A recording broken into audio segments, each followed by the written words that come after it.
لحظات البداية عاشت معنا، كنا نحسبها وقت للتسلية بس، نحسبها بس ذكريات.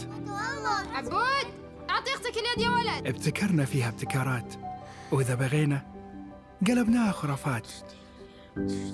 كنا نحسبها بس لمة وصحبة وسهرات، انتبه نوب ترى نوب. لكن كنا نشوف عالم ما حد يشوفه. ليته يشغل وقته بشيء يفيده. الله عليك على اليد سود. عالم كبر وعاش فينا، عالم الحماس فيه يوصلك كل مرة لحلم أصعب، بس ما يصعب عليك. بارد معك وين ما تروح.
Honor 200 series, the best portrait phone AI-empowered. Studio level, AI portrait camera, 3 hardcore portrait modes. Color, vibrant and classic to capture portraits that truly stand out. AI-empowered magic portal. Snapdragon 8S Gen 3 AI chipset. 5,200 milliampere per hours silicon carbon battery, 100 watt, Honor Supercharge. This is Honor 200 series. You ever wondered how a Hollywood movie is shot? On a Sony. You review it on a Sony. And how do you make that sound epic? You record it on a Sony. Lunch break on a Sony. So why wouldn't you watch it on a Bravia by Sony? Have you got what it takes to get to the top? It doesn't matter how high you climb. To reach the top, even the biggest champ needs a break. So you can recharge, dive back in, and dominate.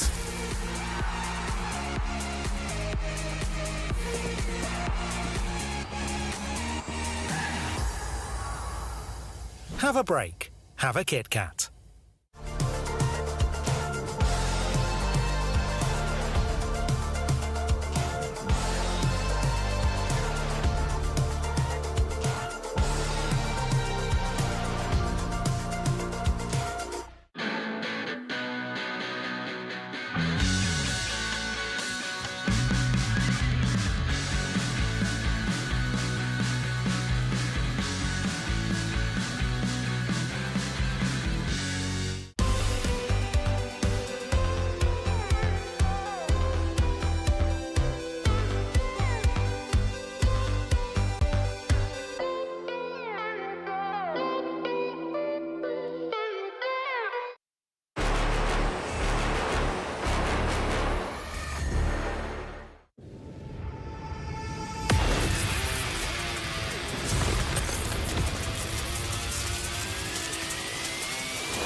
Honor 200 series, the best portrait phone AI empowered.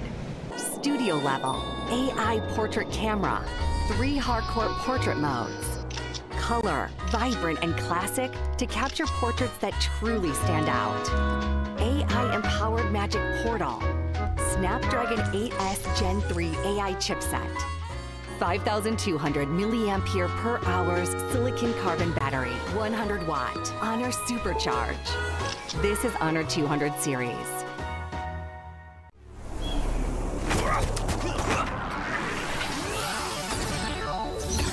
Ready, set, go.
adventures bring new challenges. Even as the heat rises, dandruff and grease won't stand a chance. With new Clear Men, powered by triple formula technology.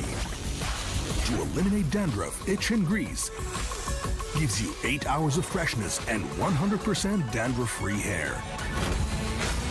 New Clear Men, 0% dandruff, 100% confidence.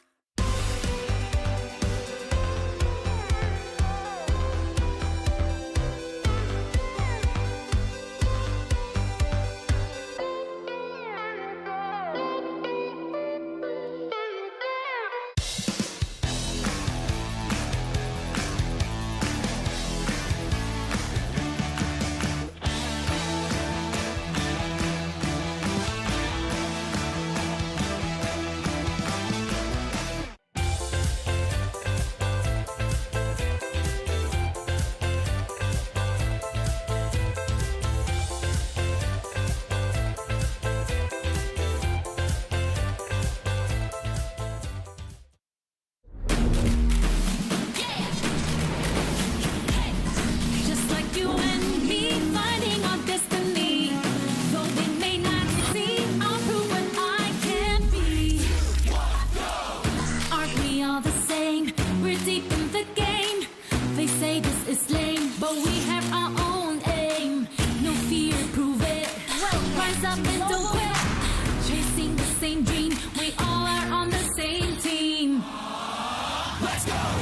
It's our time to shine, it comes far behind.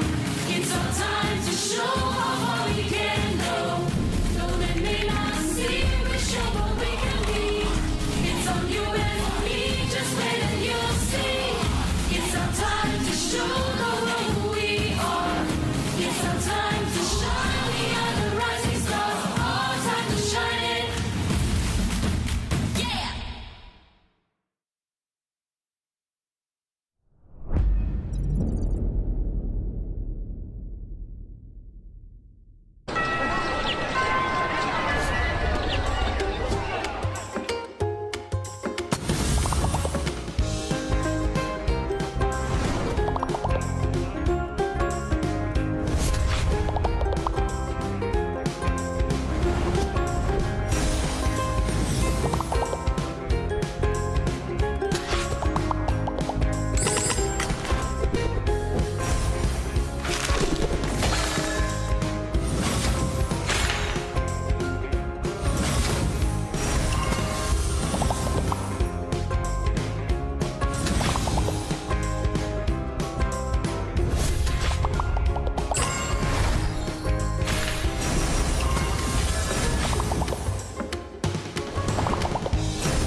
Time to shine. Perfect, isn't it? An esports scene often overlooked and overshadowed, now shining in their own right. After 3 MLBB Women's Invitational Tournaments, here we are, the biggest of them all. The largest prize pool in its history, all on the grand stage of the Esports World Cup. The only all-female tournament here in Riyadh, Saudi Arabia. 12 teams from 11 regions all over the world, from North and South America to EECA and China, to Middle East, North Africa, and Southeast Asia, the powerhouse region. Who will shine? It's time for us to find out. This is MWI.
The time to shine, break barriers, and redefine esports is here.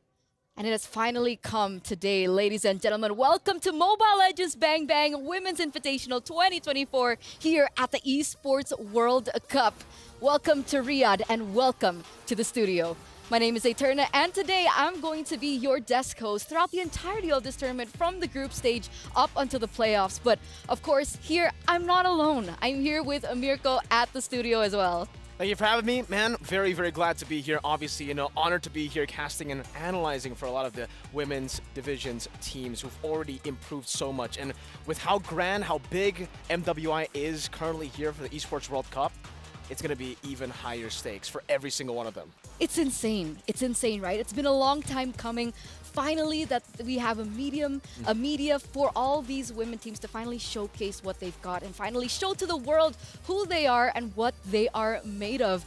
But of course, Mirko, it's just the two of us here in the studio. But don't worry, ladies and gentlemen, for those of you back at home, because it's not just the two of us. There are going to be some casters. And they're supposed to be here by now, aren't they? They should have been here a few minutes ago. They should have started with us. I don't know what's going on, but they are very, very late. Oh, wait. Is that them? Are they? There they are. Wait. Are you serious? They're still out there. No, I hope he's not. Is Leo driving? No, he's not driving. Okay. Rex isn't driving either. They got a dedicated driver. Okay, guys, stop there. That's where you go in. Stop. Oh, they got it. Okay. All right, they're right here. Wait. They're just right outside. Be careful. Oh, yo. Oh, no, Trex. Are you okay? No way. I mean, Trex. Okay, you know what? It's fine that they're okay. late. It's okay. I hope he didn't rip his suit. There they are, right? They're coming over. Oh, guys, come over. You were supposed to be here like 3 minutes ago. You fine? You good? Yeah, I'm good. I'm Trex. all right. Trex, Leo, what happened? Are you guys okay? Okay. Are you fine? I'm fine. I'm good. I don't know about my good man here. No rips, right? We're good? No, we look good, you're Eterna? We look Amazing. good? Impeccable. You too. Thank you. Oh, we're on broadcast. You look great. You look amazing. So how are you guys coming into today, right? This is the first time that we've ever seen an MLBB tournament at this magnitude. And we're going to be the ones opening it up today. I think this is the first day in a day in history that we will all remember, wherein the ladies get the spotlight they deserve. Again, the biggest prize pool in the history of women's MLBB, the grandest stage of them all, and the chance to make history as the inaugural EWC MWI champion. And not only that, but the regions in which are participating has expanded in terms of, MWIs. We're seeing multiple regions, NA being included. We're seeing multiple women come and compete, which, I'm excited for it. We got a whole lot of games ahead of us in a couple of days to wrap it all up. And remember, there are going to be some changes from when we saw MSC, right? There have been some changes with the patch updates that have been coming through. And I think one of the biggest things is that we are going to be seeing a new hero come to life. MSC, we weren't able to see Suxin because it was, banned as it was just upcoming. But now we actually might be able to see them. But do you think that Zuxin will pop up for the female scene? Me personally, I mean, I already got the chance to talk to some of the teams here, and they are already very, very confident in a lot of their Chiefs picks. Zosk might be coming out, and honestly, with Juice in here, we might see it, but obviously it'll just be more of an experimental pick, because with all the dive that is in the meta, with all the assassins, it is very difficult still to pull it off in the early game. I would rather side on the air of caution because a hero like Jushin definitely changes the tides of battle. So if you're going to try to win against teams that you know have an established playstyle, maybe you bring out the Jushin when they're not ready. Yeah, and well, the question is, do you bring it out in this best-of-2 format where it's risk it for the biscuit, or you play it safe, or do you wait until bracket when you have time to kind of run things down? That's a big question. Now, it's so risky. I mean, we've even seen the male teams kind of fall short in the group stage. And remember, at this magnitude, do they really want to be taking the risk here in the best of twos? Because, it's not just the English casters that have been brought to the site, ladies and gentlemen. Even the Indonesian casters were flown out all the way from their region here in Saudi Arabia, Riyadh. And I think we're going to have a little check-in with them. Indonesian casters, you there? How are you guys doing over there? Oh, there they are. Who's that? We have Nefin, we have Owl, Omwawa, Papulong in the middle. It's so good to see that they're great. Are you guys doing good? Good luck too. Good luck. Selamat pagi. Thank you, Paul. Ah, learning some Indonesian. Yep. I was taught well. I'm with my Filipino brother here, I have to say, Paul. Okay. They were Indonesian though. I'm learning. Sometimes it's that way, because it's a global event. Only one language at a time, guys. Come on. It's a global event. It's a global event. I mean, it's EWC, right? I mean, you were talking about emerging regions coming through, and it takes time. So yeah, we gotta slowly learn. The languages. Correct. Small brain. I can't say most of the Filipino that I know though. Not Same. a podcast. Why? Anyway, thank you guys so much for coming over. I think you're a little late to the caster desk. We're happy to be here. We do have to hunker down. Yeah. Thanks for having us. Thank you. No, Good luck. Thank you, sir. Good luck. Good luck. Don't be late next time. Good luck. Bye, Eterna. I think we have like a clinic if you guys want to check yourselves out. Yeah, Trex. I think he might have to. Do you really like those guys? No, not really. Not really. I mean, they can still hear us right now, but there we go. There you go. Now. Hi. Good luck. We love them. Anyway, ladies and gentlemen, for those of you guys at home and you guys are wondering how will this MWI format be done, we actually have prepared something for you guys, so don't worry, and here it is. In the group stage, which is what we are in right now, it will be a single round robin, all in a best of 2. So we have 12 teams competing here at MWI, and they will be grouped into 4 different groups of 3 teams. Now, top 2 of each group will move forward to the playoffs. Meanwhile, the third team at the bottom will unfortunately be eliminated. It's going to be really, really tough, honestly, for every single one of these teams, because even in the MSC, we saw how ruthless, how simple, brutal, legendary this format is. Best of 2s. It actually creates a lot of possibilities for a lot of the teams that are coming in as underdogs to actually beat the favorites. A lot of the favorites actually got eliminated in the group stages of MSC, and I'm expecting some of those, upsets to happen as well here in the group stages, and especially later on in the knockouts. But still, best of 2, very, very brutal. Everybody will have to go all out from day one. The unkind way to say it is they got grouped. That's a term now, guys. Best of 2s are so uncanny. And just sometimes unexpected. Feels so fast. Right? Best of 2. So it actually does give these emerging teams that don't really have a lot of information on them a fighting chance to come out of the group stage and get into the playoffs, because teams like TLG, there's not much information about them, honestly. Exactly. I think it's a great way to put it. Double-edged sword, right? Where some of these teams are coming in with not a lot of data from all the other teams. They can't get a good read on them. Meanwhile, for teams like, especially the Indonesian teams like Falcons Vega and Vitality, they have their own league, and a lot of these other regions could definitely look at that league and try to read them off based on the data, based on the heroes that they play, the play style that they have in their own regions. But it could be a double-edged sword, because with the league, they get so much more experience, and on the other side, they don't. The other regions don't. So it really comes down to how they utilize these advantages. So let's see who comes out on top, because obviously all these 12 teams from 11 regions will be fighting for this. The tournament prize pool, the biggest, the largest, the grandest prize pool that we've ever seen, ladies and gentlemen, in an all-female MLBB tournament at 500K USD. It's a staggering amount, man. 500,000 US dollars. First place takes home $180,000 here. So you can already see the amount of motivation, I would say, for all these players. This is life-changing money for a lot of the women's team, you know, especially from the other regions where it's their time to shine, like the song says, like the whole theme is here for MWI. It's time for them to show to the world that they are on the map. For their region to grow, develop even more, this has to happen. For sure, right? Because like you mentioned, for these emerging regions, some of them are even functioning without a coach. Exactly. Some of them aren't even full-time pro players. But with this amount of money that they will be able to bring home, that could cause a different dynamic and actually propel them even further in the entirety of the MLBB women's scope. So that's great. What isn't great for some of these teams are the groups. Because a lot of people have been saying, we have been seeing a few groups of death. As we take a look at this right now, ladies and gentlemen, Group A. So today we are going to have 6 games of best of 2s, and they are going to be centering and more focused on Group A as well as Group D. And that brings us to our group of death in Group A, Mirko. Oh man, it's such a brutal group stage here for Team Falcons Vega, for CFU, and for Cloud9. All three of them, they obviously have like equal chances, I would say, to actually make it out of the group stage. And also for Group D, you mentioned them.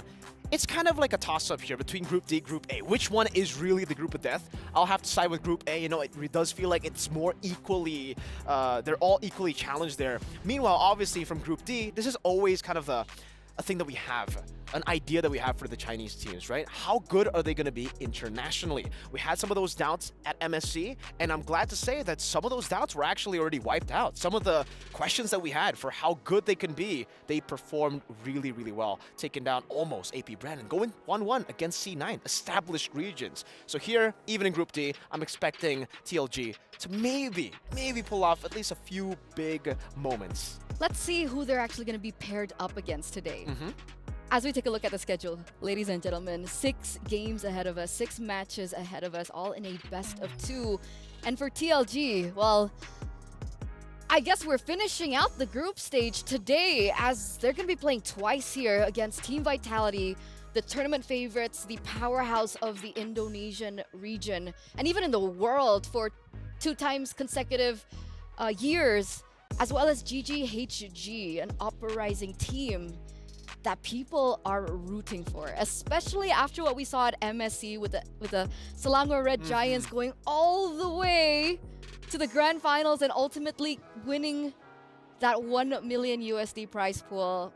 A lot of people have put their hope and their faith behind the Malaysian team here in Indonesia as well. Just as a region, right? Malaysia just got that instant impact. Right after that victory, you see teams just go all out here for MWI as well. So me personally, I have the same sentiment as Eterna. I agree. I think Homegirls, GGX Homegirls, they're going to be really, really good. Definitely a team to look out for. But what stands out to me in the schedule is the fact that some of these teams will have to go back to back. The fact that it's already going to be 2 groups wrapped up in the first day, that's already a lot of pressure. But some of these teams, if they lose their first game, let's say Cloud9 in match number 2, and then later on Vitality in match number 4, they're going to have to play it out again, or match number 5 rather. They're going to have to play it out again, and momentum is a big thing here, especially for the best of 2s. We saw at MSC that if you lose your first match, sometimes in your second match, you still bring the tilt in. Sometimes your mental is not completely reset. And not just that, right? I understand the momentum thing, but also more so lethargy, right? Going back to back against 2 different teams, that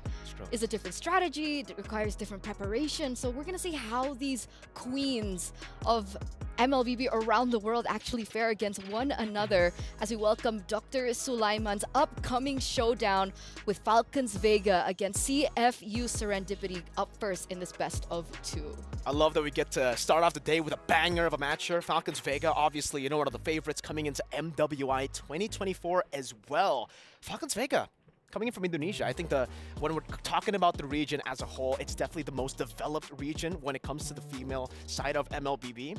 And for Falcons Vega, unfortunately, there's this storyline where they're the best team in Indonesia. If it wasn't for that one team, if it wasn't for Vitality, they would be the queens of Indonesia. But coming here, they have got a lot to prove with the grander stage, with a grander prize pool. But on the other side, CFU, they've been amazing. They've shown so much promise in the last few tournaments, and I'm looking forward to what they have to show here in MWI. Because technically, Falcons Vega weren't invited. They weren't an invited team. They didn't qualify earlier on. They were the last team to actually qualify into MWI through SPS, right? That's why Indonesia has 2 regions. So that's already a big storyline for them to show that that's how hungry they are to finally, kick off that title of being uncrowned queens and finally be the queens that will be crowned here at MWI. And I think what better way and what better time than now? I got the chance to actually talk to them, and yeah, it's very cool to see a team that's been, on the receiving end of a loss so many times in the grand finals still have the same hunger, actually are even hungrier now. I asked them if, how do you do that? How do you turn the losses into hunger? And they just told me, yeah, we just do it. It's that simple for them, So the fact that it's that simple, it shows me that they're even coming into this. A lot of people will probably think, the Indonesian teams will be coming in with a lot of pressure, knowing that they are the favorites, knowing that they're the most developed in terms of the women's teams. But it seems for both these teams that we have, Vitality and Falcons, they're coming in with no pressure at all, which is strange. Because CFU, I would expect that from CFU. I honestly want to know what they're feeling right now. Right? You talked about pressure earlier on. Are we going to see that pressure coming through as we welcome them into the venue, ladies and gentlemen? Let's welcome the Jamil player entrance. Are they chill? Are they calm? Are they relaxed? Are they shaking a little bit? But here they are, both teams coming into the stage. We're gonna have a little look and a little peek as to how they're feeling. Yeah, we're gonna get to see CFU first here, walking up, rolling in. It does seem like, there's not a lot of pressure there. Coming in confident, walking up to the stage. But when you get to the stage, it's a different feeling, right? Walking up from the entrance itself and then seeing the massive stage that is the Amazon Arena. Oh, definitely sends a bit of pressure, sends a bit of nerves down your spine. But technically, right, from CFU Serendipity, we have 3 players that are experienced, right? We have Tegami, we have Abi, we have Yue as well. Caramel. So maybe that's why, right? Like, the veterans giving the support, the morale support, and maybe that's why they're so chill. I would say, yeah. I mean, even though, obviously this is the grandest stage, they've been in international tournaments before, and obviously that experience will come in handy when it comes to these big stages with a lot of people watching as well. Some of that pressure, I think, has died down for them. At this point, it just comes down to how they perform in the game itself. And for Falcons Vega, they're very, very aggressive, and it's the same for CFU. They like to go for a lot of these cheese picks. I'm a big fan, personally, of the men's team for CFU, and that's what they're usually known for, making their own meta. And I think from the matches we've seen from CFU here as well, it's kind of the same. They love to invent their own meta. Speaking of Juicin, that's now available. Maybe they might pull it out. That's the question, right? Do they want to do that? I mean, if they do, that's a big surprise element card that actually works in a best of 2. Right? Best of 1 even better, obviously. Best of 3, that's when things are kind of more difficult to utilize that surprise factor. But best of 2, now we're talking. Yeah, because just getting one game itself is already so crucial, right? Because you already technically guarantee a draw with one game, and then you can go on with the next matches. So especially for the big matches, a lot of these teams coming in as the underdogs, they'll just be looking to get this one cheese pick in, or maybe a few cheese picks in, to secure game number 1. Once they do that, they can play with no pressure. Sometimes we see these teams winning with cheese picks in game 1 and then going back to the normal strat. So it really acts as a curveball to their opponents, and especially up against teams who are used to going up against the meta, this is really effective. They don't know the calculations that these cheese picks bring up. It's a whole new world. All right, so you've been talking about both of these teams for quite some time. Do I ask? No, we've been working with each other, for a long time. Never ask me for my predictions. The chat knows, everybody knows not to ask Mirko. All right. All right. That's a fair factor. You know, let's give these queens a fighting chance. Yeah. So what about you guys at home? Who will win this match? Do you think it's Team Falcons Vega or CFU Serendipity? Head on to the stcplay.gg right now and lock in your predictions. Obviously, I think this is one of the matches that are actually quite difficult, right? Because on one hand, you can even say that Falcons Vega is one of the powerhouses of Indonesia, but on the other hand, we've seen CFU Serendipity play in several other tournaments before MWI hit, and they've been looking strong too.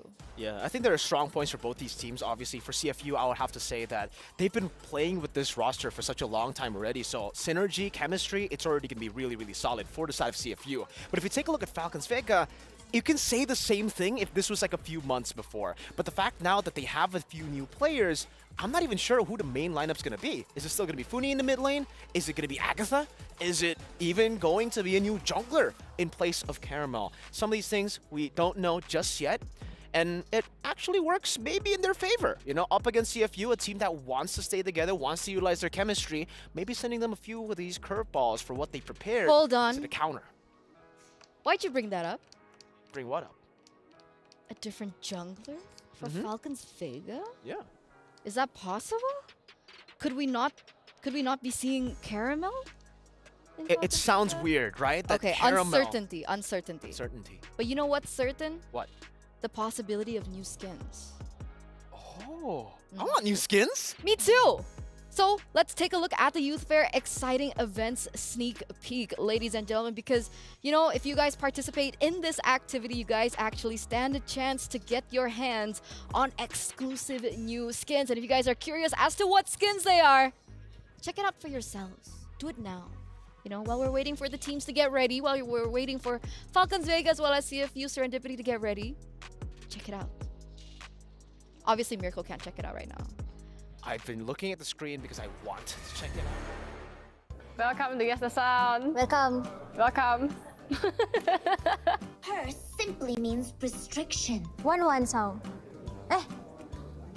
Leila. Is it Leila? Joy? I think Joy. Lolita. Oh, Lolita? Not Lolita?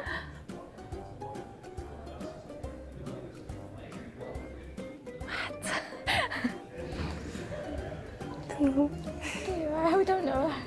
Ikaw, Chang A yata eh. Oh no, it's not Chang.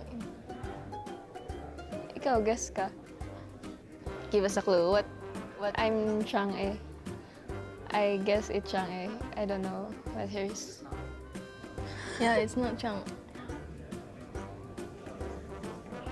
Nana? No, it's not Nana. Oh! Mage user, you don't know? Kagu. Long time didn't play, was it? Never used Kaguras. Sorry, I'm not Kagura main. Hide my rum. Hide my room? Ralph. Ralph? What is this? The voice don't even sound familiar. Hide my rum. EXP hero ah? Hide my Is rum. it EXP hero? Oh no, we don't know. The sound is not even relative. For sure.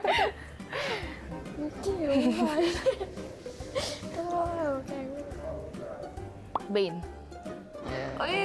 Because I don't use Bane, so I don't know.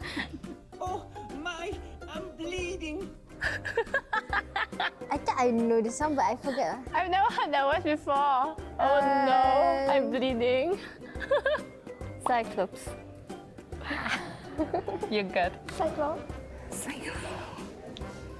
Cyclops. Oh, yeah, Cyclops. Oh, Cyclops! Yeah, That's Cyclops what it's voice. familiar. Yeah, Cyclops.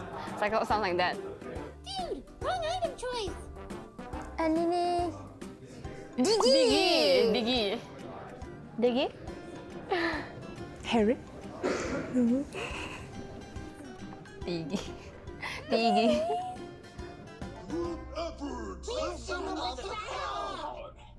Who is this? It sounds familiar though. Yeah. What hero What hero? Maybe it's like got two, because the voice changed, right? You want to surrender? What hero ya? My brain. Let me use my brain.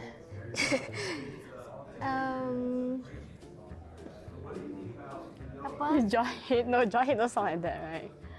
No. Jahit? Glue. Glue. Oh, Glue with his babies. Babies. That's it, girls. Yeah, thank you so much. And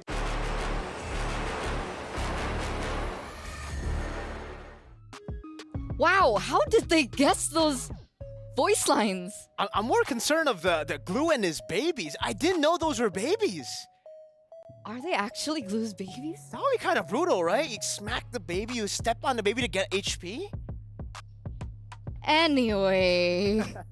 You know, I literally thought that the last one was Barrett's or Jawhead.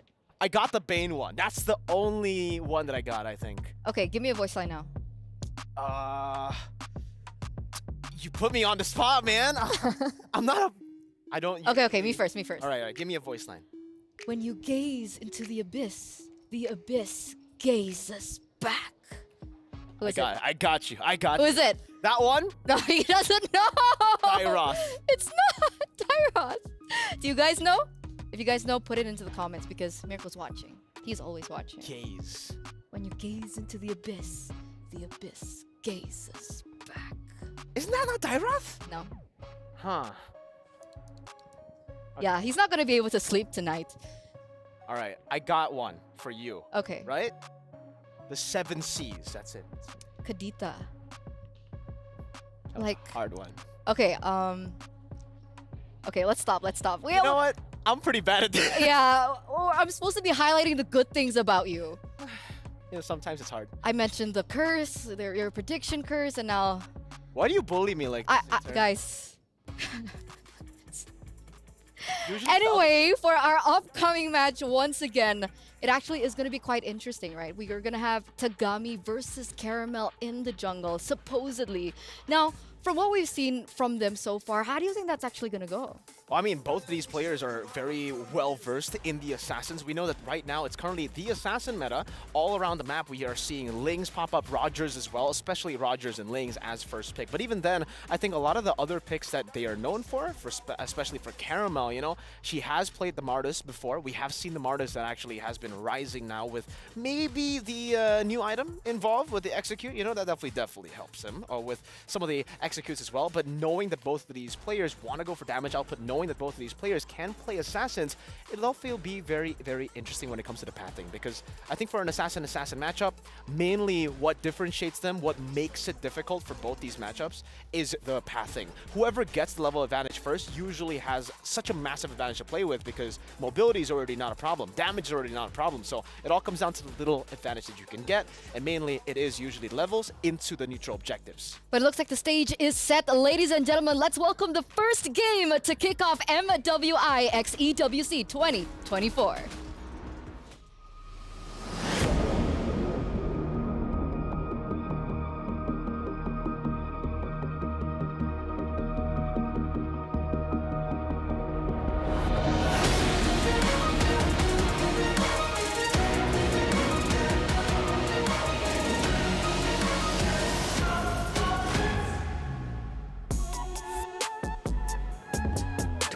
Teams from 11 regions gather right here in Riyadh, capital of Saudi Arabia, to celebrate our female professional players here for the Mobile Bang Women's Invitational 2024.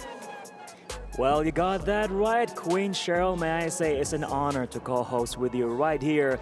أعزائنا الحضور وأعزائنا المشاهدين، نرحب بكم معنا هنا بكأس العالم للرياضات الإلكترونية بقلب المملكة العربية السعودية الرياض مع MWI Mobile Legends Bang Bang Women's Invitational from the land of dawn to the grand stage. How are you feeling about that?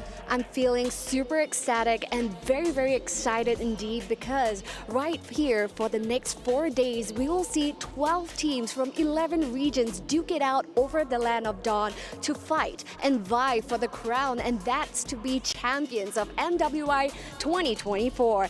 And this time, it is time for our femme fatales of Mobile Legends Bang Bang to shine as they go for the championship, and that is worth $500,000 US for the prize pool. Time to shine indeed. 12 teams, 11 regions, all battling it out right here in the Kingdom of Saudi Arabia, Riyadh. Well, I guess we're ready to call in the teams. That's right, the Amazon Arena stage is set, and with that, let's take a look at the beautiful faces of our teams. Starting off with the pride of the Philippines, presenting to you Smart Omega Empress. And ladies and gentlemen, alongside them, coming in right now from Myanmar, let's hear it for Net Angels. So yes, ladies and gentlemen, before you, Smart Omega Empress are the undisputed queens hailing from the Philippines. Philippines' best bet with the same roster since 2023. Amazing stuff with the Net Angels, founded last year, and all that, being part of one of the best teams coming away from Myanmar, and now they are here at the EWC for the MWI. That's absolutely right. Now, next up, we're going to be seeing the faces representing Latin America, presenting to you DreamHack Girls. And all the way from Egypt, ladies and gentlemen, let's hear for Team Falcons Mina. Now, for DreamHack Girls, these are the first team from Brazil through direct invitation to the M Series Championship, and they're here to cook up a storm for MWI 2024. Let's make that happen. And ladies and gentlemen, for Team Falcons, being one of the prominent teams and the Arab ones, all-female MLBB all the way from Egypt, and they are ready to make it happen. And now, presenting to you the representatives coming all the way from Vietnam, Zeno Lilies. Coming alongside with, ladies and gentlemen, let's hear for Victory Song Gamers. Now, Zeno Lilies are completely undefeated through the Mekong qualifiers. Now they're here to claim their spot in the MWI 2024. Question is, are they able to keep up their undefeated streak? Let's find out. Let's find out indeed. And ladies and gentlemen, for the Victory Song Gamers, one of the top performers in the EECA, they went through a roster shuffle and now fielding into PH Imports. And now, ladies and gentlemen, the reigning queens of Mobile Legends Bang Bang, presenting to you Team Vitality hailing from Indonesia. And all the way from Malaysia, ladies and gentlemen, let's hear it for Gaming Gladiators Homegirls. Now, these ladies from Team Vitality are no strangers to you all because they're formerly known as Bigatron Era, and they're on a quest to secure their third peat championship right here for MWI 2024. Let's go with that. And ladies and gentlemen, for our Homegirls, a partnership between the Gladiators and Homegirls, and they are here to bag another win for Malaysia. And now, introducing to you representatives coming from China, Title Legends Gaming. And all the way from the US, let's hear it for Cloud9.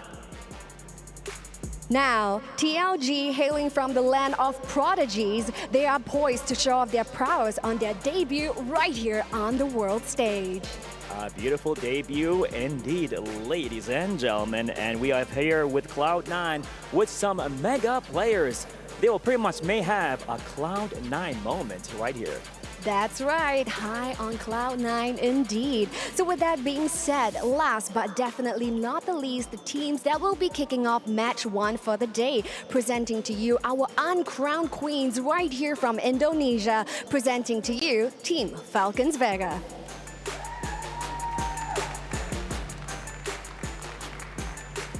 And alongside them for this match, ladies and gentlemen, the pride of Cambodia. Let's hear it for CFU Serendipity. Now, for Team Falcons Vega, now despite being in the shadow of the reigning champions, and that is Team Vitality, they are here to snatch that crown from their fellow Indonesian counterparts. Now, will they succeed? We will find out right here in match one itself, opening up the show here for MWI 2024. How you feeling, Bob? I feel super excited. Let's see what's going to happen as well with a team like CFU Serendipity. We have a mix between veterans and newcomers. It's going to be a good one to watch and to be excited for. Now, what's promised right here for MWI 2024, even for the very first match, is going to be a high-octane game fight that's going to be happening at the Land of Dawn. But, you know, we're just hosts for a reason. We're not experts. So without further ado, let's pass our time over to our friends at the studio. Take it away. Yalla! Thank you, Cheryl. Thank you, Bara, for that amazing opening. Finally, we get to, put the names to the faces of all the 12 teams that will be battling it out here at MWI X EWC 2024. And as you guys can see, both of our first teams will be ready. They are on their desks. They're getting mentally prepared. But wait a second, Mirko, is that Funi? It is Funi. So, seems like Funi will be the one in the mid lane. Main lineup coming in from Falcons Vega.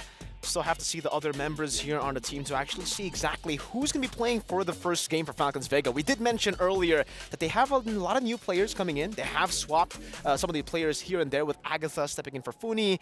But it does seem like, yeah, they're actually going to be deploying a new jungler as well. No Caramel, the Varen, and the head-to-head matchup that we were talking about, Takami versus Caramel will not be here, will not be the main lineup that we're actually going to be seeing. That in itself is already a big curveball over to CFU. Both these teams have amazing coaches, by the way, very experienced. So I'm expecting the drafts to go very, very close. I think it'll come down to the executions, really. That's the thing, right? I guess most of these teams were prepared for Caramel in the jungle, Agatha in the mid lane, but with the swaps coming through, now this actually poses a very, very interesting matchup. What's going to be the difference here? What difference in playstyle, what difference in gameplay will we be expecting from Falcons Vega? I mean, for Falcons Vega, it really comes down to how they've been able to utilize the side lanes. Side lanes has been their main strength, and laning in general. If Chinchao gets a bully laner and she's able to snowball from the lane itself, then transitioning into some of these team fights, it'll be massive for Falcons Vega. That's how they usually get the snowballs rolling from the early game to take control of the mid game. Meanwhile, for the side of CFU, it really, especially after the patch, has a lot to do with the jungle.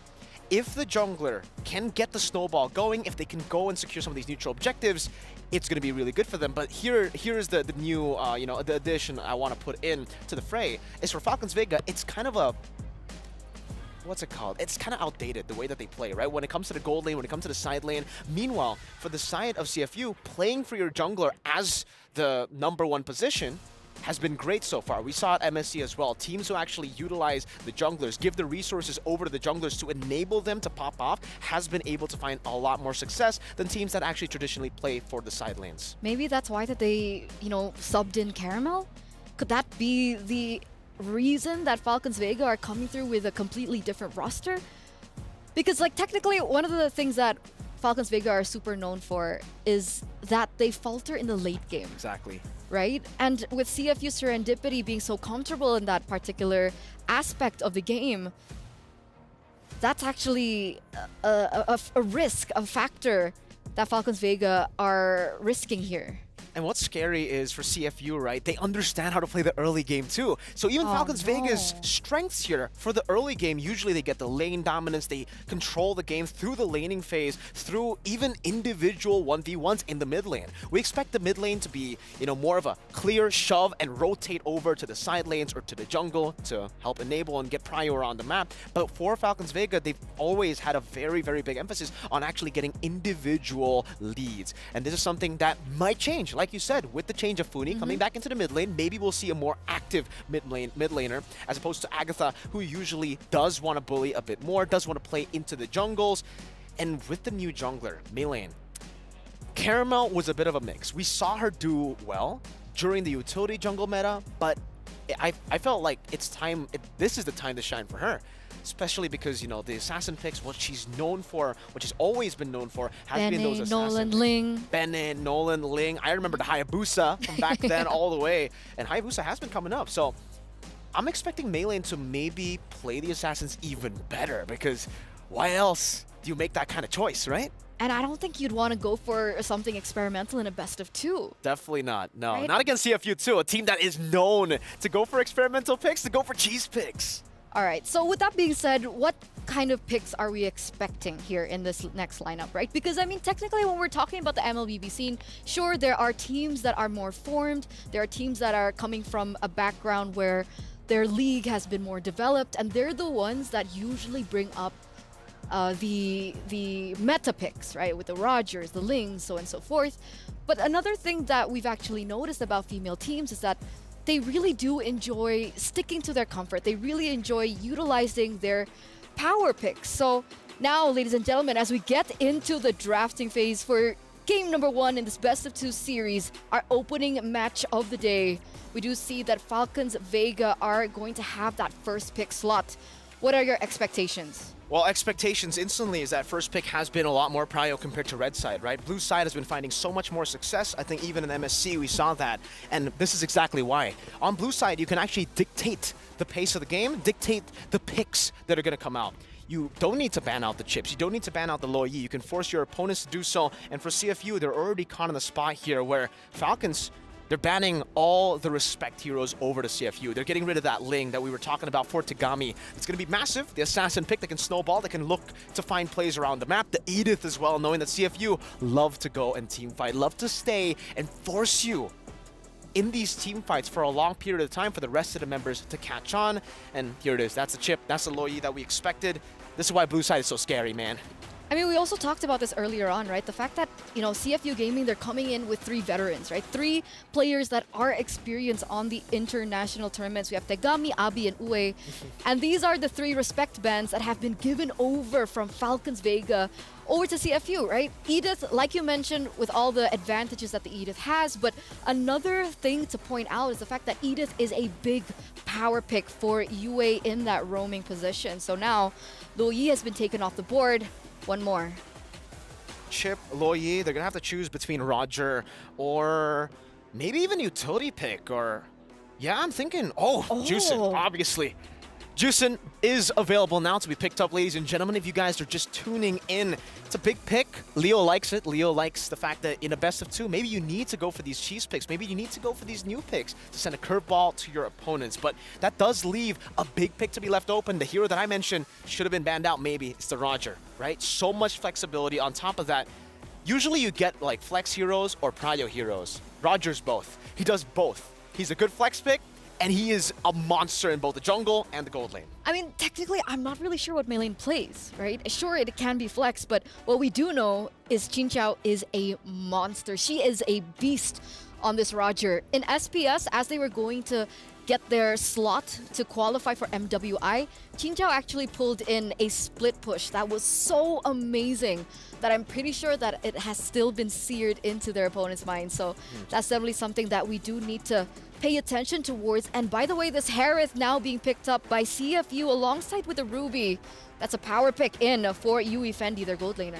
Yeah, good response coming in from CFU, knowing that the Roger can be flexed in the gold lane. Might as well give the gold lane for CFU a better time in the lane. Having a Harith in your team adds so much early game power, and especially mid game.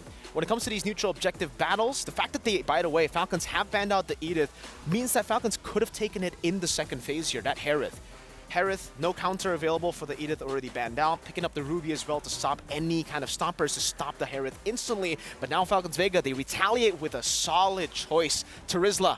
I think when it comes to Terizla, even in the MSC, it was the favorite XP. Like, everybody goes for Terizla when it's open, and it's because you don't need to put resources at all to this guy. You don't need to funnel anything. He can be 2 levels down, and he can still initiate properly and tank up a whole lot of damage. So before coming into the second phase of these drafts, are you expecting perhaps a counterplay towards this Terizla in the EXP lane?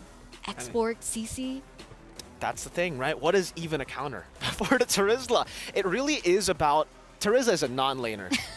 That's what he is. He really neutralizes any laner. Not in the way where he demolishes people. Some picks, yes, he demolishes. The X-Borg is a good pick against it, but the Terizla, all he needs to do is shove the wave and then play for the team fights. Get level 4, play for the neutral objectives, and completely ignore the X-Borg.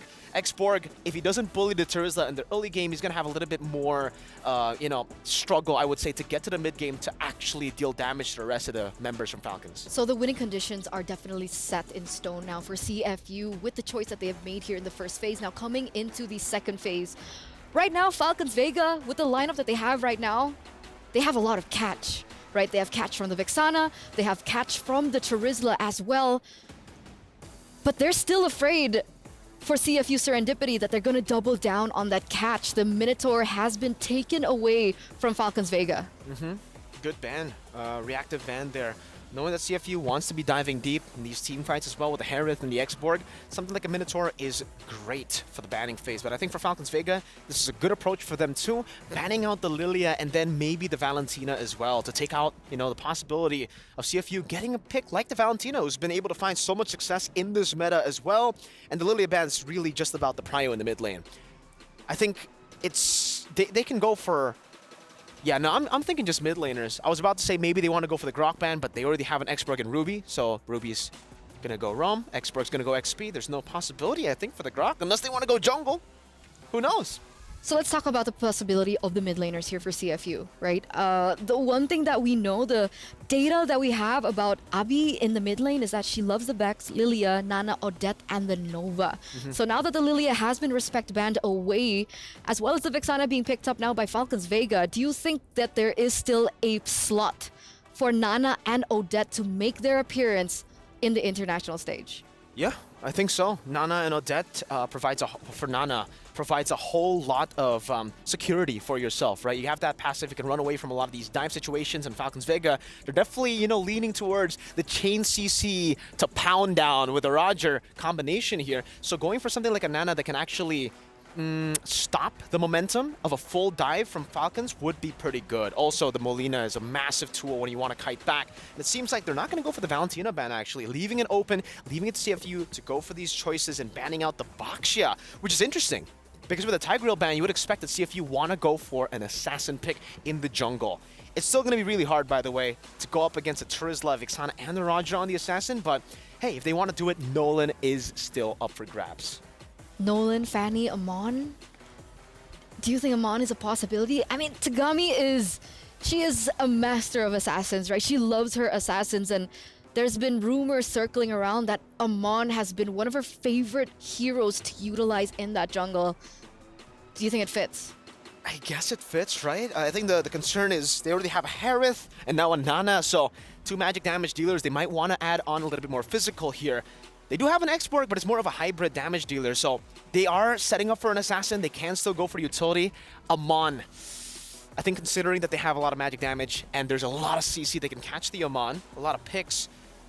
It's a really risky move. I'm not saying that it can't be picked up, but the safer choice would definitely be Nolan, especially if Falcons Vega decide to go for an assassin themselves. Nolan, one of the best when it comes to clearing. Again, we mentioned about how pathing is very, very important in an assassin matchup, or just technically in any matchup in general right now. Even on a utility up against an assassin, that's why the assassin usually comes out on top. They get such a massive level lead all the way from the start of the game.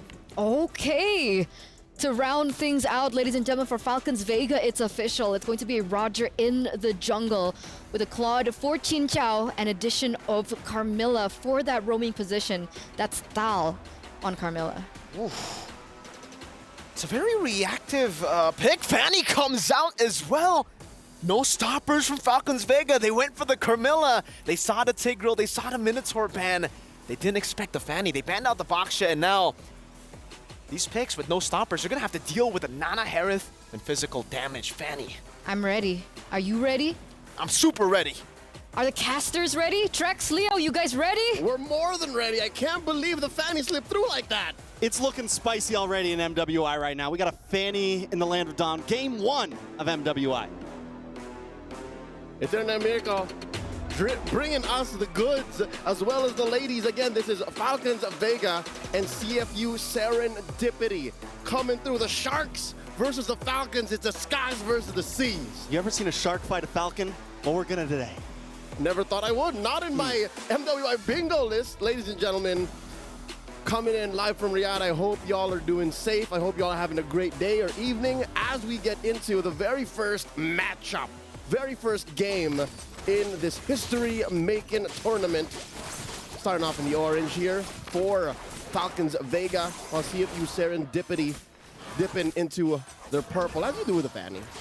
Yeah, definitely as you do with the Vanny, and moving quickly over to orange buff. One of the things I'm a little excited for, this Carmilla pick in the roam position, it's like their only real stopper right now for the Fanny, so it's a lot on Thal's shoulders right now. And it's a soft stopper Quick too.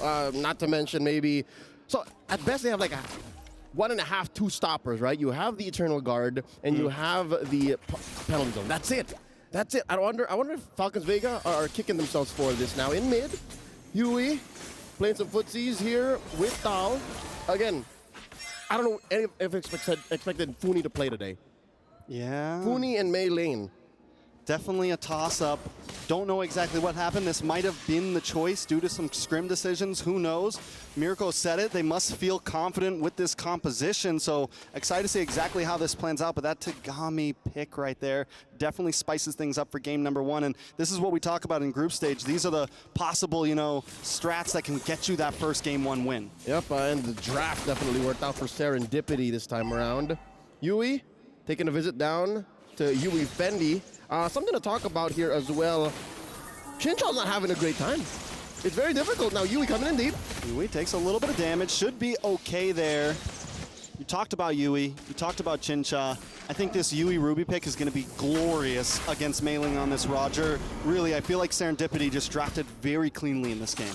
Yep, they do have their fundamentals down. Let's talk about XP Lane. Ooh, what a damage though. Mochi Bang gets banged out. First blood over to Mei Lane. Looking for some retribution here. Abby putting some damage on the Mei Lane, but you can't beat the aggression the Falcons Vega bring to the table. Yeah, great first blood, great pick. And see if you tried to do something in the gold lane, but Team Falcon Vega actually succeed in the XP lane. Now it's turtle time. Here we go. Some footsies. 3v3 potentially. Orange worked on by Tagami first. I like the rope though that Falcons Vega pulled. You saw how they were visiting bottom. XP. Oh, check this out. Chincha. Oh, forcing out an ult from both sides, and then they pull a fast one. Like, wouldn't you have thought that it would come from the Fanny lineup? Shouldn't have been come from the Cambodian squad. I mean, yeah. Right? Cambodians are a little crazy, man. What is that? They like to have some fun, man.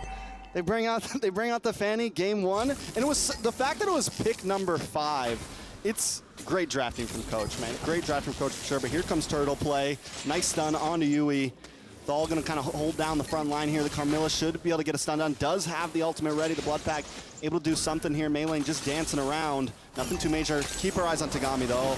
Look at the damage. The Eternal Guardian does come down on to Abby. Nice stun up, but in comes Tagami. Looking for the turtle. Able to steal it. Take it away. Can he get away though? A lot of damage onto UA. Mei Lane trying to get the finishing blow. Trying to get the final hit. Can he get the Lycan pounce? Finds the kill.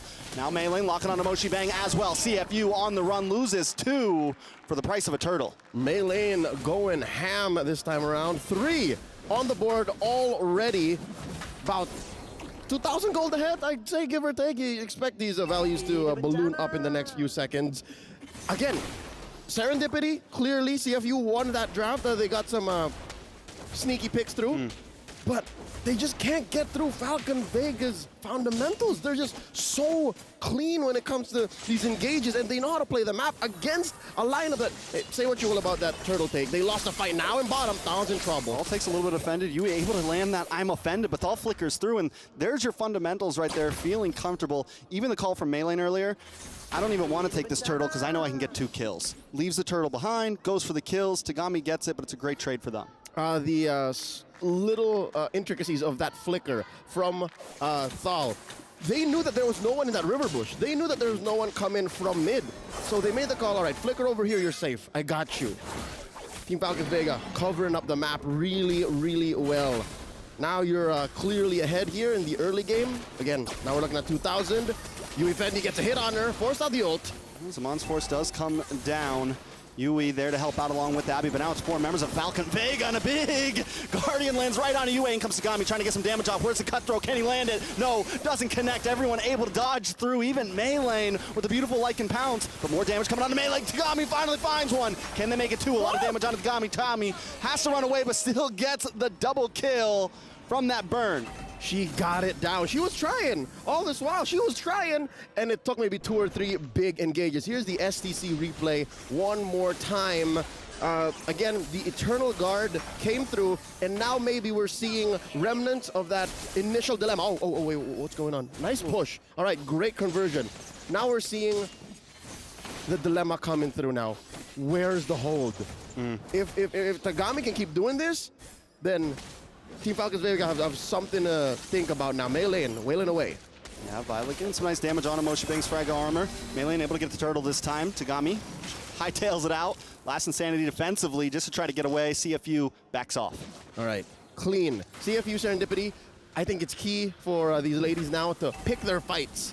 They can play where they're mobile, they can play where they're everywhere. Oh no, Abby! A lot of damage on Abby, but down comes Mons Force, able to help out. Yui's there to help as well. The beautiful offended, but Melee still gets the kill. Melee now moving on to the orange buff, and CFU lose another member. And they got nothing out of it. Violet walks away. And now Melee, oh, Grand Theft Orange. That's a beautiful Grand Theft. Madam, she took a small camp on the way out. This is gonna balloon out of control now. We're looking at more than 2,000 gold ahead. A push in mid. Tagami coming in, clearing the wave. That's it. They lost the main artery. Yeah, that's a bad blow. Mid lane gone, and even when they were having that fight up top, we saw Chincha chipping away a little bit at the mid tower, and that just gave it enough for Team Falcons Vega to be able to completely secure it. Right now, even with the Fanny, Team Falcons Vega are just, look at even the pressure they're putting here. They're keeping CFU Serendipity inside of a box right now, and Team Falcon Vega are able to control the rest of the map while doing this. And again, it's uncanny coming from a lineup that is facing off against Fanny they can't hold down. So this is just macro control. Absolutely a masterclass from arguably the second best team in all of the MLBB women's esports. And here, now they're putting in a lot of work, forcing back Yui. Taking a lot of damage. Mullane looking for the kill, trying to get the finish, able to secure it. Yui goes down, but in comes the last Insanity. Moshi! Bang! Beautiful last Insanity. Foul. They're still going in. More damage from Melee, double kill onto Yui. Fendi making a triple. Melee takes out Tagami. CFU Serendipity in pieces right now. Falcons Vega, they don't care about a Fanny. She's been cooking, man. She's been cooking. 8 minutes in, she picks up the Thunderbelt. I'm liking where this is going. As per my taste, I would have picked it up maybe sooner, but again, aggression is the name of the game here. An amazing start. Moshi Bang tried to control that fight down bottom, but trading up for Tal and then allowing for the rest of Team Falcons Vega to win that fight in their back lane. Oh, this is just par for the course. You just go straight for the Lord and you continue controlling the rest of the map. CFU Serendipity, I'm thinking maybe their next best move here is to cordon off these fights into smaller quarters. You notice how a lot of these fights that happen in the open spaces, Team Falcons Vega do better at? They gotta fight in smaller spaces. They gotta have Tagami go from wall to wall. Yeah, they have to do something about Melee here.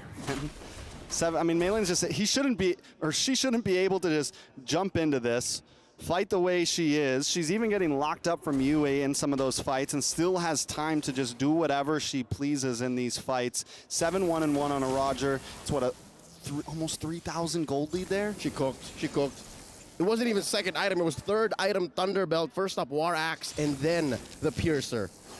I'm thinking she's at like 2 or 3 stacks right now sitting with that Piercer, and oh no, they popped the Faraga armor. Moshi Bang taking a lot of damage. Elaine was testing it there, but the Lord's still encroaching in right now. Looking for the crash, 1 more minion to go. The defense does pop on that inhibitor. Nice, I'm offended on Athal. They're able to get the kill. That's a big deal for Abby, but in comes Melee with a nice Lycan pounce on Moshi Bang. More damage on a UA Fendi. Melee playing the field to Melee. It's looking dangerous right now for CFU. They lose an inhibitor. Tal is worth her life more in weight than gold. It's amazing how she's able to trade in for a big objective in mid and then another trade on the way out. CFU Serendipity, again, this is going to hurt them even more because one of the strengths that their lineup is able to do is to go across the map and just pick fights, cut waves, and now they have to do that on a level wherein they're on the defense. Even if they can leave the base, which I think now is one of the few times they can, 10 minutes in, it's still going to be tough. Is there enough farm on Uifendi is my question. Tegami, sure, she can run around, she can cut lanes, I mean, she can go deeper than this. But where's the farm on Uifendi? Is Abby dealing enough damage? Yeah. Count your blessings, she hasn't died. That's, I mean, as a Nana, you probably shouldn't. She has everything packed into her to survive, but here they go. Speak of the devil, Yue Fendi trying to pull through. Yue able to get a nice I'm offended onto Thal once again, but look at the damage onto CFU. And comes the last Insanity, unloading onto Violet. Violet able to flicker back. Melee still holding the front line, taking fire to the face. Takes out Moshi Bang. Tagami, though, looking for the finish, decides to back off. That's bad. Double kill for Melee. She got punished. They didn't need to hold her down. The damage that she had to go through just thinking about walking through Team Falcons Vega punished her. This is tough. 11-4, 11 minutes in. Mr. Wagner. CFU Serendipity, they had a great draft, but fundamentally speaking, Falcons Vega knew how to deal with it.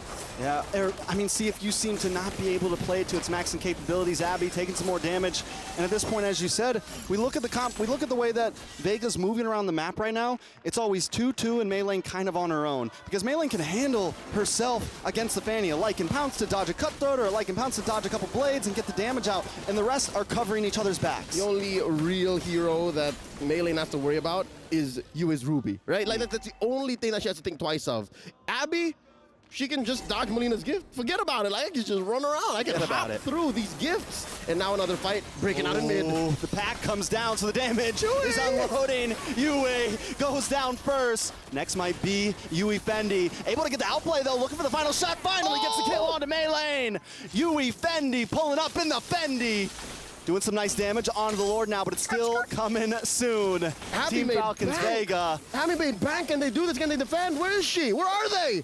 Tagami looking for the purple buff, sees that they're all hanging out there. Team Falcons Vega lose a Meilane and they immediately back off. All right, so that explains the big spike now. We're looking at 6K, 5K between these two teams. And we were wondering, is there enough farm on Abby? Besides the fact that she hasn't died, this is one of the times where you say, okay, maybe we can still do this. Good news is they still have one inhibitor. This could have gone so much worse. They could have lost everything, and they were forced to take whatever farm is left out of Team Falcons Vega freezing, which is what's happening now. But as it is, checking out, okay, a Trinity on Abby here. You have Yue Fendi, also a Trinity, just barely. I think maybe just one more item, and then a fight in like, you know, thicker part of the forest here, like a little corridor. That might be it, but you're still looking at 5K between. That's still tough. Yeah, it's definitely going to be very tough because now a lot of it. Oh, look at the damage though. Comes down once again. Tincha able to take out the Mage's damage healer. Yue Fendi down out of commission. Falcons Vega now looking for another inhibitor. Tagami can't even go in. You don't let him breathe. I think that's the play here for Team Falcons Vega. Problem solving, CFU Serendipity. There's like 5 or 6 things that they need to do. It's a grocery list of things to hit on a checklist. One of them does not have an answer to Team Falcons Vega's one move. It's just force out fights. Here they are, taking out that last inhibitor, and waves are gonna crash in. This is well timed for Lord coming in a minute. You know, I gotta say, Thal's been so amazing on this Carmilla. Even though she's taken a few deaths, she always lands that ultimate at the perfect time to at least catch 2 members, and the rest of the team follows up so well. That and she can get out. If she dies, so be it. They're taking out at least one on the way out too. Not to mention, it's like Funi did not miss a beat. She's #1 in the damage charts right now. And the last time we saw her here in MWI, she also put up quite a show, honestly. When they were formerly known as GPX Basreng in MWI 2023, just change one. Just change Caramel to Meilane, which, by the way, we also missed. We were expecting Caramel to play, but Meilane is holding down jungle. She's doing more than that. Meilane's doing amazing. I mean, Funi's doing amazing. even as someone that's kind of stepped back a little bit from the team a little bit, still showing that I still got it, man. I can still hang with the best of them. And she is stomping down. She's got her foot on the neck right now with these Sharks. Lord taking a lot of damage. CFU not going to be able to contest it. And that's a clean take. 2 Lords to Team Falcon Vega's name. 3rd this time as they push back the rest of CFU Serendipity. Oh, what's Stahl thinking? Is she looking to steal this? They're just denying everything. Oh, there it is. Just serve it up. Serve it up. Take it, Chincha. It's yours. Another one. Another one. Easy. Falcons Vega just, and then now they take it slow, right? I love the lane freeze right now, waiting for Lord to come. They don't need to rush anything. 7,000 gold, almost 7,000 gold lead. We're getting there. Something bad. CFU, how do they defend this? It's going to come off of Abby. Abby is going to have to use all of her kit, like that little Nana, Pink Venus, put everything. Catch like 2. Catch 2 in that ult, and then hit the best case scenario, you hit Violet or Mei Lane with the gift. That's one way to start it. And now it all comes down. Although tries to come in, use the conceal play, a lot of damage on loads. Onto Moshi Bang. Moshi Bang forced to back off, but in comes Violet with a huge penalty zone. On to 3. Yui down. Tagami, though, trying to get the outplay, but they're already locked onto the base, and Teams Falcons Vega. Masterclass take game number 1. The advantage hit critical mass, and despite Falcons Vega rocking the lineup, none of us expected for them to deploy in day 1. They get the dub in quick fashion, too. And I mean, like we said in the beginning, we felt like CFU had the clean draft, but Vega knew exactly how to work around it and executed it perfectly. What is a scalpel to a 6-inch thick metal vault? Not much. Not much. We were hopeful. It looked like a great pick. Like, we were hoping it would unlock something out of CFU Serendipity in the face of a powerhouse like Falcons Vega, but here we are. We'll talk about it later on. For now, here's Eterna and Mirko breaking down game 1. Thank you so much, Leo. Thank you so much, Trex, for that amazing cast for game number 1 as the Falcons soar high in that first game of their series. Man, what a performance coming in from Falcons Vega. I gotta agree with the casters, man. We also have the same sentiment. You know, the drafts were amazing from CFU. They were able to get the Fanny pick as well. Just sneaking in that Fanny pick with no stoppers from inside of Falcons Vega. But it goes to show you that what we said as well on the early stages of Falcons Vega when we're talking about the team, they have such a good way to win out these lanes, to win out these matchups individually, to a point where really the composition with no stoppers, everybody is a stopper when you can deal that much damage, right? Whenever the Fanny walks in, she almost instantly gets her HP deleted. And there were some points in the game where Falcons Vega, you know, the clear problem for Falcons Vega, the weakness point has got to be that discipline still. I think in the 10th minute, they actually had a solid chance to go for the end, but some of them overextended. Still, though, a very phenomenal performance for their first game here at MWI. 15-6, 15 minutes. And before I throw it back to you, Eterna, I just got to mention this, right? Terizla in itself is already a dirty pick. It's like, no resource, man. I'm going to just go in. I can go 0-5, and I can still be useful. Take a look at that build. I mentioned this a couple of times off cam to Eterna. She went first item Queen's Wings, and that was like 4th minute. Queen's Wings. Straight into, get this, the steel leg plates. And then the Dreadnought armor. She was just going for components up against CFU, and she knew that the magic damage dealers were already super behind, so she only needed to care about Tagami on the Fanny. And when that happened, Dreadnought done, steel leg plates done, Queen's Wings done, yeah, no assassin, no damage dealer can get through that. It was dirty, right? Dirty. Because even when we were talking about the Terizla, I was like expecting, okay, we'll definitely see something like the CC or the Export to try and counter the Terizla in the lane, but that's absolutely not what we saw in game number 1. And, you know, I gotta have a little bit of an applause, you know, for the 2 newcomers into the lineup, the 2 players that we're not used to seeing from, you know, Team Falcons Vega, or previously known as GPX Basreng, as Leo put it earlier on. But they get the highlight here, right? Funi as well as Mei Lane, they performed amazing. You can even see that she had the highest GPM for Mei Lane, and for Funi, highest amount of damage. Definitely, man. I mean, Caramel definitely got to be careful, right? Because Mei Lane's performance has been phenomenal. If she continues to perform this way, maybe she's going to be a mainstay on the team for a long time, maybe even all the way for MWI, because that Roger performance was certainly amazing in tournament. So, do you think she'll grab the PlayStation MVP? Yes. Okay, we'll see. Let's bring it out. The PlayStation Tournament's MVP for Falcons Vega. It's going to be Mei Lane. Whew. On point, 93% kill, 828 GPM. And even you mentioned earlier on that Sky Piercer and into the Thunderbelt was just, you know, the cherry on top of already a very dominating early game from this Roger. Really is. I think this was the Innocent build, like in MSC. I think it was Innocent that actually utilized this build a whole lot with the War Axe first item, straight into the Sky Piercer, and then going to the Thunderbelt before the Windtalker. And I think that was the item build, the item path that was the choice for Mei Lane as well. War Axe in the early game to get an even harder snowball into the Sky Piercer. We already know what that item does, you know? We don't need to talk about it anymore. It definitely needs to be nerfed. Maybe it needs to be a bit more pricey because 1,500 on a Roger that's snowballing all the way from the start. I love the priority, by the way, for Team Falcons Vega and the priority for Mei Lane, because in the first neutral objective, most people would be like, hey, what are you doing as a jungler? Why are you letting the turtle get taken away by Tagami? And I would say as a Roger, no, that's great. You want to go for the kills. You want to go for the snowball through getting gold by getting those kills, and it actually went to become worth it. They got 2 kills in turn for the turtle, and it enabled her to go for those items. The Thunderbelt also, such a good way of putting down utility when you already know that the rest of your team does a lot of damage. You're just there as a Roger to execute, and that was the style that Mei Lane actually displayed. All she was doing was really waiting in the back, trying to go for the range form, and then whenever anyone goes low, she acts as the assassin. She wasn't a fighter, she wasn't a marksman mainly, she was an assassin that game. So it poses the question, right? Because across all the tournaments after, as well as the emblems coming through, the new emblems coming through, she actually opted for Quantum Charge, not Warcry. What do you think about that?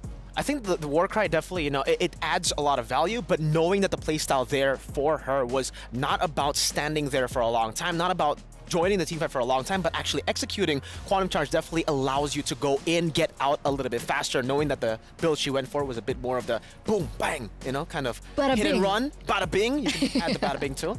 It makes sense for the Quantum Charge more than the Warcry. Shout out to Gani, by the way. Shout out Gani. And you know, shout out to you guys. How were your predictions in that first game? Were you guys right? Were you guys wrong? Or did you abstain? Because, you know, you have a little curse going on for yourselves, like our fellow friend here, Mirko, and his ongoing caster curse.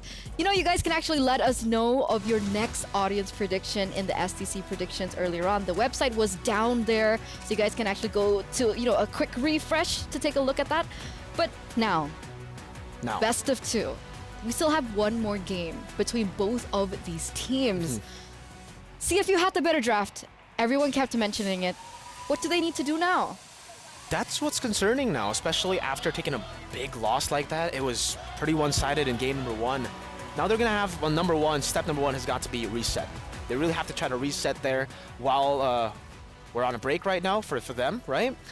And then try to look for the normal CFU gameplay, because it almost felt like it was them forcing some of these big picks like the Harith in the gold lane, where you could definitely see that for Yui, she was very, very uncomfortable on the Harith. She wasn't able to fully bully Chinchao, and also Chinchao is an amazing laner. We were talking about how the side lanes have been amazing for the side of Falcons Vega. So the fact that Chinchao on the Claude was the one initiating, was the one going for poke, was the one trading, it was definitely not a good look for the Harith. The Harith was the one bullied in lane, and that's not supposed to happen. But that's the problem, right? Because according to data and according to statistics, this Harith is actually a power pick for her. Yeah. So is it that she's not comfortable, or is Chinchao just an amazing laner, like you mentioned? That's the next point I was about to bring up. I think, you know, we've been talking about the pressure on stage. It's a very, very big problem, usually for a lot of the players, especially making their debut here on the international stage. And some of you might say, you know, they've been here on the international stage where offline is a bit different, right? It's way different. And the fact that you have a power pick, it doesn't always mean that you are going to be able to make it happen, make it work. Because especially for the Harith, it's a very high mechanical hero. Yep. You cannot get nervous, you cannot get those jitters, or you can't let those jitters get a hold of you. And it's time for her now to either double down on the Harith pick, knowing that it is her comfort pick, knowing that now, you know what? I'm just going to have to let it go. I'm just going to have to play with no pressure, or go for a completely different pick, a safer pick like weak side, and play for Tagami. that's actually one of the things that I really wanted to mention. You know, despite them having to suffer that first loss in game number 1, a big props to Tagami. Exactly.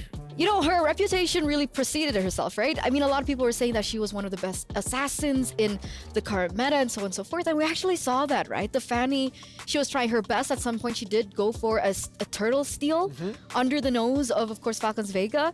So definitely a big props to her, and hopefully she can stay consistent or even grow in this tournament, in the second game especially. Yeah, I think doubling down on Tagami will be a great choice to go for, by the way, for the side of CFU, because, hey, she already performed so well in game number 1, and that was the game that they were actually losing all the way from the start.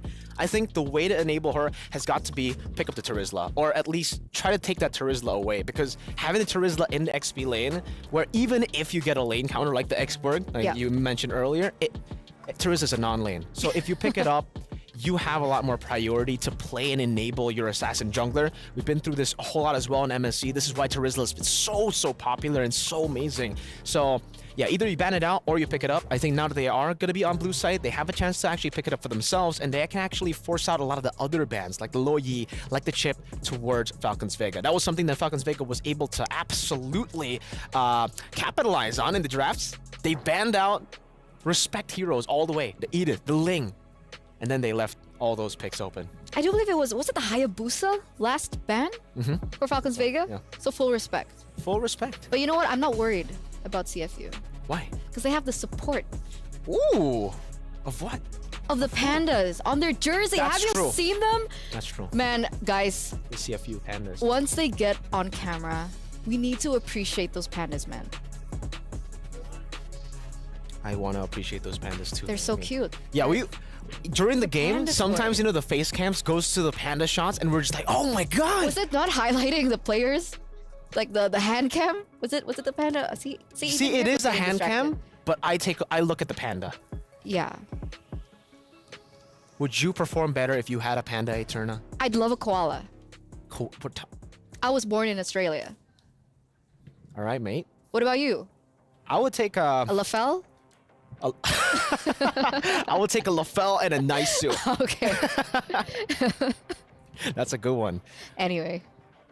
I keep getting distracted. I'm sorry. Yeah, you know, it's okay though, but that was good, because honestly, for Falcons Vega and for the side of CFU, that's what they need. They need additional ways to actually take the game, and even for Falcons Vega, because even though that was dominant all the way from the start, we did see weakness points. We did see that in a couple of ways, CFU were almost able to come back when they were actually kiting back. So they could go for that. They could go for the exact same way, where they actually try to play for the kite back, wait for these initiations, wait for the overextensions that Falcons Vega technically have a tendency to do, and then punish them. Sorry, I'm waiting for the pandas. Me too. To be fair, I am too. It should be the next shot, right? We saw Falcons Vega earlier on camera, and we should be getting pandas after this. But while there we go. Oh no, it's covered. Oh no. No, show us the pandas. They know that you don't get the panda. They need to win first, then you get the panda. And it would be actually really great for them, right? Oh, panda! There you go, panda! Hi, panda. Oh, so cute. You know, at this point, I think there are 5 of them. There are maybe even more for the coaches. You're right. You're right. And you know, the coaches need it, right? They need to get their head in the game. I mean, technically they did win that draft in the first game, so... see? Are you saying the pandas are... See, the cameraman gets me. Yeah. They're happy with the pandas. They're happy with the pandas too. But, you know, you said the pandas, they definitely need that, and they did win the draft. Are you telling me that I said the coaches. Yeah. Do you mean that the pandas actually help the coaches draft? It's support, they whisper? Right? If anything, it's support. Why are we talking about pandas? Hey, Turner, you started this, man. I'm sorry. Let's get back into the game, right? Because in this group, for CFU and Falcons Vega, the third team in their group is Cloud9. So, yeah, if Falcons Vega can win 2-0 here, they're definitely, it's almost a shoo-in for them to make it to the playoffs. But for CFU Serendipity, if they go 1-1, how do you think this is gonna go? Like we said, you know, the group of death, it's definitely going to be very interesting if it is going to be 1-1, because then technically it leaves every team in the same spot. They're all 0-0. They have no points on for the leaderboards, and they're going to have to get a 2-0 win against one of them. And hey, there's a possibility that we get a tiebreaker too, so I'm not counting that out, not just yet. Not just yet, as ladies and gentlemen, let's prepare you and let's welcome you into the drafting phase for the final game in this best of 2 series between Falcons Vega and CFU Serendipity. But it looks like there aren't any swaps. Falcons Vega still have that first pick with the Edith. It looks like this might actually be a similar drafting phase that we saw in game number 1. I think it'll be exactly the same for the side of Falcons Vega, right, on blue side. And unfortunately, because CFU are on red, they're kind of already forced to make the same bans. It's Chip, it's Loyi. Maybe they'll change the last ban, right? Maybe they leave Juicin open, but I don't know. Now I'm actually kind of scared of the Juicin pick, right? Because why do they ban it out? They know something we don't. Has Falcons Vega been able to perform in scrims with the Juicin, or is it just respect? That's a big question, right? Prior or respect. what do they do?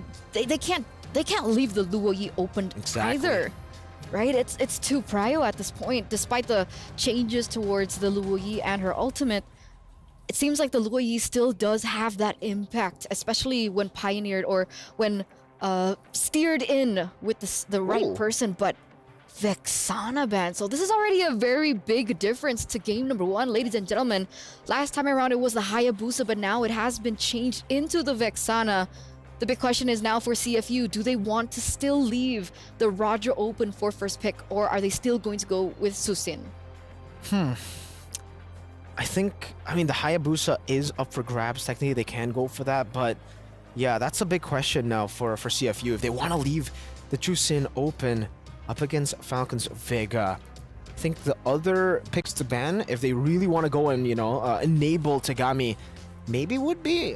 I mean, we've seen this before as well. I think it was Liquid Echo versus Falcons AB Bren back in MSC, where Terizla became super prio towards a later stage. But again, the Roger was something that we were mentioning for first pick together with Ling all the way from the pregame, and it will be banned out here. Roger banned out. Hayabusa and Juicin left open for the draft. Blue side has a chance to pick it up, but is it that prio? Now that's the big question. That's a new question that arises once you answer with the Roger. And it turns out, nope, not as prio as that dirty Terizla. DT!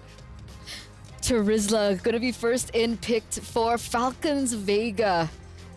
And I honestly wanted that question answered, right? I want to know how Zuxin fares in an international and a professional level. Does it work? Does it not work? Is it too squishy? Is her damage enough to penetrate through? But let's see, maybe it still does have the possibility to be popped up later on in this phase. But with the Terizla first in, do you think CFU are going to go for the exact same thing? Ruby and Harith was their choice earlier on, but with the Hayabusa left open, it's actually going to be a Hayabusa and a Ruby. Man, Tagami on the Hayabusa. Now that's something that I'd pay to watch. Well, lucky for you, you get paid to watch. Because, the Hayabusa gets picked up here. It's a massive pick for Tagami. We saw just how lethal she was even on the Fanny. But now, the fact that they picked it up so early, right, it leaves it a bit more vulnerable compared to the Fanny pick that we saw last picked by CFU. Now Falcons Vega, they'll be aware of this Hayabusa pick, and they will go for a bit more of those stoppers. Also going for the Harith, now that the Roger has been banned out, they want to go for that lane prio, and this is also where Chinchao finds her comfort. The fact that she was already winning lane on a Claude against the Harith. Now, I guess we get to see what she can do on the Harith, a snowball pick, a pick that is known to bully other laners, and a Valentina too, to go for that flexibility IMU. The creativity of the players that play Valentina, usually they're a bit crazy, especially here with an I'm Offended, and technically, I don't know if you want to take the shadow kill. It's a good escape tool. It's a good escape tool. That could be something that they want to go for as well, but this could be also why the Valentina is super prio, is because it forces the enemy team to not go for any more big ultimates, right? Or go for too many big ultimates to try to overwhelm the Valentina. But in both those cases, it's kind of tough. If you don't give the big ultimates over, that means you're kind of limited yourself as to these big team fight moments. But if you do try to overwhelm the Valentina, if the Valentina's smart enough, she'll be able to choose the right ultimate for every single team fight. But they go for the Claude, so we get this exact same matchup, just on different hands, and this is where we get to see whether maybe now it's just Claude's just better in lane, or maybe Chinchao was just a laning beast. Oh, how the turntables, as Arashi likes to put it. Michael Scott. But you're right? Finally, we get to see this similar gold lane matchup, but on reverse, and we finally get to see the prowess of both these gold laners in their lane. Because like you mentioned, right, with a Harith and a Claude in one lane in the gold lane, it should be a shoe-in for the Harith. And not to mention now, Falcons Vega are holding really good side lanes, right? With the Terizla in the EXP lane, it's going to be a wonder how CFU are going to hold on to the prio, especially in the early stage of the game, right? If they don't have the prio in the gold lane, they don't have the prio in the XP lane, is there bank on the mid lane? But even then, Falcons Vega, they're quick to adapt, right? They're quick to react to this. The Lilia gets taken out. So what are the choices left to win in that mid trio? You mentioned it, Anna. It didn't really work out for them in game number 1, mainly because, well, their clear was okay too, but it's just really tough in game number 1 to go up against a Vexana plus a Carmilla when it comes to clear. Now they ban out the Minotaur, and the Tigreal is still up for grabs. That's a big pick, by the way, for Falcons Vega. They ban out the Yuzong. They might go for the Tigreal. If it's not picked up by CFU here, the Hayabusa is going to be in a lot of trouble. The Tigreal is one of the best picks, or I would say maybe the best pick when it comes to going up against Assassins, because once you go in, you get caught by that implosion, goodbye. Everybody's going to be able to follow up, and the Baksha ban is definitely interesting. I would have definitely thought, especially considering they have already picked up the Hayabusa early, that they want to go for the same exact bans as they did in game number 1 with the Minotaur and the Tigreal, but now they ban out the Baksha. At Falcons Vega, it really seems like they're already setting up for an Assassin pick, so the Baksha ban again, is definitely something I'm going to be questioning, just like in game number 1. And they go for the Juicin debut! Zuxin finally makes her appearance, ladies and gentlemen, in the Land of Dawn on the competitive scene. And what better way for Zuxin to come out than in the hands of CFU Serendipity. But Tigreal doesn't even show up here. It's going to be the Nolan and the Kufra.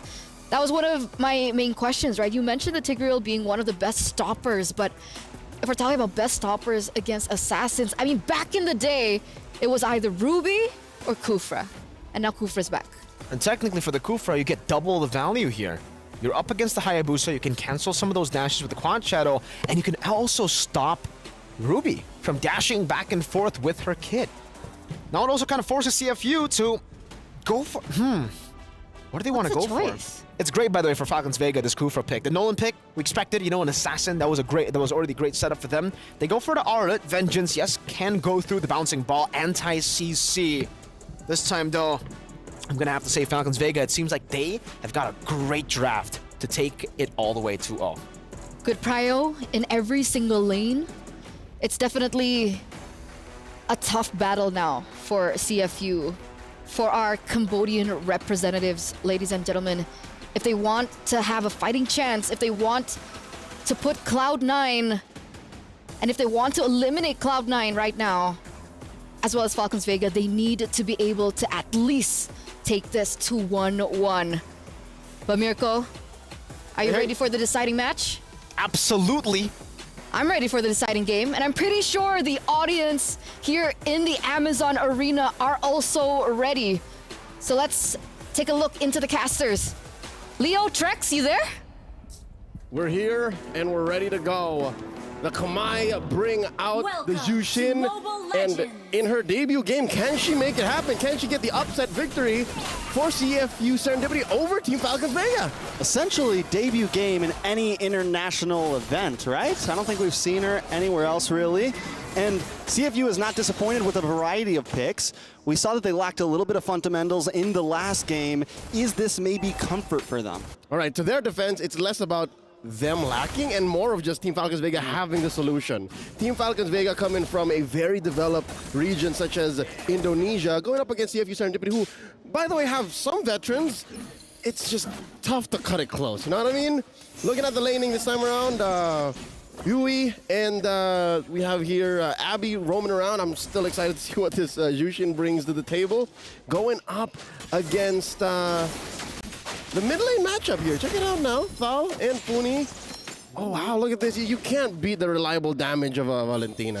You definitely can't. Whoa. But a nice grab onto Thal, brings Thal back. But we're already seeing the possibilities with the Jushin. Going to be interesting how this works out in a lot of these team fights. It's something we haven't gotten to see yet. Moshi Bang maybe looking for something here. All right. Oh, no, Yui! Force the flicker. She's put down a 10th of her health. She's going to be sent home. That's a TKO. Tagami thinking about an invade here. I like how Melee just picked the Nolan dead cold right there in that last slot. Up top, Yui Fendi, 2v1. Major. I mean, both teams kind of playing the back and forth right now. But CFU, I think, know what's at stake here, and they're not forcing anything at all. They're definitely taking it a little bit slower. We're going to wait for this first turtle. And we might not see a lot until second turtle, but Falcons Vega doesn't want to let that happen. Look at the damage already. Drag back, though, under the tower. Mooney tries to come in, get some nice damage on Moshi Bang.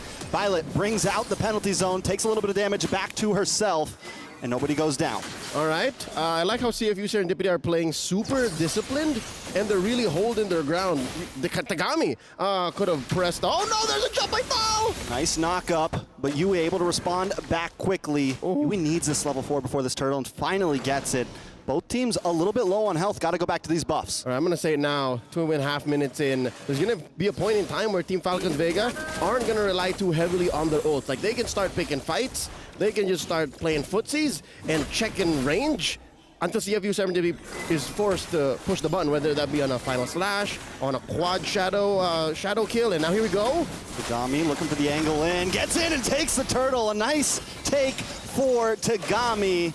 And now they're looking for the turnaround, look for the possible grab onto somebody. Funi runs, Thal runs. They know they don't want to force this fight. They lost what they came for. As long as Tagami's around and she has her retribution, nothing is truly safe. Until you know that she's under some CC, until you know that she's out and away, you can never count out a potential for a steal down bottom, 1v1. Moshi Bang might not be able to get away from this. Hits the final slash, trying to vengeance through. Trying to get away, but falls right into it. First blood over to Violet. And up top, there's a jump by Thal. Gets the Tyrant's Revenge. Nice lock on. The damage locks in. Funi able to take out Abby to Blazing Duet to try to seal the deal, to try to turn things around. Tagami able to find Melee. It's a 1-for-1 trade. Team Falcons Vega not giving up just yet. Yue takes a little bit of damage, and Chincha might go to top. This is bad. Thal. Tagami has a shield, though. Should be okay. Yep. Check in with the quad shadow. Let's check out the STC replay. Moshi Bang, I think she was buying time. They knew that this bigger fight was going to break out up top. And yeah, Abby goes down, but there is a trade found eventually by Tagami. Jungler for a mid laner. I'd say to some extent that was worth it, especially if they could convert. Now in mid, Funi put down to half health. All right, they'll let that go. I'm still wondering how this Jushin is going to completely play out. Abby's taking a death now. I think it's huge that they got the kill onto Melee, though. We saw how well Melee did last time, especially a farmed Melee, a good fed Melee. And right now, putting this death on a Melee, I think is definitely a win for CFU this early on. Yeah, slow her down. She does so much when she's ahead. So if CFU Serendipity can find a way to get into a, I don't know, place where they can put some offense on the board, they can definitely maybe even see a 1-1. Now Violet hit with a final slash. Nice final slash. Penalty zone in response, in comes Thal. Trying to get the Town's Revenge, unable to lock on to anybody. Yue with a beautiful I'm offended onto 3 members, and in comes Tagami. Able to get the kill onto Violet, looking for another one. Thal in a bad spot, gonna get pulled back from the Zushin, but doesn't need to because Yue gets the kill first, but Melee up against Yui Fendi. Yui Fendi trying to get away and able to. All right, very rarely does a Claude walk away from a Nolan, right, with lethal intent. So she played that mid 1v1 very well. They are going to trade for a turret up top. That's a turtle scored by CFU Serendipity. 2 so far in this 5-minute game.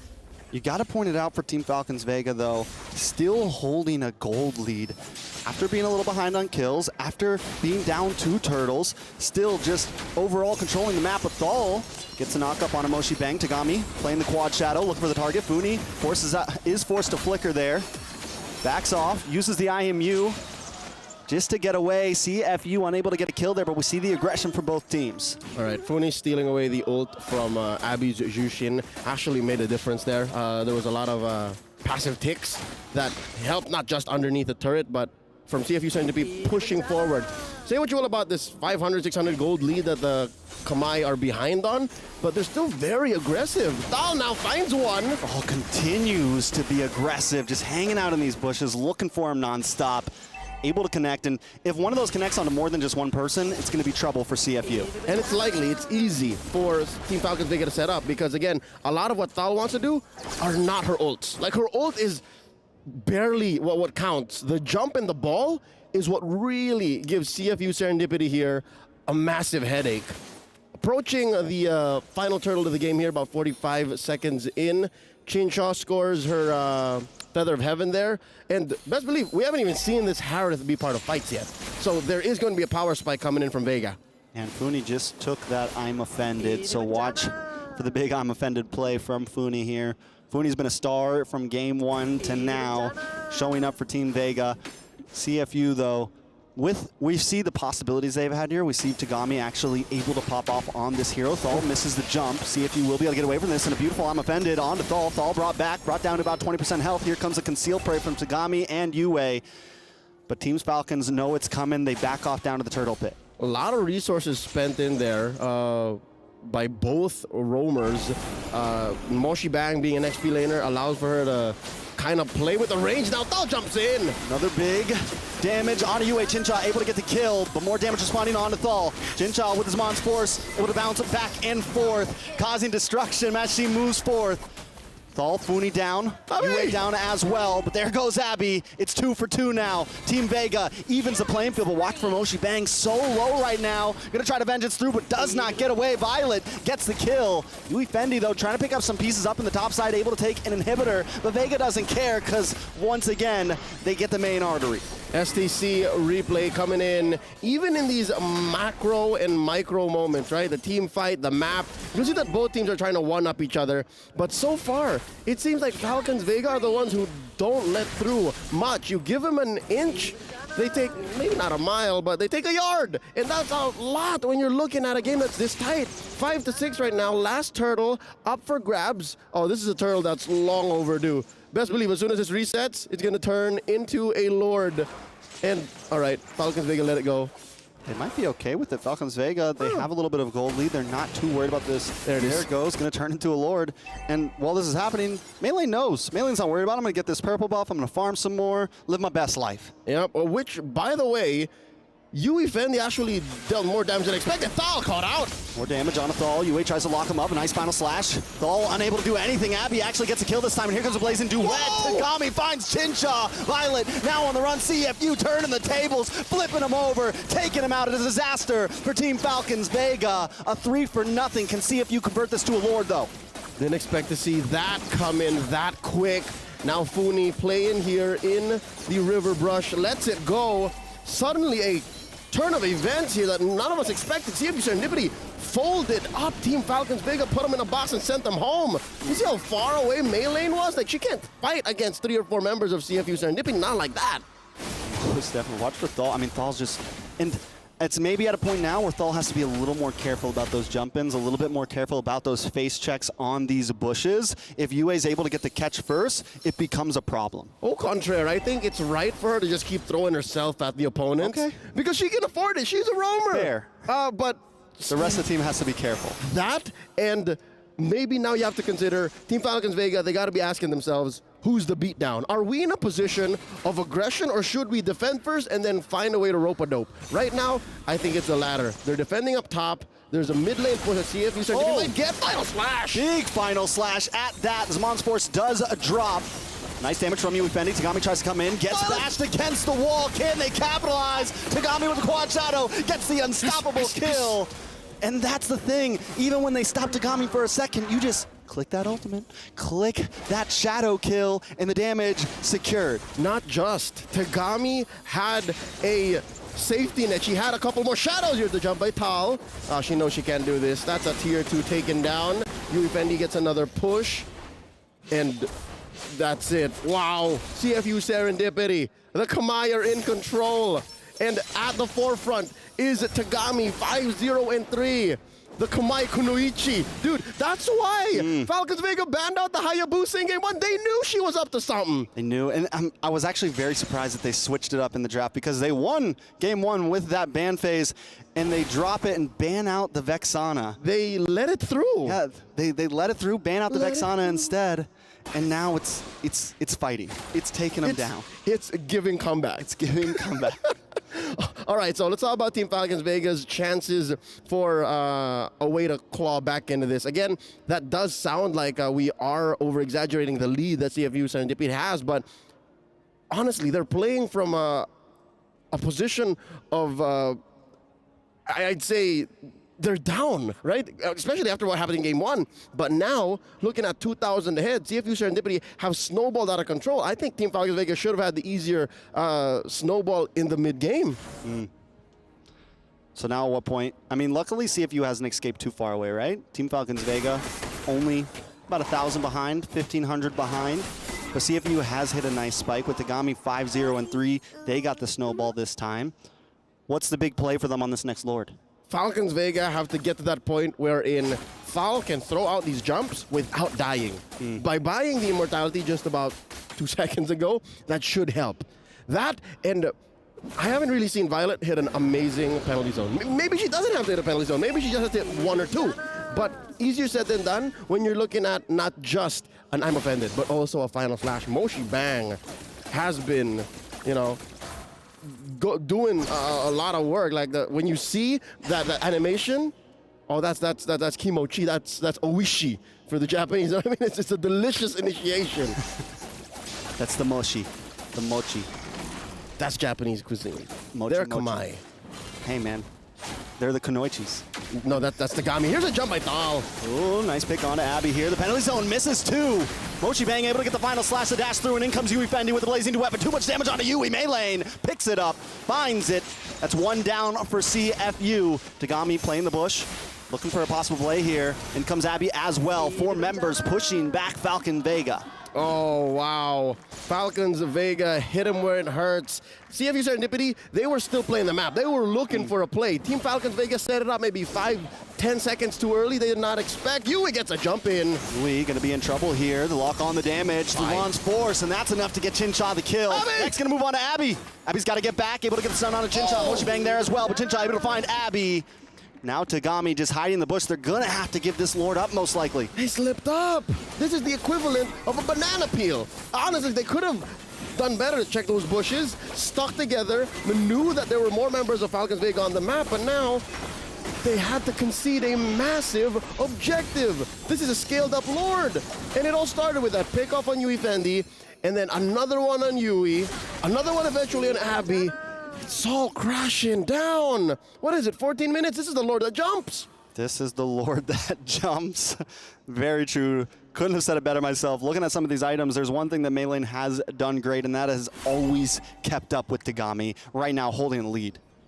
I mean, the shutdown gold has to matter, right? Who did they shut? There's not even a shutdown gold. They just farmed out of their minds after the pickoff. Farming their minds off. Now she's up by 700, 1,800 gold. That's huge. And all right, luckily Tagami doesn't have her Skypiercer stats reset, right? So they can find a way to get in again, clean house, but first now they gotta defend. All right, final slash does come in from Moshi Bang there, but the Lord is coming down to about 70%. Gets the dash onto the wall, gets the smash. Looking for something here. Falcons Vega playing the distance, keeping it slow, keeping it steady. Minions able to come through, but unable to get an inhibitor, and they back off. Another wave coming. Are they going to try to force this? CFU looking for the play themselves. Tagami playing the quad shadow. Once again, dashes to the back into the base. Penalty zone, lands into the wall. And a nice final slash into the response. We'll see if you try to capitalize. Mochi Bang goes down first. Out comes the blazing duet. Tagami forced back, looking for the quad shadow, but unable to lock out the damage, and Thal with a big revenge against the wall. Tagami now on the run. The Shinigamis are here. Team Falcons Vega looking to wipe them out, but Tagami wants to defend, but they're already on the base. CFU, I don't know if Tagami can do it all by herself. Too low, too late, not enough time. Team Falcons Vega with the 2-0. They lost some altitude in the mid to the late game transition, but they found a way through a series of pickoffs, a series of sudden rotations.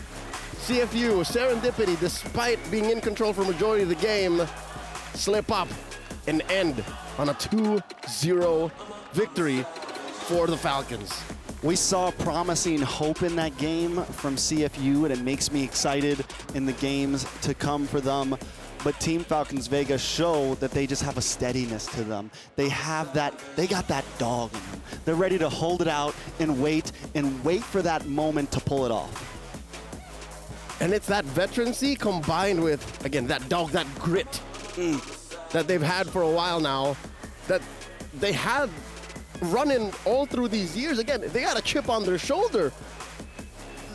they have a shadow looming over them where they can't beat the best of the best, but they know that they can be the best. And they started off strong here in the very first matchup of MWI 2024. Congratulations once more. And I gotta be honest with you, Trex, folks watching at home and even in the Amazon Arena, this puts CFU Serendipity in a very dangerous place in their minds. We're gonna go to the stage right now. We'll be hearing from Cheryl and Barak.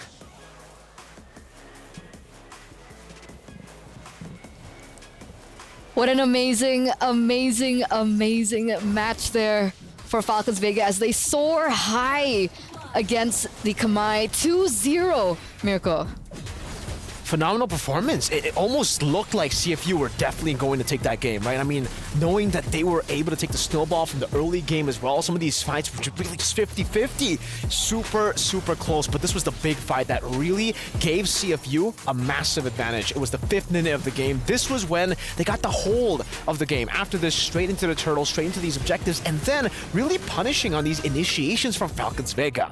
Because I think all the way from the draft as well, we were talking about how the Tigreal would be the best choice here for Falcons Vega, and I think I will still stand by that, knowing how Tal played the Kufra here. It definitely felt like it's more of a Tigreal playstyle, but hey, in the end, they were still able to make it work through the reactive plays again, but whenever Tal was the one initiating, it never looked that good.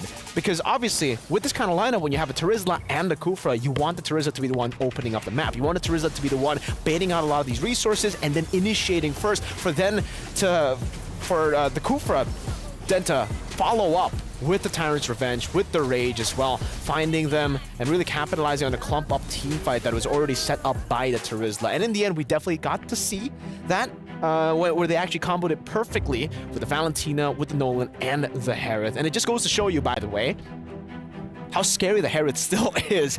We were talking already many times with other analysts, with other casters, that the Harith has really fallen off at MSC. Yeah, never mind. MWI, completely different story. Harith just going through everyone. Back on track, especially that the Roger was banned out earlier on, right? The Harris still a big gold laner to kind of watch out, and we finally get to see Chinchao shine, right? Because from the first game, I was expecting that Chinchao would, carry through as she usually does in a normal Falcons Vega gameplay, but in game number 2, finally she gets her moment. It was her time to shine. She was, holding the GPM. She had the highest damage dealt towards the end, had a Maniac under her belt as we do present you, ladies and gentlemen, the PlayStation MVP. It goes to Chinchao. 11 KDA. 9-1-5. I think I just really gotta give props to the composure that Chinchao has in this game on the Harith. This is not a pick that would usually be able to fully carry in the late game, right? I mean, there are certain conditions to be met in the later stage of the game for you to carry, but luckily for them, they were able to still play along with the Harith in the mid game. That's where Chinchao is still at her peak when it comes to this hero, and you can see the understanding of Chinchao, of this hero as well, knowing exactly when to take these fights. I think it was one time that she was picked off, it was around the bottom lane, that's why she had that one death. I think it was, no, not this one, the other one. But anyways, for Chinchao, the fact that she only died once up against this composition that was built to really punish someone like a Harith who wants to jump in, who wants to be up and close, up and personal, she played it really well. Purifies as well, always well-timed to get out of these sticky situations, even when she dove in with the team. For sure, for sure. And I think one of the biggest, turning points for Falcons Vega in that game that CFU Serendipity were leading for that certain point was that Holy Crystal. Yeah. Right? As soon as that Holy Crystal hit in for Chinchao, that's when things kind of went badly for CFU Serendipity, and actually that does put Falcons Vega at number 1 in the standings, ladies and gentlemen, in group number 8. That's not a number, actually, that's a letter. By the way, But it looks like we are going to go to a short break before we get into match number 2, where, again, the CFU Serendipity will have to go head-to-head against Cloud9. To see their performance, we're going to throw to the break. Don't go anywhere. We'll be right back.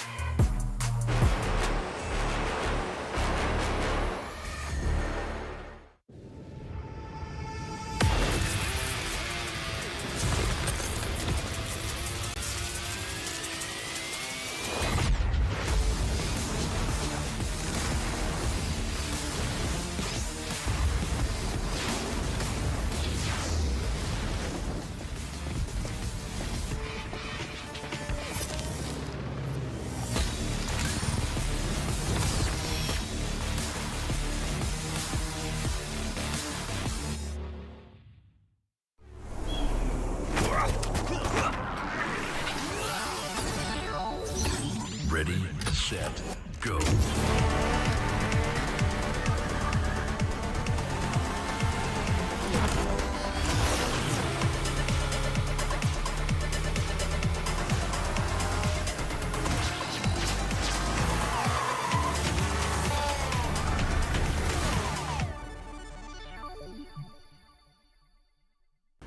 لحظات البداية عاشت معنا. كنا نحسبها وقت للتسلية بس. نحسبها بس ذكريات. عبود أعطي أختك اليد يا ولد. ابتكرنا فيها ابتكارات، وإذا بغينا قلبناها خرافات. كنا نحسبها بس لمة وصحبة وسهرات. انتبه نوب ترى نوب. لكن كنا نشوف عالم ما حد يشوفه. ليت يشغل وقته بشيء يفيده. الله عليك على اليد صوت. عالم كبر وعاش فينا. عالم الحماس فيه يوصلك كل مرة لحلم أصعب، بس ما يصعب عليك. بارد معك وين ما تروح.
Honor 200 series, the best portrait phone AI empowered.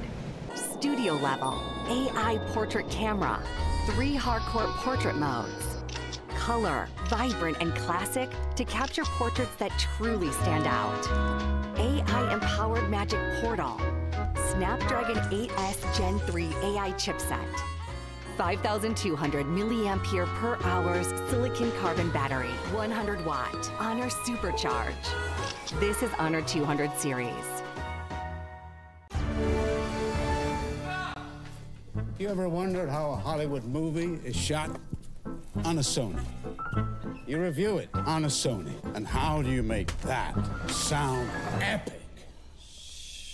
You record it on a Sony. Lunch break on a Sony. So why wouldn't you watch it on a Bravia by Sony?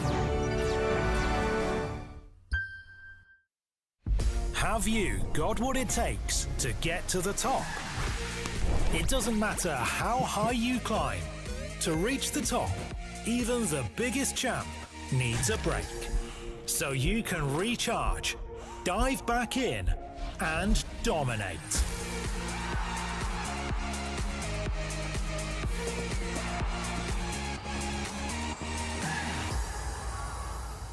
Have a break. Have a Kit Kat.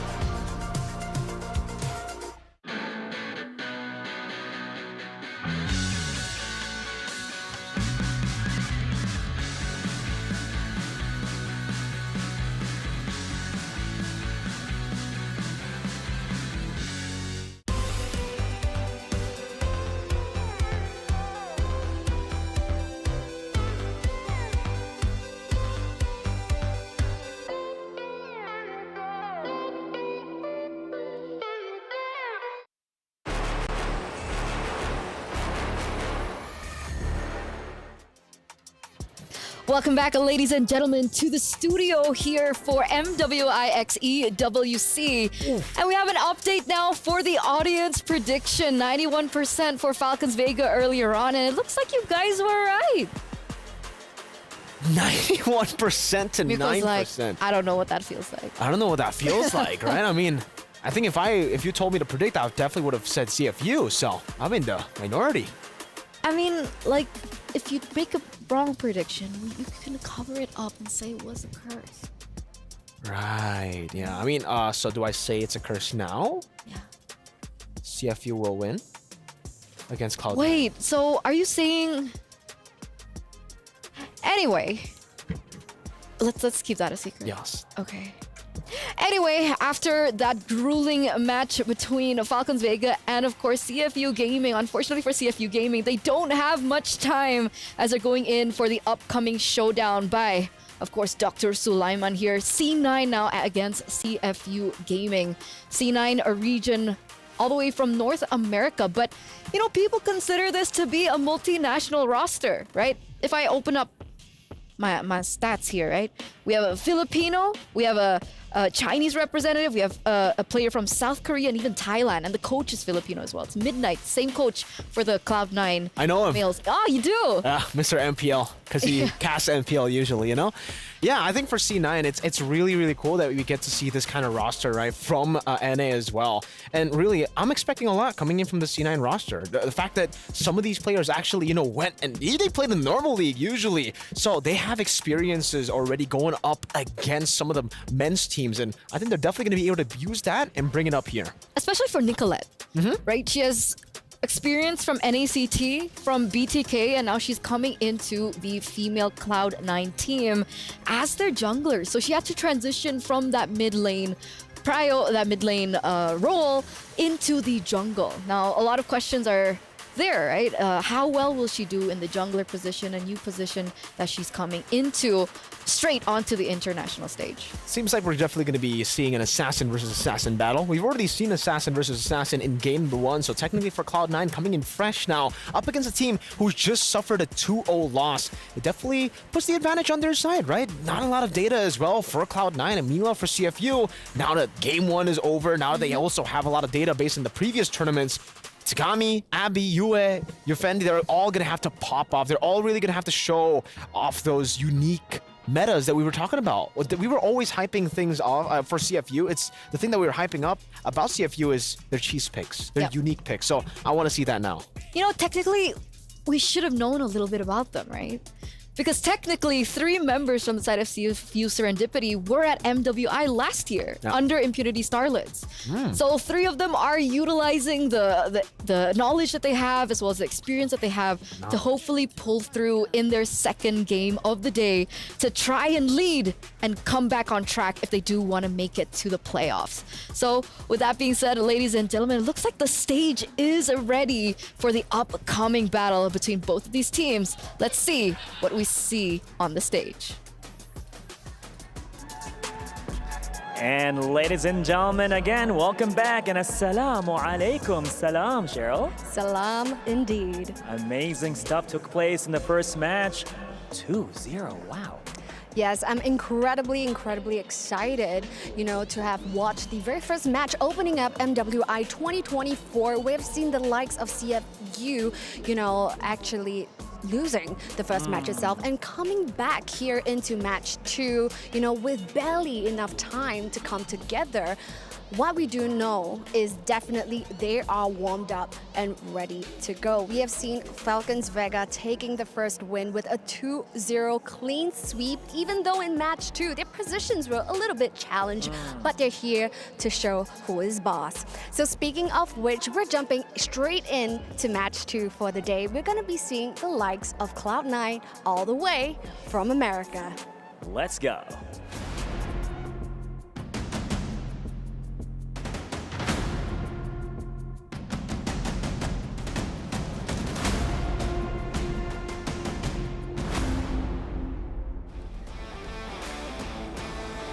Incredible stuff, and those are the beautiful faces coming from Cloud9. I know all of you guys in the comment section would be absolutely buzzing for all of these girls because that's all we see in the comment section. So who are you rooting for? Let us know in the comments section, guys. So without further ado, Bara, take the lead for our next team. Let's go, and now, ladies and gentlemen, going against the team. Let's hear it all the way from Cambodia. Let's hear it for CFU Serendipity.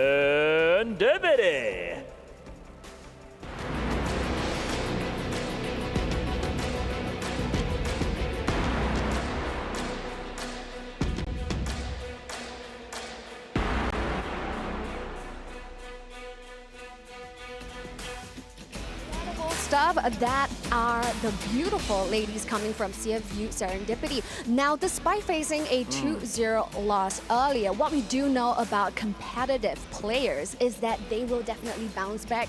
Earlier on in match 1, it's nothing but a warm-up. So they're here, ready to go and take on Cloud9. You got that right. And of course, to get more into the details of the matter, we are ready to hand it over to the studio. Ready? Take it away. Yalla!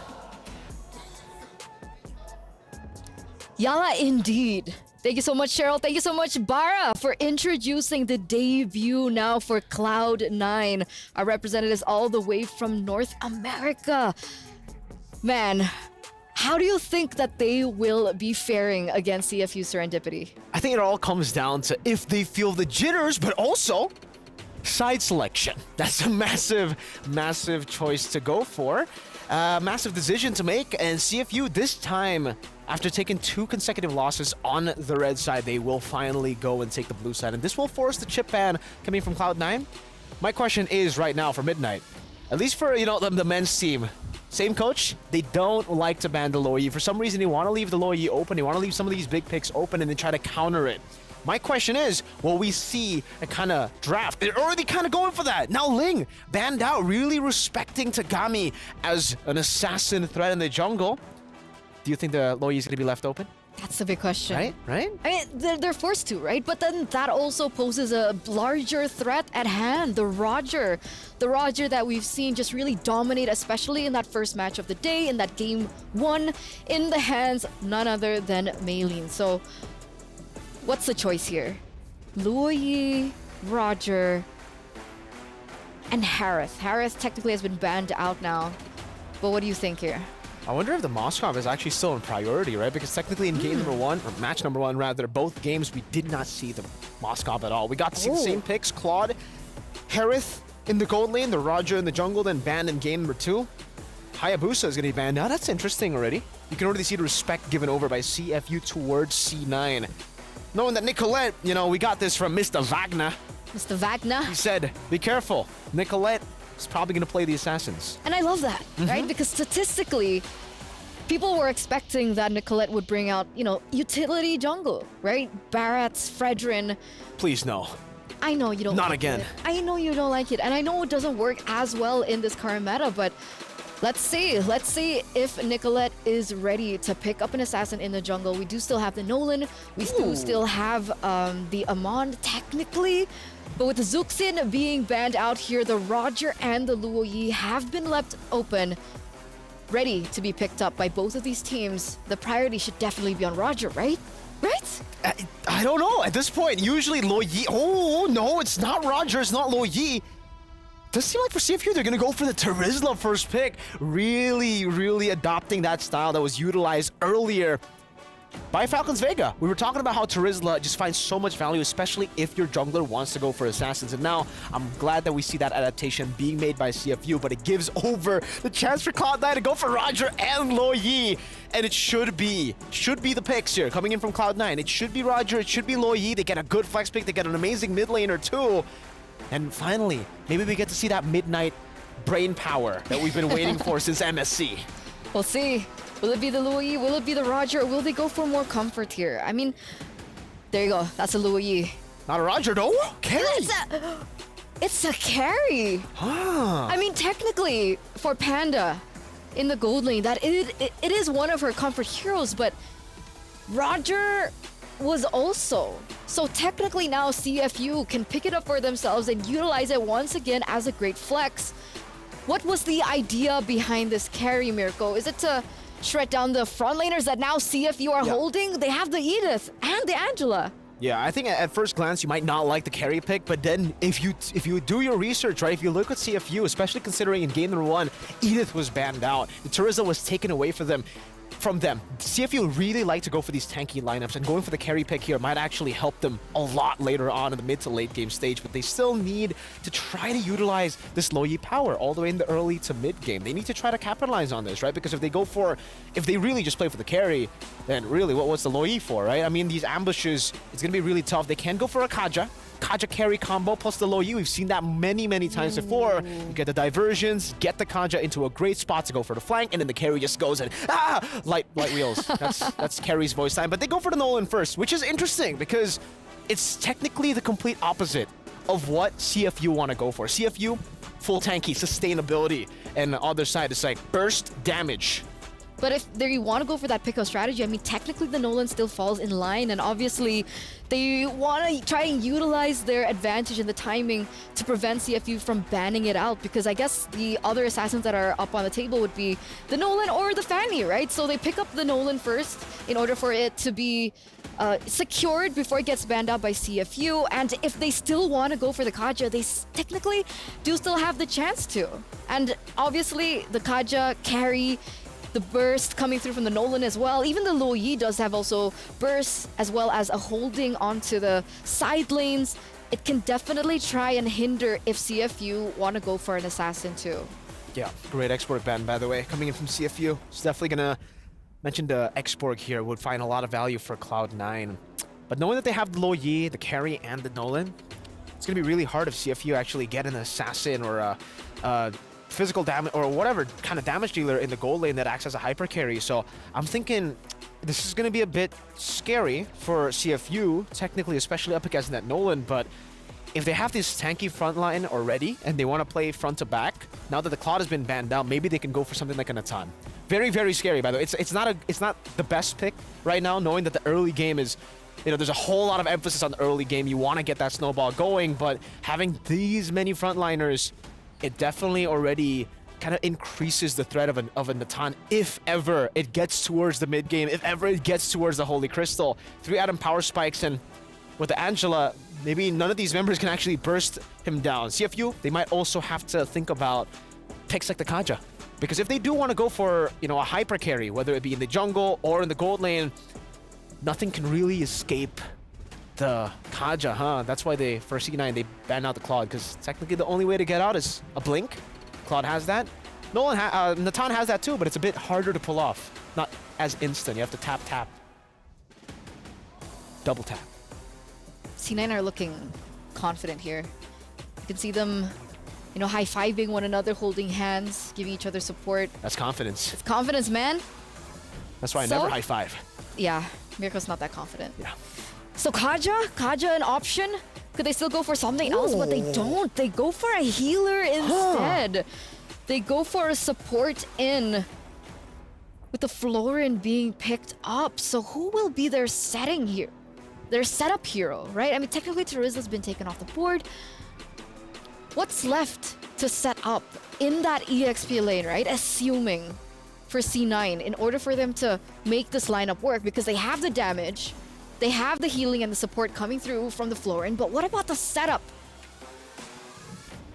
Who's tanky enough? They got 4 very squishy members on the team.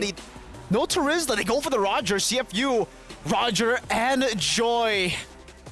Oh, CFU's got a scary composition. They got the fundamentals down too. Oh man, I'm not too sure. Wait, C9. Joy Jungle? Yeah, Joy Jungle, Roger Gold. This is something that we don't see a lot, but no stoppers. There's no one that can really stop the Joy. The electrifying beats back then before the nerf. It's great because no one can CC you. If there's no CC on the enemy team, then electrifying beats does all this. It's the same. Even basically pre-nerf Joy here. So C9, there's no Ruby to go for. There's no Xborg. What's the choice? I mean, Dual Lex plays CC and Esmeralda. I was about to say. Her 3 comfort heroes are Terizla, Esme, and CC. I mean, Edith and Angela, right? There's shields there that you want to try to capitalize on, but this, by the way, they're really looking for a snowball, right? Because if they don't get a snowball, oh, it's tough. But even then, Florian, it's not meant to snowball. What? I'm kind of confused, but hey, it's Mr. MPL Midnight. You know, anything can happen at this point, right? Esmeralda debut, Florian debut. We've got a lot of debuts in our upcoming match of the day. Leo, Trex, take us away. And away we go, back into the land of dawn, back into the games. It's match number 2 in the opening of MWI 2024. Leo and Trex at your service. It's C9 and CFU Serendipity in action. Trex, you know a little bit more about C9 than I do, than the regular viewer. What's up with this Esmeralda? I mean, it's a comfort pick for Jewel. And to defend it as well, there are a lot of shields on the side of CFU. There's a few. I mean, a few shields, yeah. And some possibilities for more depending on who Angela picks and everything. So, I mean, yes, it could be something that Cloud9's been workshopping on. It could be something to just give Jewel some comfort in that EXP lane. This is game 1 on a big stage. Jewel is the rookie of the team along with Xayah. So maybe make sure they're comfortable, make sure she's comfortable, and focus on Panda, Ashley, and Nicolette. And off of CFU, this is definitely a do or die. It's dire. Again, just by the way the schedule works, and if they get swept here by C9, then that's a sure elimination. Group A has its 2 teams moving up, but for now, we focus on the early game. Moshi Bang versus Jewel, Esmeralda versus Terizla up top. It's Panda going up against Yui Fendi. And again, just as how it is, like the Roger just start bullying. Yeah, I mean, a lot of possibilities for the Roger. Wondering how this Tagami versus Nicolette is going to go down. Nicolette kind of debuting some of these assassin picks here. We know that Nicolette has had a large hero pool variety, has played some other positions before, but how is it going to be when you're playing with the big girls? On the big stage, Abby here, bursted down, 2/3 of her health. Nicolette, quick rotation through, back in the XP lane here. About a quarter of a minute until the turtle spawns. For those of you who don't know, Nicolette, also known as Apple, played a good couple of years as a mid laner.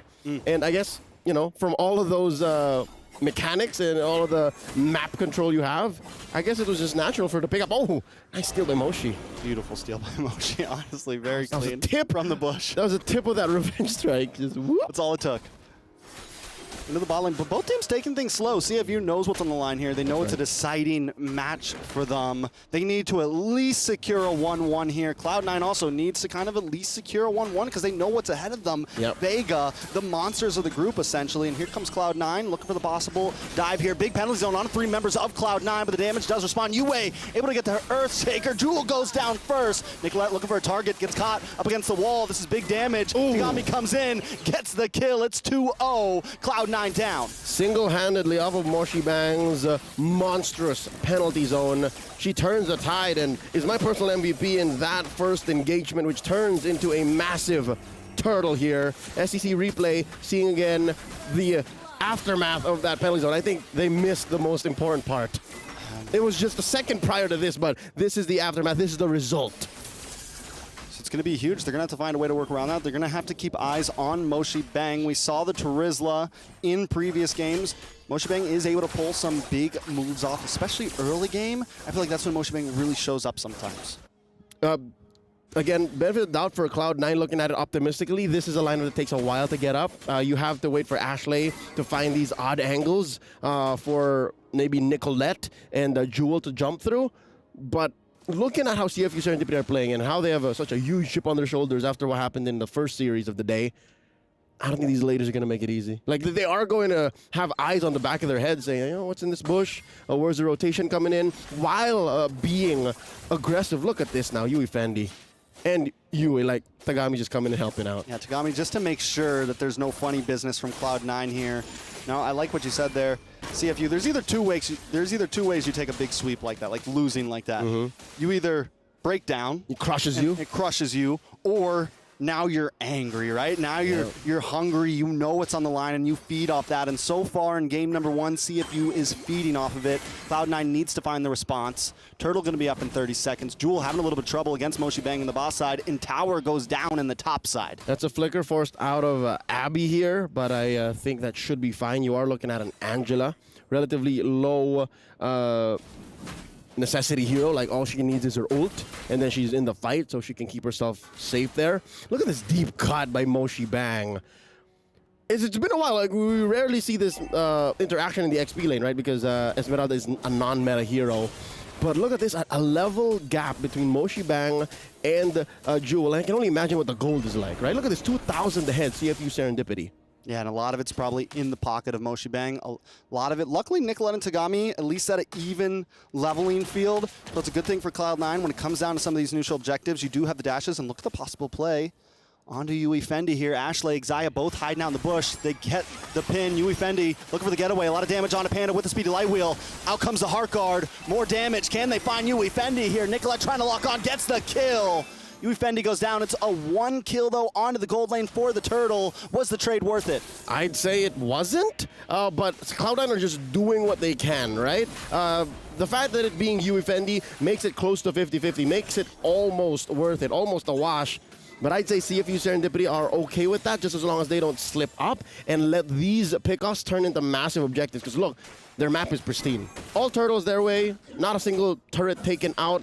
Looking at the item game here, yeah, can't confirm that's almost 1,000 between Moshi Bang and Jewel. But yeah, no, interestingly enough, Nicolette is above Tagami.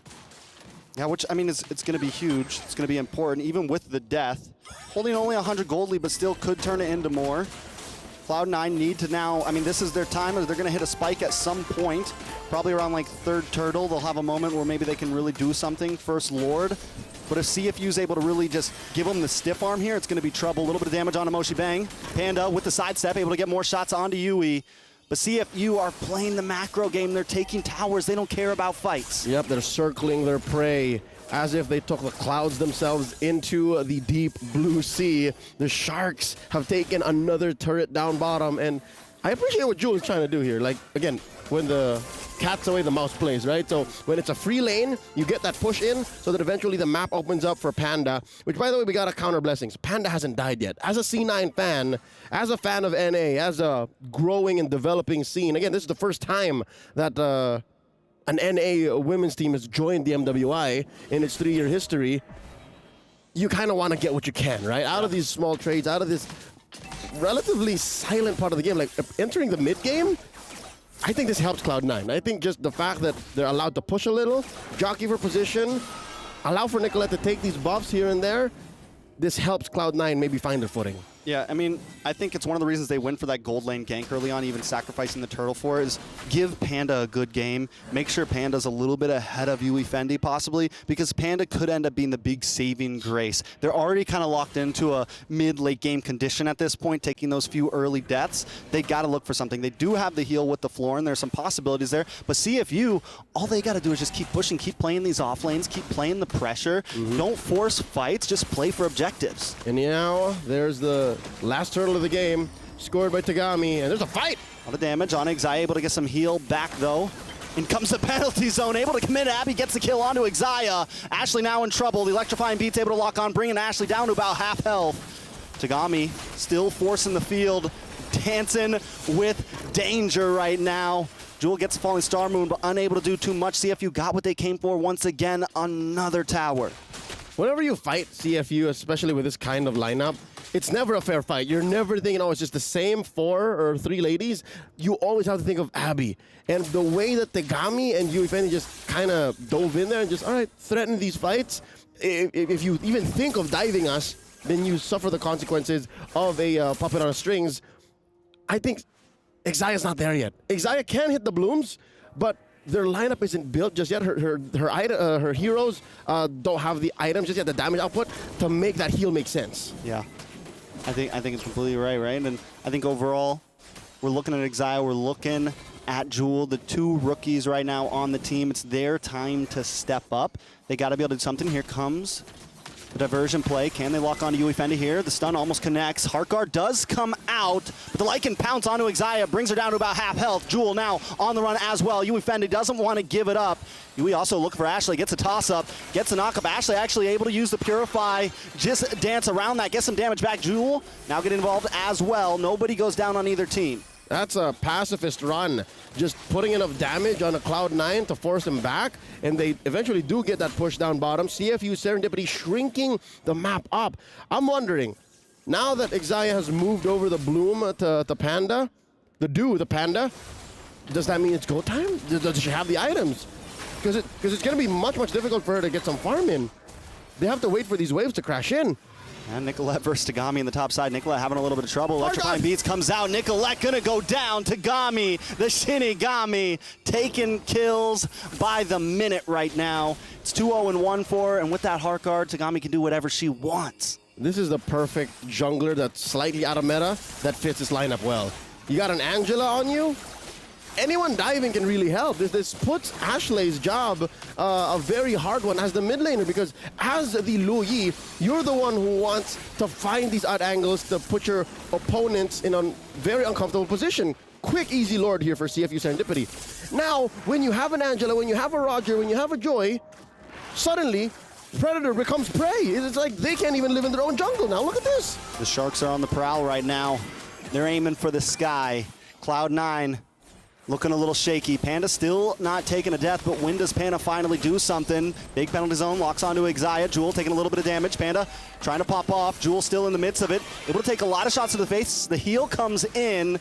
We're seeing some possibilities, but still not enough. Cloud9 unable to output. They can survive, but no output. Yep, they can kite, but can they kill? I think we are, baby, optimistically like 3 or 4 minutes away from that. Quick item check. You do have 2 items on Jewel here, so I think she needs like 2 more to be able to tank up even more. The Trinity onto Nicolette, and just 2 items on Ashley here.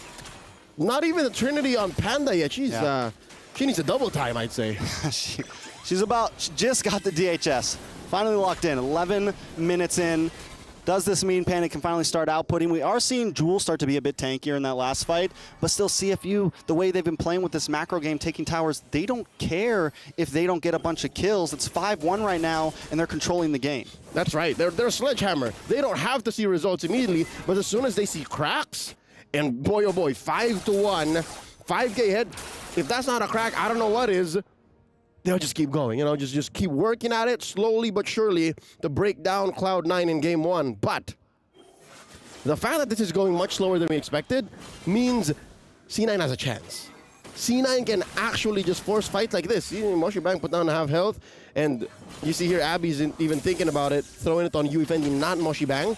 Maybe a pickoff, much like what Falcons Vega did to CFU Serendipity early on, game 2. Maybe that could be Cloud9's ticket out of here. Yeah, Cloud9 just kind of needs that big play, the big turnaround, and they've been buying time well.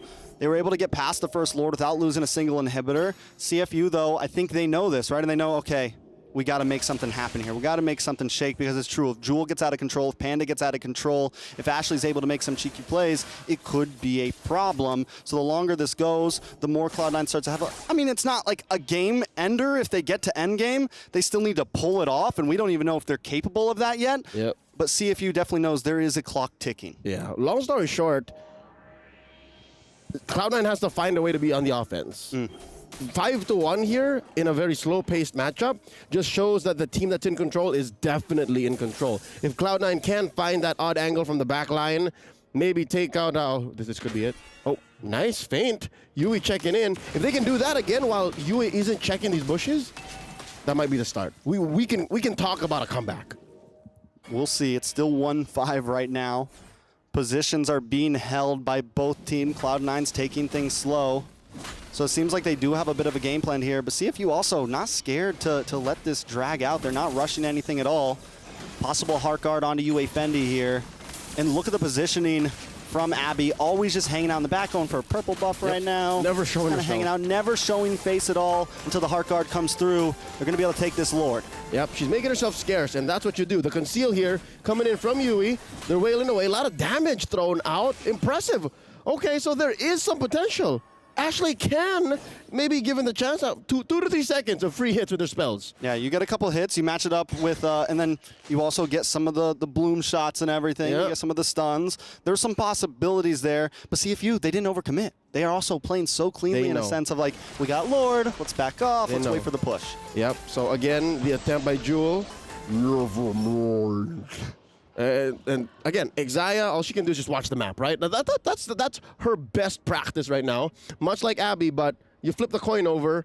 One is playing defense, one is playing offense. And Abby, this is, check it in. Gami checks in. That's a lot of damage on Nicolette. Nicolette forced to run. A couple more shots. The heal does come in for Cloud9, but the Lord finally gets the crash. And Cloud9's late to the party, late to their own house. The Lord is in. He's home. He's kicking down the door. Moshi Bang lines it up with a nice Earthshaker. Nicolette finds Moshi Bang, though. Moshi Bang down. Jewel might be next on the chopping block. It's 1-for-1. Yui takes a lot of damage. Cloud9 trying to respond. Panda popping off with a speedy light wheel, able to get the shots off. But in comes Tagami, the Shinigami, reaping death. But Nicolette stops her in her tracks. It's chaos, it's disaster, and Cloud9 comes out happy. It's the first big clapback from the team from North America. Cloud9 trades 3 for 1. Here's the SEC replay. Could have sworn that there was a plan from CFU Serendipity to actually end it right then and there, but C9 played the rope-a-dope very well. You see how a lot of them are very low, and how Nicolette just skedaddled out of there. She could have gotten punished, but nay, she says, I'm going to try to play for a comeback, and eventually she gets her purple buff again. That ice crown, the ice crown. The winner crown. Winner crown, foo. Nicolette hit it in the mid of the battle, was able to sidestep, then get the kill. So good mechanics. Something we were wondering if Nicolette was going to have. Maybe she's getting some rust off herself. Maybe she's getting a little more comfortable on stage. Because remember, none of these girls have ever been at something this large before. Not like this. Not even back home have they been on a stage before. So this is a big step in the direction for Cloud9. Can they pull it off, though? Because CFU, man, they almost took that game off of Vega. They look tough right now. It's true. They called this the group of death, and that holds for almost everyone. We haven't really seen it quite for Falcons Vega, but who's to say? Who's to say? We haven't seen all the matches in Group A just yet, but right here, right now, 16 minutes in, 6-4, Cloud9 are putting up quite the comeback, possibly. Ooh, conceal play. Winter Crown does come through for Ashley. Gonna get knocked up here, though. Taken out. Yui Fendi able to get the kill. Penalty zone just misses. Can they get the response to get the trade at least? Cloud9 finds it. Panda able to pop off. Yui Fendi still playing the distance, though. Heart guard still locked on. Look at the damage on a Jewel. Jewel able to just get away. It's 1 for 1. But CFU, they're gonna hightail it back to the Lord, not try to push it too deep. I wouldn't say that's the safest thing to do right now. Because look, I think C9 knows that it's time to hustle. All right? The few weeks or months that they've been together as a full-on team, in the guidance of their coach, knows that, hey, we got to take it step by step, you know? There are some fundamentals, some things that you got to do, basic protocol. And so far, Cloud9 have been checking off these boxes. Like, again, having seen multiple MWIs casted at last year's, this is at a level where I can say it's pretty competitive. Coming from a team that has been together for a while, in the Kamai, in the CFU Serendipity, going up against C9, first-timers on this big stage. I am impressed by what I'm seeing. Definitely holding their own, and with Ashley back on the field, they can fight for this Lord, and CFU knows it. You said it might not be safe to rush it. They knew it. They made the call. Now they're just playing the distance again. I think they kind of want Cloud9, hoping that Cloud9 might slip up here, make a mistake. Jewel, though, she's tanky right now, man. She can finally hang out. The Esmeralda's starting to pay off a little bit.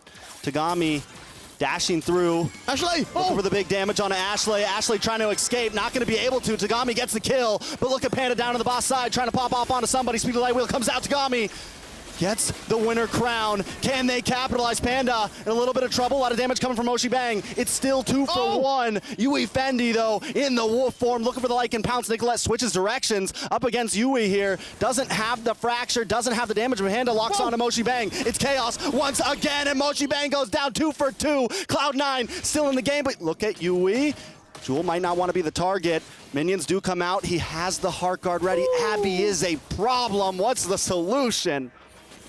She is with and without these fights. The fact that if you rope-a-dope CFU Serendipity, they can just tuck one of themselves into another and then pick a better fight. I think Cloud9 got as much as they could out of that trade. By taking down Tagami and Moshi Bang, that's as best you can ask for, but that could have definitely been the end. CFU Serendipity, again, much like the Sharks that they are, these ladies are able to split up Cloud9. Isn't that what Clouds do though? They're just condensation in the air, man. But they're holding on. I think if they can put Ashley in a better position, they can get a better fight.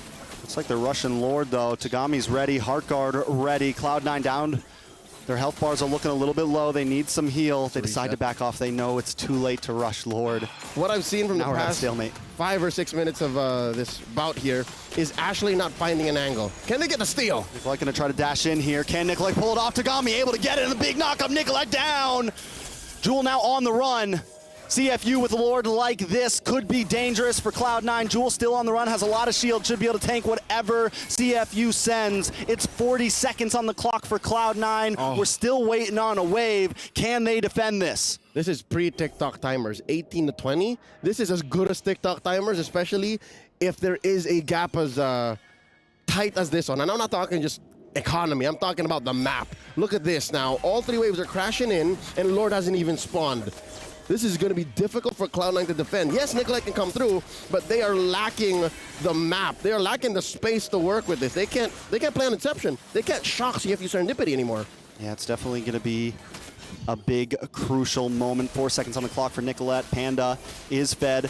Going to work on Melton down. A member here, Moshi Dang with the penalty zone. Into the backside. Jewel also with the falling star moon. They're trying to pull the Lord to the side, but in comes Tagami. Jewel goes down. Yui Fendi taking a lot of damage. Lord still at half health, and the base falls anyways. Cloud9 cannot defend. CFU take the win. The Sharks can breathe. Get some oxygen in their gills because it's not over just yet.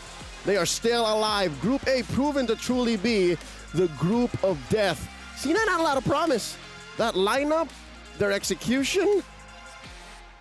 We'll throw it over to Eternity and Mirko to break it down even further. Thank you, guys. Thank you, Trex. Thank you, Leo.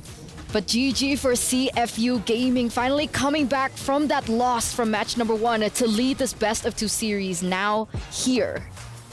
Took them a while to actually take that game, which is very impressive. Again, like Leo and Trex mentioned about C9, the fact that they were able to somehow even force it all the way to that later stage despite getting absolutely obliterated in the early game team fights was very, very impressive. But still, there was a lot of promise with this lineup, obviously in the later stage of the game, but when those promises get fulfilled, when you lose all your base turrets already, when you lose 2 base turrets already, it just becomes way too late. And unfortunately for C9, CFU understand that they always have that advantage. With the base turrets taken down, they know that these waves are always going to be constantly slow pushing back towards Cloud9. They never need to actually make the desperate call to rush the Lord. They can just go back and forth with this new version of the Lord dance that we have come to know now with, you know, the changes onto the Lord damage. But all throughout, the fact that CFU were able to just constantly look for these fights, there were moments where they were disconnected, and those were the moments that Falcons Vega were able to punish in match number 1. Unfortunately, here C9, they were good at kiting back. They were really good at kiting back, almost, right? I mean, with the carry, with the low Yi, it's good for kite back, but every time they got CFU low, it almost felt like for C9, they really had to wait for CFU to dive even more, to overextend for them to actually punish CFU. Meanwhile, if CFU make a mistake, they can always just be like, all right, you know what? That's a bit too much damage. I'm gonna just head out. Jewel, shout outs to her, damage taken. She was able to take so much damage, and even for damage dealt, you know, the carry doing a good job. But unfortunately, when you're dealing damage to these frontliners, which we already, I think, established that the frontliners are quite sustainable as well for the side of CFU. The targeting really doesn't matter, right? At that point, you're not able to fully burst down to Edith with the Primal Rat sustain, with the Angela sustain, a Terizla that we've already spoken about in match number 1 being a ridiculous hero. She also had Queen's Wings, and you can see the damage reduction, definitely. So it was the broken item build for the Terizla once again. And yeah, you know, it actually poses the question, right? In MSC, it was very different, but for MWI, is Terizla first pickable? Oh, yeah. Is that the meta that we're seeing right now? As of course, that we do have to crown our match MVP by PlayStation Tagami. Again, right? One of the biggest anchors in CFU Serendipity. We saw it in game number 1 and game number 2 for their first match of the day against Falcons Vega, and we're finally seeing it once again in the game. And we're gonna have a little look at her highlights this time around. I'll have to say, though, if it was me, I want to give a massive honorable mention here to Moshi, because honestly, with this Terizla, this is the reason, by the way, Terizla is so prio, and that's why in match number 1, I already expected it to be super prio, was because, especially considering most of the players here are trying to utilize the assassins, the Terizla is just the best enabler for all these assassins. I think in the first turtle fight, you guys saw that Moshi was able to get a penalty zone on the 3 members, and that just set up perfectly for the electrifying beats coming in from the Joy. If you have anyone who can lock people down while also soaking in all the damage, baiting out all the resources, it really enables these assassins to execute everybody. But you know, ladies and gentlemen, before we finalize this best of 2, you know, anything can happen. Cloud9 could definitely come back in the second game. We are going to throw to a short break, so we'll be right back. Don't go anywhere and stay tuned.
Welcome back, ladies and gentlemen, to MWI 2024 at EWC. We are now back for the second game in this best of 2 series between CFU Serendipity and Cloud9.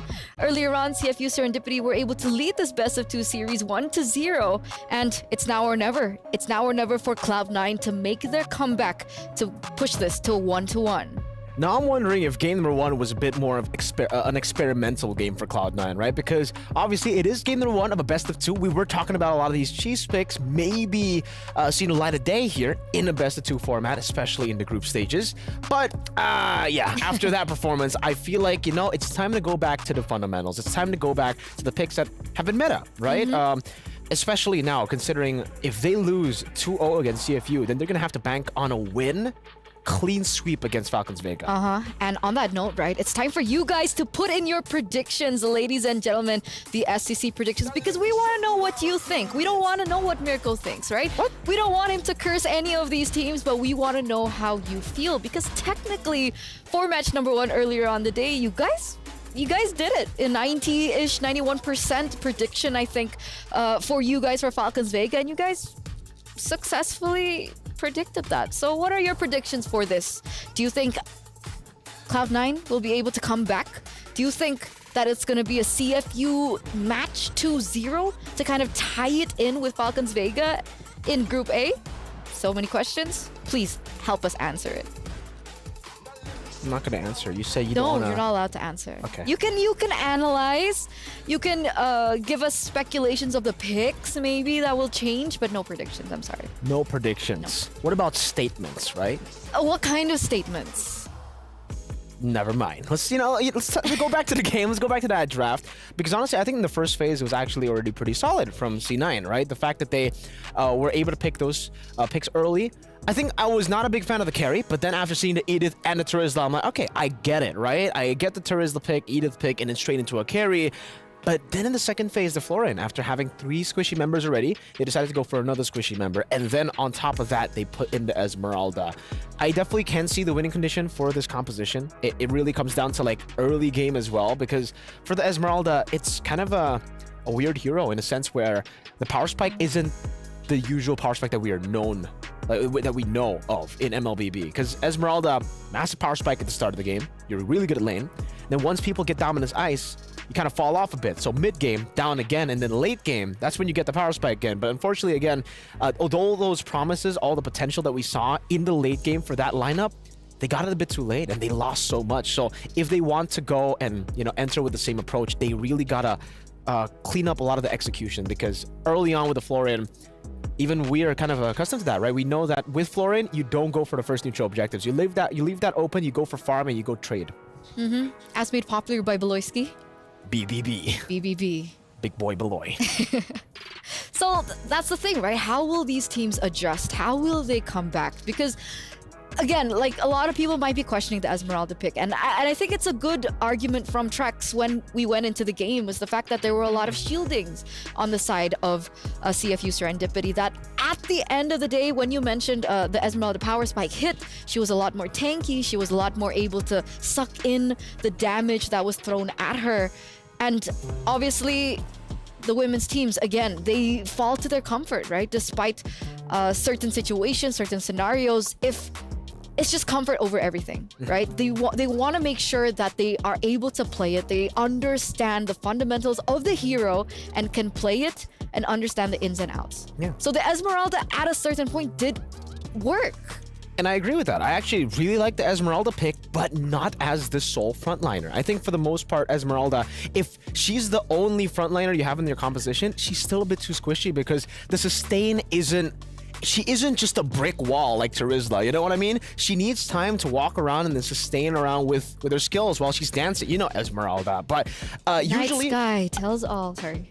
Yes, exactly. I think someone else in front with her would be great. And if they want a healer still, Minotaur was still up for grabs. I don't remember it being banned out by CFU, so they could have gone for maybe even a Minotaur there to actually help with the healing, with the Flask of the Oasis even. You kind of get the same thing, but also you have so much more lockdown so that the carry can actually do her thing. She can, the spinning light wheels.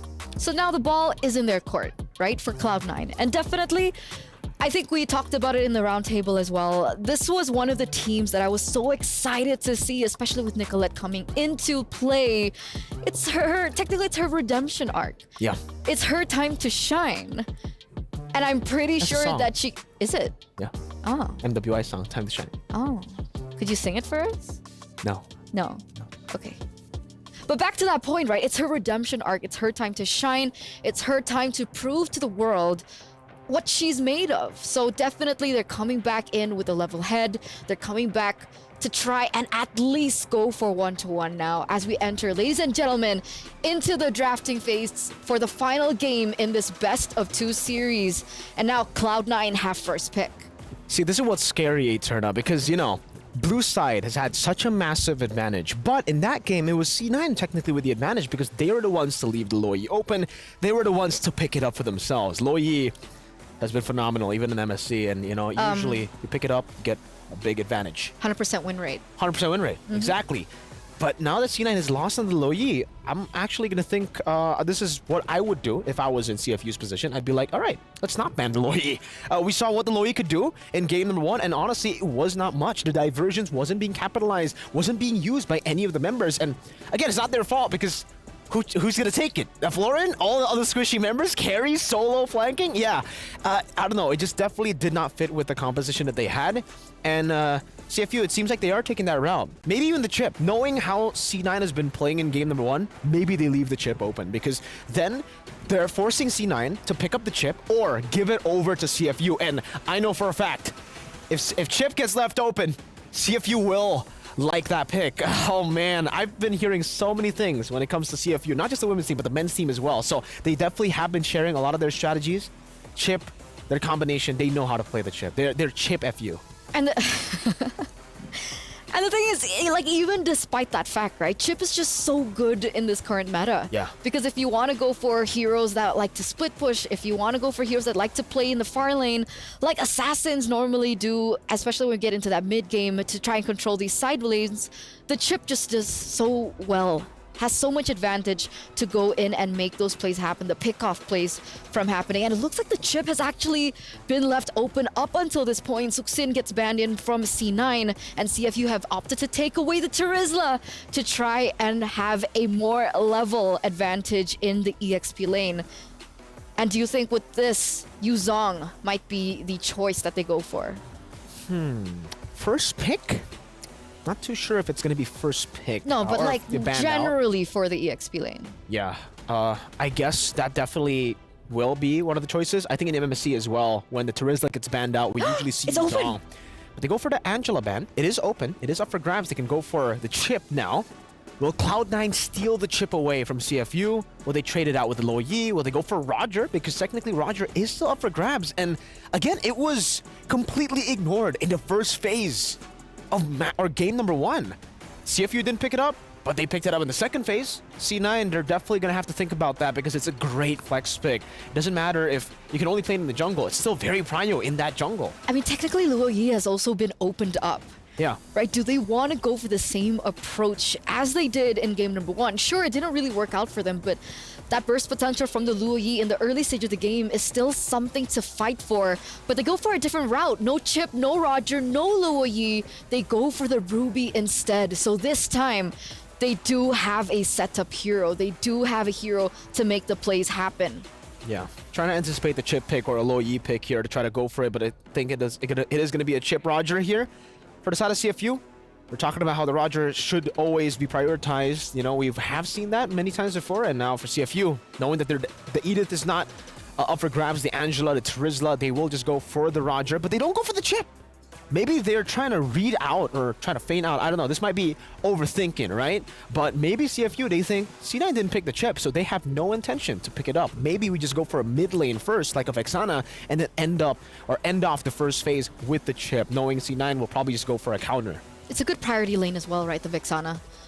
She clears really quickly, obviously still a little slow in comparison to a mid laner like the Lilia that we still have yet to see and come through here for MWI this year. But Vexana, a really great pick, a really good option to go in when they want to try and control the team fights. So with the Hayabusa also left open from the first stage of the game because they opted for the Suxin ban, the Hayabusa does come through alongside the Faramis. Whoa. Faramis and the Hayabusa. CFU. A few picks now that they can go for would be like, I mean, they could go for big setters like the Tigreal and the Minotaur, or they can still try to utilize the chip. With the Faramis, you want to try to usually clump up in these team fights, so if you have prio around the map just with a teleport, with a shortcut, you can still try to outplay the Faramis, but Faramis is known to be a very, very good counter up against the chip, so you can already see for C9, they're trying to deny the chip picks by picking up good picks against the chip, like the Ruby, the Faramis, so they'll just go for the Minotaur. Like I said earlier, the Minotaur is a great setter, great punish. You can react to almost anything, and also you can engage. You also have the sustainability. Great all-rounder. I mean, technically, Ruby is still flex, no? It is. It is still flex. We've seen it flex in like the men's scene. Yeah. But for the female Cram, scene... XP. Exactly. So if they still want to go for Chip, couldn't they technically still go? Chip, Faramis. Yeah, I think for C9, they can definitely go still for that. But, I don't know how comfortable they are on the Chip. The main concern for me is still that, right? Because on the low Yi, it also felt like they were really too comfortable taking these big diversions on to go for flanks. And I don't know, at this point, I think for the Ruby, it's probably going to go Robe, not XP. It's a Natan ban though, so they're already taking away a hyper carry from Cloud9, someone that can actually utilize the chaos that Hayabusa, Faramis, and Ruby can create in the map to get some space. But like you said, Eterna, the Yuzong could be a very good choice, and that's why Cloud9 banned it away. That's probably the next best thing when it comes down to the XP lane, when you can set, sustain, fight, tank up damage, and deal damage. That's something Yuzong specializes in. Yeah, banned down. Now the X-Borg too, so... Huh. Wow. Planning for a tanky XP lane, I'm guessing now. Who would that be? I don't know if they... I mean, technically with the Minotaur and the Vexana, Arlet is a great pick. You can also go full tank on that Arlet. You can still get countered by the X-Borg later on in the mid-game. Yeah, I'm thinking Arlet right now with the Minotaur and the Vex. You get so much value out of the CC that is already there. I wonder if C9 are sniffing this out, but no, they go for the Harith ban instead. Trying to push the tempo and trying to push this Roger into the jungle. And again, right, for CFU, it's still a big flex. Yep. Who's going to be in the gold lane? Who's going to be in the jungle? The Roger is still a big question mark, but here it is. Will Arlet be placed in the EXP lane now? Because technically, wouldn't you go for the flex for the gold lane and the jungle at this point? Yeah, I think going for the flex would make sense, but technically they can also just pick up a Claude here, because for Cloud9, they haven't picked up a Claude just yet. They need someone in the weak side of the gold lane to actually cover up. They'll go for the Arlet first, and I guess, yeah, they're really just going to try to utilize that flex from the Roger, because even if Cloud9 go for the Claude, they already have the Roger. They can flex into the gold lane. That's a winning matchup. The Harith has been dealt with by C9 themselves, so there's not really much risk for CFU right now to just go for that Arlet. Thinking about C9, I'm thinking Claude Moskov. Those are the only two picks, I guess, that are up for grabs. Moskov, maybe a bit too risky. You might need that blink, but even then, I don't know. This is like you choose your poison. Moskov survives better in lane, but in these team fights are a bit more vulnerable. Claude is the opposite, right? He does better in these team fights, but in lane against a Roger, you get bullied quite hard. Panda likes Moskov. Panda likes Carry, and Panda likes Roger. But it looks like that Lolita and that Carry will come through. The Carry, once again, another comfort pick in for Panda. And the Lolita. Why the Lolita here? Try to push back some of the... I think they're... Wait, so Ruby XP? Yeah, so it is going to be Ruby XP. For Jewel, the Lolita pick is really because I think they're anticipating another gold lane or another marksman to go to the gold lane and Roger in the jungle. So trying to capitalize on the three ranged heroes that CFU has. But again, this is why the flex pick is so valuable. This is why they picked up the Arlet first instead of a marksman. Now they can adapt. They can go for an assassin in the jungle. It's not... I mean, technically, it could still work. Something like a Nolan in the jungle could still work. Heck, I would say with how much damage they already have here, if they want to go... Lancelot! I was about to say, if they want to go utility, the Arlet could still go like hybrid damage and also tank, but they go for something even crazier, Lancelot. So those three debut picks, right? The Lolita, we have the Lancelot. Faramis too? And the Faramis, exactly. And Arlet, so another debut in MWI. Man, these picks are getting even more interesting, even more spicy, and everything is on the line for C9 right now. Everything is on the line for the North American representatives here at MWI. Trex, you shaking now? Materna, but whoever is the better team will win today, because this is the heart of esports here. Whether Cloud9 loses, wins, whether CFU comes out on top, we're here for MWI. Leo, we're in the land of Dawn. And Lancelot makes a comeback. It's been a hot minute since we've last seen this assassin in the jungle. It's possibly a kit that Tagami prefers. Because in the absence of her Hayabusa and the Roger in the hands of Yui Fendi, I think this is their next best move.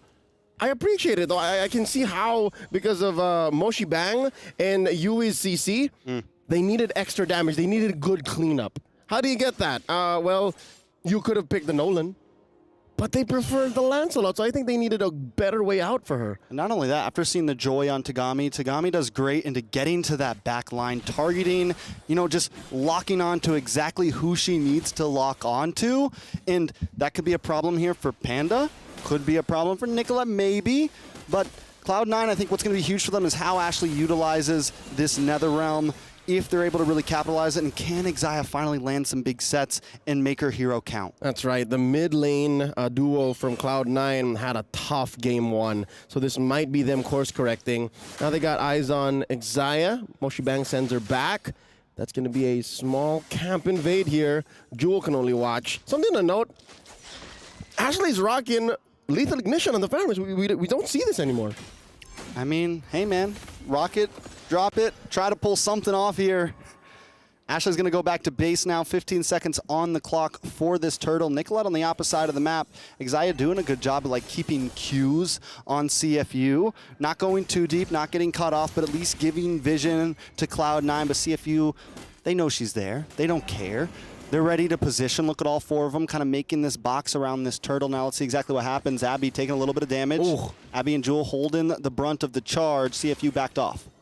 There is still Moshi Bang holding CFU's ground at the turtle. Let's go. Circling around.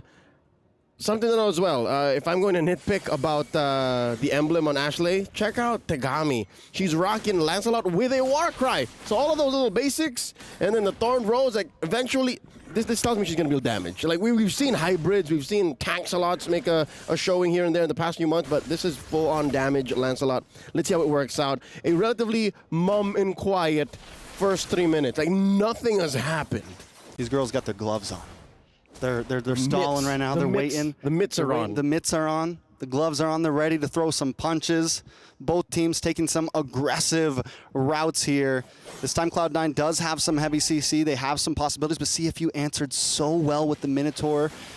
Yui's going to jump in. Speaking of the Minotaur here, Nicolette holding to the bush, looking for Abby, locks on to Minotaur instead. In comes the big stun. Can Cloud9 capitalize on this? Nicolette able to get the first blood, make it two, a double kill over to Nicolette here. The pullback, Ashley with the stampede. Moshi Bang now possibly in a little bit of trouble. Moshi Bang able to output some nice damage. Ashley there as well. Nicolette, Jewel going to finally back off and go for the turtle. 2 for none.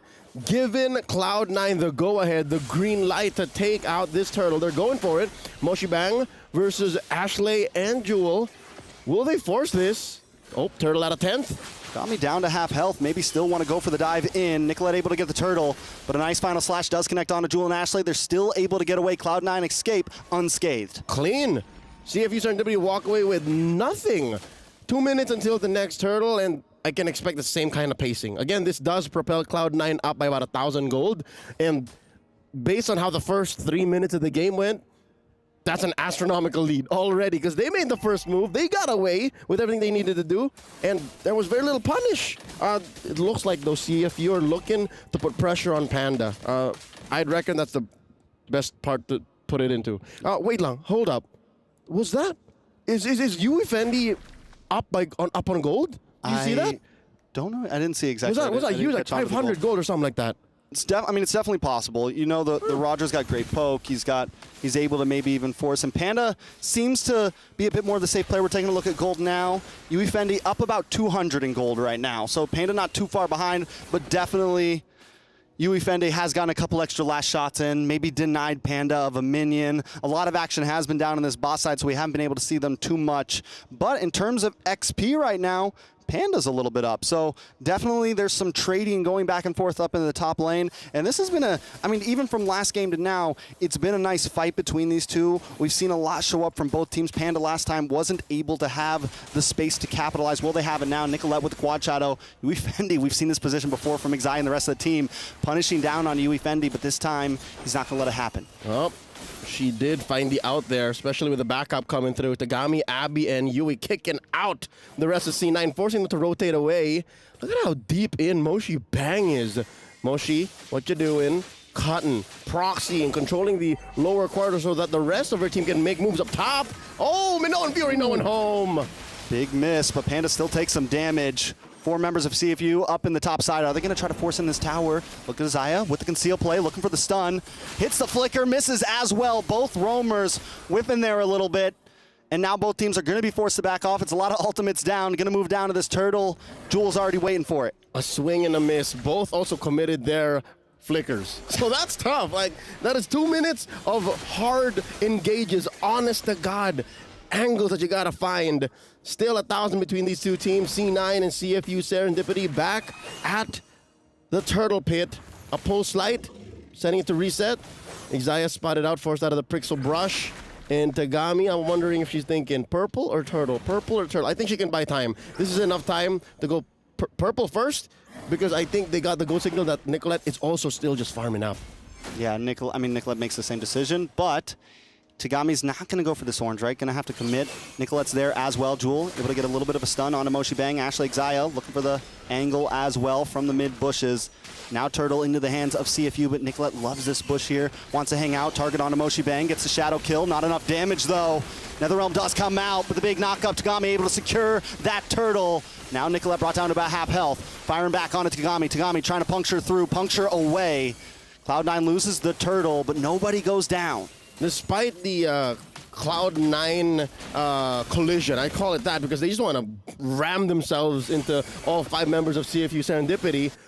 CFU made themselves scarce. Like, that could have been definitely much worse. Now wait, 1v1, Jewel versus Moshi. Oh, Moshi starting to get the better. Jewel doesn't have the minions to get the health back. Woo! Sickle versus Spear. Sickle versus Spear. Oh, neither lady walking away with a W, and that's how most negotiations work. If neither walk away happy, was a good deal. So it's a dead lane down bottom. What about top? That's a 2v1.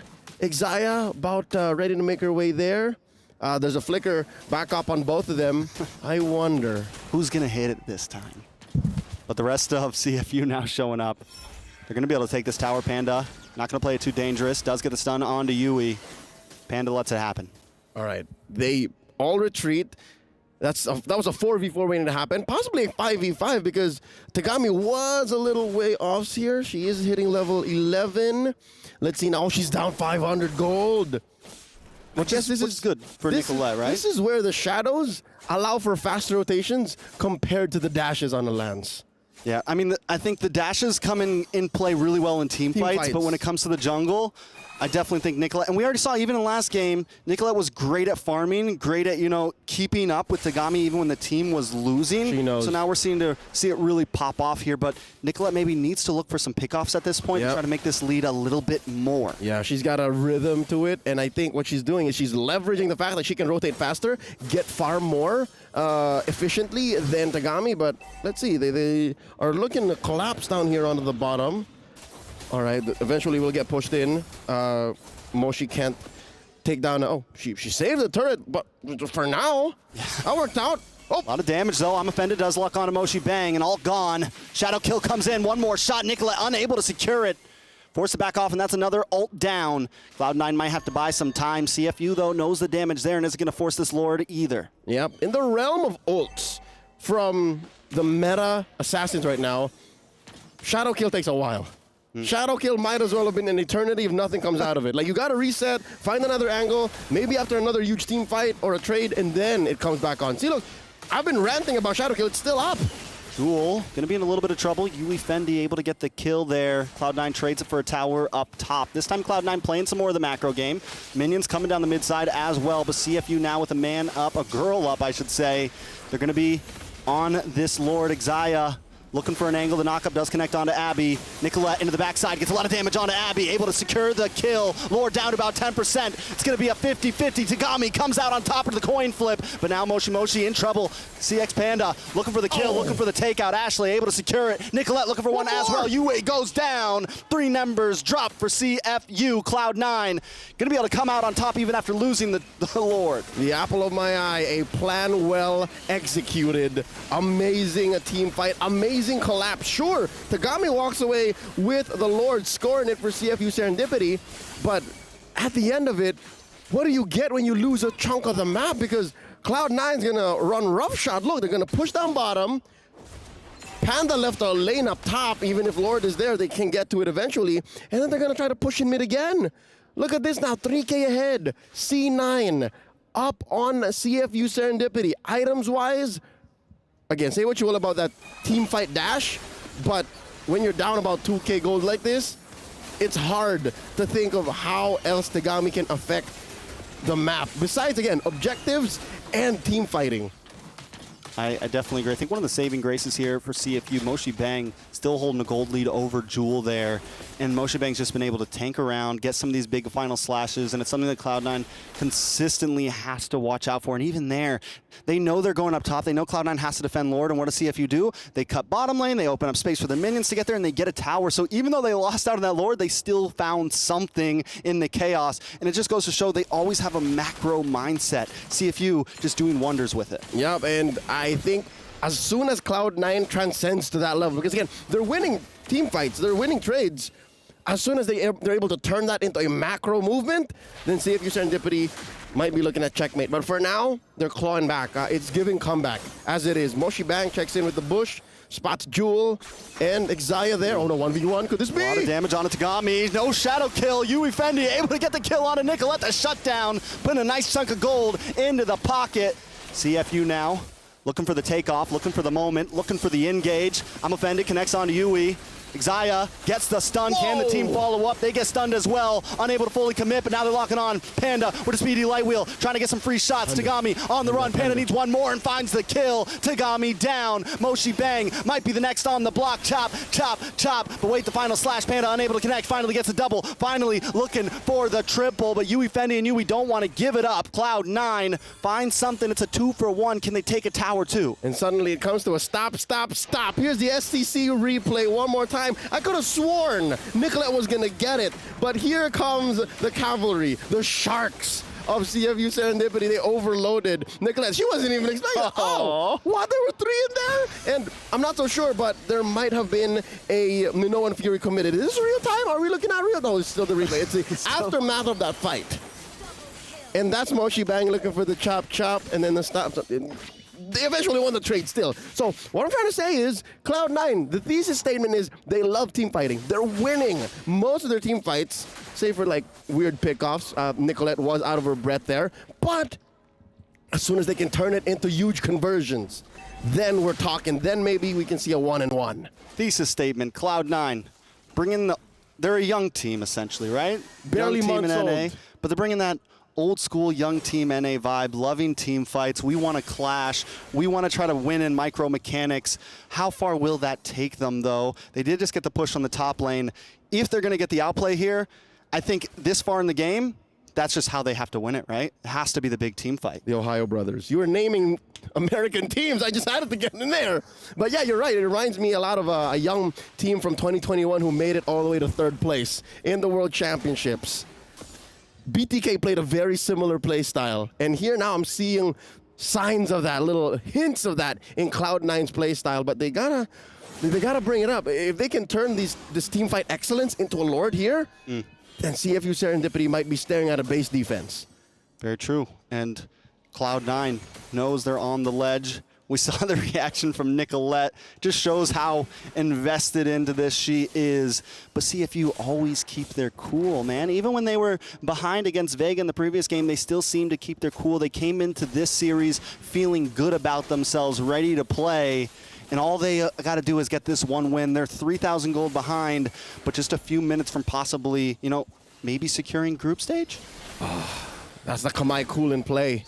They're just waiting. Check this out. Not even shaken with the Lord dance. Yue jumping into that river brush. Here comes Tagami. Jewel takes a lot of damage. Thorn Rose does come out from Tagami. They're able to create some space. Nicolette's the one playing the macro game now. Was up in the top lane for a second, going back down to the mid, looking for a way around the back maybe. Huge. A cheeky play onto somebody. Huge rotation. She's keeping herself scarce. No one knows where she is. Not even Moshi might have seen her. I think she's good, yeah. I think she's in a safe spot. And C9 knows she's there. This time, Cloud9 pushing CFU back. Nicolette wants that revenge kill onto Tagami here. Thorn Rose comes out. Nicolette not going to force it this time. She goes down. They get the Lord. Well played. Amazing. Just through the threat of the unknown. You see how there were like just one or two C9 players in the pit, and they still got the more than like showing 3 or 4 players. They were able to take that Lord clean by hiding more players. That's ridiculous. By hiding players, you got away with more, and you got more than if you were honest about it. This is a new aspect of the Lord dance that we've seen, and C9 are putting it into beautiful execution. They're now up 4,000 gold. CFU Serendipity, again, they're staring down on a Lord defense. Best case scenario, they don't lose inhibitor. Worst case, they lose like 2. Definitely could be trouble in Cloud9's shown. I mean, this is Cloud9's time to shine. CFU, no place to run. You're forced into a team fight now. There is a bit of a bottleneck here. They have to be careful. That's right. Luckily, their lineup is great at in-base defenses, right? They got a big, chunky Minotaur. They got the final slash on Moshi Bang. Lord crashes through, and they got the cleanup in Tagami. Can they get it through now? Tagami dashing around. Yep, that's a second inhibitor in mid. Zaya's being so patient with this Numenon blast. Not going to waste it. Jewel holding down the front side. They get 2 inhibitors. Nicolette locks on. Moshi down. In comes Minoan's Fury. Nice response. Ashley to bring out the Netherrealm. Tagami taking a little bit of damage. Pops the Thorn Rose, but I'm offended. Locks in. And Jewel finds Yui Fendi. They're going to lock onto the base. Panda unloading right now. They don't even have the minion, but they're going to try to force this in. It's nothing but Abby. Cloud9 showing CFU it's not over yet. We are mere moments away from a 1-1, and here we are. The group of death lives up to its name. C9 takes it to 1-1 against CFU Serendipity.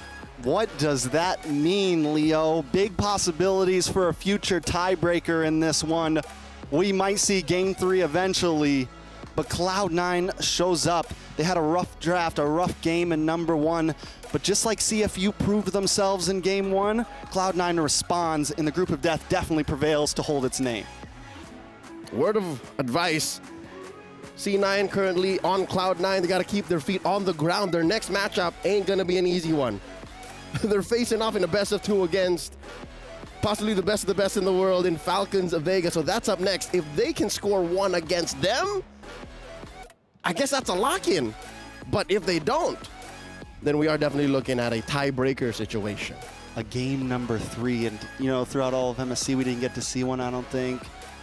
That would be a little exciting to see a tiebreaker match, especially between these 2 teams, because we're already starting to see the battle, the fight between the 2, Leo. Cloud9 shows up, CFU shows up. It's a 1-1 in Group A.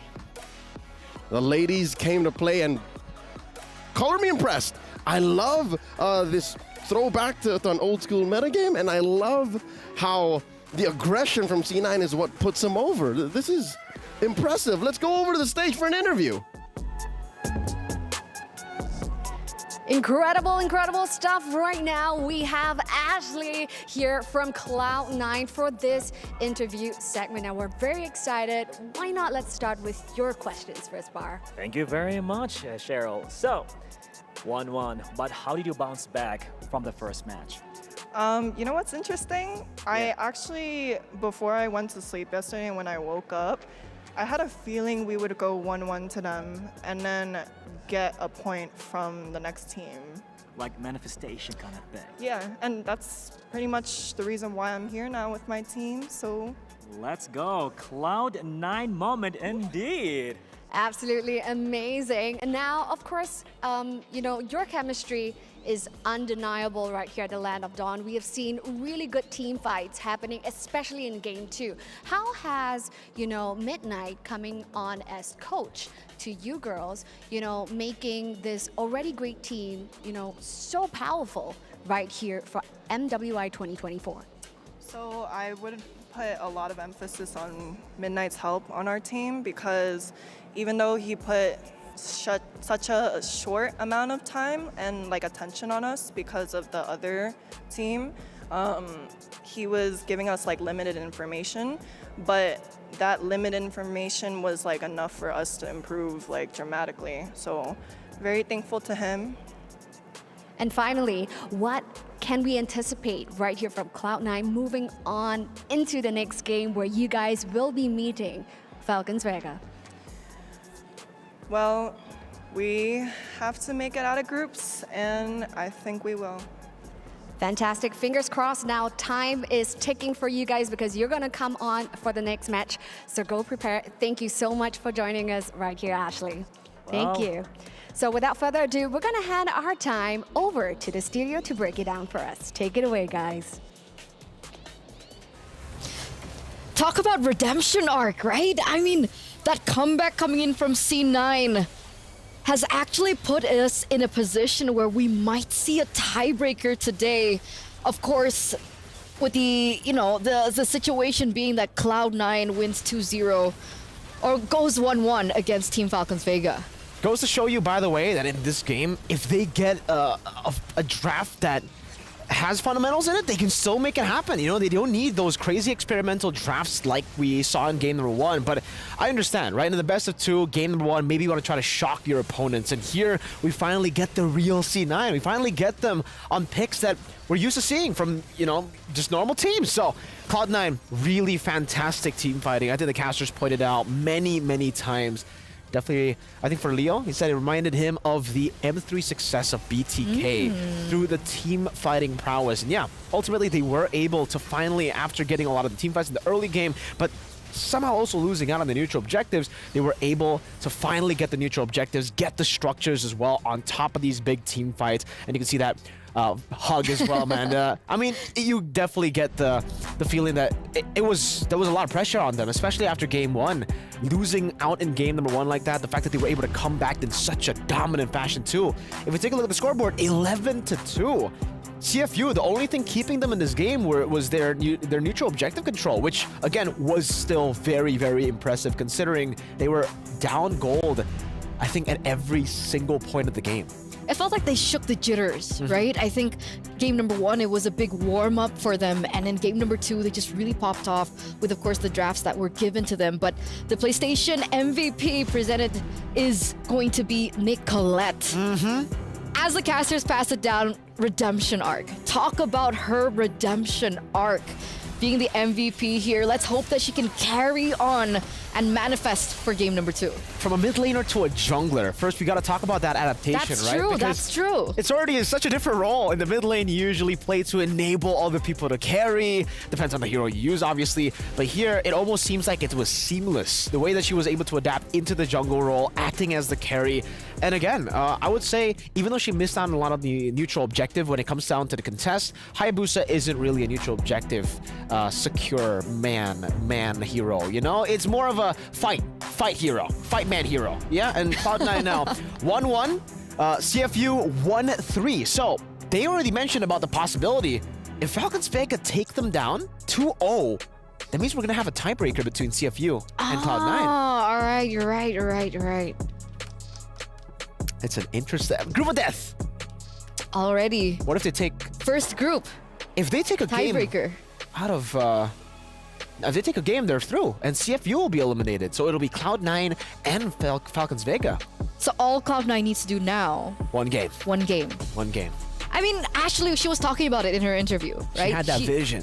She manifested. Manifestation. Before she slept, she was like, I have a feeling that we're gonna go 1-1 against this team, but in the next team, that's when we're gonna get our point. And if that actually comes true, then manifestation, ladies and gentlemen. Manifestation. I mean, hey, it happened. It happened in game number 2. The fact that they were able to come back there, not just, I mean, that was just really, I was really impressed with the team fighting prowess that they had. And I'm excited to see what the next match has to hold for us, ladies and gentlemen. But before we get into the nitty-gritty, we are going to go on a short break. So don't go anywhere. Stay tuned. We'll be right back.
Honor 200 series, the best portrait phone AI empowered.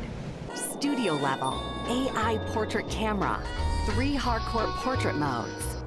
Color, vibrant and classic to capture portraits that truly stand out.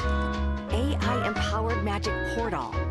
Snapdragon 8S Gen 3 AI chipset. 5,200 milliampere per hour's silicon carbon battery, 100 watt, Honor Supercharge. This is Honor 200 series.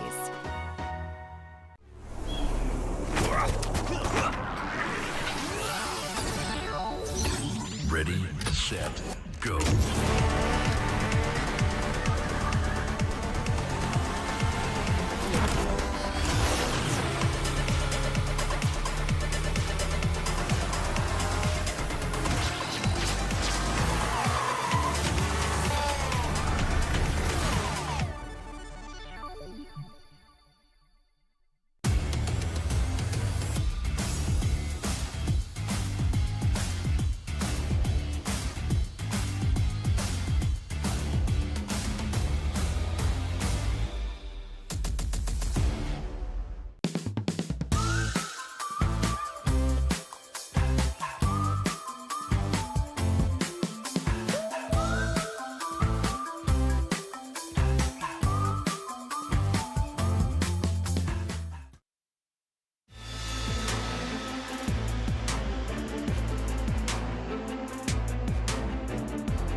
Welcome back, ladies and gentlemen, to the studio for MWI 2024 X EWC. We're now ready for our third match of the day, the decider match to see who will move forward, who will be eliminated, or will there be a potential tiebreaker for Group A, the group of death. But of course, ladies and gentlemen, as we get into the showdown here by Dr. Sulaiman Al Habib, it's a journey. It's been a journey already for both of these teams, but the Titans now coming through for Cloud9 against Falcons Vega from Indonesia. It's going to be very, very interesting to see this matchup, right? Because CFU, match number 1, they almost took a game out of Falcons Vega. In game number 2, it was really, really close. They were the ones dominating in the early game, but unfortunately, due to some team fights, Falcons Vega were able to take control back of the game. And hey, almost seems similar. CFU, game number 1 against Cloud9, domination. But then, game number 2, it's kind of a comeback from Cloud9 through team fighting. So, hey, Falcons Vega, they're known to be very, very good at these team fights, especially in the early game. And technically for Cloud9, that's exactly what we saw from them in game number 2. team fight versus team fight, early game versus early game, assassin versus assassin. It's time for a banger. The Falcons fight in the clouds. It's time for their arrival by Jamil. And they're rolling in now, ladies and gentlemen. Falcons Vega once again with that dominating victory from their first game of the day. They are bringing in the momentum. 2-0 against the Kamai, against CFU Serendipity. And now they're looking to try and relay that same victory, that same success that they were able to grab here against Cloud9. Yeah, I mean, for Cloud9, honestly, after seeing game number 2, I think go back to what they were already doing in game number 2. Definitely. But here, ladies and gentlemen, let's take it to the stage. المثيرة. And now we are continuing our beautiful journey. We are back again. Assalamu alaikum. Salam indeed. Amazing, amazing stuff right now here. We're into match 3 already of Group A, the group of death as they call it. But of course, this is going to be the decider match to see who's moving into the competition, whether it's going to be a potential tiebreaker and all. But right here in match 3, this is a match that you don't want to miss because we'll be seeing the likes of Cloud9 going up against Falcons Vega. So without further ado, let's meet the teams of Cloud9.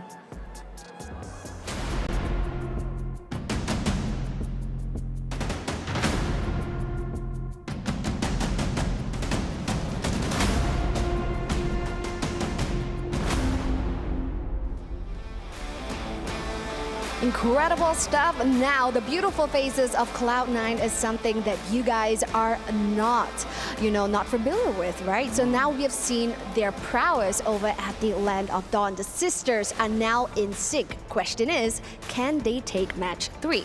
Now, who are they going up against? Well, can they indeed? Going against, ladies and gentlemen, and let's hear it for Falcons Vega.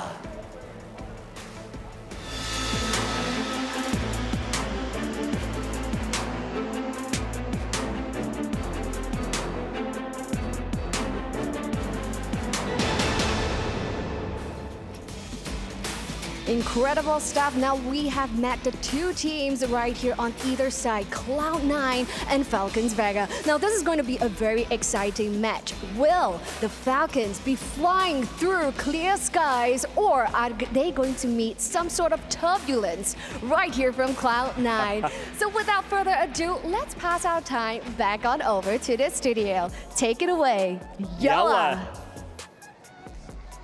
And take we shall. Thank you so much, Cheryl. Thank you so much, Bara.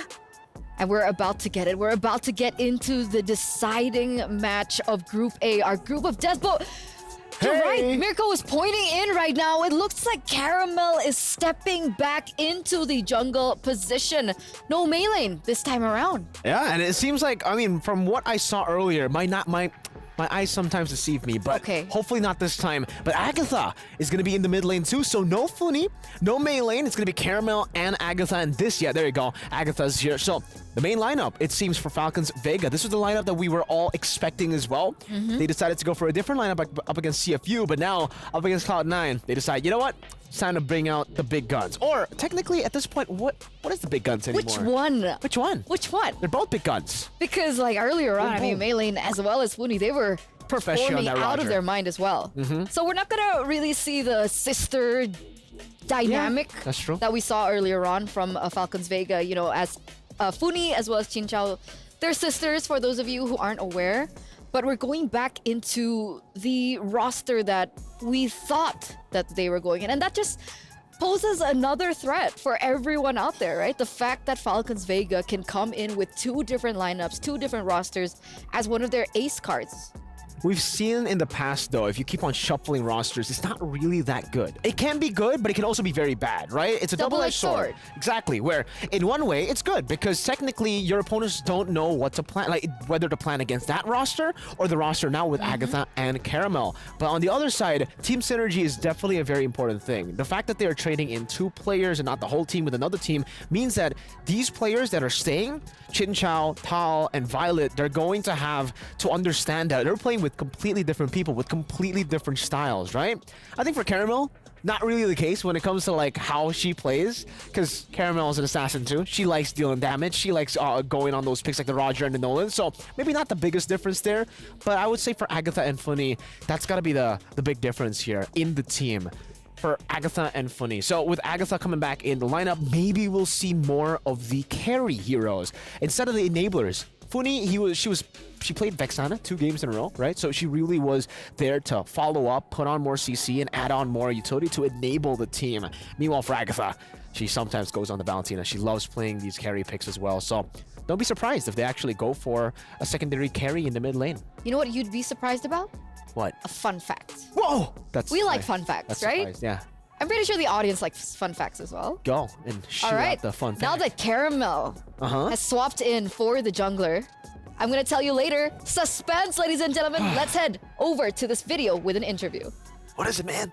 I'm not going to tell you. Hey there, it's Renmar. I'm here with Caramel, the jungler for Falcons Vega. They just won their first series here in MWI. Caramel, what do you think about your team's performance?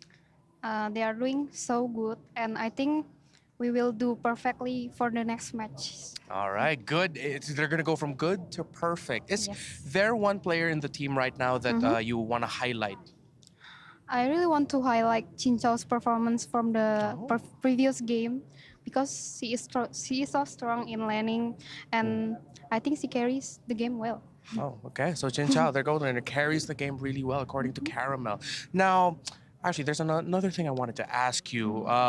You are, right now, currently, you weren't able to play the first series, substitute. So what do you do for the team behind the scenes, or are you just ready to play anytime? I'm helping for anything that I could help, like watching other teams and then motivating them and always be ready. All right, so Caramel, super dependable. Now, is there anything you want to say to the fans in your native language of Bahasa Indonesia? In my native language? Yeah. Halo semuanya, jangan lupa tetap dukung tim Indonesia di MWI. Yeah. She mentioned there, if I'm not mistaken, you mentioned, hey everyone, please don't forget to watch or support in MWI, that correct? Yeah, you are doing really good in understanding our language. Just a little bit, just a little bit. All right, thank you so much, Caramel. Good luck. Thank you. Thank you so much, Reptar, for that backstage interview with Caramel. Ooh. You know, that was perfect timing, right? Because my fun fact was actually about Caramel. Oh. Okay. Okay. Are you ready now? Yeah. What about you guys back at home? What about you guys at the venue here? Yeah. It's them. Okay. Yeah. Thanks. So, Caramel has a ritual. A ritual? Before every match that she plays competitively. Okay. Her ritual is that she plays ranked games with Luke. Oh. Your Luke. Her boyfriend. You said my Luke. He's your Luke now, right? Yeah. Wait, that's public information, right? No, you actually just proved. No, yeah, it is. No It is way. public information. Don't do me dirty like that. So that's why she didn't play in match number 1. She said it in an interview. She was still warming up, playing ranked games with Luke. You know, it's always great to have an amazing, reliable XP lane as an amazing, reliable jungler. Right? Yeah. Especially that XP lane. I mean, it's like probably the best XP in Indo. You know what I mean? You know, like Luke. You don't agree? Do you not think Luke is the best XP in Indo? I mean, we'll see. We'll see back at MPL. But here, we're here to highlight MWI players. So, you know, let's shift our focus back on this because, you know, seeing the performance of Cloud9 and the fact that they've already really warmed up, right? That was a very dominant showing by Cloud9 in their second game of that series against CFU. So, oh man, again, I really want to know which way you think this will sway. Don't do it. Don't do it. Okay, I'll change it. What are we expecting between both of these teams? Oh, I'm expecting early fights, a whole lot of early fights, but also I'm expecting again for C9 to be able to hold down Chinchao in lane through getting a weak side matchup, right? I mean, as long as Panda doesn't really go for these fights, put her on a carry again and she'll do amazing. I think the carry pick has been amazing. Even in game number 1, despite the fact that they lost, Panda was doing really good. She was able to kite back a whole lot of the times, and she was able to always stay safe in the back line and even in lane when she got ganked. So putting her on a carry will be number 1 priority. But again, for Falcons, they can definitely try to take that away from her or bully her even more in that lane. That was my concern, right? And that also was my blue concern. side. So far, we've seen Panda really pop off on the carry, but that's all we've seen from her, right? And that's something that Falcons Vega have definitely taken into consideration. So maybe we'll see a respect ban coming through for the carry in the first phase. But even Cloud9, they left the carry open to be picked up in the second phase. So the mind games have begun, ladies and gentlemen, as we enter the drafting phase of game number 1 in this best of 2 series between Indonesia's Falcons Vega and NA's Cloud9. And there it is, carry respected away from Cloud9, really forcing Panda into position to explore her options. Without the carry, what else can you perform on? Yeah. According to statistics and according to data and according to the history that we've seen her on, Roger and Moskov are alternatives. And I think Falcons know that. I think that's why they banned out the carry. They know if it isn't the carry, she has a tendency to go for a gold laner that will fight. And that just goes to show you how confident Falcons are of Chinchao. Even in the interview, when Reptar asked, Caramel about the game, Caramel said, Chinchao's an amazing laner. Game number 1 showed that. Game number 2 showed that in match number 1. And if Chinchao gets a winning lane, even when she doesn't, she got a Claude against the Harith. She was still able to win out against that Harith. So, yeah, confidence definitely there for Team Falcons. But also, this is a fun fact. You said a fun fact. You want to hear another fun fact? 100% win rate for blue side. Still. All of the games we've seen, which is 4 games in total, all the wins have come through the side of blue. C9 are blue, but they're not on the blue side. They're not. Maybe they could be for game number 2.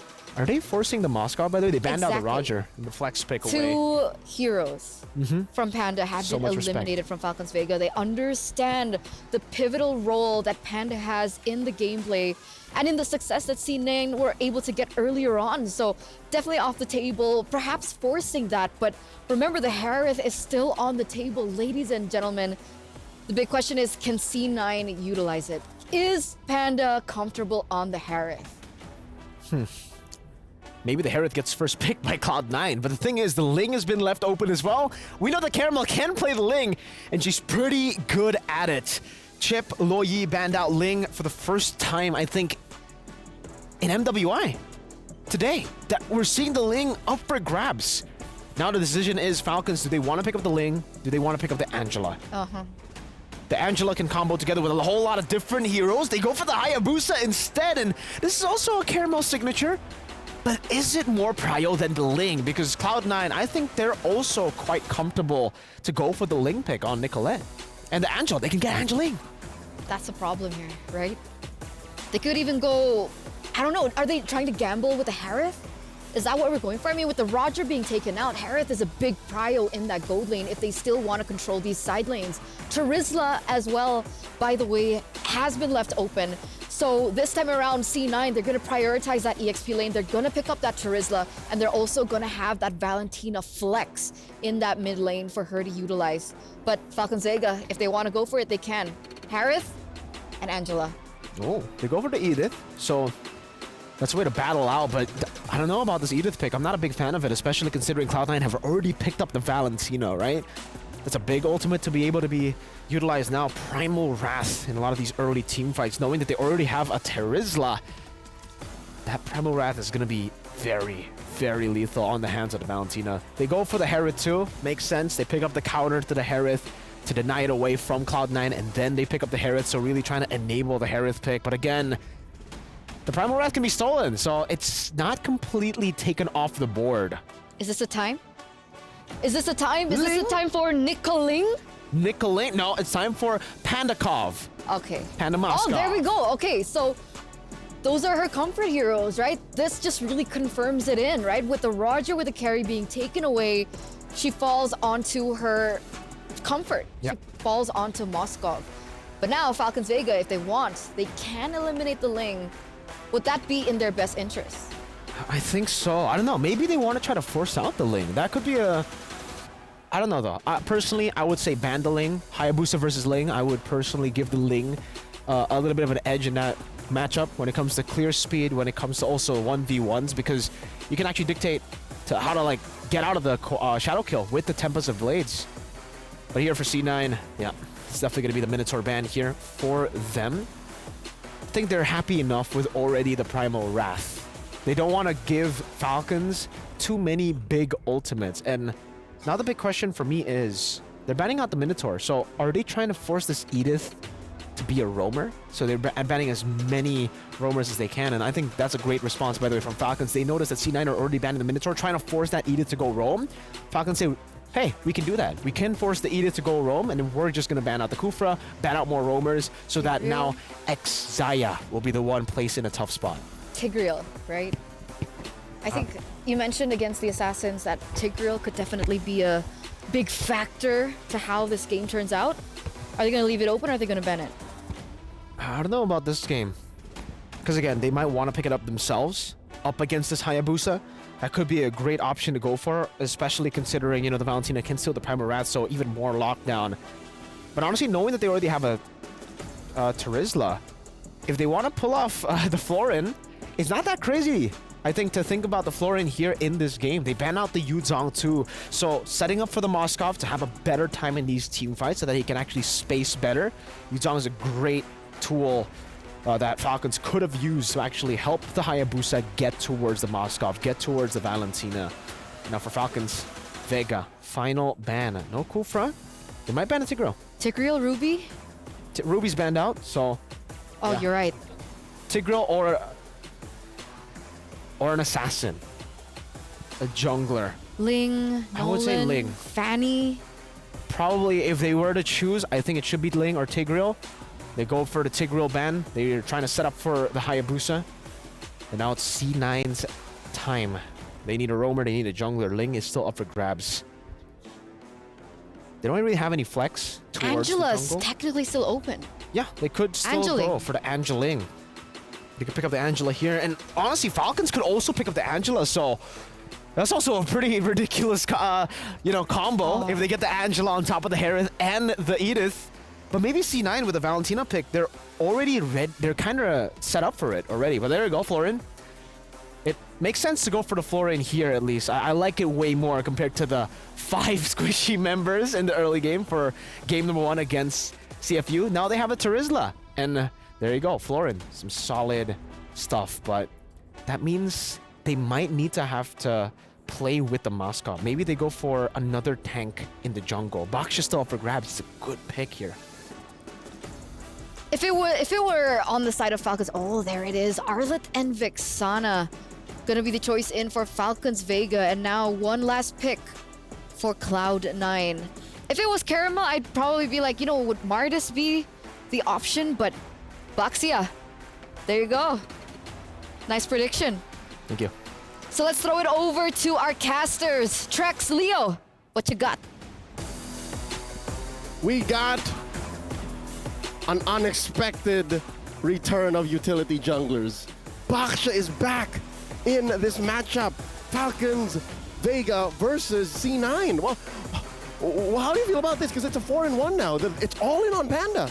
It's definitely all in on Panda. We do see Ashley on this Valentina, though. There's some mechanics there. There's some damage that can be dealt, some possibilities. Not completely against this composition for Cloud9, but you gotta be able to pull it off, right? You have to be able to make it work and have the strategy for it. Not to mention Caramel and Agatha coming in. This is the lineup we were expecting. And all the kudos to that first roster that played for Falcons Vega that swept CFU Serendipity. But here now, they're looking to go for the throat. Game number 1 in this best of 2, an orange start for Vega, and C9 going for that purple. It's so weird now. They're playing on 2 different planes. The wavelengths are so different that there's a utility jungler on one side and then an assassin in the other. And this is a first pick Hayabusa, mind you. Yeah, first pick Hayabusa, so comfortable, right? You got Caramel now in the game, along with Agatha. Team Falcons, I think, knew the Ling, not only a first pick Hayabusa, but Ling was open. Ling went unbanned, unpicked the whole time, and similar to what we saw in previous series, we saw the Louis and Chip never get picked up. A lot of these women's teams are coming in ready with what they want to pick, knowing that it's going to work for them. Yep, look at this. Deep invade by Falcons Vega. Jewel to the rescue, helping Nicolette secure her orange buff. Oh, no, Jewel!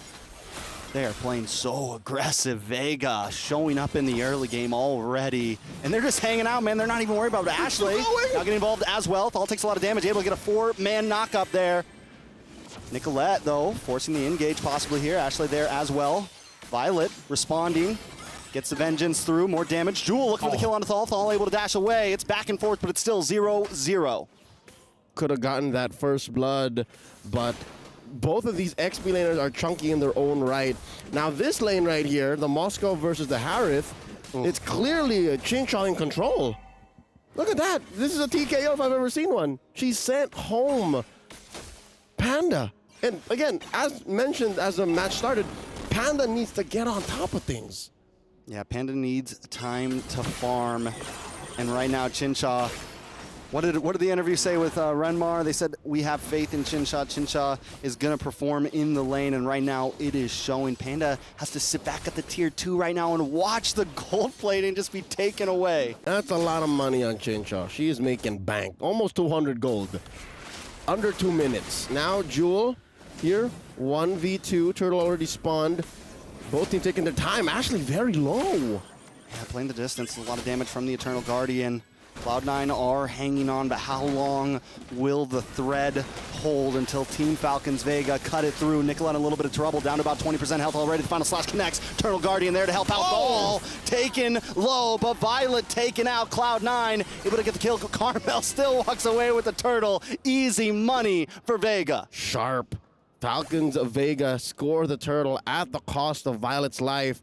But I'd say that's worth it, but they're still going. They're deep in. Look at this, Purple. There's a lot of damage. This is bad for Nicolette. Nicolette low. Carmel able to get the kill, but they respond by taking out Caramel. Jewel there looking for Thal. One more hit. Slams down, but Jewel loses the life for it. It's a 2-for-2 purple buff. Where'd it I think go? It went to someone that died. Some tells me Nicolette stole it and then died very shortly after. And all this while, this is what Naisu, Joseph Rezabek, our friend, would call the gold lane experience. And it's not even because of how she's been assisted by her roamer. No, Chincha's been single-handedly pushing in. Here's another look at that team fight. Short but sweet. And yeah, Jewel finds Thal, but they gave too much space to Agatha. Where'd it go? You see where it went? No, maybe it went over to... it was gone too soon. Yeah, it was gone way too soon. Maybe Caramel too, then she just died, right? Yeah, maybe Caramel. Anybody could have gotten it there. At this point, either way. It wasn't on the map. Yeah, it's definitely not on the map anymore. But you know what it is? Thal here, looking for the toss-up. Ashley forced to use the Purify. Thal taking a lot of damage. In comes the penalty zone. Nicolette able to get the kill. Make this the enemy zone. Looking for the thrill. Violet now in trouble. C9 ready to rumble. They find Violet. Another one on the target. Jewel, Nicolette brought low. Falcons Vega looking for the response, but Cloud9 still take the kills 5-2. It's hard to fight Cloud9 blow for blow. Like, if it's team fights you're looking for, these ladies got you. And I am impressed as to how Team Falcons Vega, maybe with the roster switch up, is caught out of their breath. Look at this now. They're 1,000 gold ahead, yes, but they're down 3 kills. And you give Cloud9 maybe 2 more of these fights in the next 5 minutes, and they should be in control. And again, folks, just to remind y'all, in Group A, that's all Cloud9 needs. A single game win to secure the next stage. One little game, one game to rule them all. Cloud9 trying to prove that they're here to get to the groups. There's already a lot of hype around Vega. Team Falcons are known. People expect them to make it out. Cloud9 trying to escape the group of death right now. They don't want to go to a tiebreaker game. And they're kind of in control, but look at Team Falcons Vega, man. Still holding a strong gold lead. Jewel in a little bit of trouble. Shadow kill comes through. All they need is one more shot. Carmel look for the final one. Does get the penalty zone off, but not enough to get away. All right. The clapback from Cloud9 seems to be in the gold lane. Let's see if they can equal the odds here as Chincha goes against 3. There's a minion wave coming through, and that's a clean turtle take. Team Falcons Vega walking away with that. So a lot of major objectives going over to Vega. All this while, Cloud9 are, again, just playing out these skirmishes. There's got to be some trade back. There's got to be something that they're getting on the way out. Because look at this. Wow. Look at how fast Vega is on the response. They're taking a turret up top, too. Yeah, they're taking everything. They're taking the lunch money. They're taking the dinner. They jacked their wallets. A final slash. You might just call it. Jewel in trouble once again. They are targeting down on Jewel, man. That's 2 kills in like 1 minute, 1.5 minutes. All right, to be fair, Jewel has been slaying it. Jewel has been since minute 1 there all this while. Now the onward from Thal puts Zia down. Chincha. X Zia. Barely knew her. 2 seconds and then. Yeah. Barely knew her. Grand Theft Orange. Caramel guilty. Now one more! Ashley in trouble. Chincha able to get the kill this time. Nicolette now in trouble, knocked up. Looking for another kill. Chincha still holding the front side, keeping them at bay all alone. That is what you call the gold lane experience, like you said, at 1-0-1, but farming good. Went from probably bottom of the EXP damaged up, shooting up to the top now. It's going to be a problem. Caramel's warmed up well. Caramel's ready after watching game 1 and 2 from the CFU series. He's like, bring me in, coach, I'm ready. And here she is. 6-5 now, about 5K between Vega and Cloud9. I'd say the grip has slipped out of Cloud9's hands. These ladies are very aggressive. They love the team fighting, but Vega have been moving around the map in a very synchronized way that they've dodged a lot of these massive team fights in the past 2 to 3 minutes. It's impossible for now Cloud9 to even think of contesting this turtle because, yeah, sure, you could throw out a spear. Panda could be part of the fight, but I reckon she's not ready. Not now, not here. It's very similar to game 1 against CFU. Cloud9 at this point needing to buy time. They still have some late game potential in a sense, but they're going to have to actually pull it off this time, right? They fell a little bit short last time, even when it looked like maybe they could have the game back in their hands. Nicolette looking for the engage. Ashley dashes forward, but Zamon's force drops. Terrify on a Nicolette, knock up by the Eternal Guardian, and now the chaos pursues. Nicolette still up, though. Able to maybe just get away, but Violet collects the kill. Can Cloud9 try to respond? Carmel goes down. Panda with the solo on the bottom of the map. That is a good response, if anything. 1-1 is Panda finally back online. A massive trade. I don't think it was ever a question of if she was ever online. This is her first showing. That green dot showed up just now, and we were so focused on this fight up top, which is, again, majestic in its own right, but... Oh, Ashley! Down goes Ashley, and this is Chincha right here. It's all Chincha. That's what I was saying. The only reason why we couldn't really see Panda doing much is because Chincha owned the early game into the mid game, and Chincha's calling the shots, man. 2-0-3 doesn't tell you the full story. Chincha currently has more than half of Team Falcons Vega's value on her back. Maybe a little bit on Agatha, maybe a little bit on Caramel, but Chincha up front. As long as there's a sword on the floor, you don't want to dance with Chincha. You don't want to dance. Oh, more damage on Ashley. Ashley goes down, Xayah goes down. Members are dropping. Chincha just feeling confident with it, smiling about it. She wasn't even aware that, oh, I was doing that well? Like, team fights were going to go that way?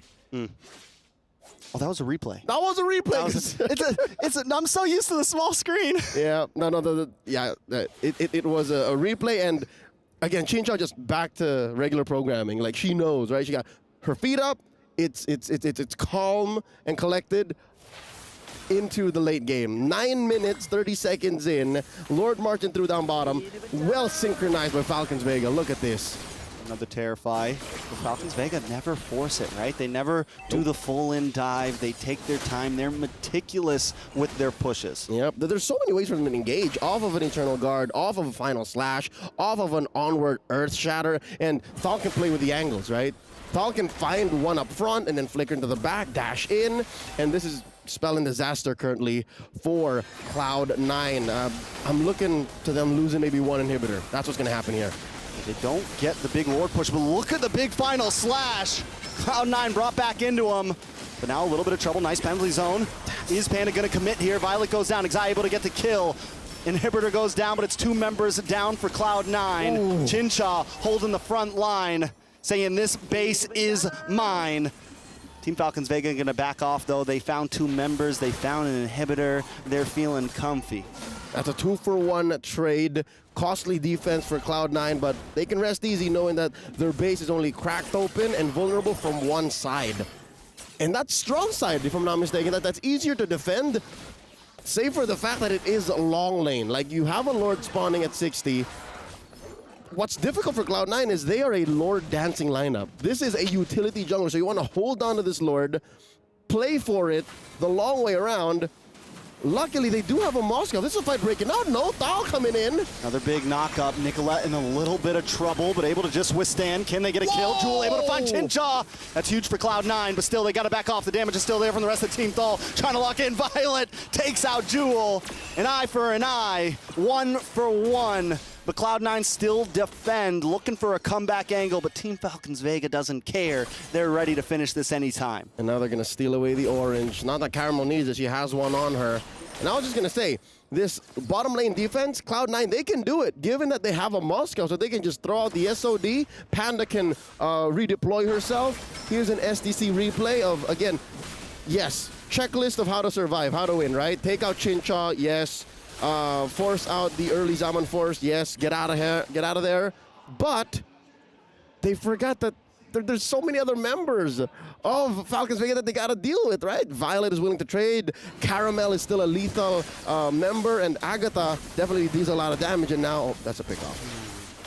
Jewel's good at getting up close and personal, but maybe sometimes too up close and personal. Does Cloud9 even want to contest this? Too close. Nope, let it go. Let it go. Ooh. That's a dangerous SOD if I've ever seen one. They do throw out a stolen Eternal Guard. I'd say maybe Ashley needs to protect herself a little better, but I find it hard to do given that they only have really one frontliner. They only have Jewel. Nicolette, you can kind of call a frontliner, but she's also looking to find the weird angle, right? She's walked away from death more often than she should have, but a winning team fight for Cloud9 involves the fight lasting a little longer, so that means Jewel has to stay. Jewel has to not die first. Yeah, there's also certain situations like before Lord where Nicolette can't be the frontliner, because if Nicolette goes down, they lose their opportunity. But look at the damage onto Panda. Chincha just unloading, big final slash pulling in Nicolette. Tortoise Poisons comes out. She's able to get back behind the towers, able to get back to safety, but Chincha doesn't care. Diving through the towers, diving in. Chincha can do whatever she wants right now. Violet with the conceal, holding the side. Ooh. Massive Lord. Ashley yet to steal an ult. That's going to be key here to start the fight. Ooh, big final slash. Does land onto Exai, able to pick her out, pull her out. Now Nicolette falls next. Agatha able to do some big damage. Lord still up at 40%. Ashley down. This is going to be it. Cloud9 in trouble. Falcons Vega take the dub. In a snap, the bodies dropped, and so did the base. Team Falcons Vega with a new lineup nonetheless. A roster with 2 new players, Caramel and Agatha coming in, ending Game 1 against C9 in swift fashion. 13 minutes 45, Trex, all it took. Very quick faction at that. Vegas showing why they might just be the Reaper in this group of death. Let's see what our analysts think. Eternal, Mirko, talk to us. And talk we will. Thank you so much, Leo. Thank you so much, Trex. But it's a good day for Falcons today, not dropping a single game so far. 100% win rate. Man, it was crisp clean from Falcons Vega all the way from the start of the game. The fact that they were able to steal that neutral objective away gained them so much stability. And honestly, for C9, this draft wasn't bad at all. The way that they were executing the game too, the game plan was not bad. They were doing what they needed to do, you know, putting the pressure on towards Falcons Vega. But unfortunately, Falcons Vega, they've been in this kind of situation many, many times before, where the top side of the map loses out. Chinchao, though, we've been talking about her, I think, during the whole game, every single time, just winning it out in the lane. And we got to give props to the draft, to the coaches as well, for really enabling Chinchao to get such a massive advantage in the lane. Harith versus Moskov, banning out the carry. Carry would have been great, by the way, against the Moskov. Not that Carry would win, but Carry would actually be able to dodge away from a lot of the synchro fissions with the second skill dash. Moskov, not as lucky. Very low range. You need to use your first skill to deal damage, and you technically have Spear of Misery, but if you get shoved in constantly like that, it's very, very tough as a Moskov. And you can definitely see that Falcons Vega took control of that. They really abused that, and hey, wow. Guess who's at GPM? Guess who, you know? Chinchao again. Caramel said it. We're saying it, and now she's saying, You see that? That's a pose, right? There's no in it, right? There is. She's touching her eye and like. Anyway, MVP presented to you by the PlayStation Tournaments. It's Violet this time around. So, like, despite the fact that Chinchao has been a huge element to Falcons Vegas gameplay so far and so forth, definitely one of the main things that were able to facilitate Chinchao was Violet. Yeah, and not only that, but she was the stable member in the team when we're talking about the early moments of the game, because Caramel was taken down even though they got the neutral objective. Atal was taken down during the purple buff steal as well, but Violet was always there, alive, putting them down, like really stopping them from getting anything else. Violet acted as the pillar, I would say, in the early game to stop the full snowball from happening from the side of Cloud9. If it wasn't for Violet, it would be a different game, I would say. And that's why I think we also had this conversation, Eterna, where it's so hard to find a weakness point for Falcons Vega. And really, when it comes to individual mechanics, I don't think there is a weakness point. Every single one of them are just so good individually, mechanically. But if you get them to the later stage, if you try to outwit them, that is something that they have, that is where they've usually lost their composure. The macro. Right? The discipline. We saw that in their first match of the day, right? They overheat a lot. But like, how do you get to that point, right? If you're losing in your matchups, if you're losing in the laning phase, how do you even get to the point that you drag them all the way to the late game to look for an opportunity where you can find that opening to punish them? I think Cloud9 already had a very good game plan to do exactly that. They had a weak side goal laner to try to deny all of the fights possible against Chinchao. They had a way to actually try to get a win up top. And I think it just comes down to the adjustment. Cloud9 was able to make a massive adjustment from game 1 against CFU to game 2 against CFU. It almost seemed like a completely different team. And I think I don't want to doubt them here for Cloud9. I think they can make those adjustments because it really comes down to just simple adjustments. The draft was already good. It comes down to how they can adjust that execution. Maybe take less fights around the top side, especially maybe they need to try to consider Violet here as well. There were 2 tunnel vision on Caramel, 2 tunnel vision on Chinchao possibly in these team fights as well, that they let Violet run through them in the neutral objective battles and in the team fights. So now they really need to figure a way to bounce back. And I know we heard from Ashley earlier on, but let's take, an update stat with Ashley right now. Hey, this is Brent Martin. I'm here with Ashley from Cloud9. Ashley, would you like to tell the viewers what position you play for the team? It's a secret, actually. You'll find out. Okay, a secret. I like that. There's a bit of mystery involved. So one thing that's not a mystery is Falcons Vega is actually expected to dominate the group that you're in right now. Do you think Cloud9 will give them a run for their money? I'm not going to say yes 100%, and I'm also not going to say no 100%. All right, a lot of things up in the air here with Ashley. So is there a specific team that you're really looking forward to face in this tournament? I do hope to go against Vitality if we make it out of groups. Yeah. So, all right. Hopefully. Of course, everybody wants to face up against Team Vitality, one of the best women's teams in the world right now. So one thing I want to know is that when it comes to going into a tournament, going to a series, in a game, would you rather be amped up, excited, full of adrenaline, or more relaxed and chilled out?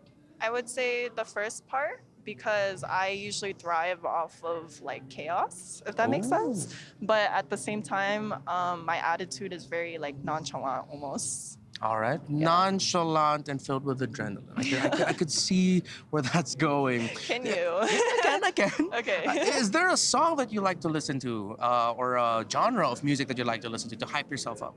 Not a specific song, but I do enjoy listening to EDM. Ooh. All right, EDM. I'm too old for that now Are at this you? point. Oh, a little bit. No one's too old for EDM. I like that. No one is. All right, Ashley, you're a vibe. Share me your playlist. And I will. Would you like to share a few words to your fans and your supporters? So first, I want to give a huge shout out to Cloud9 for putting their trust in my team. And next, I have a lot of people to thank, actually. All right, let's go for it. So my previous manager, Talon the Great, who was my manager leading up to the qualifiers. And I would say pretty much a majority of the North American community was helping me out a lot since January. Yeah. And I'm very thankful to y'all, and hopefully we make it out of groups. Yeah, hopefully so. That's Ashley from Cloud9.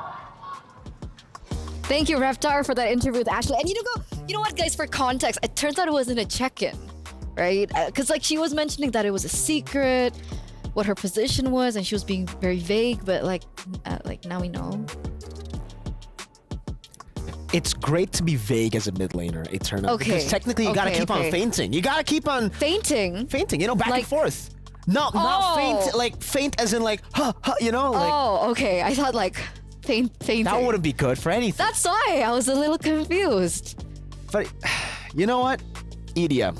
Do you like EDM? EDM, like the genre of music? Yeah, I could get into EDM. Why? I think that fits Cloud9's gameplay, right? Because they want to look for team fights. They need the adrenaline, but they're also nonchalant. Even their attitude is vague, right? Like, we want to get hype, but we're chill. I am a secret. Okay, she didn't say that. No. She didn't say that. I am a secret. That, I guess, you know, that's a good way to, you know, break ice. If you ever meet someone, you're like, yo, I'm Eterna. I am a secret. I am a secret. That's cool enough. Anyway. So now with this, right, one more game away. So this means that there is still a possibility of a tiebreaker. There is. So if you guys are waiting for a tiebreaker, the only scenario I believe is a 2-0 win. And Falcons Vega, they're one step away from actually doing that, from forcing CFU and Cloud9 to go for a third game. We might get the full best of 3 technically. The tiebreaker will be a best of 1. So with the best of 2 earlier 1-1, this is the decider of who goes or gets out of groups. And did you guys predict that? Was that according to what you thought was going to happen? Because, you know, let us know, right? Give us your predictions, ladies and gentlemen, and vote for the next game. Who do you think will win it? Which way will it sway? Because obviously you guys get the chance to, but Mirko does not. And LaFell is actually on standby backstage. Really? You can actually see him right now. You guys can't, but he's also banned from, you know, the predictions. I mean, why you got beef with me and LaFell though? Like, you know, we're gonna be your partners here today. We're gonna be working with you, but now you're putting us under the weather. You're really just putting us down. You can't predict here, sway, way, day. That's what you said, right? You said something about sway and way. And sway. I was trying to rhyme. Bars. That is not EDM. But here we are, ladies and gentlemen, moments away of seeing how this game will end, how this match will end. Will Falcons Vega go 2-0 against Cloud9, or will Cloud9 go back with a comeback, right? Because it feels like that's been their story. Game number 1 has been their warm-up, and then they adapt better to the team that they're against, and then they pull out surprises. Because even you mentioned, right, their draft was good. I liked it. It was just execution that they kind of fell behind of Falcons Vega in that game. Yeah, again, I feel like the draft could definitely have worked there. I mean, they had a Florin, they had a lot of tanky members, but they weren't able to really facilitate or enable Panda enough in the gold lane. If if Panda had a better lane there in the bottom side, if they actually sent the Florin down instead of going for these invades early on, maybe they could have gone the Moskov into the item power spike a bit earlier. And if the Moskov gets into the item power spike, she could actually participate in a lot of the skirmishes. But the main problem now, I think, for Cloud9 is the fact that they're up against Agatha and Caramel, and this is the reason why, you know, many of us thought this was the main lineup, and I think that kind of already cemented themselves there. Their performance was amazing, and I expect them to do the same. But Cloud9, blue side, 100%. 100% so far, ladies and gentlemen, as we get into the drafting phase for the final game in this best of 2 series. The Roger gets eliminated out of the Land of Dawn here from Cloud9. Falcons Vega now with the response. Remember, now that they're on red side, can they go for the respect bans? Can they take away the carry again? Yeah, they can. I think they can take a page out of the book from CFU as well. CFU didn't ban the chip, didn't ban the Loyi up against Cloud9, and Cloud9 did not pick it up. So for Falcons, it seems that is the idea here as well. Hayabusa ban coming down as well. We know that Nicolette was able to get an amazing game on that Hayabusa up against CFU. So respect, proper respect. Now the question is, you go Hayabusa carry Ruby, or do you go Hayabusa carry and then, no, the Roger's already banned out, so probably Hayabusa carry Ruby. So no chip, no Loyi, no Ling. They didn't pick it up last game, so maybe they want to just play around with it. And again, by the way, I feel like for Falcons, they're forcing C9 to ban either the Angela or Ling. They didn't go for the Angela or Ling because they didn't get that combo instantly. But say Falcons leave all those open, C9 pick up a Loyi, I think it just gives Falcons so much of an opportunity to go for the Angela Ling instantly. they're on red side. So there it is. Let's see if Miracle's predictions reign true here in the first phase of the banning phase. Ruby. There you go. All right, that's 2 out of 3. Ruby and the Hayabusa has been banned out by Falcons Vega, our Indo reps. Now for the NA reps, though. The last ban. C9. Juicin, Roger. I think they might have to ban like either Chip or Loyi. Because Falcons can utilize the Chip, can utilize the Loyi. I don't know if it really depends on if C9 wants to pick it up themselves, because they can deny it away. But knowing the Falcons have banned out Haya and Ruby, it shows that Falcons are confident even going up against it. If C9 don't ban it, it'll be very, very tough, because again, we know how Falcons thrive in utilizing the early advantage. That's the Chip. Now Falcons, I think it should be the carry. They want to just set up for Chin Chao again in the gold lane. Let's see. The last ban from Falcons Vega. Currently on a win streak, ladies and gentlemen, not dropping a single game so far today. And it's, again, the ball is in Cloud9's court right now. Will they be able to get an advantage against one of the tournament favorites? One of the powerhouses of Indonesia, Falcons Vega. And it looks like Falcons Vega, they're actually taking their dear time here. I think they're thinking about Terizla too. Because C9 has been able to pick it up. I think they were able to pick it up. Oh, there it is. The previous game, first pick. So Terizla carry, they decide to go Terizla in the end. It's a good choice of ban because it does set up for an assassin pick really well. But now C9 has to choose. Leaving the Loyi open is definitely a bit of a problem for them too, because Falcons, they can definitely use it. We talked about how Agatha's very creative. Usually goes Valentina. Now she has a chance to go Loyi. That's her power pick, by the way. Yeah. Power pick. Power pick. Out of all the heroes that were chosen in for all the other players, Agatha had only one. Yeah. And that one was Loyi. Now I'm struggling to think of maybe they go Edith first pick now that the Terizla and Ruby has been... They might... I don't know. They go Valentina. That's definitely the smarter choice compared to the Edith. But I was just trying to anticipate the Loyi, right? Because I was already expecting the Loyi coming in from Falcons. I think with this, Falcons don't even need to pick up the Loyi here because the Valentina has already been revealed. They can just go... Hey, they can go Angeling. Angeling, exactly. Angeling is up for grabs here, ladies and gentlemen. Oh. And there it is, Harris. Okay, so with the Roger being banned again, they are gonna look for a priority lane for Chin Chao first and foremost. Because technically, Falcons Vega, they didn't have as much control in the early stage of the game, right? When Chin Chao was able to participate more in the team fights, participate more in the neutral objective takes, that's when things kind of swayed more in favor of Falcons Vega, and they know that, they understand that, and Harith and Edith is going to be the choice. Now C9 again. Do they want to go for the Angeling? I don't think so. I don't think they'll go for the Angeling here, but I think they'll go for the carry. The carry was banned out. This is a matchup that kind of enables Panda to be the weak side that she wants to be in these games. We saw in both the games against CFU that she was able to make the carry work still. Nolan was the choice they went for in game 1 against CFU. They go for it again, but no carry. They actually decide to double down on the Moskov despite taking a loss and despite losing in lane quite hard. So Moskov, I guess for them, the decision is to just change a bit of the playstyle, utilizing some of the core elements from the previous draft. Because again, the previous draft wasn't bad. All right.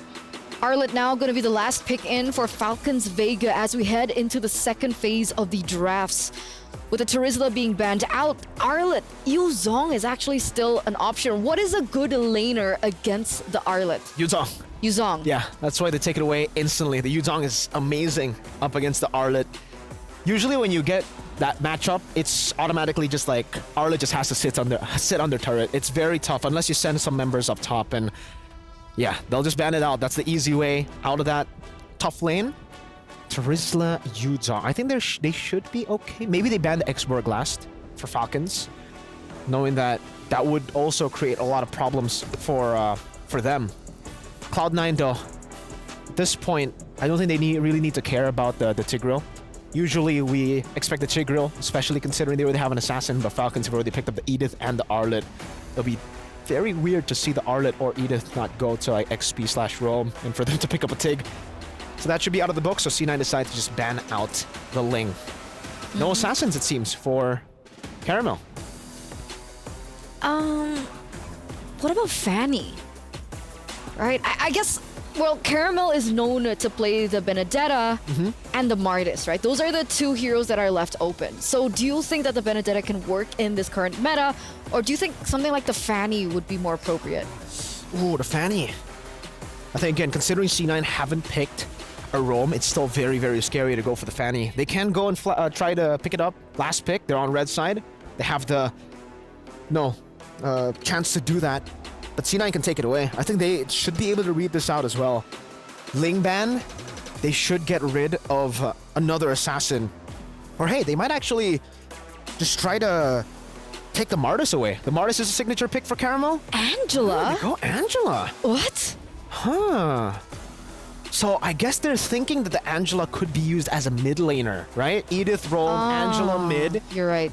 It's a good call by them because that's a lot of technically they have sustain. Edith and they technically also have Harith, so Yeah, that's already enough. enough magic damage. Exactly. It's a good read by C9 there to ban out the Angela. Could be a good mid laner for them. Now Falcons AP. Oh, Falcons. They actually pick up the Vixana here, so even more magic damage. That's 3 members with a whole lot of magic damage. I get it. It's a lot of more CC for Violet to pop off on the Arlet.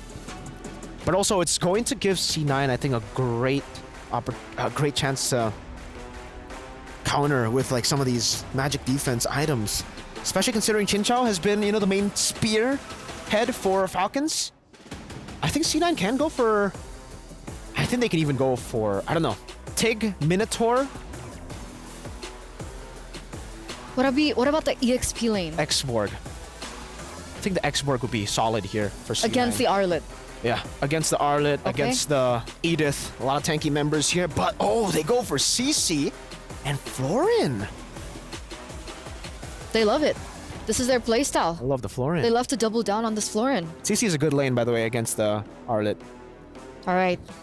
So here it is, last pick in for Falcons Vega to wrap up the drafts that they have. They need physical damage now that they, committed with Agatha on the Vexana as well as the Harith for Chinchao. It'll be too risky, I think, to go for the Martis, knowing that there's going to be a lot of sustain here. Safe choice would be Baxia. I mean... But completely forgot about the Alpha pick. Alpha! There you go. Physical damage. Technically, true damage. In a lot of these skirmishes. Yeah, that'll definitely do it. Well played. One last game.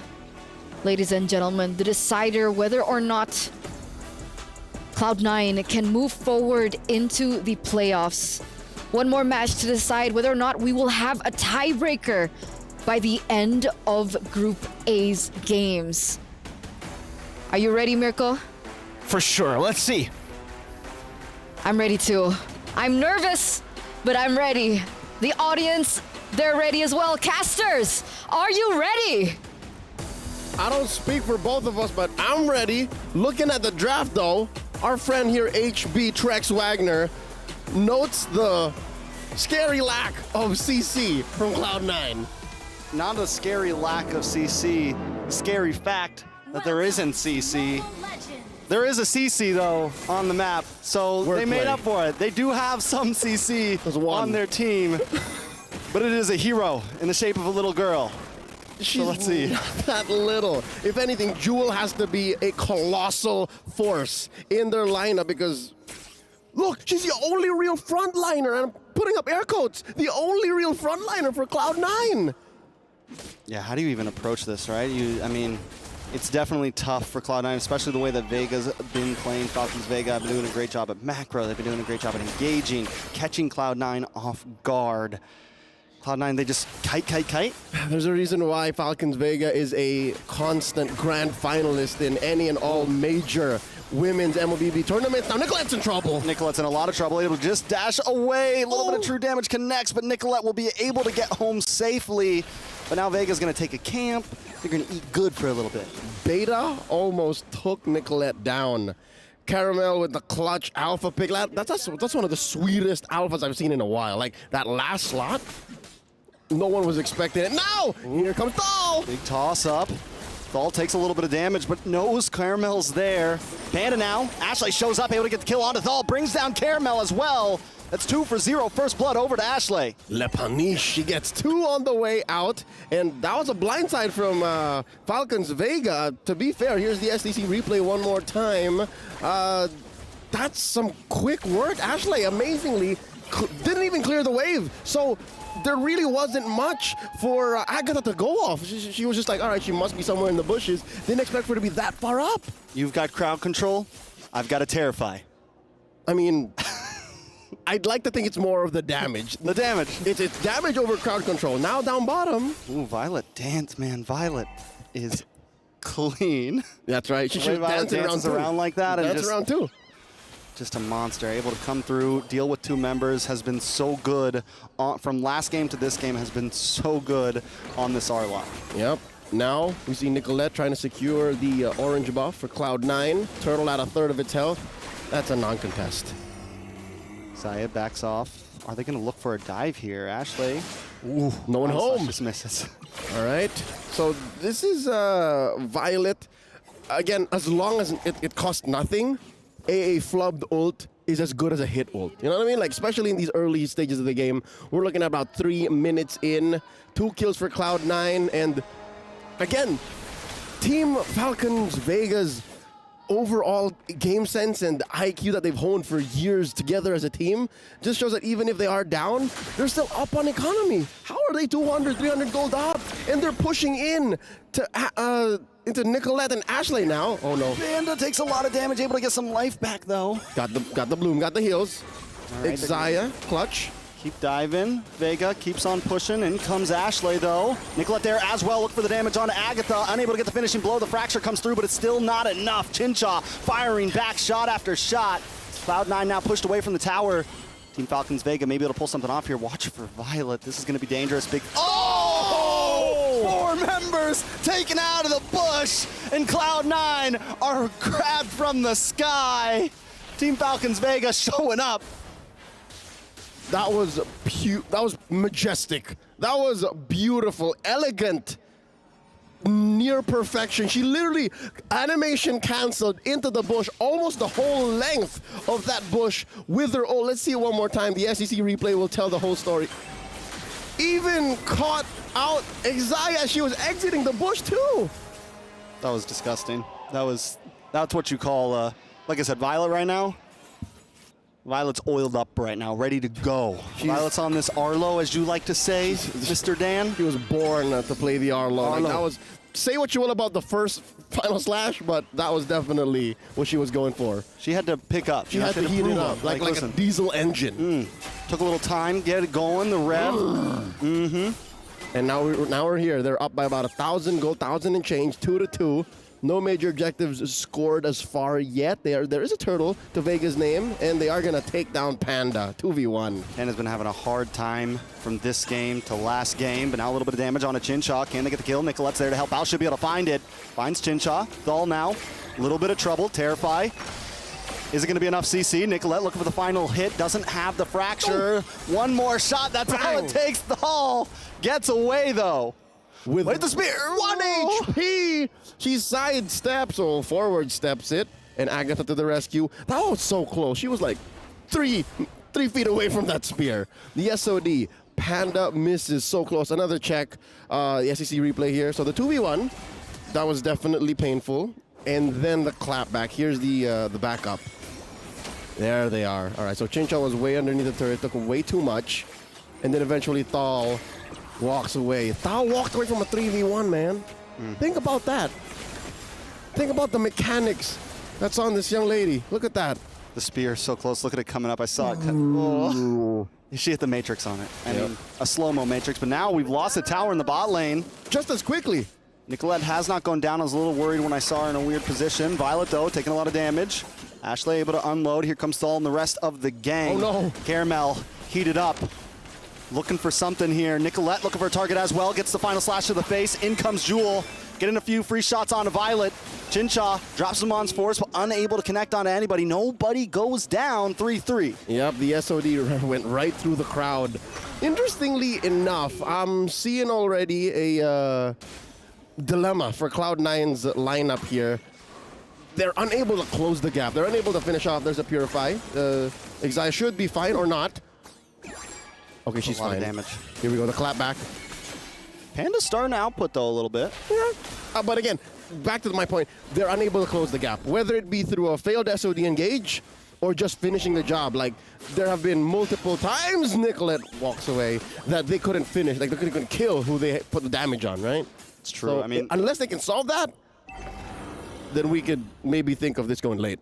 Yeah, I think they're only, honestly, the answer is just maybe look for picks, right? Even moments like this, if they can secure those 2 kills in that moment, or Nicolette can get the pick off, that's going to be the answer, because they're not going to be able to get the big group CC moment, especially right now. I don't think they win in the 5v5, Oh, yeah, right? no, definitely. They need to play the macro, which is something that we've seen them lacking on. It's got to be guerrilla warfare. It's got to be guerrilla warfare. Yep, on a full frontal fight. Yep, in the clouds, in a full frontal fight. Oh, that's a stolen buff. No, Ashley got Nicolette it. got it. Yeah, I mean, all right, Nicolette so got it. that means she just forced out a retribution. That's good news for Cloud9. This is a turtle that might just expire by the looks of it. Oh, no, this is bad for Ashley. All right, I think she knows. She's just covering her bases. Might not be. Doesn't matter if she knows or not. That is death possibly, or at least the tower. Team Falcon, this is their macro game, man, hanging out. And now they're rotating as a full 5. These are Falcons on the hunt. Look at this. They're pulling their own version of the Ube, and they go straight for the Lord. What? Straight for the Lord? It's a Lord at 8 minutes. Look at that. Chincha just dancing and putting it down to a 10th of its health. I don't see a steal in the near future. Ooh, close. For just a second. Caramel still able to get it.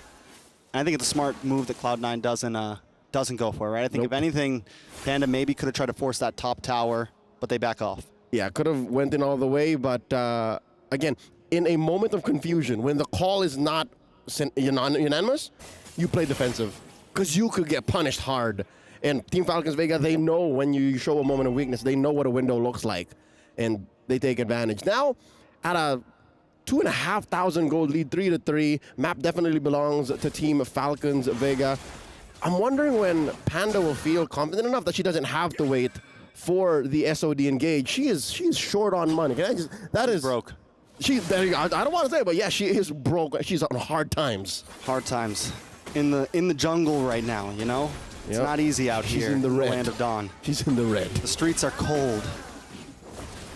It's difficult, because look at this. They're pushing in, a synchronized push. There's a huge wave up top, Lord down bottom. Vega just took out that tier 2 in mid, and they popped the Holy Shield just like that. And it was a clean pop, right? Because they got another wave coming. It's going to sync up with this Lord wave. Falcons Vega just showing supremacy in terms of macro overall. And look at Nicolette coming from the backside, maybe looking for an angle. Conceal play does come down. Final slash goes through, doesn't connect to anyone. Thal backs off. Unable to really connect on the knockup, but they still take the tower. Violet now, able to vengeance through. Able to get a nice little dash. Chincha drops him on Force. Damage comes out. Ashley able to find Violet. Ashley goes down. Chincha finds the kill now. Panda gonna chip away at the Lord. Cloud9 able to just defend and take a member with them, but they lose Ashley. And with 3-1-1, that's a big loss. Ashley was kind of farming up there. That's right. Violet could have afforded that death, and it was worth it. They pushed all the way in to the inhibitor, and they got the base exposed. Chincha was able to get out of there. If the SOD hit, that could have been Panda just committing all the way. And I get it now. What Eterna and Miracle, and even through our interviews, that they're playing all in for Chincha. This is her era, man. Chincha has to play well for Falcons Vega. Caramel, Agatha, Violet, Thal, they know that. She knows that. And it makes us think, right, like maybe Cloud9. Oh, Nicolette in trouble. Face checks the bush. What do you call that, Kumar? What? I can't remember. There's the fans know when you jump into the bush by yourself. I'm sure they'll tell us later. Eventually, it's in chat right now. But we do have a push here. They could blitz it.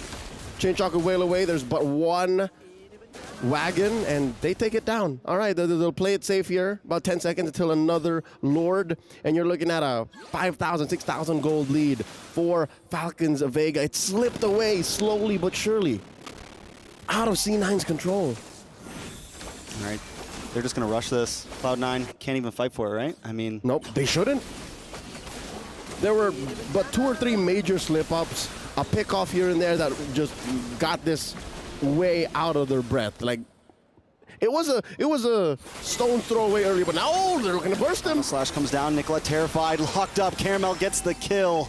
Samon's force drops, and Chincha alone. I mean, could be by himself, could be by herself right now, and just shredding through. 2 members down with Lord coming. This could be it for Cloud9.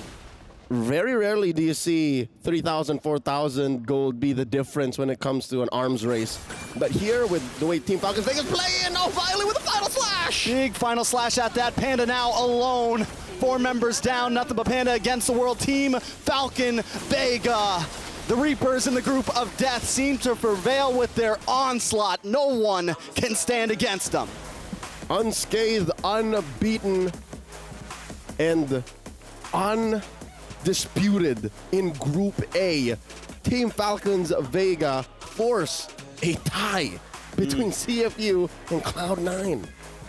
And that's what I think that happens later today. And it's going to be do or die for CFU and Cloud9, but we can talk about that later because right now, Falcons Vega, man, they have just showed from micro to macro to their Lord pushes and to back and forth. Their roster is. I mean, there's one thing you can't change. Swap, do whatever they want. Yeah, there's one thing you can't change. Chincha's got to be there. Very true, I think. Chincha's got to be there, and their veterancy, their dominance, it shows. This is just another day in the office for the uncrowned queens, and we can't wait to see more of them. But that's up until we go to the next stage. It's still the story of who comes through, CFU and C9. Suddenly, in the group of death, it's sudden death. Yeah, and I think at this point we know, right? Team Falcons Vega is a contender for that trophy. The way they're playing, I think the way, whatever you want to say about CFU or Cloud9, they have showed that they are definitely a dominant team in this event, just through their mechanics, through everything in the game. I'm excited to see them in the bracket. Yep. As for the aforementioned teams, it's all about grit, it's all about heart, and of course a refinement of their play styles. For now, we're throwing over to the stage for an interview. Now, ladies and gentlemen, what a convincing win right here from Falcons Vega. Now, heartiest congratulations to you guys. And of course, right here, we have Chincha right beside us. You know, you look super cute even in a player camp. I am in love. Now, question for you guys is 2-0 all the way, undefeated thus far. Who has Falcons Vega got their eyes on right here at the MWI? Of course, it's Vitality, the other team from Indonesia. So you're gonna take the crown from the reigning champions? We'll try our best. Yeah, that's the mindset of a champion. All right, Bara, what do you have for Chincha here? Well, I think as you've been playing beautifully and, you know, pretty much like having it one win after another, how do you choose the players' deployment during the matches? Sorry? The deployment of players, like during the matches. We just play everyone in turn. So in the first match, it's Funi and Maylin's turn, and the second match, it's Caramel and Agatha's turn. Amazing, amazing strategy, pure planning, and they got it going on. Right, so just adding on to the question, you guys made a little bit of a roster change despite a 2-0 win earlier on in match 1. So is this like a strategy, or you guys are just super confident that all of the players right here from Falcons are just ready for deployment, ready to go? Why the switch in match 3? We believe all of our players are competent enough to play in the matches, so yeah, we'll just play everyone in the next match also. Now that's a flex. That's a flex. It is. So yes, ladies and gents, we have heard from Chin Chao herself. So if you guys are wondering, hey, what's up with the player switch? This is because they are ready. Falcons, Vega are ready for that flex because the eyes on the prize to take the throne right here from Team Vitality. And here in Group A, they have proven that they are ready. So without further ado, let's hand our time back on to the studio. Take it away. Let's go. Yalla. The uncrowned queens strike again, ladies and gentlemen, as the Falcons Vega, all the way from Indonesia, they're going to be able to move forward from the groups into the playoffs. Unfortunately for Cloud9 and for CFU, though, I don't know if technically it's fortunate for CFU, right? That Cloud9 didn't get a game, but just like Ken Watanabe said in Godzilla 2014, this is time he said, let them fight. That's what Falcons Vega is saying to Cloud9 and CFU. Let them fight in the tiebreakers to see who actually gets to see the playoff stage, whether it's going to be C9, whether it's going to be CFU, but unfortunately for C9, it's sad to see that the same mistake got them twice, right? Game number 1 against CFU, it was kind of a similar draft where they had everybody, I think all of them were squishy, technically. Even the Esmeralda in the early game, but then yeah, one frontliner, technically, the Esmeralda. This game, it was the CC again. I don't know, at this point, it really feels like it might be a hero pool issue, right? For Exaya, maybe, for the foreign, right? Because really, we've seen the foreign, we've seen the Lolita. I think that's it. So definitely, when it comes to adjustments, I think Cloud9, they definitely have a lot of things to adjust, mainly the hero pool, because when teams already have the formula, like Falcons, they were able to read out the formula so fast. They banned out the Ruby, they banned out the carry in game number 1, and then game number 2, without the Terizla, this composition had no proper frontline. I wouldn't even call CC like a proper frontline. She's the only frontliner, but she's not a frontliner. Like, CC's not meant to be the guy all the way in front. Chin Chao again, always just taking the damage dealt. GPM, phenomenal stuff, but also massive shout out to Violet. So many final slashes. It almost seems like it's crazy. Did you see that? Violet was insane. Violet was insane. Ridiculous. Do you think that she'll grab the MVP again? I think so. Based on the moments, I would give my personal MVP to Violet. Yeah. Did you see that 4-man? I emoted. I was like, whoa. We all emoted. We all did. Even LaFell, and he's not even here. He isn't. I wonder if he'll be here later on. I hope not, you know. Hope not. You don't like him very much? No, we really... yeah. We like her. Yes, Violet was amazing. We definitely like her. Match MVP presented to you by the PlayStation Tournaments. Violet from Team Falcons Vega. Amazing stuff again, right? 7-0 KDA. You know, like, the KDA that she had didn't really reflect the impact that she had in the game. Right? Definitely. Because you mentioned it, there were so many moments that she was able to create. Even here, she understands the mechanics of the hero, the ins and outs of the heroes. She was able to put the Arlet to the ultimate test, and there were just so many moments that they were able to capitalize over her gameplay. Yeah, and for Violet, she's always really been a phenomenal player. By the way, we gotta welcome a guest here. Hi! I'm so happy that you're here. Thank you so much. You know, for the the viewers who don't recognize you or who don't know you very well, could you briefly introduce yourself here? Hello everyone, my name is Agatha. I'm from Team Falcons Vega. There you go, Agatha, the mid laner. So you were missing in game number 1, in match number 1, earlier today. What was that? I know that the host asked Chin Chao earlier on, but is there like a certain formula or a certain strategy that's a little bit more specific as to why that you were played later on in today? I don't think that's a strategy. No, I think it's not that. It's not that included in strategy, but we also always roll between me and Funi and also Melon and Caramel, yes. That's very interesting, right? I mean, the fact that you performed so well, my main concern when you guys were, shifting the rosters is the fact that synergy is a big issue, right? When it comes to teams. And the fact that you keep on rolling, how do you keep the synergy good? How do you keep the chemistry still maintained in the team? I think it's related to the practice. So we do a lot of practice like scrim or ranked. It's every day, so it's not a big issue. Oh, so you always swap in these scrims, in these ranked games, always the swap. Yes. Oh, so they're used to it. They're used to it, Because man. we were thinking that maybe that there was a certain reason as to why the swaps happened, but it's the same lineup essentially, right? With the same chemistry. Do you have the last question, Mirko? Yeah, I mean, this is kind of a toxic question, right? you can choose, but out of the two teams that you demolished today, right? 2-0, 2-0. Which one was harder? Was C9 more difficult or was CFU more difficult? I don't really know because I feel like it was the same. Oh. Who do you think is gonna make it out of groups then? Because they're gonna have a tiebreaker.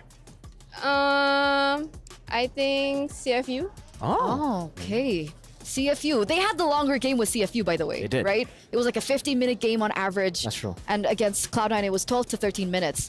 So, all right. But what about you guys back at home? What were your predictions, ladies and gentlemen? Because, you know, we're still waiting it on. But last time, you guys predicted a 92%. Agatha, 92% of the supporters predicted you guys to win. What do you have to say to the viewers right now? I'm very thankful for everyone who supports us. Of course, it means everything for us. So I just want everyone to continue to support us until the end of the tournament. All right. Congratulations once again on Crowned Queens, maybe Crowned Queens later on as this tournament develops. But again, congratulations, and we'll see you in the playoffs. Thank you, Agatha. Thank you. Thank you. So with that, ladies and gentlemen, before we head into the next group, Group D, we are going to throw to a short break. So don't go anywhere. Stay tuned. We'll be right back.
the ultimate.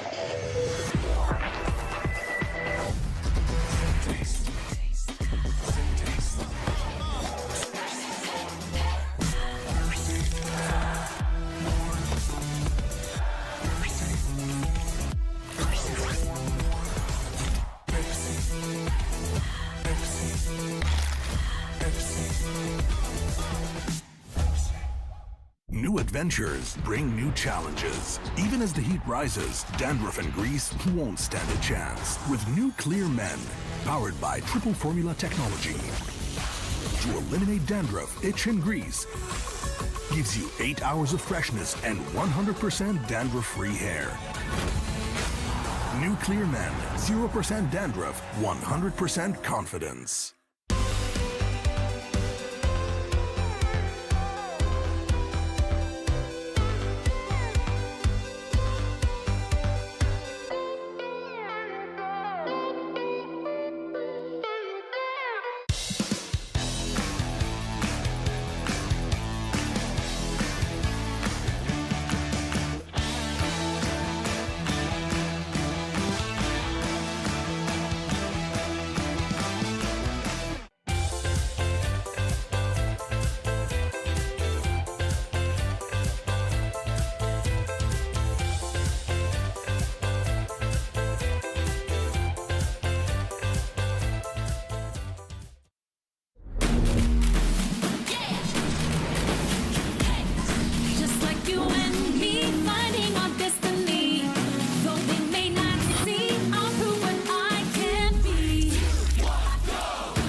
Welcome back, ladies and gentlemen, to MWI Studio Moment.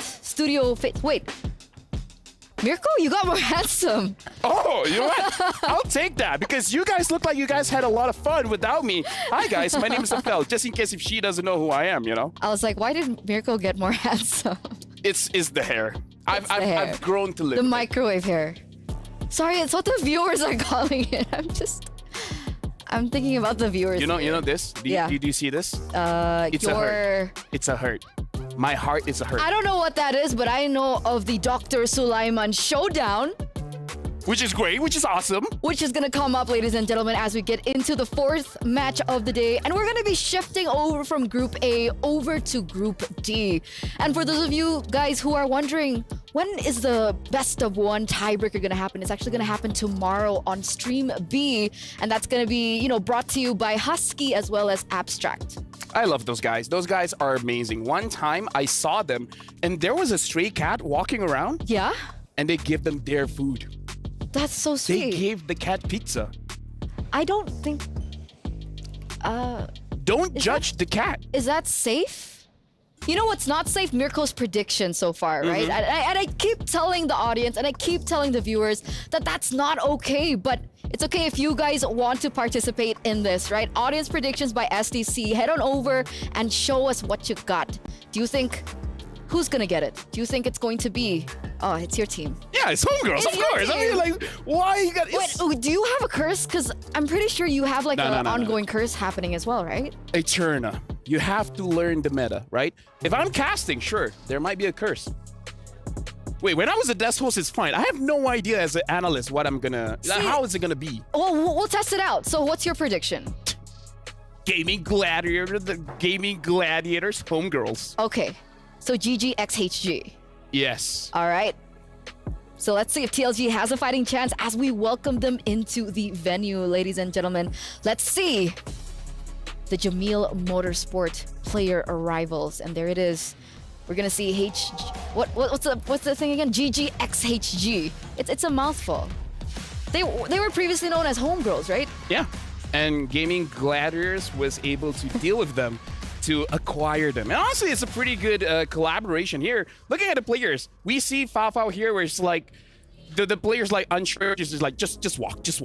We gotta get to the venue, okay? We gotta crush them. We gotta crush title legends here.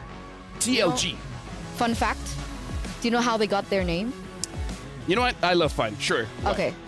It's from Title Rise Legends Emerge. So they're looking to emerge into the competitive scene for the MLBB women's and to emerge victorious against the To emerge odds. as titles. No. No? I mean, titles are an exceptional force, so maybe that's what they're going for here. I think that's what Lafel meant. Look, listen, like... I miss Mirko. We've been friends for a while. You gotta, like, I got ADHD. You just gotta get used to this. Okay. A bit of autism as well, but that's neither here or there. All right. Shout out to mental health. Anyway. Find a therapist. When we're talking about Gaming Gladiators, I Yeah. think a lot of people have shown their hopes and their support. Same. Same? Yeah. But let's talk and let's throw over to the interview, ladies and gentlemen, before we get into it. Hey everyone, Renmar here again, this time with Chi of Gaming Gladiators, their roamer. Now, I'm gonna ask you something I haven't asked you before since I actually already got to interview her, but what's your best quality, Chi? What are you like most proud of about yourself? I mean, in the team, if it's the team, I'm a team clown. The team, oh, so you're funny. I guess I'm annoyingly funny, I guess.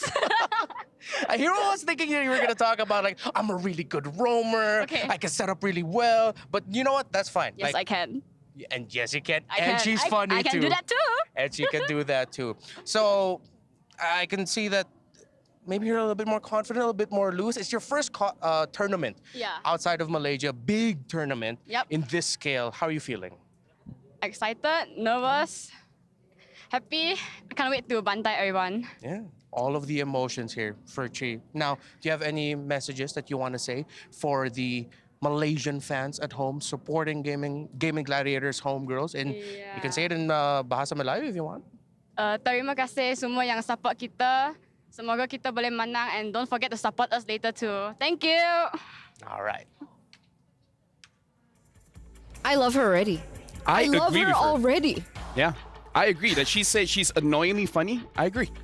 And then she's coming through with the, infamous Malaysian, what would you call it? What's infamous about Malaysia now? I want to know. No, that's not what I meant. I mean, like, you know how they're very, like, confident and they were like, and then she even mentioned in her interview that she's gonna bantai everyone. I'm not bantai is confident. like dominate over everyone, but like in a, what's the translation of bantai? Bantai means It's like destroying, stomping on your opponent so but hard. very violently. Very violently. Stomping very violently. And it's like sending a message. Yeah. Yeah. The next generation of players will know about this day. That's what bantai means. And it looks like a lot of people are thinking that they will bantai, right? Because amongst, of course, the regular, right, with Vitality coming through with Falcons Vega, a lot of people are showing their support for this team. So we're going to throw it over to the host, over to the stage. Let's see what you got. And ladies and gentlemen, welcome back ونرحب بكم معنا مرة أخرى هنا بكأس العالم للرياضات الإلكترونية مع Mobile Legends Bang Bang Women's Invitational بمجموعة D. And now we are in Group D. A lot is happening and it's going to happen as well, Cheryl. Now I'm very, very excited as Eterna as well as Lafel has mentioned. What's going to be happening right here for Group D, opening up the show for the group. There will be no Santai, just Bantai. So Let's it's going to go. be very exciting because we're going to be seeing the two likes of teams that are, really wonderful in different perspective. And we're Right. going to show you why. First up, we're going to show you the wonderful faces hailing all the way from Malaysia, truly Asia, presenting to you Gaming Gladiators Homegirls.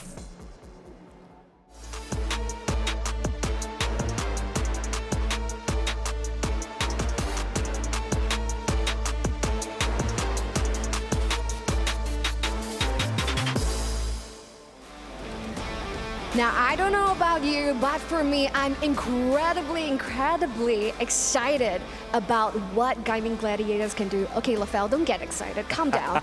But for me, I'm very excited because, you know, are they able to replicate the success, just like the boys did in MPL, you know, Malaysia, as well as taking the throne for the MSC. Now, will homegirls or Gaming Gladiators take this victory and proceed on in the tournament? We will find out with this match starting off. And who are they going up against? Well, like you said, exactly. They might win another and bag another win from Malaysia, but now they're gonna go against, ladies and gentlemen, as they're gonna rise to the tide all the way from China. Let's give it a good voice to the amazing team of Tidal Legends Gaming.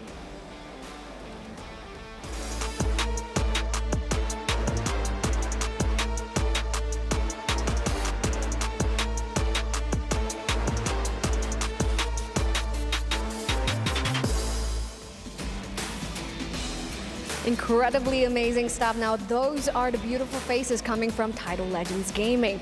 Now, when it comes to China, you guys couldn't count them out because they are absolutely a wild card, all right? They are coming from the land of prodigies, you know, dominating every single game all across the esports arena. So coming into Mobile Legends Bang Bang makes them really an unpredictable team, perhaps surprising us over at the Land of Dawn. Yeah, exciting totally. stuff, isn't it? So for these two teams, what we can absolutely guarantee you guys, there's gonna be mayhem happening over at the Land of Dawn. On one hand, we're gonna be having our female players coming all the way from Malaysia. Let's not forget, you know, their male counterparts actually took the championship for MSC 2024. And over on the other hand, we have Tidal Legends Gaming hailing from China, where we have teams, you know, and players who are coming from the prodigies, you know, of esports gaming. So who will take this match for the day? Opening up Group D, without further ado, we're gonna hand our time back on over to the studio.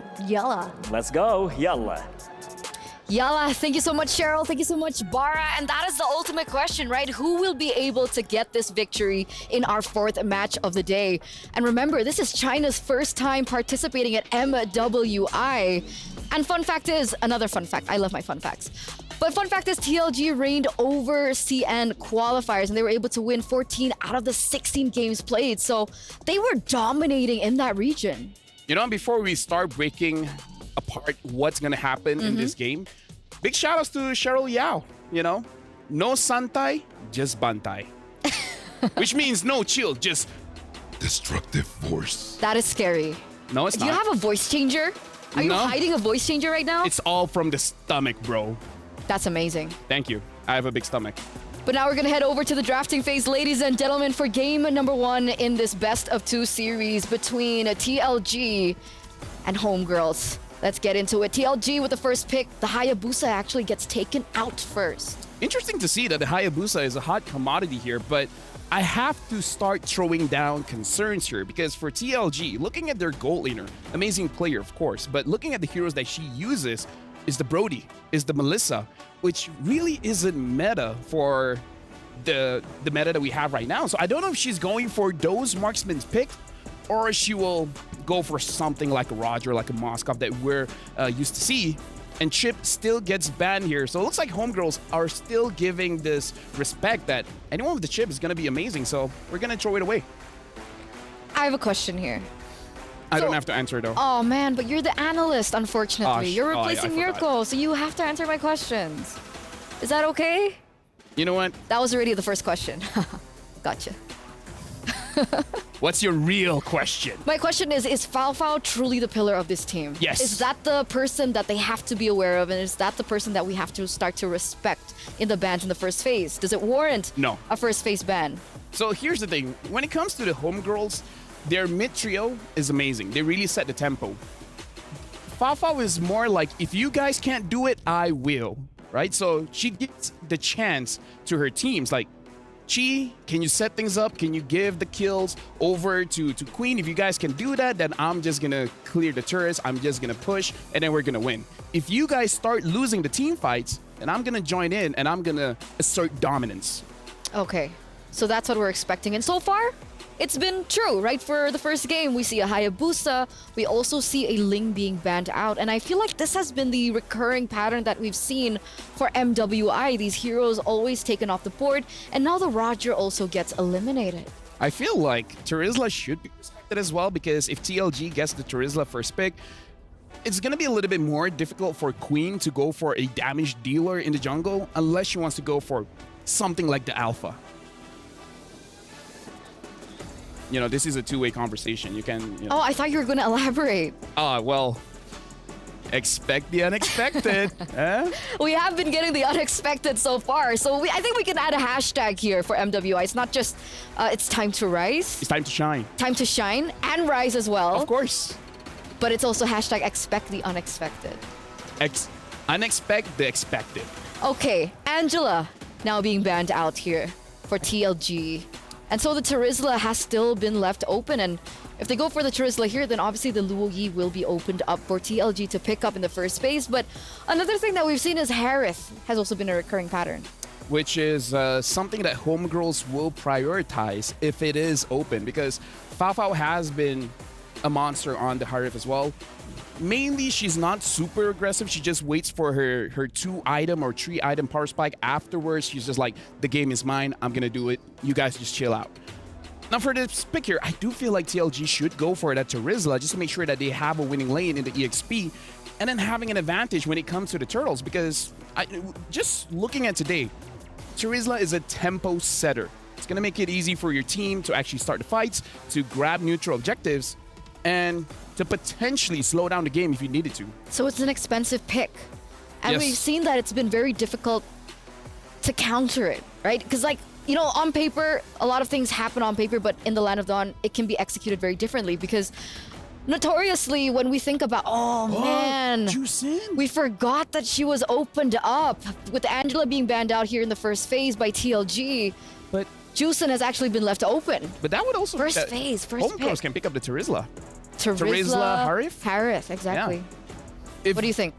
Honestly, I feel like Terizla Harith is a very good opener because I feel like in terms of the jungle, Queen doesn't have to go for a damage dealer if they have the Harith. She can go for something like a fighter or even a tank because one of her best heroes in the previous patch was the Boxtia, so might as well.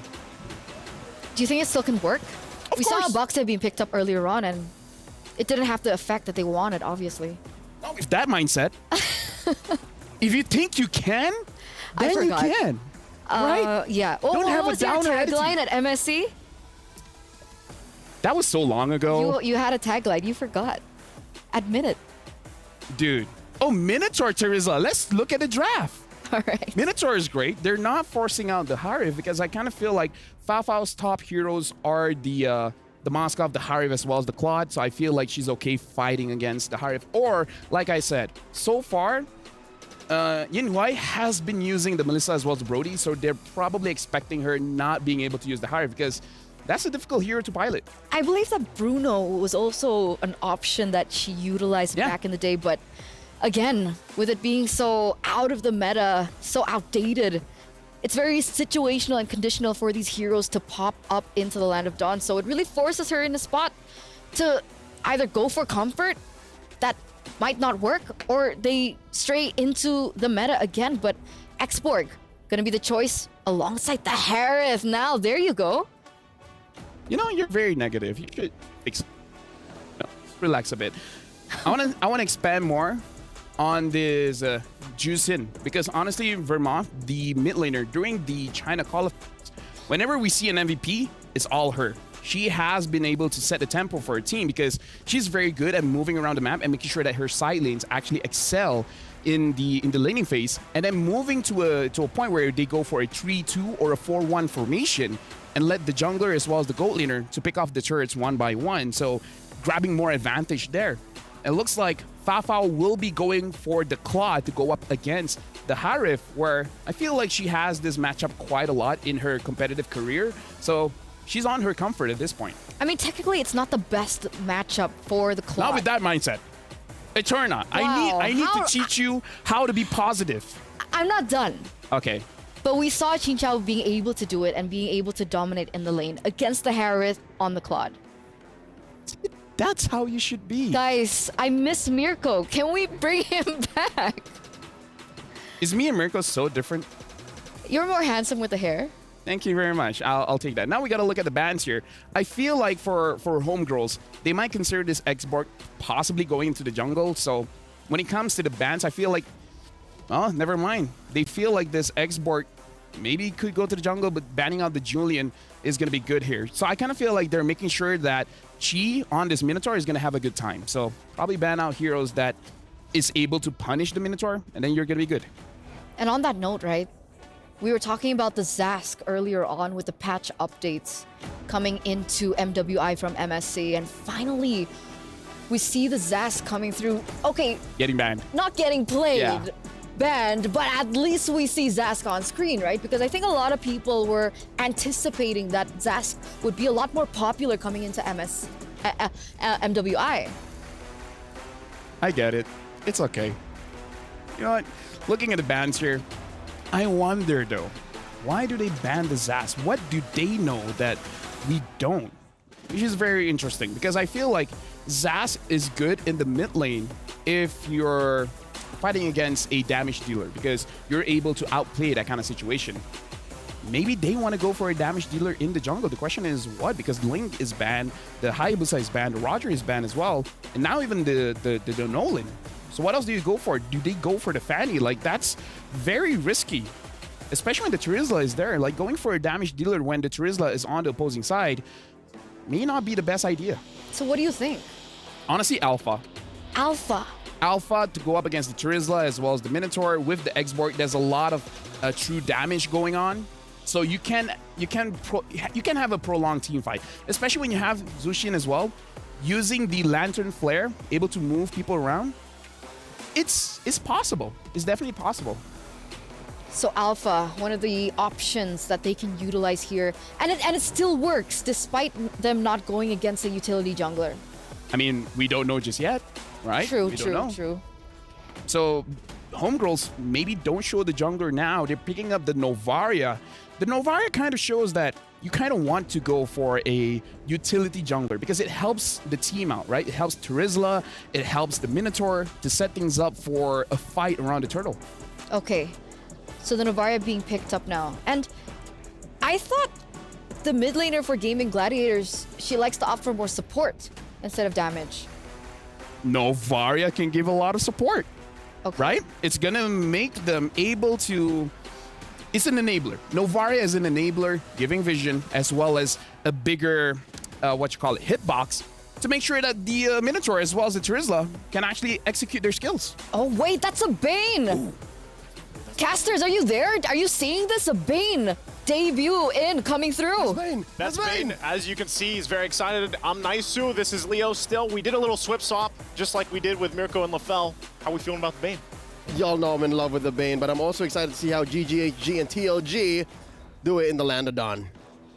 Honestly, the Bane is amazing because the ult can actually counter the Blazing Duet coming in from the Claw because it's a knockup. So you can cancel out the Blazing Duet. So honestly, this composition coming in from TLG, they can have a very prolonged team fight. And honestly, it's pretty good for counter engaging. So if Homegirls wants to engage, might not be the best idea. When was the last time we saw Bane? Did we see Bane at MSC? Yes, we did. What was the choice of emblems, of items? What did that look like? Oh, so it looks like it's the Alpha coming in from Homegirls. Gonna be very quick here. I can hear whispers. Same here. So since we're hearing whispers, do we want to throw it over to them? Yeah, let's do it. Alpha being locked in. Naisu, Leo, what you got? Hey, we were whispering, but thank you so much for breaking down the draft here, guys. You know, we're excited about the matchup here because, yeah, we're moving to Group D. And once again, everybody, welcome to the Caster's Desk here. I am Naisu with Leo as we're bringing you the next 3 matches to round out today, day 1 of MWI. It's a best of 2, and again, only 2 teams move on through the next stage, and we're starting the competition here in the group with TLG from China going up against GGHG from Malaysia. Eyes on these ladies from Malaysia specifically because, as mentioned by our desk host, by our analyst, they recently won the biggest tournament here in MLBB Esports just about a week ago under SRG. Now GGHG have a big chip on their shoulders. We're going to find out exactly how things fall into place, just like we did with Group A, now that we are starting to kick things off with Group D here. Once again, it's Title Legends Gaming from China and GGHG Gaming Gladiators, home girls from Malaysia. We're jumping into the land of Dawn. This is the game number 1 here in this best of 2. A first pick, Jushin opens it up for Vermouth, and they also close it up strong with a Bane. And to answer Eterna and LaFell's question, it is indeed Quantum Charge. So Chokes here is building the Bane properly. And I'm wondering if it's going to be physical. Likely should be, given the kind of lineup that they have. A lot of magic damage on Vermouth, a lot of magic damage on Yinhuai, which is, again, a big matchup between these two gold laners, Yinhuai and the ever-charming Fa Fao. Fa Fao, I think, you know what? I gotta say, LaFell downplayed how important Fa Fao is. Yeah, maybe he was being modest. Maybe he was being, you know, he didn't want to show all the cards here, because of course he's going to know a lot about GGHG here. And one thing too to know, while you know they kind of get situated, is Fa Fao, I believe she idolizes, she mentioned that she really idolizes Benny Cutie. That's right. Right? She looks up to that playstyle, and one day she would hope to, you know, I'm not sure if that'll ever happen, but if she wants to be able to go and match up in the lane against, I believe it's Benny Cutie and even like Sasa or Saksa. She's playing on the same stage Benny did about a week ago. Yeah. So this is already on her way to fulfilling her dreams. Huge population of heroes up top here. That's 4 members from GGHG rotating towards the Turtle. And this is impressive coming in from TLG. I gotta say, because the level of discipline that they have for a team as new as a developing team could be from a region like China, shows a lot of promise. Yeah, I think we got a glimpse of that already, like the nature of that back even in MSC, right? With China just in general throughout the wildcards in this, but looks like they're going to battle it out for the Turtle here. I'm not sure if they're going to get much of room to move from. Whoa, the Crimson Beacon helps him get into the fight. First blood drawn by Vermouth. Chokes gets one. The Turtle taken down.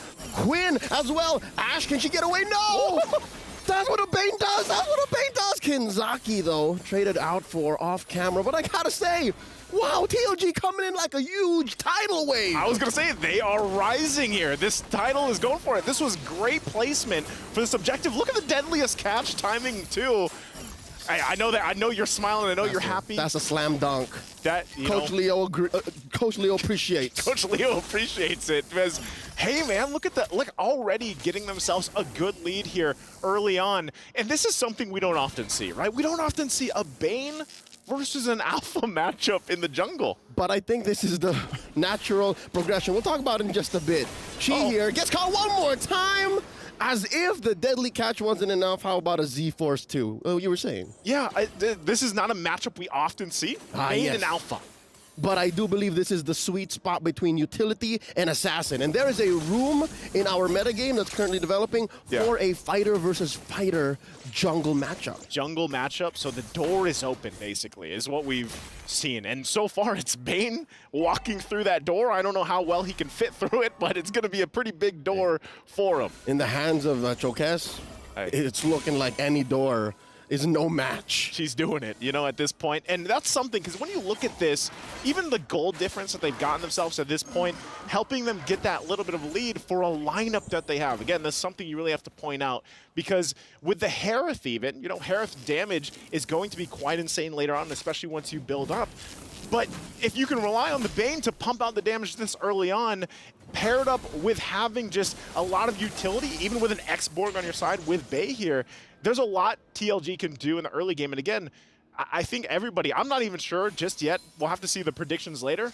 But I'm almost going to bet that a lot of the weight of predictions were here on Gaming Gladiators Homegirls because of that history that they've had, the chances. Oh, hold on. Let's talk about it later. But first, Chi jumping in. Minoa and Fury, the answer back from Kinzaki and Vermouth. Can they get it? Chokes secures another.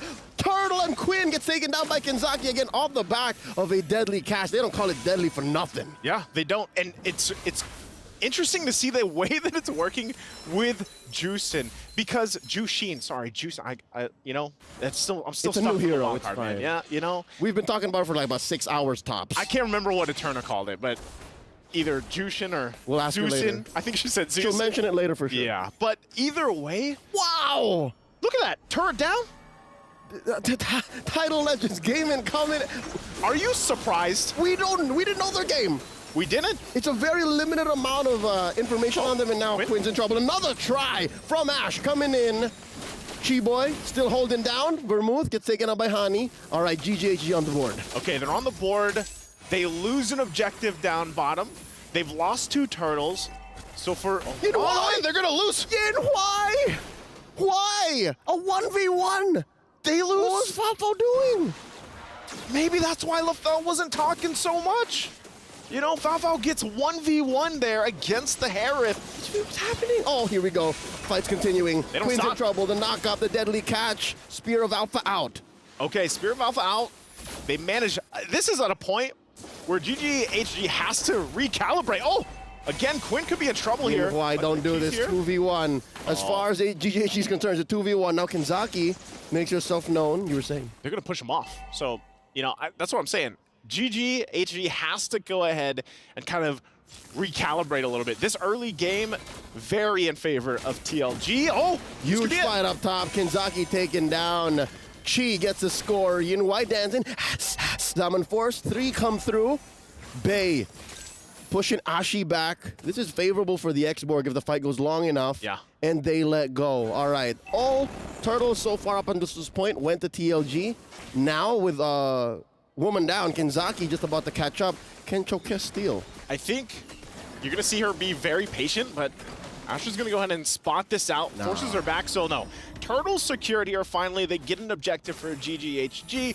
They're happy with that. Go ahead and get these resources as well. This is where you start to see this lineup that they have, which is also very CC heavy and vision heavy, with that Novaria start to shine here. So TLG, they conquered the early game. Yep. Now you just got to be like, all right, do they have enough in the tank to keep toe-to-toe in the middle game?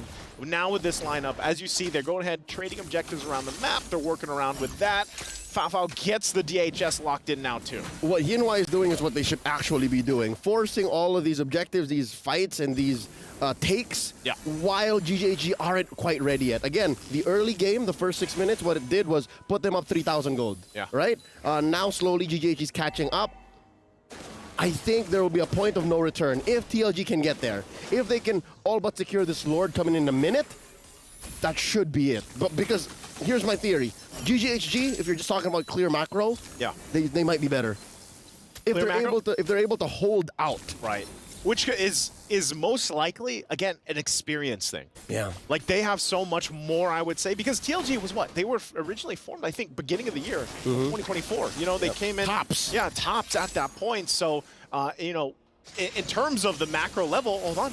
I'm Here offended. we go. Kenzaki pulling Hani back, forcing out the flicker and the astral form.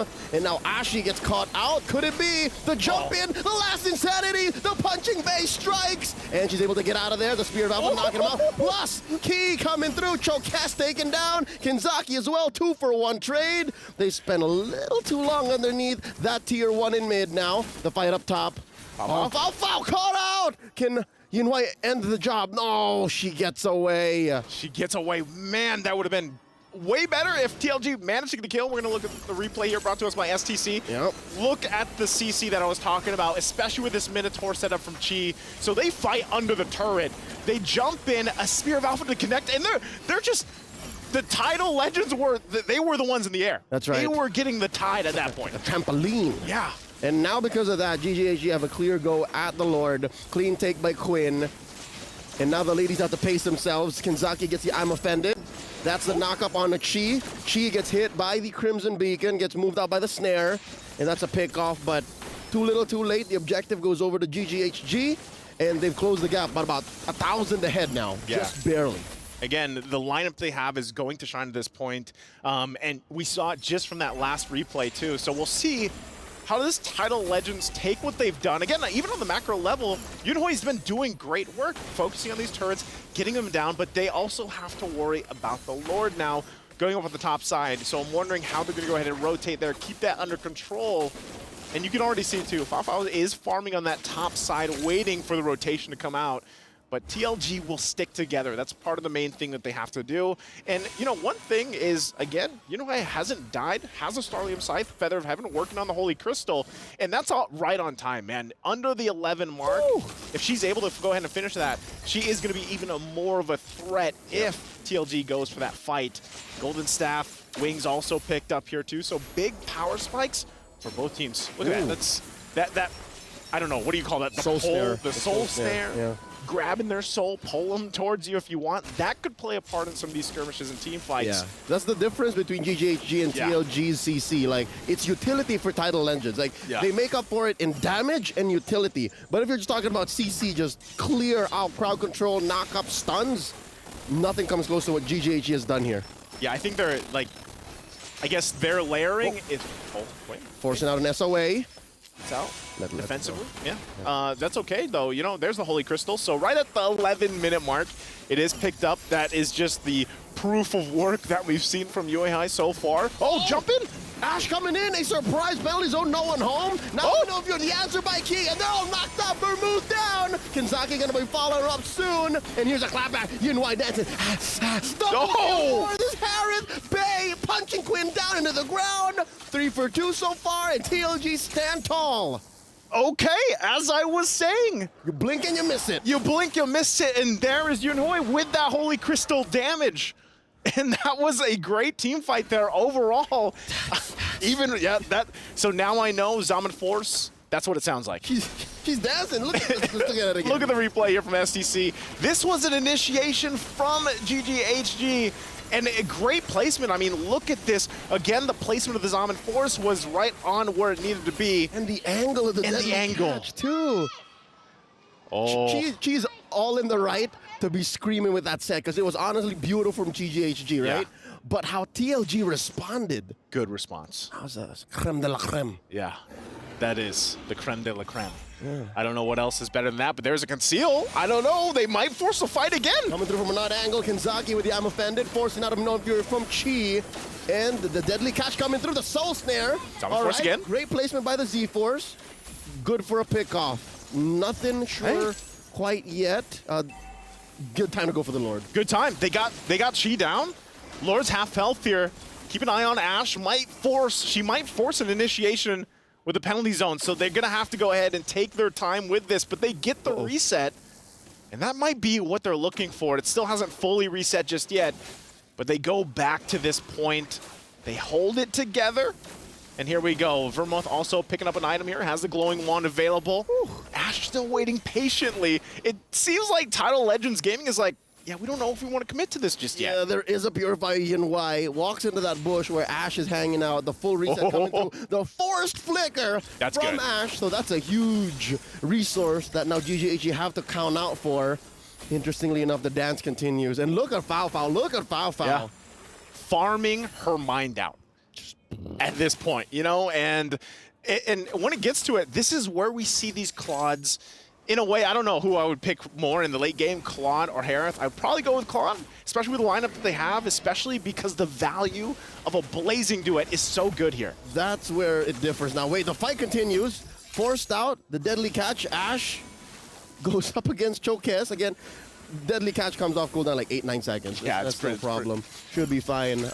But yeah, Foul, I guess is making herself scarce. Like, she's showing herself, pushing down bottom, coming back. This is giving TLG a minor headache. I think this is what you're talking about. You know, the macro decisions from GGHG. This is what we see from them. So at some point, TLG, like, think how much time they've spent here around the Lord. It's, you know, it's almost been an eternity in my book. It's been a minute and a half and, you know, plus 15 seconds at this point. So basically forever in this That's a lot of math, you know? It is. And with that... Wait. Oh, hold on. They catch Bay, forcing out a last insanity. And there's Chi with her Minoan Fury. The answer back, deadly catch. What I say, quickly off of cooldown. And now all 5 members of GGHG, the ladies are all in. Here comes the cavalry from TLG coming in from the east, forcing out a blazing duet. There's a pull down, goes Foul. And that's a woman down, 4v5, GGHG. Can they contest? They're going to be able to. They're going to hold them back, though. Even down a member, GGHG is going to go for it. 1/5, 1/10. The Lord still standing. The deadly catch let go by Chokes. Where is this Lord going? Watching Bay scores it. Down goes Chi. Roast beef, anyone? This is a turning point. Ash going down here, taking her time.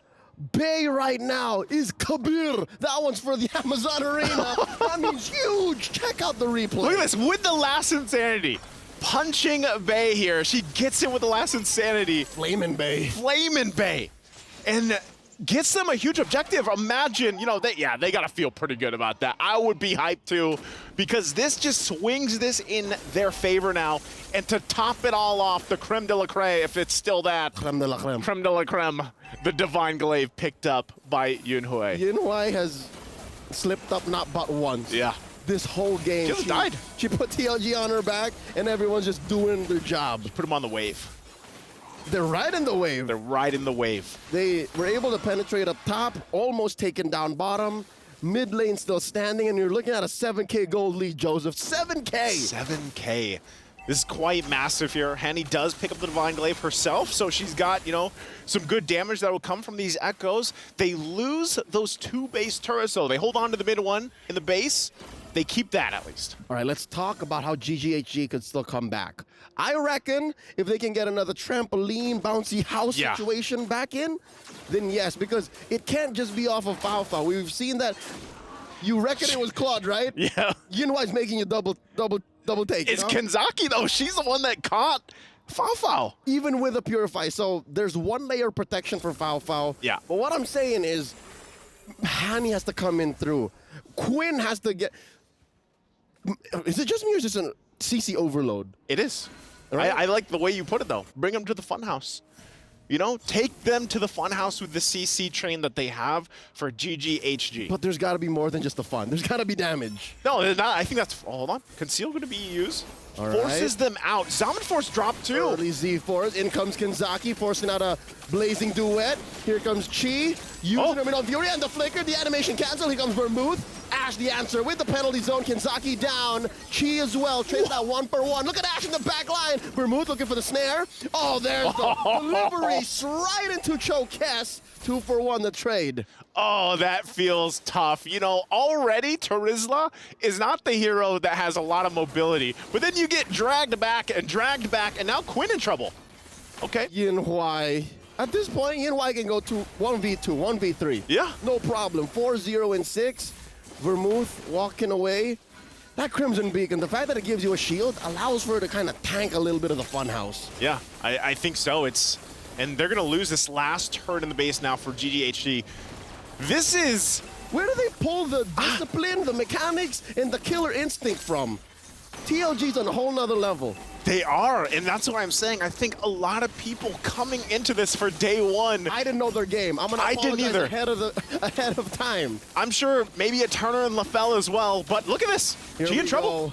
Chi catching a good chunk of the Z-Force, of the flame missiles, and here's the last standing right into the corner. Chokes securing that Lord, and there's a blazing duet into a freeze to win a crown by Fao, but it's not going to lead to much. Quinn's still going to go down. Vermouth gets a soul snare on the Ash, and it's just a matter of time. TLG taking down the Terizla. That's 2 members left. GGHG got to defend. They got to defend, and might I add that this is the best I've seen Jushin played at this point. I know, you know, we have a very small pool of data for that, but it is on point right now from Vermouth.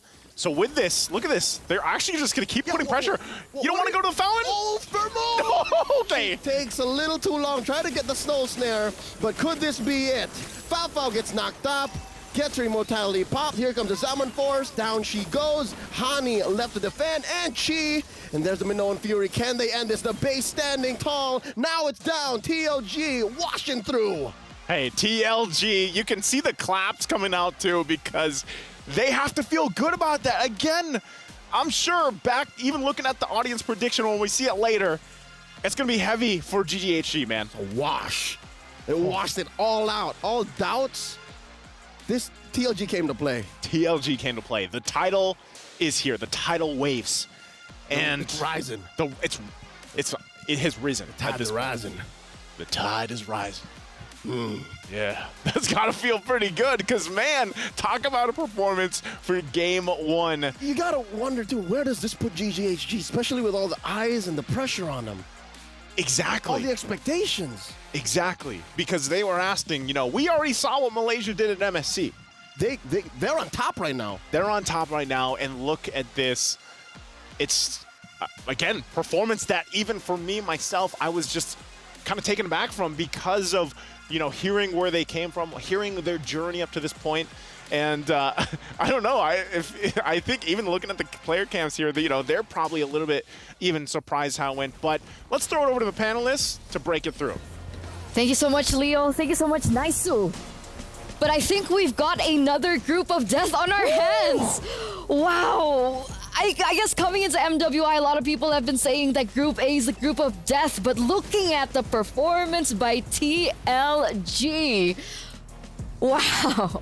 We gotta talk about Vermov, right? Using this juice in, it makes it so that, yo, homegirls, I hope you have frontliners. Not anymore. She's the one picking people off. Like, it's amazing. Like, they're showing why Jushin should be bad. And let me just say, in terms of the macro understanding of this game, TLG did very well. They have a very good understanding of making every single fight a 4v5, because before they do anything, they're gonna pick off one person, and that person is Chiboy, making sure that this Minotaur is a non-factor.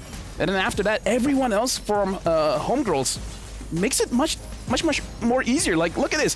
Every single highlight we see, Chiboy is the first to be taken out. Yeah, every time she tries to go in for something, every time she tries to build momentum for her team or tries to go in for cover, for support, she gets immediately annihilated. And to make it all worse, Kinzaki, she did amazing as well on this Ruby, right? There were so many times that we even mentioned it, right? Fao, one of the main pillars, one of the main backbones of GGHG, gone. Every time she went in with the Blazing Duet, I'm offended, and then that was it. Honestly, the itemization for Vermov here for the Juicin is making sure that she does not die, because she has the Clock of Destiny, which has been changed, making sure that when you're below 50% HP or mana, it increases again. So she can stay in the team fight for a very long time. And Jushin actually eats a lot of mana, even though her passive makes it so that she can have more mana like in a prolonged team fight. But again, that Clock of Destiny really helped her out to make sure that she can keep pulling away the front line away from GGHG. Because we saw Zusin played earlier on in MWI, but not to this degree. And we finally see the potential that this hero has in the mid lane, just creating an entirely new landscape for the mid trio. And, you know, mid prio. What do you think about Zuxin? Do you think that she is the #1 hero to go for now in the mid lane? Okay, here's the thing. Juicin is very strong mid to late. Like, in terms of clearing the wave, she doesn't have priority. Like, if homegirls went for something like a Grok Lilia, they could have cleared way faster, and then they could actually put pressure on this Juicin. But Minotaur as well as Novaria, you don't have mid prio at all, right? The Novaria, you just poke around, use your first skill, second skill just to clear the wave, but you're not interacting with the mid lane. So Juicin had a very good early game for this one, because no one is really pressuring her. No one is making it so that she is in a bad position. So let's see who's going to be crowned MVP by PlayStation from that first game of this best of 2 series. And it's going to be Bay TLG, man. Again, it was incredible, right? Xborg came in at the late stage of the drafting phase. And you're right, the Lord Secure coming through as well. There's an argument to be made for a lot of the players on that team. Oh, yeah. You like triangles? Yeah, I do. I love triangles, actually. But again, looking at how they've been playing here, we got to talk about the interaction between Xborg as well as Minotaur, because Xborg is very good at making sure that the Minotaur dies fast so that the Minotaur doesn't have an opportunity to use the Minion Free or the Motivational Roar. So having this Minotaur is honestly maybe because of the first pick, picking this Xborg, maybe because of the first pick Minotaur, right? Maybe the mistake coming in from GG Homegirls is that they showed the Minotaur way too early.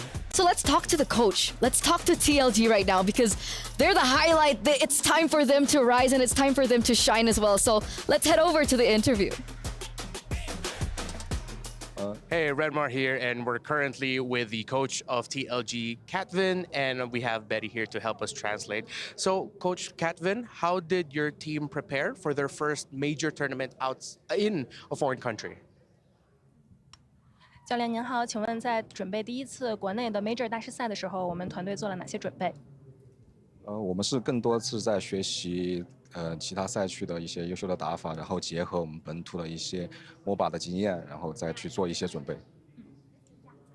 The coach said they gain a lot of experience with the player in their own country, and they also learn a lot of methods from other countries, and they get together the experience both China and other countries, so they have a good experience. Oh, that's really great. There's a lot to learn. So I think it would be great to know now, for you, Coach, what is the strength of TLG? 对于我们现在的战队来说，我们战队的强处是什么呢？更多是我们整个团队很想赢，然后尤其是我们经验路选手以及我们的辅助选手，个人手法、个人操作是比较好的。The most important thing is everyone in the teams they wanna win, and the team have the excellent roamer and EXP players, so they are very excellent players in the teams. All right, so watch out for the roamer and EXP leader of TLG. All right, very quickly, what is your message for the fans of TLG? 最后有想对粉丝们说的话了吗？谢谢大家能关注中国 MLBB 也是中国女子 MLBB， 然后也很感谢大家支持 TLG， 我们会不负大家的希望啊，然后继续打好我们自己，打出风采。The coach said, thank you everyone, pay attention to the MLBB, especially to the women MLBB, this MWI, and they will keep hard work in the future, and they will have good goals to all the fans. That's it. All right, thank you so much, TLG. Time to shine. 谢谢。Thank you so much, Reptar. Thank you so much as well to Coach Catvin. What's this? The mindset. The mindset. Redmar was asking, what makes your team so strong? They want to win. It's all about the mindset, baby. The mindset. And talking about mindset, let's take a look at the player reaction. That's a lot of passion.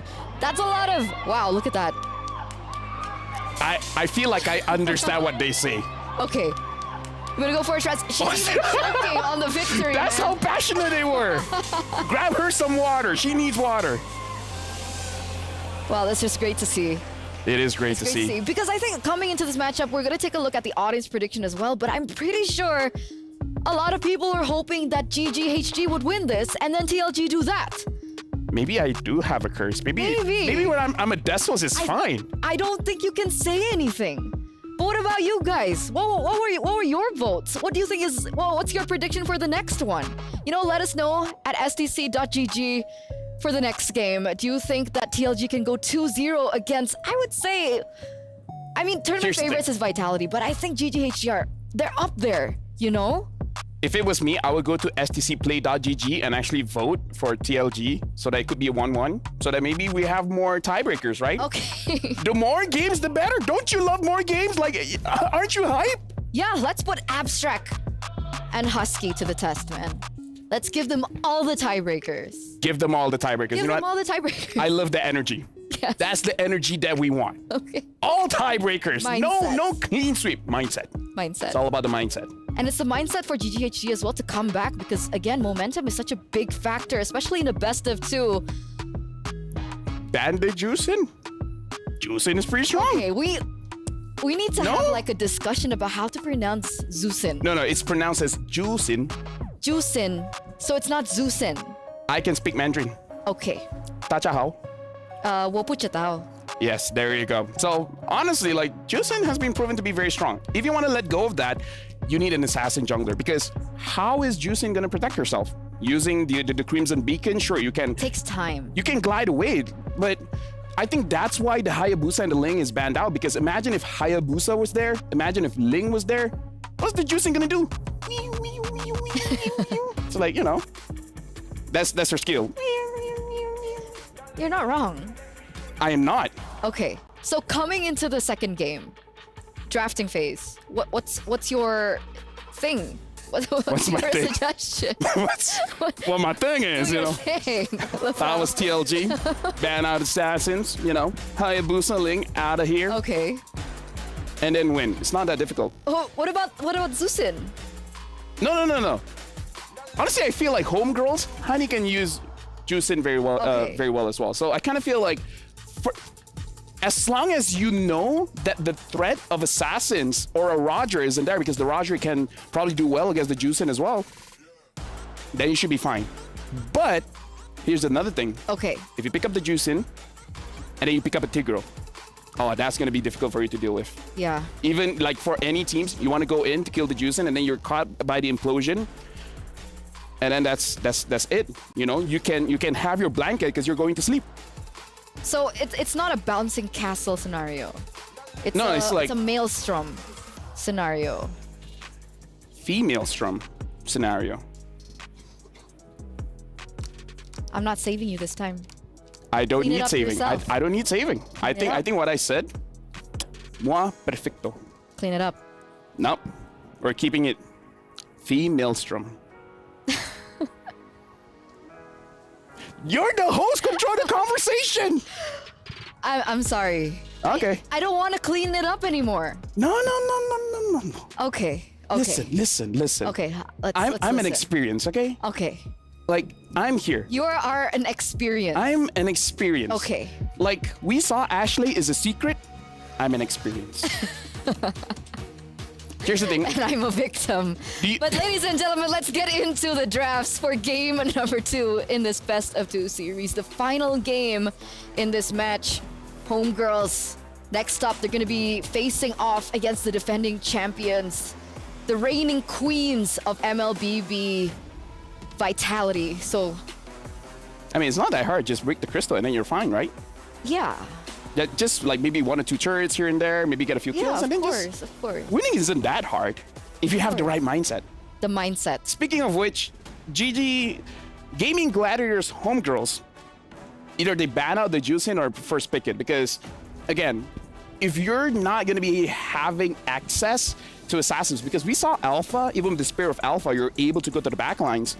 You're still not able to catch the Juicin, because honestly, Vermoth is very exceptional when it comes to her positioning. She makes sure that she doesn't get caught. Okay. But what did TLG do here? What did TLG do here? Angela being banned out. No Chip, no Roger, no Luo Yi ban. I guess Luo Yi was already banned by GGHG earlier on. Ling still a possibility, and the Hayabusa. So there are a lot of heroes to consider here, Lafel. Especially if TLG, they really should respect the chip. Chiboy, I haven't seen her use the chip because, again, it's always been banned out, but I have to assume that she's quite good at using the chip. So TLG, because they banned Angela here, yeah, I feel like one of those assassins is going to be opened up. So it's really about homegirls here. Do they still want to ban out the Juicin? Because if they pick up a Hayabusa, it's fine. If they pick up a Ling, maybe it's a bit difficult. Oh, they don't do it. Yeah. They don't risk it. I mean, if you lose your 2 here, it's going to be hard to get out of groups. Like, Gaming Gladiator Homegirls, they need to win this one. If they at least have 1 point, then they have a chance. They do. And again, like we mentioned, right? In this group, in the 3 teams that are in Group D, it's them plus Vitality. So it's no easy feat. It's absolutely no easy feat. But TLG now on the hot seat. Angela already banned out. What do they want to go for again? Chip should be considered here. And then either let both Hayabusa as well as Ling go if Chokis can actually use the assassins. But it looks like they're banning out the Hayabusa. So again, I'm holding out that they banned the chip and then letting go of the Ling. Perhaps that's their understanding of the meta. If Queen does not have the Angela, they can handle the Ling. Just get Valentina Tigreal or Valentina Terizla, and you should be good. Tigreal has been an amazing hero so far to try and contest against these assassins, so it's definitely an option for them to pick up. Hayabusa going to be the choice here. Ling still left opened for grabs. What about the Roger? Right, last time they opted to go for a Roger ban in the first phase as well. Homegirls were the ones to ban it out. Chip going to be the choice. So now, exactly, right? So TLG are put in a precarious position where they have to choose. Pick your poison. Chokis is pretty good with the Roger. So I feel like they're okay. Like, banning out the Ling and giving the Roger to Gaming Gladiator Homegirls is going to be a bit of a risk. If they let both of them open, let Queen have the Ling, and then Choki's having the Roger, it might put TLG in a favorable spot. We'll see. Here it is, the final moment in for TLG. Or do they just not go for both bans? Right? Terizla is still an option for them to eliminate. Okay, if they Roger want or to. Harif. So Ling gets taken out of the board for TLG, and now there it is. Ling, Harith, Terizla. Honestly, Roger or Harif, because you saw what Yinhuai was able to do with the Harif. Looks like the Claw was not enough. I would say Roger is probably the best here, but yeah, Roger picked up. TLG should be able to pick up the Harif here. Maybe Harif Valen or Harif Terizla. Is this Roger a flex? Yes, it is a flex. So Favao can still utilize it. Favao can use it, Queen can use it. Okay. So that's another layer that GGHG has over TLG right now. So honestly, for TLG, because again, going up against a possible Roger in the jungle, just having the Valentina is good because G-Boy, her playstyle as well, is a setup kind of initiator. Having the Valentina, you have access to that amazing ult as well. Doesn't matter if she has the Minotaur, the Tigreal. So again, amazing pick. Terizla as well as Harif is going to be the choice here. And again, Yinhuai has shown her Harif is a monster. The Z-Force is going to be crushing anyone in her face. You know, even not considering the pilots, this is so much side lane prio. Oh yeah. Right? Terizla as well as the Harris. What do GGHG do? Do they look for mid lane prio and try to balance that out that way? That's actually a good idea. Honestly, getting mid prio should be very good. Seeing that the Terizla is here, they could opt for a Yuzong or an X-Borg as well, and then ban out heroes that is good against the X-Borg. Because you gotta make sure that you're able to take down this Terizla, because we saw what TLG did. They shut down the front line, and then that's it. That's GG. Perhaps Homegirls, they can do the same thing. And now Ruby as well as Valentina picked up.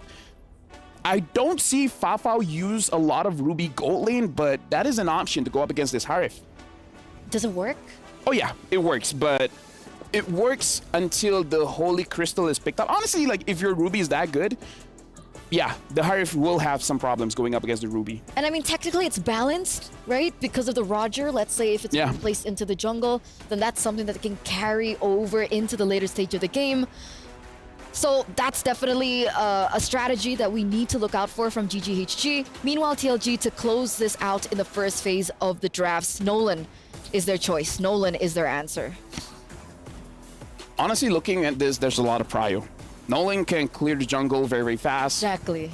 Like, TLG looks like they understand this game in the sense of you want to have tempo. You want to make sure that your laning phase is very good so that you transition well into the turtle phase. So I feel like their understanding is challenging the coaches coming in from GGHG. We have a lot of prio here. How are you going to deal with us? Either you have to match our speed or find a way to counter us. And honestly, a good counter that I don't think GGHD can pick up anymore is the, what's the guy that really likes when someone dashes? Phoveus. Phoveus. Yeah. Phoveus mid could deal with this, but now that they pick up the Valentina, they can't do it anymore. Yeah, there's no flex. Unless Valentina, no, that's too crazy. It has happened before. Shout out to Chidera. Yeah, it has happened before, so it could work. But yeah, I don't think so. Okay. Yuzong banned out. What I'm really scared about right now, if we're talking about tempo, if we're talking about speed, and if we're talking about mid-trio prio, TLG, one of the comfort heroes for Vermouth is Lilia. Oh, yeah. I mean, you're scared of that. I'm scared of height, so we have different fears here. I'm scared of you, actually, if we're being honest. This is exposure therapy. So I have your. I hope you're having a good time here. Yeah, Zaz thank you. Zaz gets banned out, and honestly, like, it's okay to let go of the Lilia because honestly, Valentina players like going up against the Lilia because Valentina is able to push Lilia around and then get her ult so that the Valentina can be much more aggressive and then eventually just use the black shoes and reposition. So honestly, like, just because the Lilia is there, as long as you have the Valentina, doesn't mean the Lilia has prio. So it's a pretty cool matchup. So maybe Homegirls, they let go of the Lilia because they already got the answer. They already got the Valentina. All right. If TLG wants prio and wants to win this matchup, they pick up a Farsa. Oh. Yeah, the Farsa is good against the Farsa. Valentina. Minotaur's banned. Good. Do you think we will potentially be seeing a Farsa game? I'm kind of on the fence with the Farsa. I understand her value. I understand that she has really good wave clear. She has really good burst damage in the early stage of the game, and she's also very mobile. But she's so vulnerable, is she not? You need to fix your mindset. Oh man. If you have that kind of mindset, then the enemy could have 5 Laylas and be like, oh, can I use a Farsa here? Helped GGHG in the first game. Maybe they had a bad mindset in the first game, right? You don't know, right? You don't know. Honestly, the Farsa going up against the combination that GGHG has, remember how Vermont used the Juicin? She was out of harm's way, so I feel like she could do the same thing with the Farsa, but if you want to be safe, you could also go for an Aurora. Wow. What? Aurora. Yeah. Okay. Aurora has good prio as well, mid. Okay, we'll see. The next pick coming in from TLG now. They could even stray away from the mid laners right now, right? I mean, if they want, they can pick up the Roamer first. Exactly. Pick up a Grok. Is an option for sure. We saw Lolita being picked up earlier on. Mm-hmm. What? Sure. Lolita, I don't know. I don't care. Pick it up. What? There you go, Aurora. Nice. I'm an analyst, Eterna. I do this for a living, okay? Amazing. Look, it's good to be reminded. I'm weird, but I know my stuff, okay? I play the game. Okay, next 2 picks for GGHG then.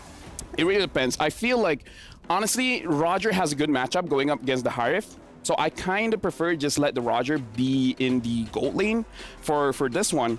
And then have a very fast clearing jungle as well. The Boxia is fine, but I don't know. The Boxia is very tricky here. Arla picked up. So this Ruby is going... Actually, no. Even the Arla can go roam, so it's still flexible. Ooh, Arla Valentina. That's very aggressive. That could get mid prio for sure. And that's exactly what they need, right? I mean, they're losing both of the side lanes. Alpha. But they're going for the alpha. Yeah. Again, the matchup for Roger going up against the Harif is very good. The burst damage coming in from the Roger makes it so that the Harif is not a full threat. But again, it's a... How do I say this? It's a skill matchup, right? It's not a hero matchup, it's more of a skill matchup. What did they pick up for Gromar? Exactly. Tigreal is good here. Tigreal. The only bad thing is that the Tigreal can give the implosion to the Valentina. But other than that, it's okay. If you don't want the Tigreal... Do you really want to give over a CC hero over to Valentina at this point? I'm thinking Grok has an amazing ult. Tigreal has an amazing ult. If they can use the Cho, Cho is good too. But again, Cho is an intense hero. Let's see. Atlas! Oh! Wow! Wow, okay. Debut Atlas, ladies and gentlemen, for TLG. That is their decision. That is their answer. That is their solution. But we were CC talking overload. about... Exactly. CC we were overload. talking about that against the Valentina, and they doubled down. They doubled down, and they utilized Atlas. I'm down. You're down. I'm down. I'm down. Audience, are you down? Amazon Arena, are you down? Can we just pass it to the casters? Are they ready? Nice, It doesn't Leo, matter. are you guys down? Hey, yes, we are. We're down, I guess. Jay Shaw. Yeah, that's true. Well, hey, you know what? I love the draft once again. It's been a while. Atlas. We're not an MSC. It's MWI, Leo. But hey, you know what they say? Underneath the tides is Atlas.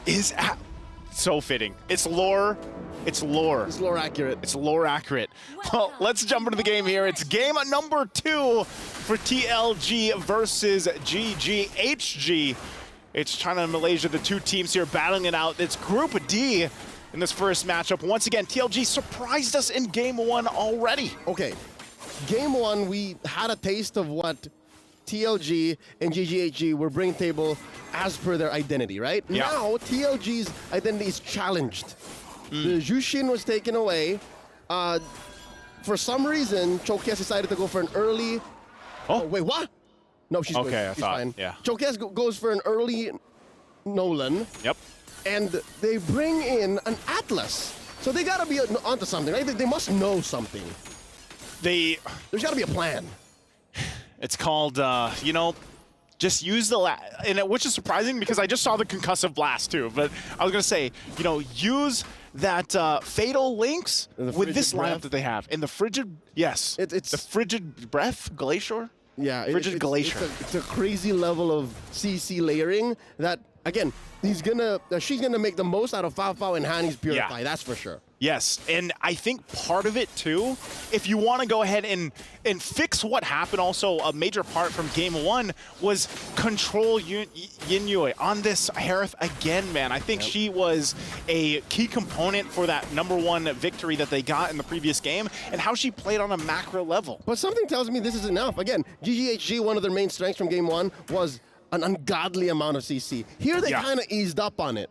They let go of a little bit. Yeah. They took some damage. But it is more reliable now since a lot of their CC doesn't have to rely on big ticket ults that are for the big 5v5 fights. But if they can get a good ticket final slash, that's a different story. That's a different story. Yeah, the first turtle spawned up already, and it looks like TLG's gonna secure. They're pushing back the rest of GGHG. And this all happened all the while we were just talking about win conditions. This so fast. Like, this is what I was impressed with from game 1, and now already in this early portion of game 2, I'll still say I'm impressed with the macro decisions and the no hesitation from TLG. Because honestly, when we look at the previous matches today, I know you casted some of them, there was a lot of hesitation that we saw in those matchups. But this one, at least even for TLG, there hasn't been much. Interesting, Hani is going to take the Fatal Link now, available for this. As she should. As she should. They're playing with the 2 Purifies. Yinhui has her own Purify. So this could be a great way to, you take the Fatal Links, you have that for Hani, and then you have a Spirit Destruction, Final Slash, and an I'm Offended. Like, there's a lot actually available for GGHG. She has multiple ways to come in, right? You have the Terrify, you have the Dash In, you can Purify on your way out with the Fatal Links, and it's all up to them now. Here we see the perfect match from Kinzaki, which is something we forget.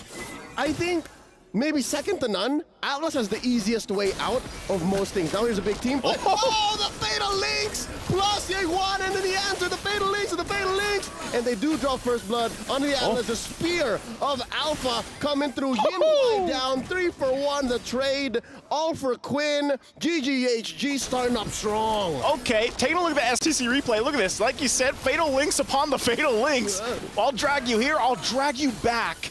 And even with the Z-Force, it wasn't enough. I mean, they just get handled here. Not yet. Not yet. The timing, the spikes are not here just yet, because we talked about this in the previous game with the Harith. You need that time to build up here.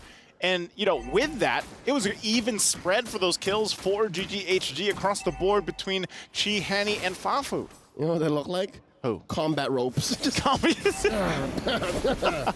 was going to say, yeah, at that point it does. I mean, that's why I was pointing it out when Hani grabbed that Fatal Links herself. And she did so very early. She did it, yeah. Early Thunderbelt, by the way, picked up by Ash here. This is something we see more often than not now. Here we go. Stuns. Quick collapse, she's in trouble, and gets caught out by Kinzaki. Yinhui secures the kill. The dash and the dash from Ash. Can she get one through the river? Ash has to walk out the normal, the old-fashioned way. Down she goes, and the fight continues. Collapses underneath. Quinn gets one. Can Yinhui walk away? All right, a trade cleanup.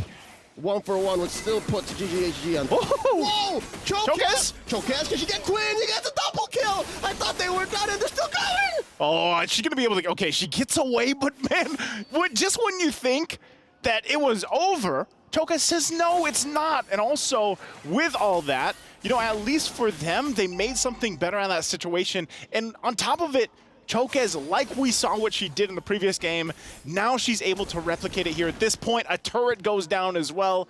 Taking a look at the replay once again, a great fight here. Yeah. Initiated and started off, but man, TLG comes out swinging for this. And you're going to see a reinitiation from Hani as well, utilizing the penalty zone fights them in the bush.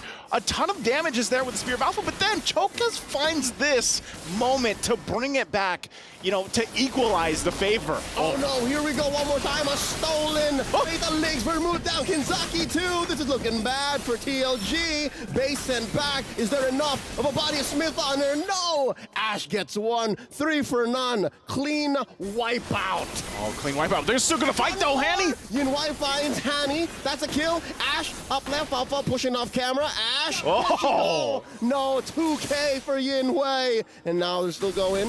Chokez walks away. Non-stop. Non-stop, and I know, like... Women are non-stop. They like to duke it out. They're still gonna be going, chasing down. Chokez. No, that's Yinwei. She's Yinwei! out. Okay, Z-Force out, gets an extra shield. Wanted to fight, wanted to use a spell vamp, but that's a 3v1. I don't think that's a smart go. Yeah, and you know, I know we don't have the exact numbers right now just yet, but these are a lot of back and forths, you know, going on, and I really want to see where things are falling in place, especially when it comes to the items here. Okay, if you're talking about a back and forth and you're looking at a lineup like GGHG, that's very mid-game centric. Wait, that's a Fatal Link's already committed. Can Kinzaki walk away? She commits the flicker. She's finding one extra damage.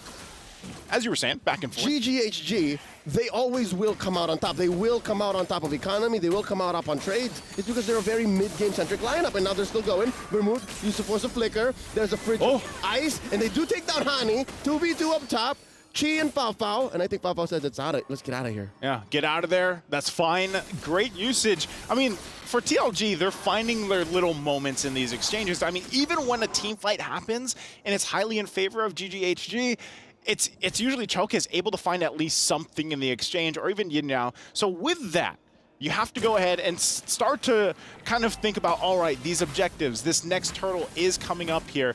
Both teams are relatively equal. There we go. They are. You know, it's 21,000 pretty much across the board. There's 1+ turret here for GGHD, but this turtle now is up. And they're going to go ahead and just kind of get centered around here, but it looks like Quinn's just going to go ahead and take this. Yeah. She's fine. Conceal going to be used, though. They might force a fight. Kinzaki looking for targets, finds one. It's just Chi. They blast her. She's taken out, and there's the answer. And that's 2 on the way out. Kinzaki down, Base still standing. She did get her penalty zone in already. She's gonna get popped here. Look at the back line. Look at Yinwei dancing through the walls. Chokez looking for the burst, looking for the cleanup. No one home, not gonna force it. That's a 2 for 1 with a trade win for GGHG. They're looking for the re-engage. Turtle scored, by the way, by the Malaysian squad on the way out. And all this while, Fafa was pushing. This is the Fafa we were looking for. Yeah, this was. And, you know, she's having a much better game this time around, especially on this Roger pick. She's been playing really well, too, with the Purifies, because every time we see an initiation started from TLG, it's, again, usually with a concealed, they try to get that Fatal Links combination off, but Hani has done a great job at kind of stopping it from getting too out of hand. We're going to take a look once again at the STC replay here. This is the exchange we're talking about. Yep. And look at that. Hani brings to a bit further with her own Fatal Links. And really at this point, this is the thing about the Nolan. You really can't just shove yourself into this fight, right? No. You really have to be careful here. Chokez is able to get out, but you can see, you know, the tensions are there, of course. And I think it's right to put the onus on Bay. Yeah. She has to be the initial Purify what do you say, trigger? Oh, wait, they do find one. Ash hit with the Fatal Links. Where do they go next? Already spent out the penalty zone. They're inside. Kinzaki gets popped here. Another one goes. That's Bay. Chokez looking for the engage in the back line. Down goes Ash. Yinwei drops the Z-Force. Underneath tier 1. All right, still, again, the same result. Same result. 2 for 1. And you know what they say about insanity? What do they say? It's expecting a new result with the same steps, something like that. I was going back to the idea. Yeah, I know. Doing the same thing again, except there you go. Something like that. Yep. Yeah. So doing the same thing, expecting the same results. And that's the same thing, right? Like again, look, and then throughout that whole thing, the whole debacle. Yeah. Not a single Purify was used. Not a single. And that's the point you were getting at here, Leo. You know, you're saying that Bay has to be the one. She has to be the one. The initial to get those out. Trigger. Yes. Yes. And this could be the time for her to do that. She has a flicker and a penalty zone available. Chokez is going to get spotted out of that, you know, little bush that she was waiting in to get this Vision, but they're going to go ahead and start up the Lord here. So it's already half health. She also waiting there, getting the information they need. They might, I don't know. I don't think they just get this freely. Concede it, looks like. Do they? Yeah, it looks like they're just going to give it up here. So very interesting decision from TLG. Maybe it's more so like we need more time. You know, but how much time do they need to buy to build up these items? What are they waiting for, you know? Okay. The 11-minute mark previous game, Harith had the Holy Crystal, Starlight Scythe, Feather of Heaven. Not a simple and a clean go at the gold for ENG here in Game 2 compared to Game 1, right? Definitely. But I understand in the defense of TLG as what they did there. Are you going to try to contest and, you know, try to stop the inevitable, or are you going to go farm elsewhere, right? Like what they did was farm elsewhere, trying to find something. Chi gets hit by the Fatal Links. Zaman Force dropped in. That's Good Chi pick. down. 4v5 now as they go for the defense. That's a great start. All right, so as we were talking about that too, Holy Crystal's locked in. It's 10 seconds later from the previous game. So still on schedule. Yeah, still pretty much on schedule. They're going to have to deal with the Lord, of course, keeping the mid lane down too, trying to hold on to that tier 1. But the eyes are set on this, and it looks like they're going to go ahead and grab this. That's the play here with that Lord take. Also going to lose some of the resources, but right now, Hani. Okay, I didn't think they were going to start an initiation there, so it looks like still Lord's going to be worked on. And for now, TLG will go ahead and hold on to their base turrets. And as we're looking at it too, you know, a minor lead here. We're talking about 3,000-ish gold for GGHG. Minor, but, you know, significant enough. Yeah, it still plays a big part because I think that, you know, the nail on the head here is the fact that TLG has to get these Purifies down. And so far, every time we've seen a skirmish or a team fight, man, the final slash has actually done wonders for this lineup for GGHG. Oh, yeah. Especially when you're already using the Fatal Links. Yep. Oh, they're going to chase Ashe down. And but it's worked out so well because TLG have been trying to get these kills, and they almost only find Chi or Ashe. Yeah. Right? And at that point, then they get just retaliated. And and especially at that point, it's not worth it. Oh, here's an I'm offended. Kenzaki found. Got the Fatal Links on 2. The Purify spent up already on Fao. Zaman Force dancing. Good damage? Way. Quinn's about to go, and they get bursted down. Fao was here. Fao. What? Helping Quinn score a double. That's 3 for none. GGHG. Great team fight. And somehow, I mean, I expected Quinn to go down, but she survived, and she has the immortality. These fighter junglers, man. These fighter junglers. And I guess that's the difference when we were talking about this in Game 1 was like that door, right? That room for the fighter versus fighters, if you will. Yep. A good taste of damage plus utility. And, you know, so far, Nolan is not able to match up exactly the way we saw with Bane in the previous one. Because looking at this replay, you know, this was actually a pretty good team fight. Great Frigid Glacier laid down as well. But Fao just re-engages at the right time to clean things up. And Quinn, because of the way Alpha works, and you get that sustainability, it's tough to take Quinn down. So great team fights there. And this is most likely just going to lead into a Lord take now, once again, for GGHG. Should be relatively easy. Again, same situation as that first Lord. Like, if you're not going to contest, let it go. Just right? let it go. And now, Kenzaki with the conceal, finds 2, comes in, gets blasted, final slash. That's Chi, and now the Frigid. Oh, there's no one home. The Z4s, they're dancing. Down goes Hani. They're still going. Look at Fao from the east, and they're still going. Bay gets taken out. Kenzaki 2 for 1 the trade. And Cho'Cass, where's she going? What's she thinking? Fakes the recall, reveals herself. Now Ashe with the dash. Fao coming in. This is not good. Cho'Cass shut down. This is all going down for TLG. Oh, that was tough to see. Again, it just looked like, you know, TLG, you were saying it. Maybe just let it go. You don't have to force this fight, but instead, Kenzaki was like, no, we are going to fight. Frozen fans. Yes. Just, they don't like it. They don't want to let things go. They want to fight. How do you let a tide fall down?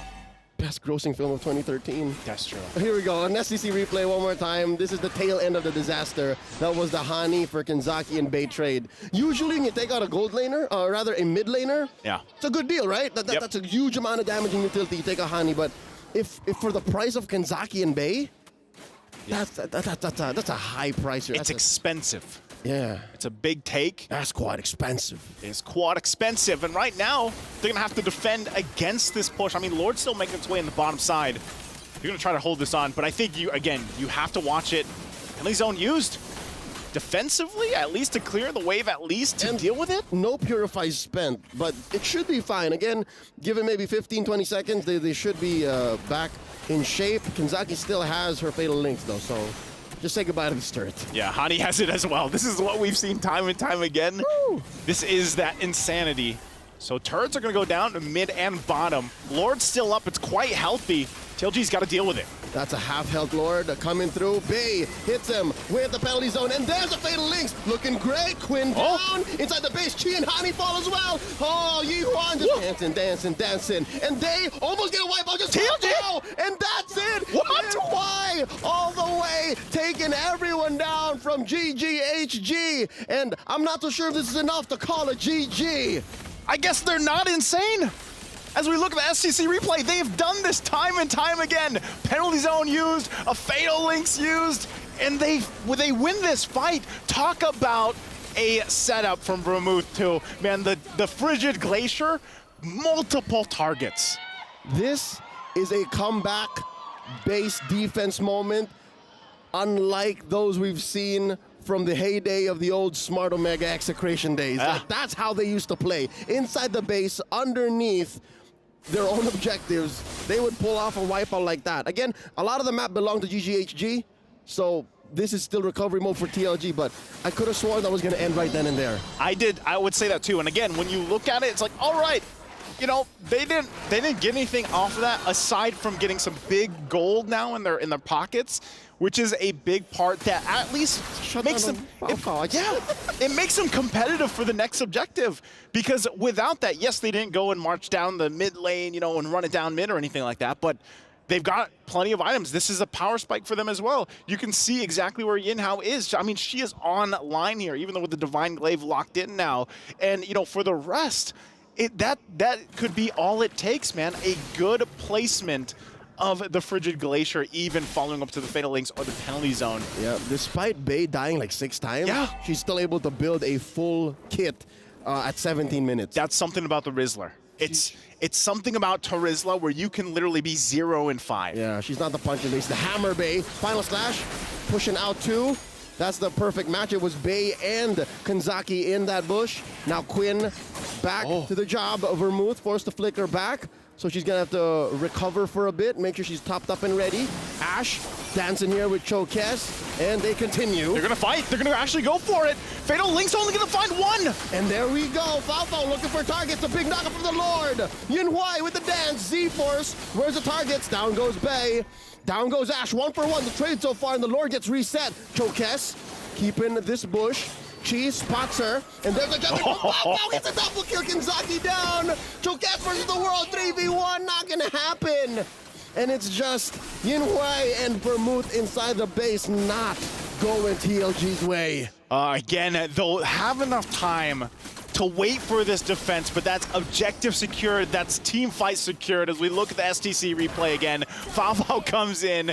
You're not getting away, Kanzaki, so she cleans that up, gets Chokes too, and this has been a problem. This Roger from Falfo, 12-2-9, absolutely massive here.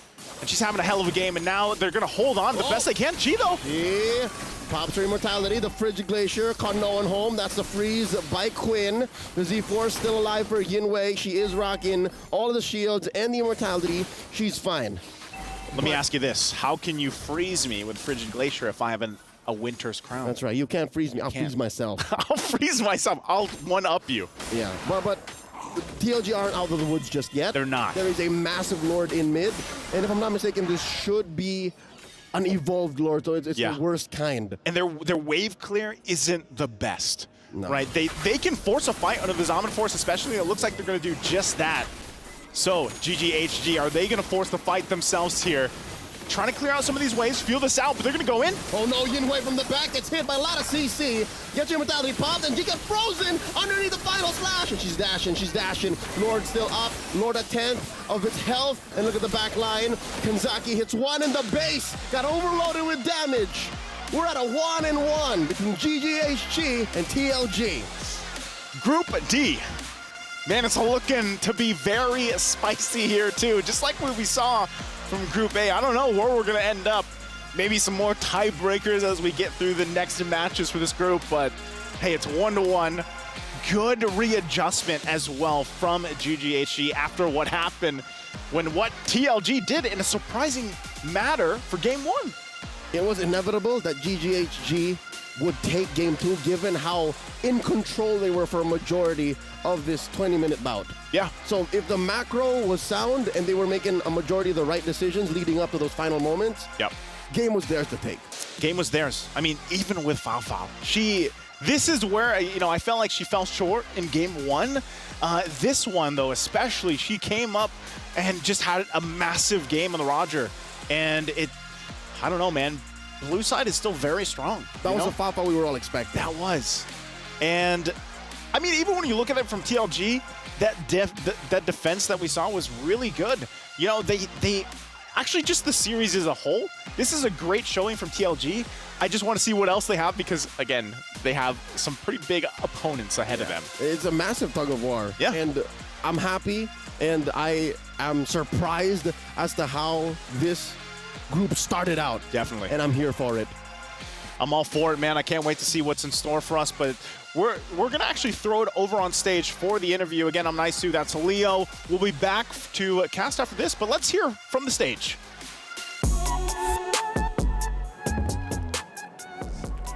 Now welcome back, ladies and gentlemen, and right here at the stage segment, we have none other than Bei right here from TLG right here with us. Now we have so many burning questions for TLG, given that this is their very first debut here on the international stage. You got that right, of course, congratulations. So the question would be, being your debut right here, the EWC, how does it feel to represent China on international grounds here in the Kingdom of Saudi Arabia?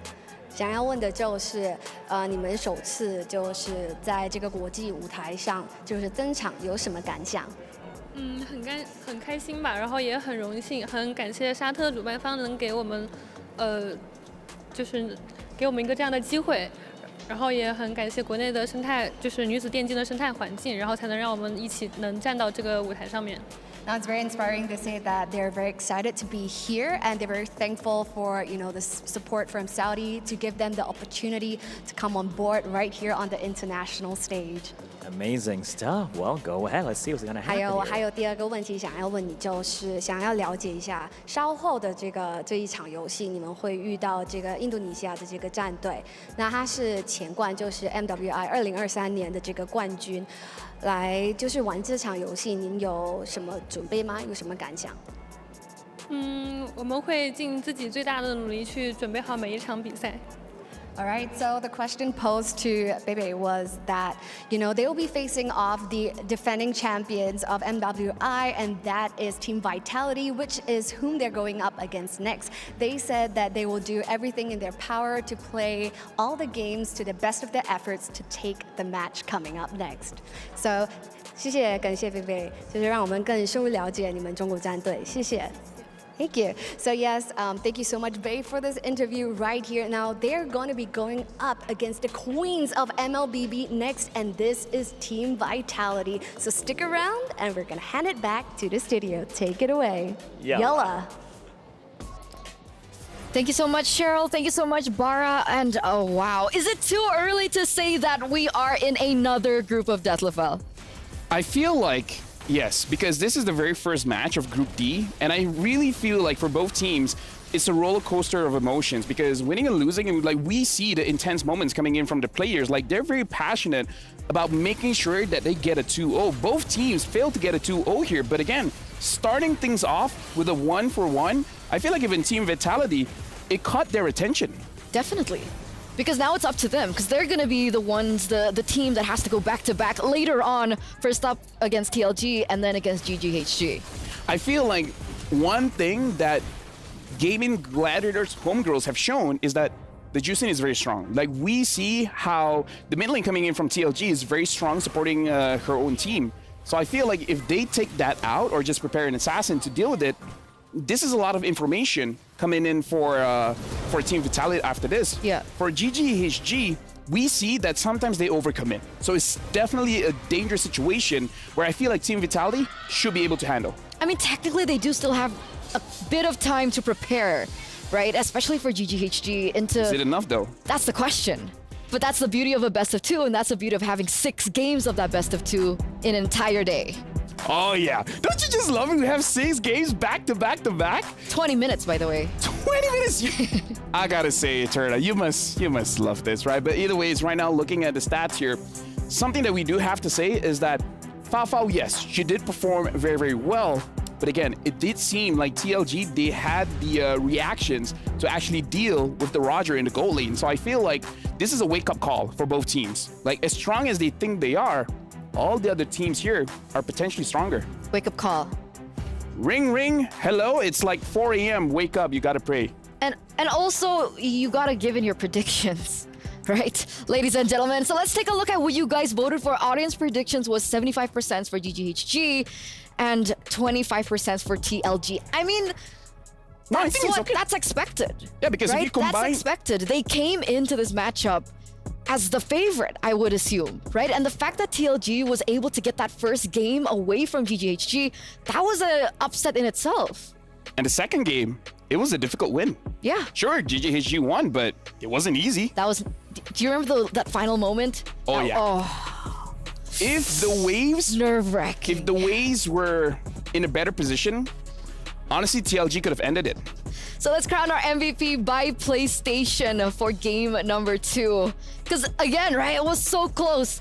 And finally, Fafao gets the recognition that she deserves. And it was funny, right? Because the casters in the game, they even mentioned, like, this is the Fafao that we expected. This is the Fafao that we know and love.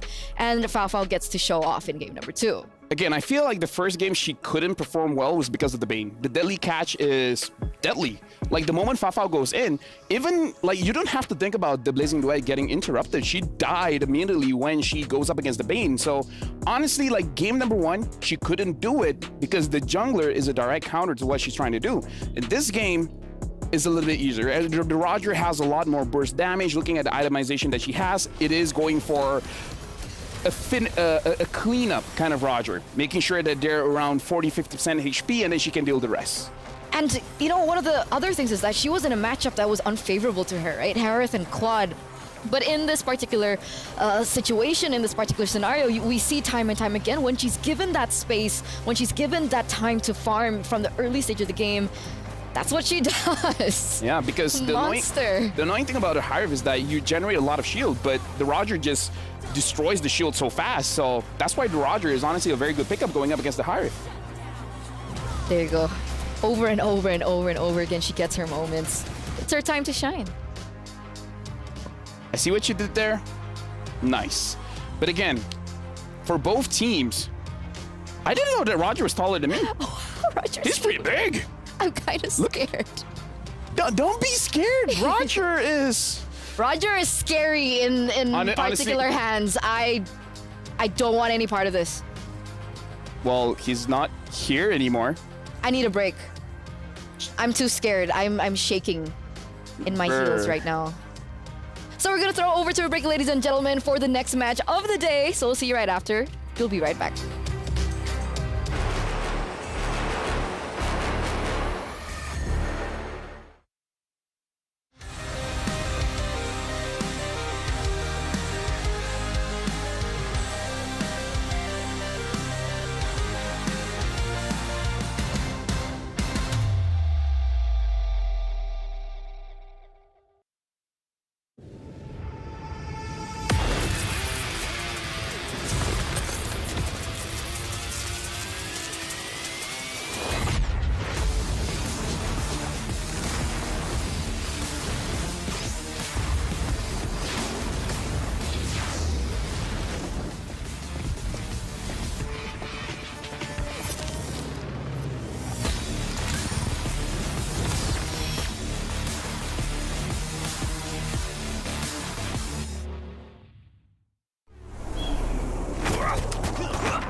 Ready, set, go.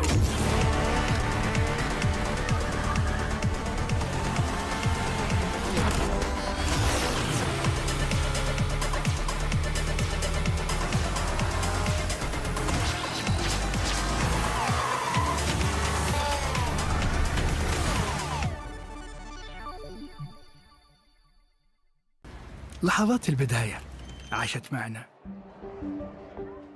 كنا نحسبها وقت للتسلية بس نحسبها بس ذكريات عبود أعطي أختك اليد يا ولد. ابتكرنا فيها ابتكارات، وإذا بغينا قلبناها خرافات. كنا نحسبها بس لمة وصحبة وسهرات، انتبه نوب ترى نوب. لكن كنا نشوف عالم ما حد يشوفه. ليت يشغل وقته بشيء يفيده. الله عليك على اليد سود. عالم كبر وعاش فينا، عالم الحماس فيه يوصلك كل مرة لحلم أصعب، بس ما يصعب عليك. بارد معك وين ما تروح.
Ladies and gentlemen, boys and girls, welcome back to MWI X EWC 2024. We're back here in the studio to bring you the next match of the day, as finally Team Vitality are back, and they're back with a vengeance. They're going to try and defend their throne, defend that title of being the queens of MLBB. But honestly, going up against TLG might not be as easy as we think. Like, imagine if the whole match goes 1-1. That's going to be amazing. So that brings us to Dr. Sulaiman Al Habib upcoming match. Let's take a look at the showdown for our next match of the day. Best of two, you mentioned it. TLG once again back on the stage. And I would say that TLG, one of the dark horses now. And it's actually a funny story because back at the round table, I don't know if it's aired yet. Am I allowed to talk about that? It hasn't aired. We can hint about it. Well, we can hint about it. A particular strong team hinted that TLG was one of the teams dark horses, like one of the teams that afraid of. Exactly. So instead of dark horses, they're nightmares. Nightmares. I like that. Right? Because like that. in case you guys don't know, mares are horses. Oh, that's what you don't know? meant. Yeah. No, I thought you were referring to just a No, general mares nightmares. are horses. So dark horse, night, glap. You know, it's very dark. That's why he's an analyst. But about the, predictions, that's something we can kind of shrug off a little bit. Because apparently he has the same curse as Mirko. But I'm pretty sure you guys don't, right? So tell us your predictions right now. Who will win this match? Do you think it's Title Legends Gaming or Team Vitality? Head on to stcplay.gg right now and lock in your predictions. I don't know what is it about me and Mirko. Is that I don't know either. That's why I refuse to give compliments to people anymore. It ends badly. That's why I don't compliment you anymore. That's actually true. He hasn't. Do you want me to? Like, No, we've seen that's fine. what happens, right? Yeah, let's not. Like, imagine if I say you have nice hair. Yeah, let's not. Right? It feels Let's uncomfortable. skip that. Let's skip that to the Jameel Motorsport arrivals instead to welcome both of these teams and the debut of Team Vitality all the way from Indonesia. And again, we can definitely see, like, for all the teams here going to the stage, it's really about making sure that you don't get psyched out when you're on the big stage. Because again, for some teams, they're used to this. Like, Team Vitality, they're like, yeah, whatever, it's a stage. We have a chair, we have a table, same difference, right? With anywhere in the world. But TLG kind of showed that they kind of don't care as well. They seem like they have the experience of handling that kind of pressure, because game number 1 and game number 2, I don't see them making mistakes. I mean, they were reigning in their particular region. Yeah. Right? But I don't know. Don't have that negative mindset. Hey, going against a 24 tournament winning streak team. You can only win for so long. Right? That's true. We have a saying in Malaysia, pada pandai tupai melompat, satu hari dia akan jatuh juga. Yeah, that makes sense in Indonesia. Right? That makes sense in Indo, right? It means that fly, squirrel, fly. No. Squirrel will go down also. Let's take to the stage. Ladies and gentlemen, welcome back. مرحبا مرة أخرى هنا بكأس العالم للرياضات الإلكترونية مع MWI. It is getting more and more exciting over here. Yes, it definitely is heating up, especially from the performance from TLG earlier. Now, we did not expect, the audience's predictions didn't expect either to be a tie right here for TLG versus the Gaimin Gladiators homegirls earlier. So now that Title Legends Gaming is all warmed up, this is going to be their biggest challenge yet, because they're not going up against any team. They're going up against the reigning queens of MWI, and this is none other than Team Vitality.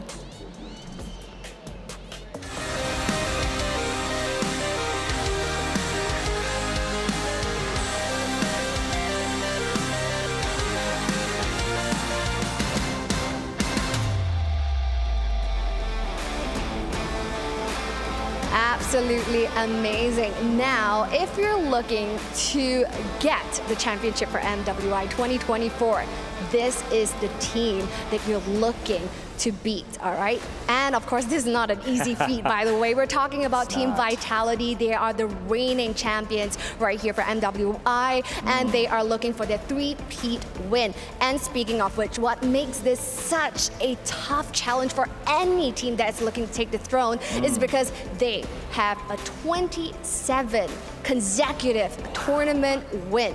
So, is there any team out there that can topple the champs? This is the question. Now going up against the queens of Mobile Legends Bang Bang, presenting to you right here, Title Legends Gaming.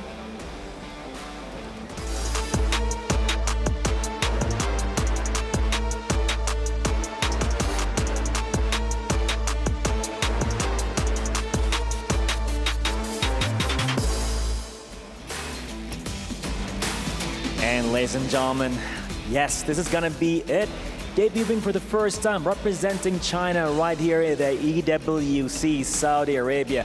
A lot of surprises took place. They surprised us with the last win and within the tiebreakers of the first match. But now we are here for the second one. What's gonna happen? I cannot wait. Yes, we're very excited indeed. So once more, just to recap a little bit, we have seen TLG taking a 1-1 earlier from Gaimin Gladiators. So how would they fare against our reigning queens right here at MWI? We're gonna hand our time over to the experts to find out more. Take it away, guys, at the studio. Yalla! Yalla, we're back in the studio. Thank you so much, Cheryl. Thank you so much, Bara. And you know, even Cheryl mentioned, right, 27, 24. You know, people are starting to lose count at this point, Lafel. Numbers, just numbers. It doesn't matter. I mean, it does depend. Oh, it does? I think it does, especially as an analyst. Yeah, I guess mathematical people are not going to be happy. It's like, yeah, they're seething. Numbers. Numbers, alphabet, same difference. Also, like the squirrel thing, that's not what I meant. It's clever squirrel jump. One day squirrel will fall down also. Yeah, okay, that was better. It's not fly, squirrel, fly. Eventually you'll fall down. Listen, I'm scared, okay? Okay, that's okay. That's okay. While we get you unscared, we're gonna head over to the drafts, ladies and gentlemen. Our first game of this best of two series between TLG and Team Vitality. The dark horse now, I would say, for TLG, going head-to-head against the queen of MLBB themselves. Hayabusa taken off the board. I feel like the plan should stay the same. My only question is that will TLG get the Jushin again? And I wonder if they have something else. Because the thing is, Vermov can use damage dealers. But so far, it looks like in this strategy, they're going to be using some support types. But I understand, because if your jungler is going for a damage dealer, then as a mid, you have to be supportive. if the jungler is a utility jungler, then you're fine to go with damage, because you just want to make sure that your entire composition has balance. So now, Vitality, they've already banned out the chip, and they're banning out the Juicing as well. So TLG, now they have to figure out what's going to be their first pick here, because I kind of feel like they want to catch. I feel like that's their entire strategy. So as long as they can play around that, make every fight against Vitality a 4v5, they might have a shot. I'm concerned though from the drafting phase, right? You're always concerned. I know. I just want the queens to think about this, right? Because earlier on TLG, they had 2 winning lanes. They had the Harith and they had the Terizla. Harith got banned. And yet they still lost. No, I mean, like for this one, Harith got banned, so... Right, but what I'm saying is, even if, let's say, TLG go for a proper draft and they win those side lanes, that execution is still going to be so paramount. Well, now they have a Lu Yi, so it almost doesn't matter what you pick up in the side lanes, right? Because with the teleport, you can actually impact a lot of lanes for this one. So this is going to be very interesting to see how Vermouth is going to use the Lu Yi. Looks like Vitality, they're picking up the Roger as well as the Edith. So this kind of works in the favor of TLG, where the Edith only has 1 dash. So if the Edith is a roam, you can potentially catch the Edith and then try to make it a 4v5. But the thing is, Edith is a catch hero as well. So it's kind of like both teams are thinking of the same way that they want to play this game. So what's the go-to here? Do we still focus on these side lanes? Terizla still opened up. Yeah. Exactly. Do they go for that? Is that the key? The only problem is that what are you going to pick up in the gold lane? Because not a lot of matchups win going up against the Roger. Looks like they're going to pick up the Arlet first. If this is going to be an Arlet mid lane, it's going to be amazing. And they pick up the Julian. So they understand. Win early, win mid, you're good. They have a good tempo moving up. If this Arlet is going to go mid, they can punish Vitality, and it looks like they are picking up the Terizla. So this is going to be an Edith roam. But dude, like, TLG's hero pool right now, right? I mean, they've been swapping around. They've been picking up debut picks here, left, right, and center. And it's insane. It's a hero ocean, not a pool anymore. I mean, tidal wave. Exactly. Okay, stop it. Okay. Export banned. Export banned. They want to secure, for sure, a winning lane for this Terizla, right? So X-Borg, heroes like CC as well, is definitely something that they are going to look towards. Yuzong. Yeah. Honestly, like, Arlet going up against the Terizla, I'm not a big fan, so I kind of hope they have something else in the EXP. But for TLG, I kind of feel like they should ban out the mid laners. The Valentina is still open. Perhaps banning out that Valentina could be good. And then eventually maybe even... Honestly, their comp is good going up against a Farsa, so I feel like just focus on the mid. But it looks like they're actually going to ban out the Nolan. If they're going to focus on Assassins, maybe even a Fanny. Fanny, definitely a big option here. I mean, Team Vitality, Vival in particular, right? She's quite flexible, right? She can go for the utility. She can even go for the fighter junglers that are looking to find a lot more success here at MWI and have seen more success here at MWI, and of course the Assassins too. Minotaur, though, going to be the choice of ban from Team Vitality. It does seem like with the Minotaur ban, you kind of want to go all in, like a very heavy dive composition. So perhaps this Roger is going to the jungle role, and then they have something else in the gold lane. But I don't know, I kind of feel like as long as you have Roger in the gold lane, you kind of win the lane, you win the pressure. Looking at the lineup here, if Vitality, they want to challenge back what TLG wants to do, they could have a Lilia to make sure that they can slow down TLG and make it so that any kind of engage doesn't look good. Like, if Julian finds a Lilia, you can just Black Shoes out of there. But is the catch for the Julian jungle enough here? Right, we have Terizla, we have Edith. If Holy Crystal first item, it's going to be enough. It really depends, because we've seen players go for Holy Crystal first or the Genius Wand first. Both are great, but damage-wise, definitely Holy Crystal. So Valentina now gets eliminated. Yeah. Honestly, at this point, still a lot of options. Like I said, the Lilia is going to be okay if you want to play more tempo. If you want the Aurora as well, it's going to be pretty good. But the Kagura, now I didn't see that one coming. Another debut. I love today. I love debuts. It's a day that keeps on giving. What? Yeah. Yeah. Me too. So Kagura now being planted in, and again, right, that burst, the CC coming through as well from the Kagura. I've seen it in a different tournament. It has done well. But in this composition, how do you think it will fare? I feel like the Kagura, the reason why it's there is to deal with the Lu Yi. So the Lu Yi wants to stay in the back lane and then try to use the Yin Yang reactions to control the fight. The Kagura can use the Yin Yang overturn to burst the Lu Yi very, very fast. So it looks like your job is just to win the 1v1 in mid. I mean, not in mid in particular, but like in turtle fights, in lord fights, just aim for the Lu Yi. And maybe that's why they pick up the Kagura, because you have easy access to the back line. And okay. Ruby Claude and Louis. Claude for TLG now. Okay, again, this is flex. Both Arlet as well as Ruby can be flex in the roam position. So Vitality, now they have to show whether this Roger is going to the jungle or going to the gold lane. I like TLG's draft because it's a very meta draft. Like, we see male teams use this kind of draft. And the strongest point about this is actually the macro play, right? Sending the Claude over anywhere all across the map, making sure that he has a fine time farming. And now the carry gets picked up. So this is going to be a Roger jungle.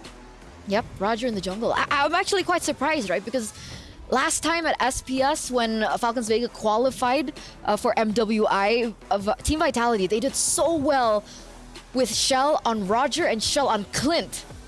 So with the carry being picked up, it's interesting. Why do you think they went for carry? I really just feel like that they want to have a good laning phase going up against the Claude, because I think she really just wants that true damage on the Claude so that the Wind of Nature doesn't really help. Ah, I see. So there it is, ladies and gentlemen, the first game in this best of two between Team Vitality and TLG. We're gonna skip over to the casters. Guys, are you ready? Ready we are. Thank you very much, Eterna and LaFell. Love the nightmare thing, all that too, LaFell. Love it, you know? Did you get it? I got it. Hey, once again, it's me, Naisu, and Leo joining on the desk. It's this match number 2 for Group D. And yes, it's Team Vitality versus TLG once again at Title Legends Gaming. You know, they had a 1-1 in the previous series, man, so maybe they can replicate what they did in Game 1 to GGHD against the Queens of MLBB. Just non-stop. They've been winning. Just everything. Undisputed. What was the number? 20-something? 20-something. Over the past 3 years? Who's going to unseat him? Who's going to knock him off that throne? Title Legends is going to give it their all. Their Girl Scout try here. That they could maybe have some cookies as well, but you know, for Team Vitality, what makes them so good, I think, you know, even LaFell touched on a bit on this in the draft. Those first three picks especially, this is something that you see constantly back from the men's teams, even when we were in MSC. It's a very meta. It's very meta. Yeah. The Kagura, I was not expecting. So it's refreshing to see, yes, like Eterna said, these debut picks on day 1 already. There's a lot of unique heroes coming up. I forgot the exact number that we got to see throughout MSC, but I think it was like upper 70s or if not 80s once we got through all that. But the Kagura pick, I don't know, how do you feel about it? Is it enough burst damage with the lineup that they have, even though they already have a Roger here? It's been about 2 years, 2.5 years since we saw Kagura in a, I don't know, consistent basis in the professional scene. Yeah. So with that said, there has been some changes on her, right? We were talking as Chokes goes ahead and applies some pressure on to Chell there, but yeah, no. I'm wondering if those changes are going to be enough. Yeah. To put her over the top and make her a legit pick once more. She's got the level 4 right now, so they're going to go ahead and make their way to this turtle. Looks like they have complete control over it too, so this might just be an objective in the hands of Team Vitality. And it looks like just that. Vivil gets it. They come in though. The diversion. And now Vermouth goes down. A quick response by Fumi Echo. And Bay's really trying, but Chinny takes her down. 2 free kills for Team Vitality.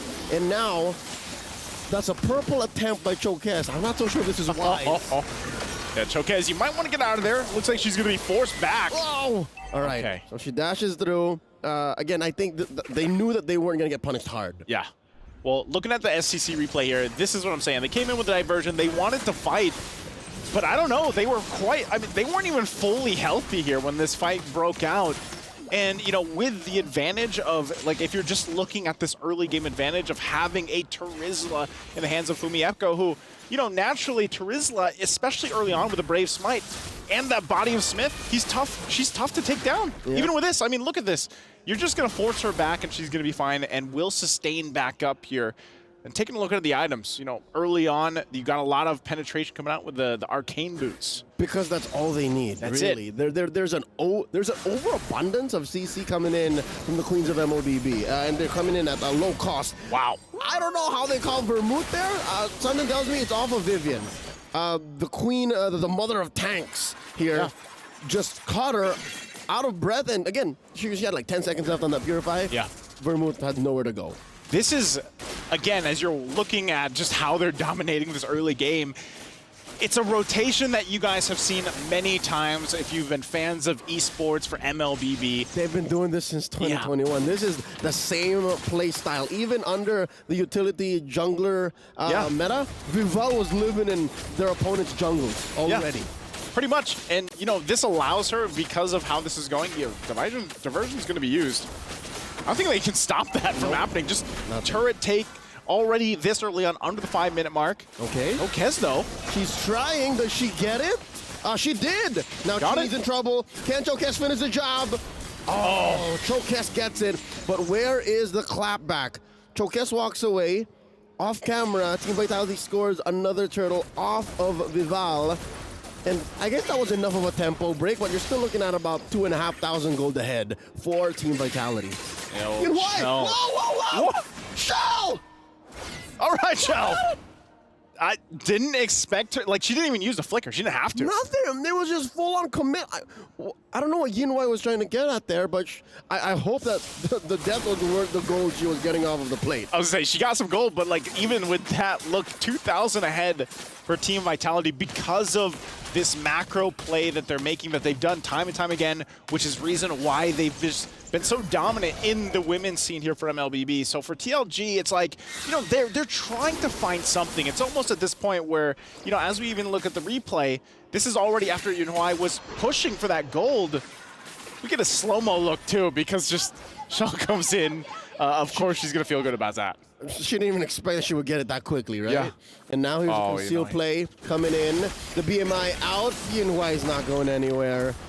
She could have flickered, but I'm sure she would have died still. Yeah, most likely would have got dove under that turret. So, you know, again, this point for Team Vitality, they're scaling up really quickly. Even on the carry, mid lane though. Fumieko catching all of that and still standing. The body of Smith, that passive, just allowing Fumieko to be so tanky. I know, you know, the body of Fumieko at this point, it's just tanky enough. She's just standing there. Like she's capable. She has the kit. She's got the guts. And now here comes Vivian, asserting dominance. Look, Chokes, she has to think about it. Where do I go from here? Oh, here comes Vermouth, alone. That could have been disastrous. And now the flicker away from Kinzaki. Team Vitality is just walking through. It's like they have, you know, these check boxes that they're just going down a list. You know, they have these steps every time they go into a game. And now third turtle's up. We're right there on point. We go and grab it. We zone them out. Oh, Kanazaki. Got the I'm offended. Looking for the knock-up. Fumieko, that's a lot of damage. Yinhua blazing the way into the back line. Fumieko still standing. She gets her. And now Vival traded out with Chokes. Can she get it? Throws out an umbrella, taking down TLG's jungler. 2 for 1 the trade so far, but look at this. Chell was working quietly off camera as Vivian might not be able to defend. Can she do this? Oh, looking for some damage. Looking at it, big gets her. Oh, and then she's actually going to come in and clean a kill too. Kanzaki down. Not sure if Shell can get anything further, but good response. And off camera, there was still that massive wave. So TLG have to clean up house. Interesting how Team Vitality are allowing certain things from TLG, but something tells me it's a calculated risk. Like, I'll let you come in a step further, but we're working on something else 3 or 4 steps back. It's almost like they, you know, it's either a game of chess or a code in their own where, you know, we'll, if and, basically, for coding. You can go ahead and do this, we'll cap off something from that, and even push on a macro level. And all this kind of leads into is eventually the Lord fight, you know? So for TLG, it's like they've managed to find a couple wins here. But when it comes to the objective that is coming up, I don't think they're anywhere near where they want to be. They still shouldn't engage. They should not engage because of just simply the lineup. I mean, I don't have to go down the list, but just because of an Edith and a Terizla alone is a lot to handle. Looking at the map, again, TLG is just about to score their first turret off cam. There it is, down bottom. Up top, Vitality take another.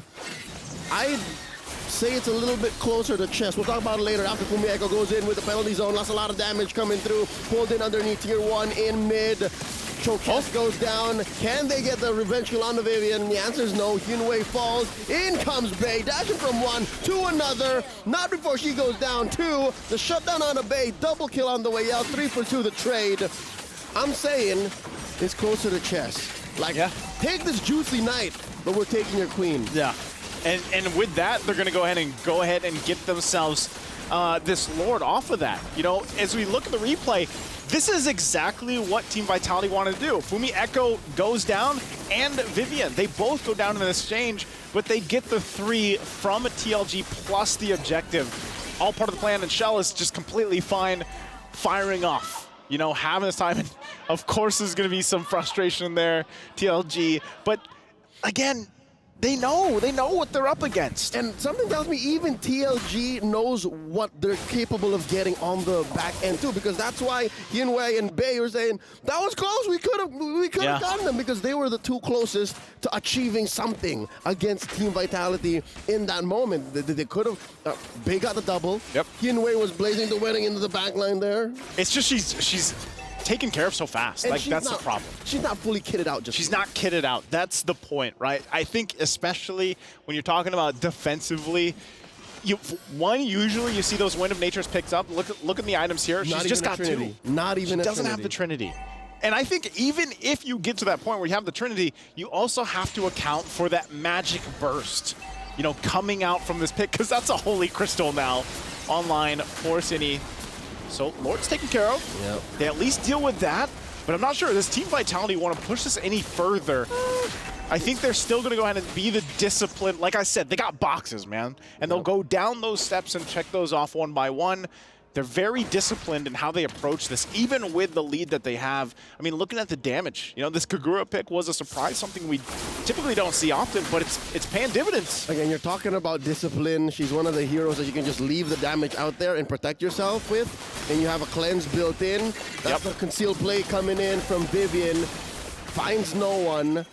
Does force out a final slash from Bay, and they let it go. They go ahead and take away all these resources from Chokes. I've been in this situation. I play a lot of Julian in rank.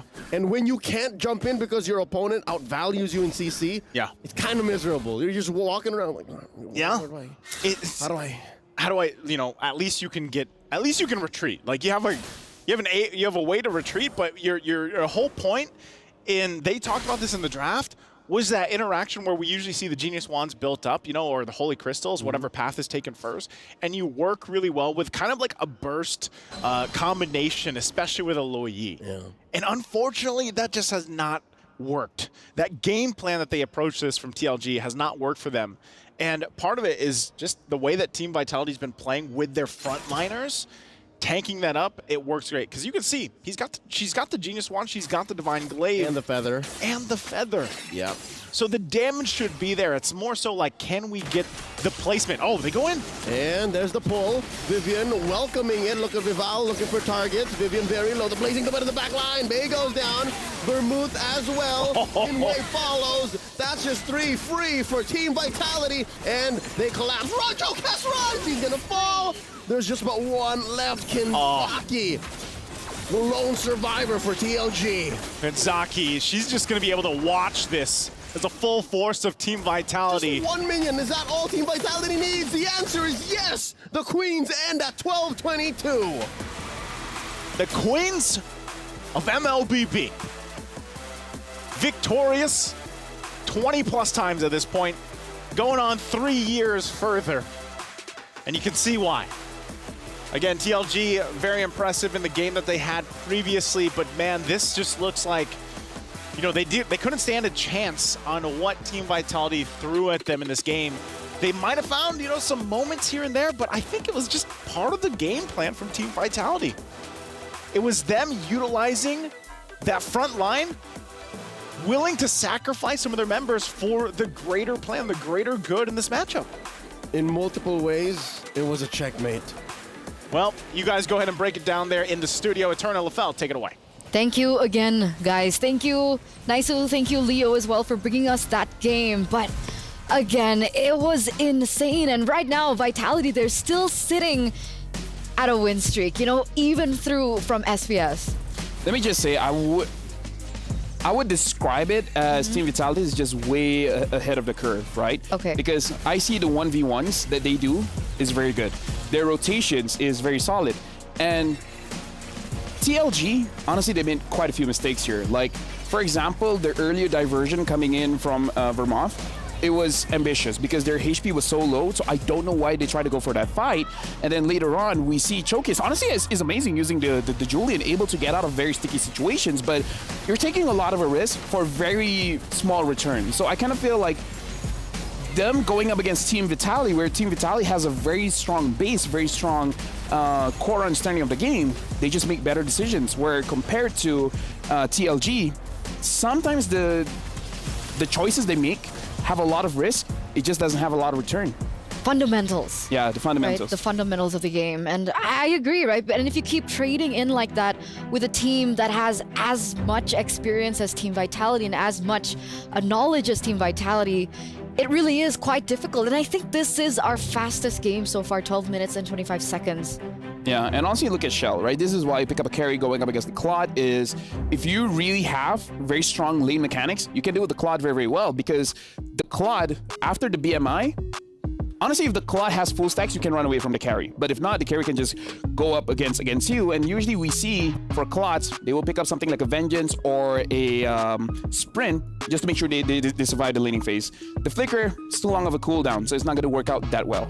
Okay, so even in that lane, Shell was leading. And yeah, she is one of the pillars. She was, I think, the MVP for SPS as well. I think that I keep referring to SPS because that was the last performance that we've seen from Team Vitality, as we are going to crown our MVP by PlayStation. Is it Shell? Is it Vivian? You know, there's an argument to be made for every single player. And I'm going to say that again. Then say it again. Say it again. Say what again? No, you said like there's a chance. What do you say? There's something to be said about everyone being the MVP for this game. So say it again, because you said I can say it again. Oh yeah, I'll say it again. What was I saying? But let's take a look at the reactions from the players first and foremost before we get into crowning our PlayStation MVP. And again, right, the TLG, since their first signing into this tournament, we've seen that they're very expressive as a team. There you go, the passion coming through. They're yelling. They're oh, what's that? Shocked? Shocked, relief. Relief? Like maybe it's like, oh, I got away with 1 HP, right? I would do that, but again, I feel like their micro as well as their macro is actually very good. It's just that understanding the trade, right? What is a good trade? What is a bad trade? It takes a bit of an experience for you to make those split-second decisions. And it just makes this group even scarier, right? Because TLG, they have the potential. GGHG have also been proving themselves. And now we have Team Vitality finally after that debut game. Who do you think is going to make it to the playoffs? Oh, Team Vitality, of course. Yeah, okay, the other... Yeah, but let's test out the curse, right? Like, if it's true, if I say Team Vitality is going to win, and then they lose this one, boo-hoo, sad, more tiebreakers. Okay. Yay, yay. True. We'll see after we see our PlayStation MVP. Let's see. And let's see, and let's see, and it's Team Vitality. It's Shell. I just wanted to like utilize C more. Yeah. It's you know? In terms of vitamins, they're pretty cool. Exactly. Yeah. Exactly. See the world. See Shell get that MVP once again, man. Let's look at this 1v1. Look at this. This was what you mentioned, right? Yeah. There's nothing you can do. The carry is so strong. And later in the game, when you have a Wind of Nature, the carry just pops to ult, dashes forward, and then the Claude is dead because out of all the marksmen in the game, Claude is notorious by having one of the lower HPs. So it doesn't take a lot to destroy the Claude. So whether it be on Carrie, whether it be on Clint, whether it be on Roger, Shell is able to perform once again on that hero in the middle, on Carrie. Honestly, at this point... I'll go over and hug her, by the way. I'm married. I think I will get a mouthful if I go back and I like that, you know? So let's take to the interview over with Shell with Reptar. What you got, Reptar? Hey, this time around, we have another one of the Siswanto sisters. This time it's Chell, the gold laner of Team Vitality. You're gonna be going up against TLG that you only saw or knew more about based off of their first game earlier today. How are you and the team feeling about going up against a team you're not that familiar with? If I might say, I think I'm pretty thrilled and also challenged at the same time.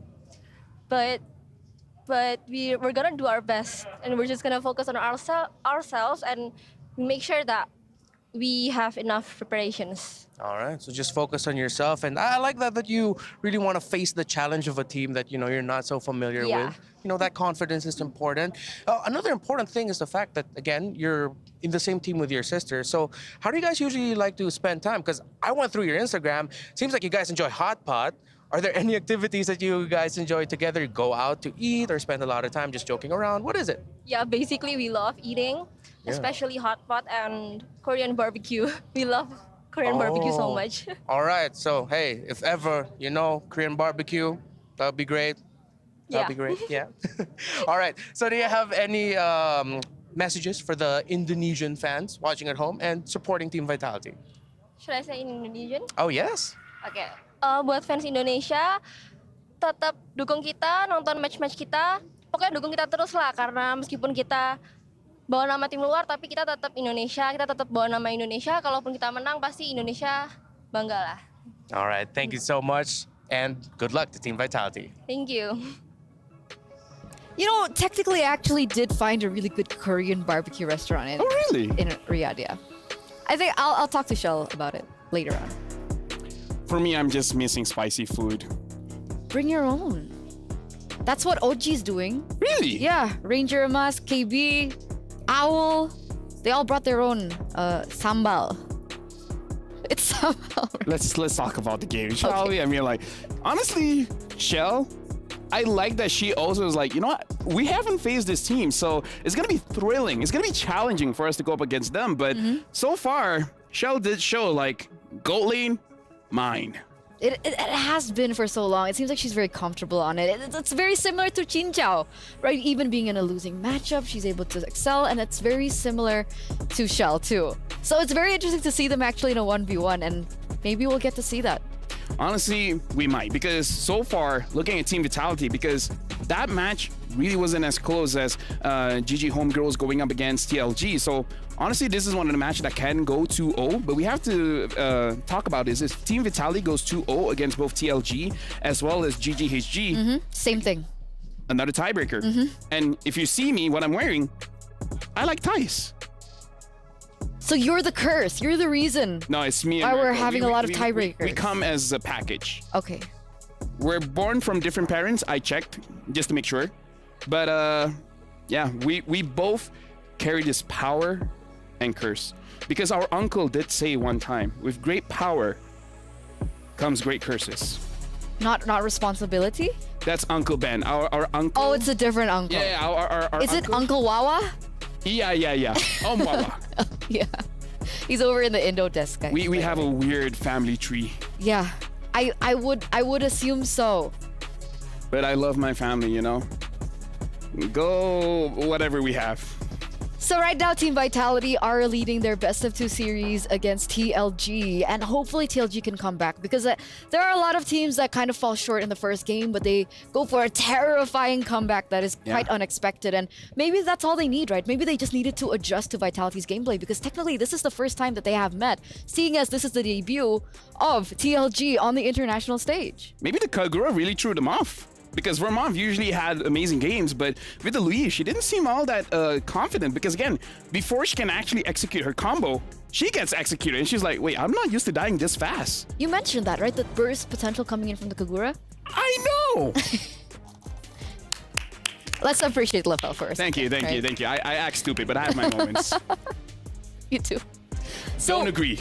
Okay, what do I do then when I'm negative? You get mad at me. When I'm on your side, Let me teach you. You get mad at me. Habibti, let me teach you. Okay. Right? Okay, Habibi.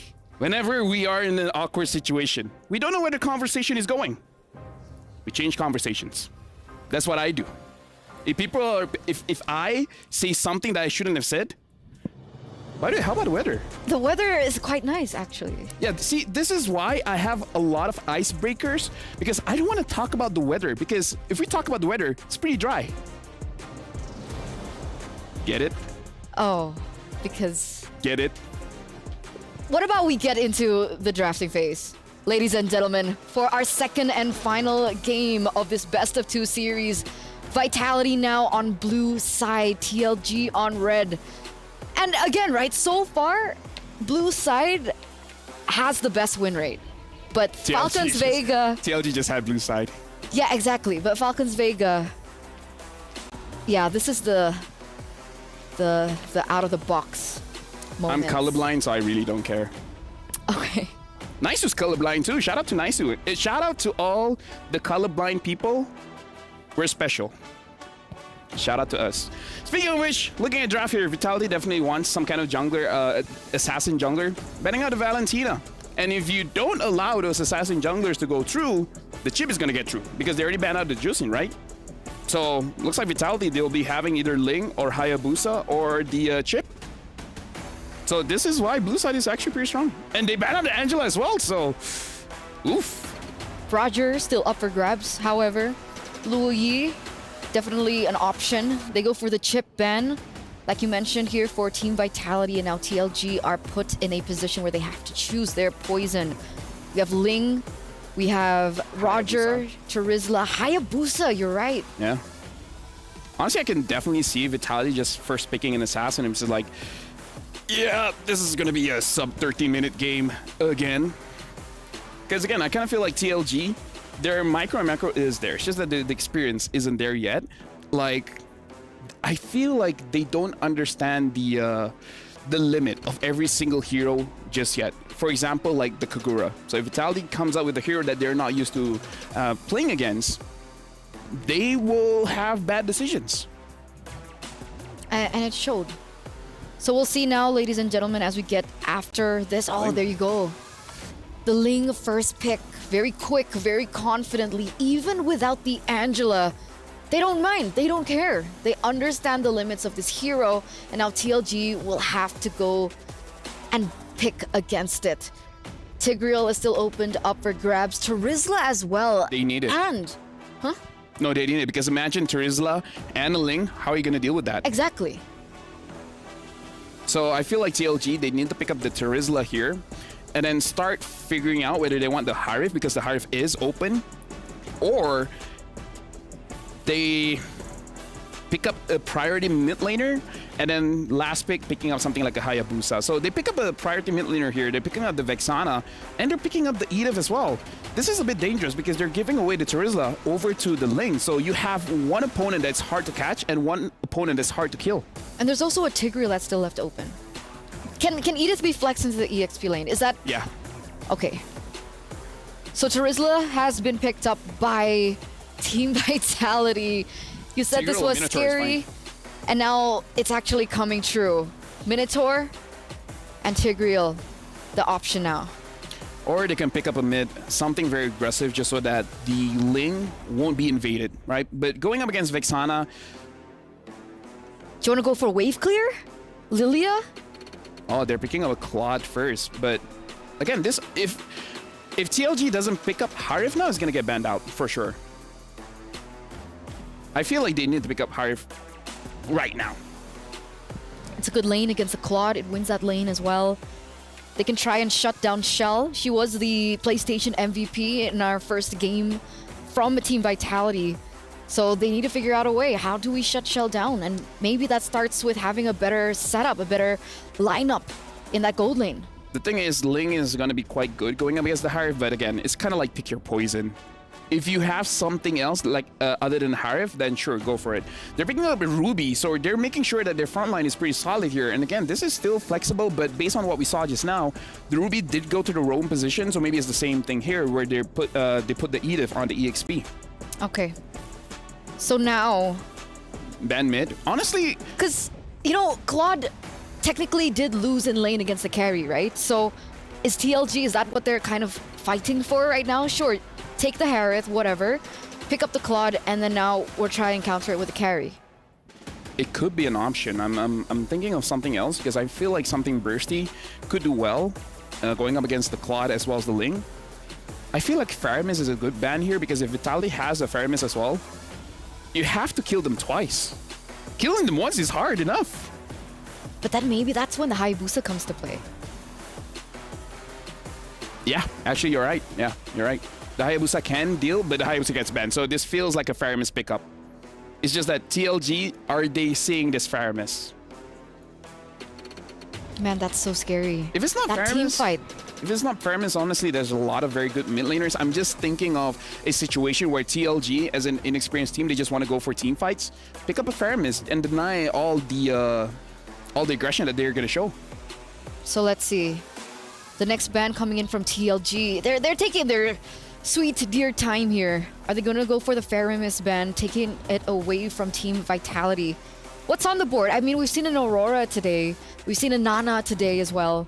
But they're going to go for the Grok takeaway, taking it away. One of the power picks from Vivian. I feel like the Grok is a very good ban because, again, it gives you priority in the mid lane. And it's a hero that if you have a very good early game, you're able to go inside the jungle very comfortably. Harvey gets banned out. Now we got to see if TLG does want to go for the carry. The carry is a pretty good pickup here, going up against the Claw, going up against the Trizla. If they want a little bit more burst, we haven't seen the Brody, we haven't seen the Bruno. Bruno is one of Yinhuai's, comfortable heroes, but going up against the Ling is okay if you have like 3 or 4 items. What about Melissa? I think it's tough. Melissa is very, very tough here going up against the 3 heroes that Vitality has. Okay, so definitely taken off the board, but you don't want to give the mother of roamers a good pickup. There you go, the carry, right? Yeah, the carry is picked up here. Now, Vitality, if they want to go for a sustain, they can pick up the Faramis. If they want more damage, they could go for something like a Farsa or maybe even Aurora, just to have a lot more control, making it easier for the Ling to go in and out of team fights. So they have a lot of biased options. to Lilia, though. Honestly, the Lilia is still good because as long as you have a fast tempo going up against TLG, make it so that they have very limited time to think about what's their next step. It's going to be pretty good. Especially if they have a very aggressive roamer as well, maybe like a Chow. Ooh. Yeah, Lilia Chow is pretty good. Is that Vivian's style, though? The Matilda is open as well if they want that. Last time she did perform on a Kufra, but we're gonna see the Tigreal and the Zas finally! Okay! Wow. Again, the day of debuts. The day of debut. DOD. The DD. Day of debuts, man. Why are you staring at me? Why is it okay when other people abbreviate, but it's not okay when I abbreviate? But anyway, we finally get to see Zas come into play earlier on. We only saw that it being a banned hero, but Zas coming through. Guys, what do you think about this? Leo, Naisu. Hey, I like the abbreviation. Thank Eterna. you. You know, the day of debuts. What do you think, Leo? It's Zask. I'm with it. There's more than just Zask. We might even see one more debut here in the last slot for TLG. Oh, man. Not only that, but I think, especially for TLG, you got to handle this signature Ling pick. You got to be able to control it. And what is the answer going to be? Oh, look at it. It's Julian again. Oh, man. I was hoping for like a Hanzo or something. Yeah. I mean, to be fair, Julian is a natural counter towards the Ling. You know where the Ling is going to pick up the sword, so you prepare your enhanced scythe there. Yeah. Thank you for confirming. Thank you for, supporting like my DOD, by the way. I like the affirmation as well. You know, our casters are very nice. They're so nice. They're not like us. We're very toxic to each other. We are. You guys. We're horrible yeah, people. I mean, we got to balance it out some way. But, take control, Leo Naiso, as we battle it out here in the studio. Sure. Be nice. Hey, you know what? We can battle it out here because the two teams are going to be battling out again after what we saw from game 1, man. TLG, can they replicate, emulate what they did in the previous matchup? Going into this, can they get a win off the Queens of MLBB, Team of Vitality, the massive win streak they've had? We've seen this even back for MSC, and how this plays a part in all of this. You know, for Tidal Legends Gaming, they gotta bring the tide once again. They gotta come help it rise. Yeah. You know what I mean? They took a dip after game 2 against GGHG, and again, stepping up to Team Vitality. But looking at the draft now, maybe all you need is a little bit of refinement. You know, take a bit of what your opponent used in game 1, recalibrate how Chokes plays on this Julian, and maybe there's something there. I think even part of that, like going off of that, the Edith could play a big part in Tidal Legends controlling. I feel like that's one of the things, but from what we've seen so far, especially in the competitive landscape, Zas can be I don't know, I was going to say an alien in the side or the thorn in the side of all of these teams that have to face against this, you know, because the slow alone that comes from Zask is tough to deal with.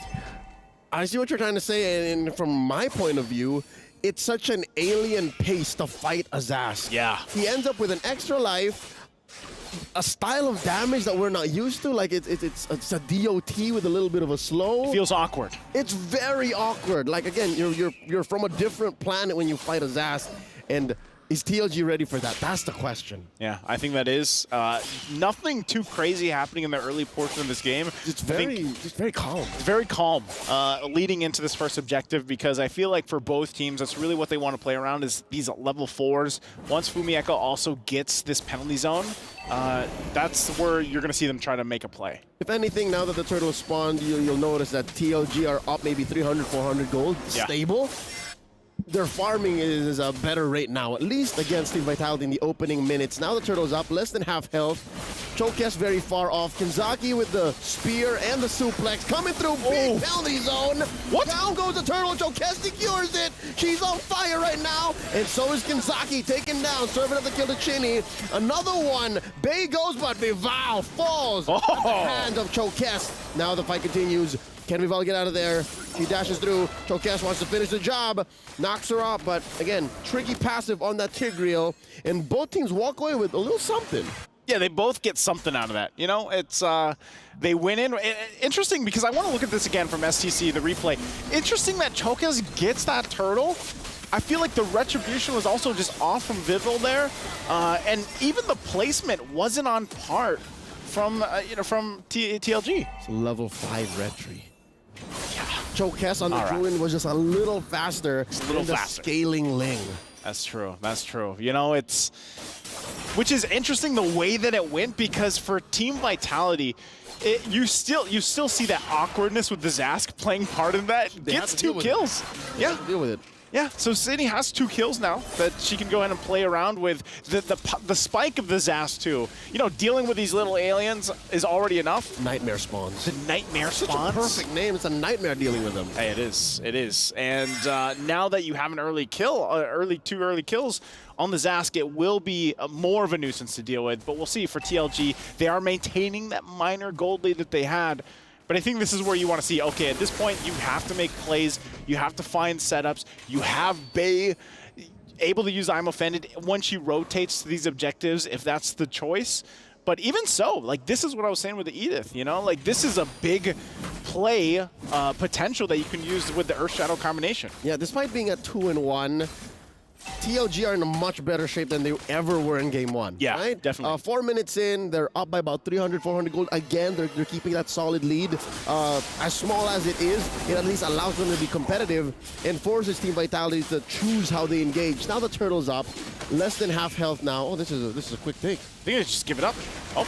Will they? In comes Kinzaki, repositioning herself, and there goes one more time, Deja Vu! Chokes secures the turtle! Vival takes out Kinzaki though, Tempest of Blades up, she's in the air, taking down Chokes. 2 for 1 so far, and Cheney scores another one, make it 3.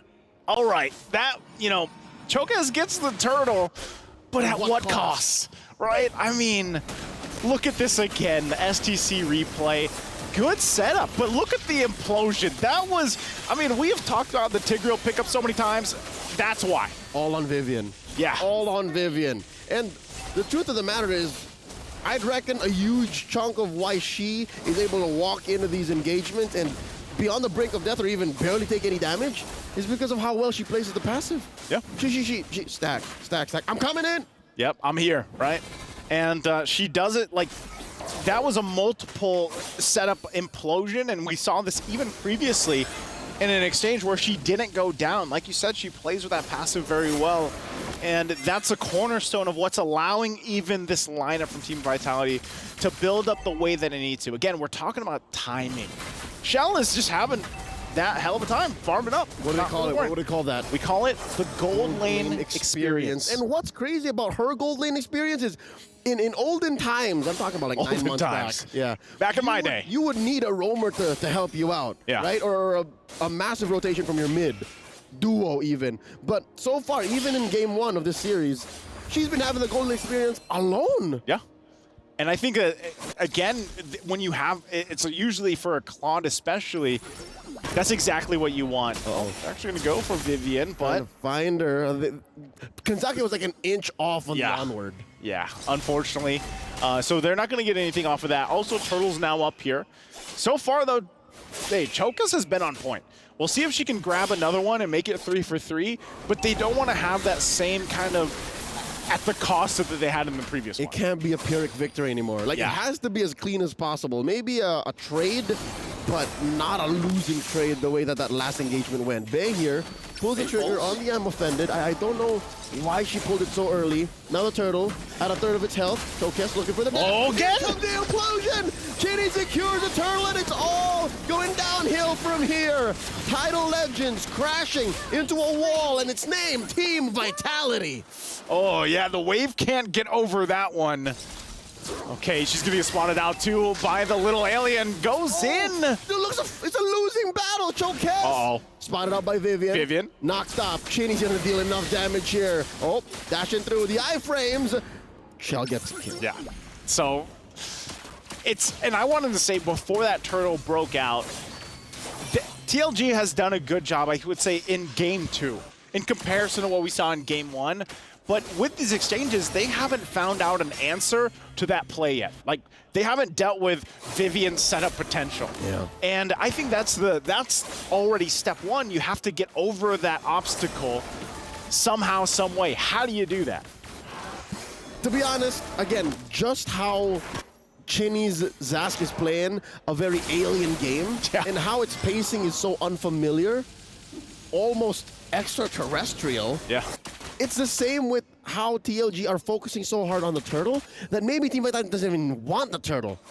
They don't need it. They're playing on a different wavelength. It's a different priority for Team Vitality, and that's what allowed for them to skyrocket out of control way ahead. 4,000 gold now. 4,000 gold at this point, and you can see the choke point now for Team Vitality is to go ahead and take the resources. They can pretty much do this because ultimately they're just waiting for the Lord to pop up, right? Put the pressure here. You take a look at the items real quick. Obviously for TLG, they still need a lot of time. You do have Corrosion Scythe and DHS now in the hands of Yunuhoi. Hasn't died. She's been okay. She's been able to farm herself.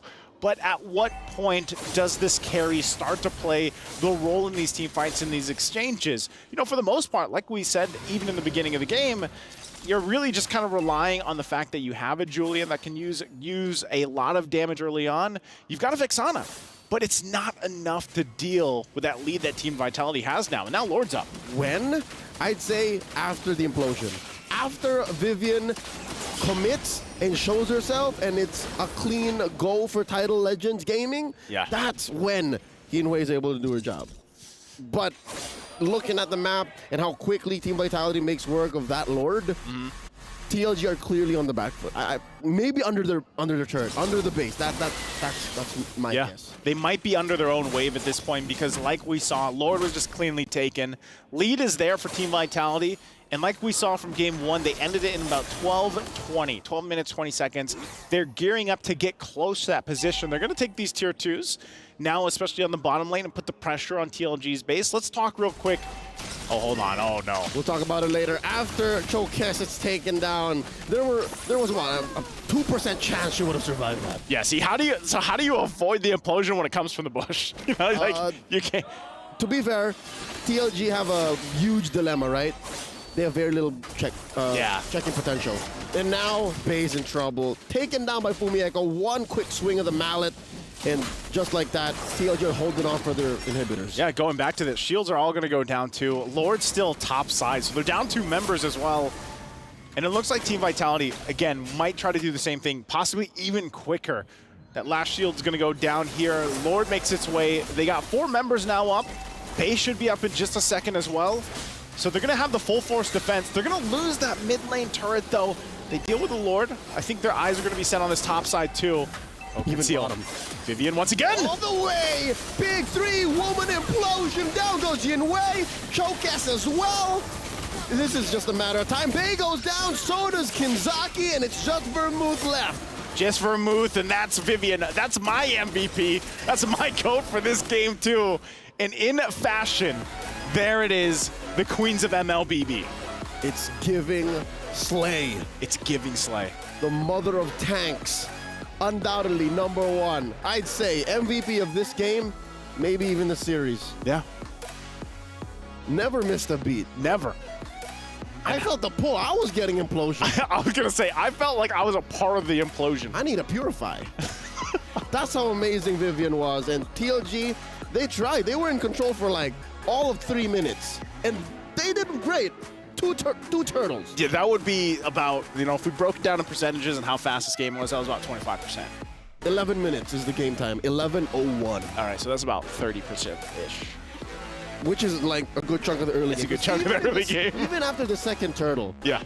It was hard to call it, you know? Yep. There were still some good angles that Chokes found, but as soon as Vivian walked into the scene, yeah, changed the flow. Changed the flow. And, you know, it was a good showing, but again, this is Team Vitality we're talking about, undefeated for so long. We're going to hear from them shortly over on stage. Again, I'm Naisu, and this is Leo. I can't wait to hear how they feel about this, because this was a very dominant match for them, of course, and they have another one ahead of them. So let's go ahead and throw it to the stage.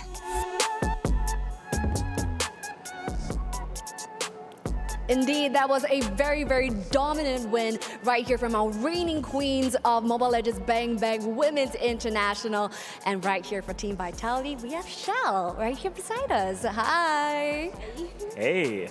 So, amazing performance. Like we just kept us on our foot. It's like, oh, what's gonna happen? What's gonna happen? But before that, you know, being right here on the international grounds here, the EWC, how do you feel being here in Riyadh? It feels amazing because like we're so facilitated here, and that's just amazing. Love it, love it. I really echo that. Riyadh is really, really larger than life, especially right here in the boulevard itself. Oh, yeah. Yeah. So the next question is, you know, a little bit of a pat on the back for TLG, given that this is their debut, you know, coming in as the reigning queens. What do you have to say about brand new debutantes like TLG? For me personally, I think they played really well. Like most of the time, they dodged us, but they know what they're doing. Like they dodge us, but they want to get something in return. So they played really well. Incredible. And of course, final question for you, Shell, would be that you guys are the reigning champions, and you guys are looking for that 3-peat win right here for MWI 2024. Does that come as a stress on your shoulders for Team Vitality? No, we're just having fun here. Just a day, just a random day in the office. Just regular another day, having fun Yeah. right here, you know, walking in the Amazon Arena, you know, just another day. That's a beautiful confidence coming from Vitality right here with Shell. But how do you feel about it? Now I'm very, very excited to see what they can do, of course, in classic and record time, may I add, especially for game 1, that was just record time, as they have mentioned on the panel as well. But of course, we're gonna let Shell go because they're gonna be starting off match 6 real soon. So thank you so much for joining us, and stick around for match 6 that will be coming up. We'll be seeing the likes of Team Vitality going up against Gaming Gladiators Homegirls. So I'm gonna pass it back to the studio. Yalla, let's go. Thank you so much to our amazing hosts as we get back into the studio, ladies and gentlemen, with me, Eterna, alongside with LaFell. And we're going to take a look into the highlights of this best of two over from game number 2. Honestly, I have to echo what Shell did say in the interview. Is like, honestly, they know what they're doing. They're able to dodge our engages, and then they're finding ways to get any kind of trades back. So honestly, this does show how strong TLG really is, because in this match, we definitely see a lot of glimpses where TLG could really take it. But I gotta agree with Naisu, man. Vivian's the MVP for this one. Look at all those crazy implosions. And there were even 2 Purifies, right? On the side of TLG. Yinhuai picked up the Purify, Vermouth picked the Purify as well, but with the way that they were able to layer their resources with the penalty zone coming through, and then Vivian comes in with the implosion, or either way around, or vice versa, right? It worked so well, and they timed it perfectly. Yeah, again, like, this is why we keep talking about this Tigreal pick. Yep. Sure, there are ways to fight against it, blah, blah, blah, I mean, you know, boring schmoring, but Tigreal's very strong. Like, that CC is instant. It's so fast. Did you see what I did? That's how fast it was. We couldn't even see it. You couldn't even see Didn't even see it coming. Especially, there were so many times that she actually put herself in a position where they didn't even have time to react, aka in the bush. The bush plays were amazing, and I think there were a lot of moments that TLG kind of overstepped because they couldn't check in, they didn't have the visibility that was proper, and they just played into the traps that were already set in by Team Vitality. I feel like Vivian is going to be amazing at parties, because I think she can throw an amazing surprise. Hi, it's your birthday. Oh, you're right, you're right. Right? She could throw an amazing surprise parties, like hug people, because that's what Tigreal does. Mother of tanks. He pulls, yeah. Mother of roamers. We have our very own Daenerys, but it's not a dragon that she's taming. It's all the tanks and the roamers. Honestly, looking at this game, sure, the MVP could go to anyone, but I don't care. Vivian has it. And it makes sense. But you know what doesn't make sense? What doesn't make sense? Your predictions aren't cursing. No, I feel right? Like, I feel like Vitality is just too strong. Right? Okay, let's take a look at the STC Play audience predictions right now. 33% for... Wait, what? Wait, whoa. TLG, 67%. I love this. This is amazing. Expect the unexpected. Where's the camera? There you go. Hashtag expect the unexpected. Do you expect this, LaFell? No. No? No. Top 9. How else can I say no in different languages? No? No. I think that's French. Maybe it's French. I don't know. Like, but here's the good thing. TLG has fans. TLG has fans. And they deserve it. Maybe they love the Dark Horse story. They love the Nightmare, which apparently Mare is actually a female horse. So the more you know. Do you remember the last time we were on the same desk together? We were also talking about horses, whether or not they could swim or not. No. We talked about. Oh yes, we did. MSC last year, I think. But let's crown our MVP by PlayStation, ladies and gentlemen. Is it the mother of tanks herself? And it is Team Vitality. It's Vivian. Are we used to seeing roamers with 11 KDA? No. Right? Again, we got to talk about what the casters did say. She plays very well with her passive, making sure that she can actually tank quite a lot of damage and then still able to survive. This initial fight kind of shows that both teams really have what they got. Like, we got to give credit where credit is due. Chokes was able to get 2 turtles. But again, the engage is coming in from Vivian. It's like, you can get the turtle, but I want you guys. Maybe it was a bait to begin with? Nah, I feel like it wasn't a bait. It's just that Vivian has an eye for an opportunity. She finds these situations where TLG was not aware of how close they were to each other, and then she just flickers forward and then she gets it. The bush play. The bush play. Keep going. I thought you were going to, you know... No, because this... Elaborate again. This is speechless. Look at my man, Tiggs. Look at Tiggs. Can we take a picture with him real quick? Oh, he's coming. Okay. Yeah, there you go. There you go. There you go. Tiggs is amazing. Like, this is why we keep shouting him out, because he's very good against a composition that has a lot of melee heroes. And in this case, there was a lot of melee heroes. And they were able to definitely take advantage of it. It's a surprise that he's not as popular as we thought that he would be today. Yeah, I feel like it's just one of those picks where you need a lot of practice on. Practice your minds out. Shout out, Nice. Right now it's a 2-0. After this, we're going to have another best of 2 series. It's going to be Team Vitality going up against Gaming Gladiators Homegirls. If Homegirls gets even 1 win, they make it through.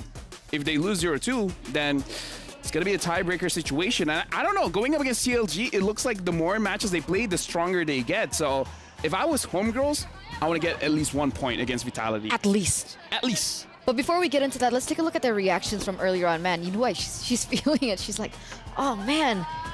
Oh, Vivian's actually feeling it, too. That's a surprise, because usually they're very, like, nonchalant when they get victories, because in an interview they mentioned that that's just the standard that they're going for. Winning is a minimum. I like when players are allowed to express themselves. Don't be robots. Don't be like, wait a minute, it's okay. Don't be Super Marco. I mean, technically they were robots. Yes, they were, but now they're not. So express yourself. For everyone at home, if you're feeling sad, happy, maybe even depressed, just express it. People can have fun around you. They can help you out. Look at me. And now look at Eterna. There you go. There's Eterna. So let's head over to a break, ladies and gentlemen, before we get into the final best of 2 series of the day. And to answer your question, yes, I am expressing myself. So we'll be right back. Don't go anywhere.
Honor 200 series, the best portrait phone AI empowered. Studio level, AI portrait camera, 3 hardcore portrait modes. Color, vibrant and classic to capture portraits that truly stand out. AI empowered magic portal. Snapdragon 8S Gen 3 AI chipset. 5,200 milliampere per hours silicon carbon battery, 100 watt, Honor Supercharge. This is Honor 200 series.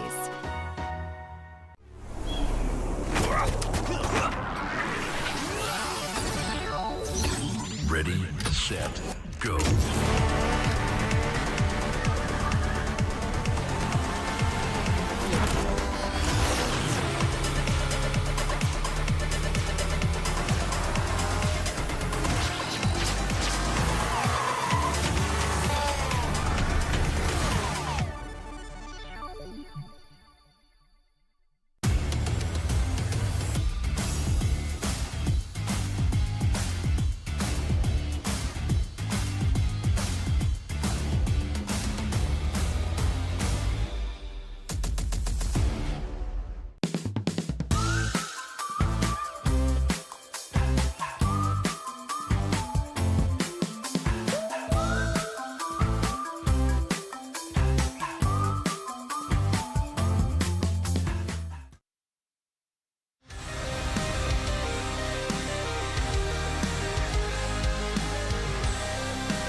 Honor 200 series, the best portrait phone AI empowered.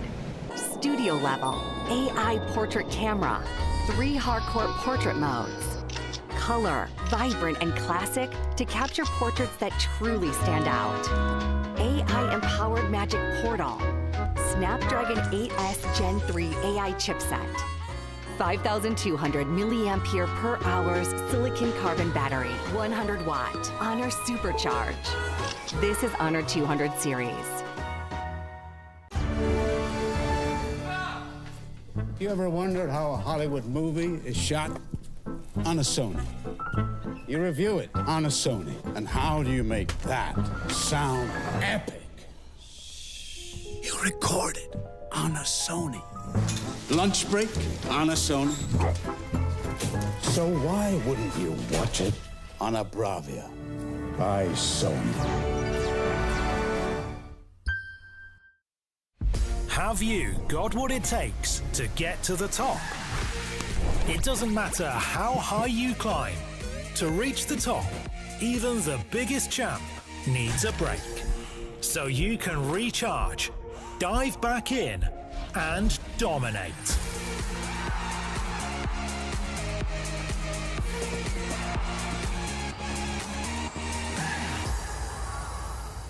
Have a break. Have a Kit Kat.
We're back, ladies and gentlemen, at MWI X EWC 2024. And for the last match of the day, we will bring you a surprise with a surprise guest. Hello, Maria. How are you? Surprise. I'm really great. Thank you for having me here.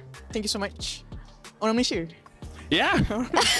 What's going on with these two? Orang Malaysia kat sini dengan seorang Indo. Like, it feels good. Yeah, it feels good. Aku mengerti. Yeah, kamu mengerti. I understand. Yeah. I really appreciate it. Yeah. But this is the English broadcast, right? It is. Okay, back to you. Yeah. Okay, just to remind you, it is the English broadcast. But you know, our first question, you know, for Maria here. Sorry, I surprised you a little bit because okay, you know today's full of surprises.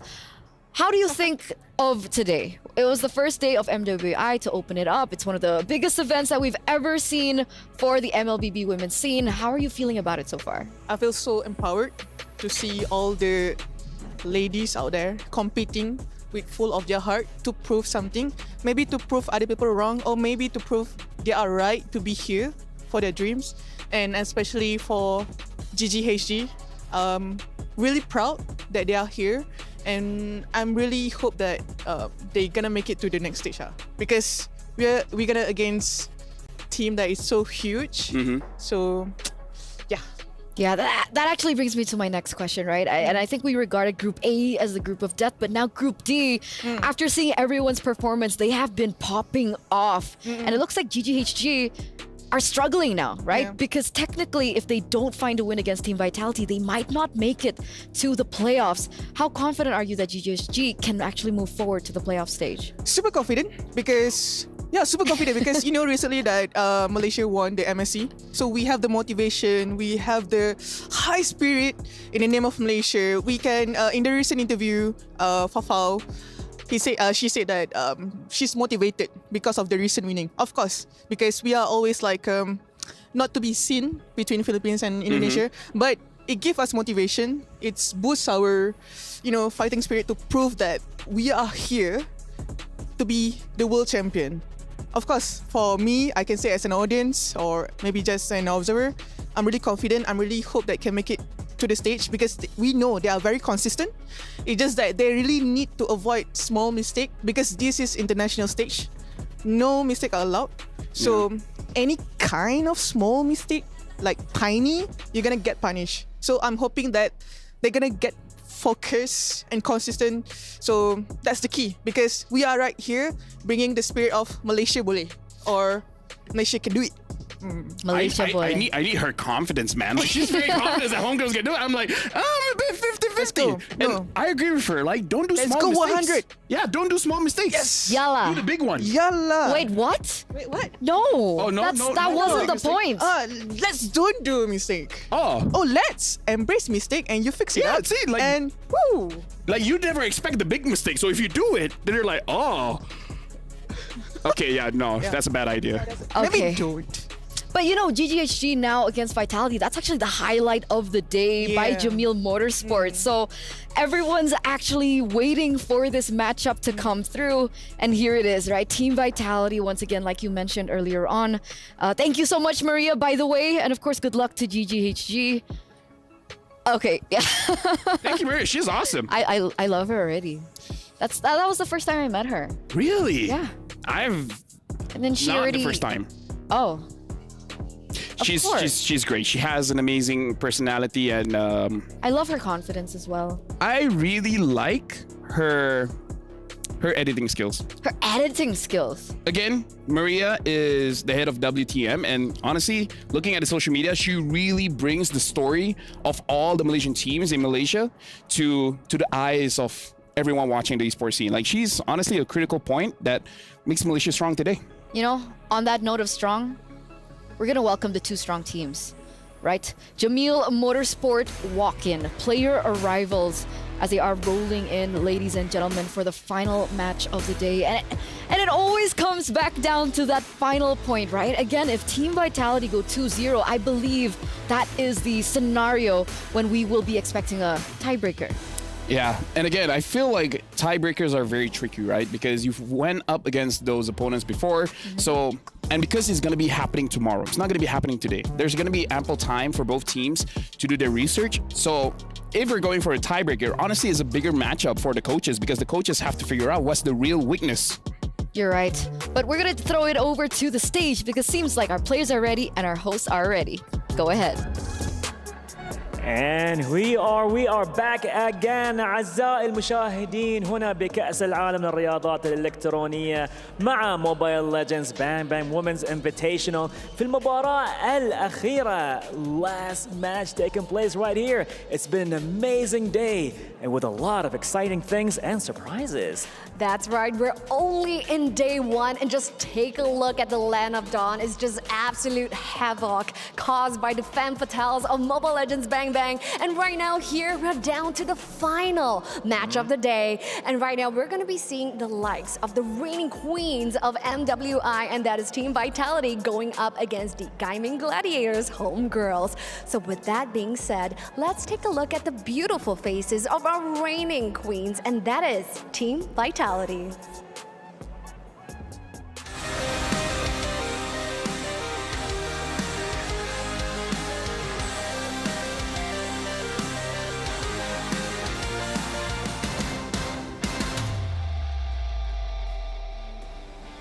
So yes, given, the match that we've seen earlier in match 5, they are the reigning queens for a reason, and they are defending their throne really heavily with that super stomp of that 2-0 clean sweep earlier that we have seen against TLG.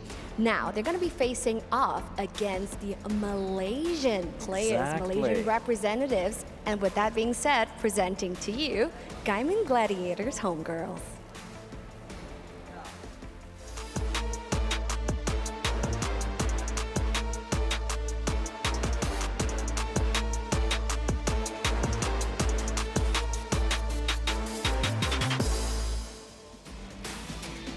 Well, there you have it.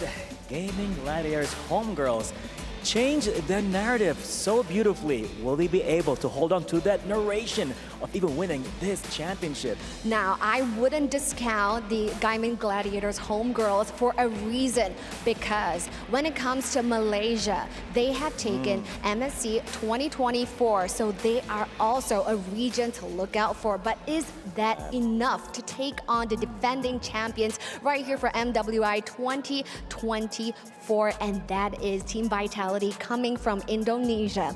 Let's hand it over to the professionals to break it down for us. With that being said, back to you over at the studio. Yalla. Thank you so much, Cheryl. Thank you so much, Bara. I'm super stoked for our last game, I'm ultra stoked. I'm mega stoked. Ultra is more than mega. I'm mythically stoked. Mythically immortal stoked. I'm infinitely stoked. No, nothing's higher than mythic immortal. I gotcha. I died and revived again. That's how stoked I am. Got that immortality. But of course, ladies and gentlemen, let's welcome you into the final match of the day, the highlighted match of the day that everyone has been anticipating from all around the world. Team Vitality and GGHG. Game number 1, Vitality gonna have first pick Arlet, their choice of ban. Now for GGHG, they had a bit of time. They had say at least 30 minutes to really study of what Team Vitality showed. I kind of feel like Vitality has multiple ways to engage into a fight, so I feel like they didn't reveal too much going up against Gaming Gladiators homegirls. So I really hope they just brush up on their mistakes, because what Maria said was actually true. Don't do small mistakes, which they have shown that they've done quite a few times, especially when they're trying to go for a team fight, where I feel like the order is just a little bit wrong. But either ways, going back into the draft here, Valentina ban just shows they want to use an assassin. And since the Angela has been banned, GGHG, they got to ban out a Chip and then one other assassin. Honestly, one of the better ones is probably Roger. Okay. So I'm thinking Chip Roger. Chip Roger from the side of GGHG. But that's a X-Borg hover and an X-Borg lock-in banned out for GGHG, and that actually changes the tides a little bit here. Yes. I feel like 2 things. Number 1, either they want to use the utility jungler or they want to use the Minotaur. And they've learned that the X-Borg can deal against the Minotaur quite well. Now, Vitality, they're the one that actually banned out a Chip. For GGHG, if it was me, I kind of feel like ban out the Hayabusa and let Vitality choose whether to get Ling or the Roger, and then they can pick up one or the other. Because I kind of feel like Roger and Ling is more of a skill matchup. What do you think is more expensive, though, despite it being a skill matchup, in your opinion? I mean, the Roger is a good flex, Roger. right? Roger is a good flex, and Ling has its has ways to counter it, like the Tigreal, like the I'm thinking of one, Julian as well. Okay. So they ban out the Terizla. Perfect. So they are gonna have to battle it out between both of these picks. Roger should be a shoo-in for Team Vitality. They love that flex. Shell is impeccable on the Roger, but they don't. Jushin! They go for Jushin. Okay, that's good. I really like that So pick. wait, but that means Roger and the Ling are opened up. Is it possible for them to go in for both of these picks at the same time? I would encourage it. If you don't want, yeah, Roger Ling, because you have ways to actually engage on Jushin. So this is kind of good, but Vitality, they just need to pick up a Tigreal, and we saw how Vivian played on that Tigreal, and it's going to be pretty good going up against both these heroes. What, so the risk was okay for them to take going in for Zuxin? Yeah, because I think I even talked about it during TLG going up against Homegirls, where Jushin and a Tigreal, yeah, it solves both problems, right? It helps the Tigreal engage, and Tigreal helps Jushin from getting engaged. Okay, so now it's scary. The mother of tanks herself back on the Tigreal. That MVP PlayStation performance might come through again for game number 2, as they also pick up the Edith to close it out in that first phase. Now I'm thinking about the now they pick up the Zas, because they have a way to actually deal with a possible damage dealer coming in from the jungle, because again, Zas is pretty tanky once you're level 4. Now that you can actually use your the Nightmare Spawn, you can position yourself in a way that you're out of harm's way, and the slow is really helpful for both the Roger as well as the Ling to really engage in those turtle fights. So Zas is a very good pick, and this is something that is going to be new to us coming from GG Homegirls, because Queen only really uses the Ling in her ranked games. Haven't seen her use on the competitive scene for quite a while, but again, it's because Ling is just meta recently. So has she gotten used to the hero? It's going to be something that we have to watch out for. It's a perfect time to put her to the test, right? The Ling for Quinn. Hayabusa gets banned out now as we enter the second phase of the drafts, ladies and gentlemen. And that does leave still a few options open. I mean, if they still want to bank in and go in for these assassins, there's still the Nolan. Julian was also quite exceptional. And, you know, technically, it still could be picked up. Do GGHG want to respect that away? I feel like Julian is a good pick. Nolan's going to be very difficult as well, because we've seen how even Choki on the Nolan was able to actually demolish Homegirls. Even though Homegirls still win, but it wasn't an easy win. Yeah, I don't know. Nolan or Julian, both are very solid bans here. What about Fanny? I feel like because they have the Zas, you can survive the Fanny. Yeah, if you're on any other mage, say a Farsa, yeah, going up against the Fanny is going to be very difficult. Zas, a little bit better time. Okay, so Claude gets banned out. Wait. They're forcing a Harith pickup here. Yeah, that's what I was about to say. Harith has been left open. Yeah. Few good reasons, because the Roger can deal with the Harith. So that's number 1. Number 2, if you force out the Harith for Vitality, they're going to be overloaded with magic damage. Right? So they're forcing a damage dealer in the jungle. So maybe a little bit less balance in the draft, because even Edith is magic damage. Yeah, you're right. Yeah. You're right.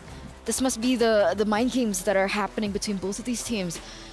So you don't think that they should go for the Harith? You think they should go for something else? I feel like the Harith is still fine, as long as you have a very good jungler here, which this also kind of makes it bad if they want to pick up a Julian, because then it's all magic damage. Yeah. So what do you think? Do they go for Alpha?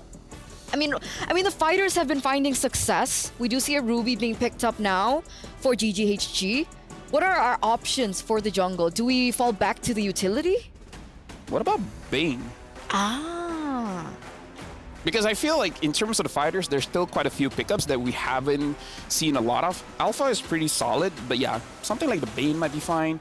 If they do want to force out a full magic composition, they can still win. All they have to do is just end the game before...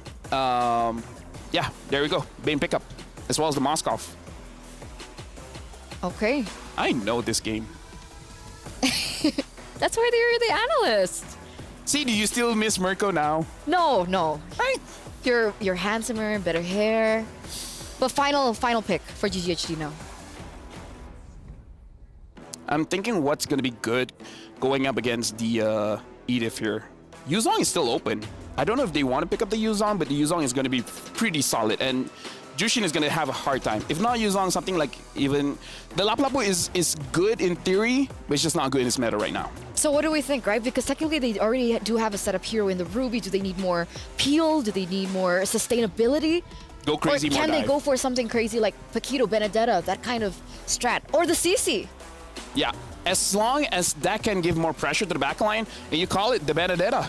Maybe you should do this job. No. That was lucky. No? I was lucky. Right now for homegirls, I like that they're going for all-in composition. It's a full dive. The only thing is, Vivian on this Tigro. It could ruin their plans. Mother of Dragons. Mother of Roamers. Oh, yeah. Dragons is a different series. I mean, technically Yuzong's not a roamer. Not yet. You're Things could right. change, right? Not yet. Things could change. Expect the unexpected. Hashtag. Unexpected the expected. There you go. And there it is, ladies and gentlemen, the final compositions for both of these teams as we are moments away of throwing it over to the casters. Nice to Leo, are you there? Show us a sign. Give us a sign. We are here. Thank you again, Lavelle and Turna. And yes, it's me, Naisu, alongside Leo. We're bringing you the last match here for day number 1 of MWI at EWC. And we're rounding it out, of course, for Group D. I don't know, man. I think it's going to be the House of Vivian again. I'm trying to hide my excitement. Bane has come out once more. Hey, if they have Bane. Let me just get out of the way. Yes!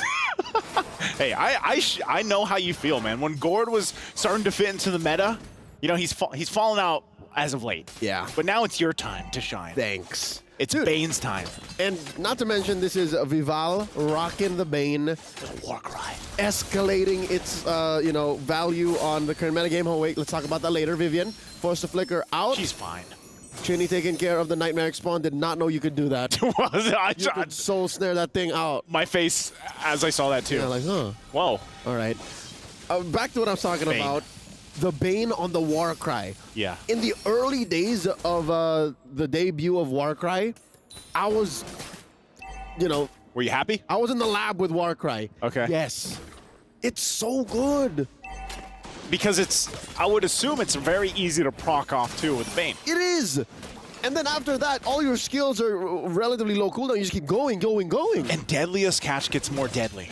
Yeah, not as quick as, like, say, a Ling or a Lancelot. Right. Or rather, a Ling and a Hayabusa. But it's fast enough that it's AoE. That's what changes the dynamic. Yeah. And you know what's funny? Because you mentioned it, this is, often when we see Lings take the Warcry. But this time, Quinn goes with the Quantum Charge. Again, it's different. Flavors of junglers.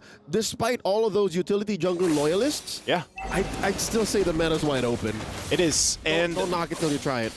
Definitely, because I think, even when we were looking at a lot of the data from MSC, that's what we saw from teams.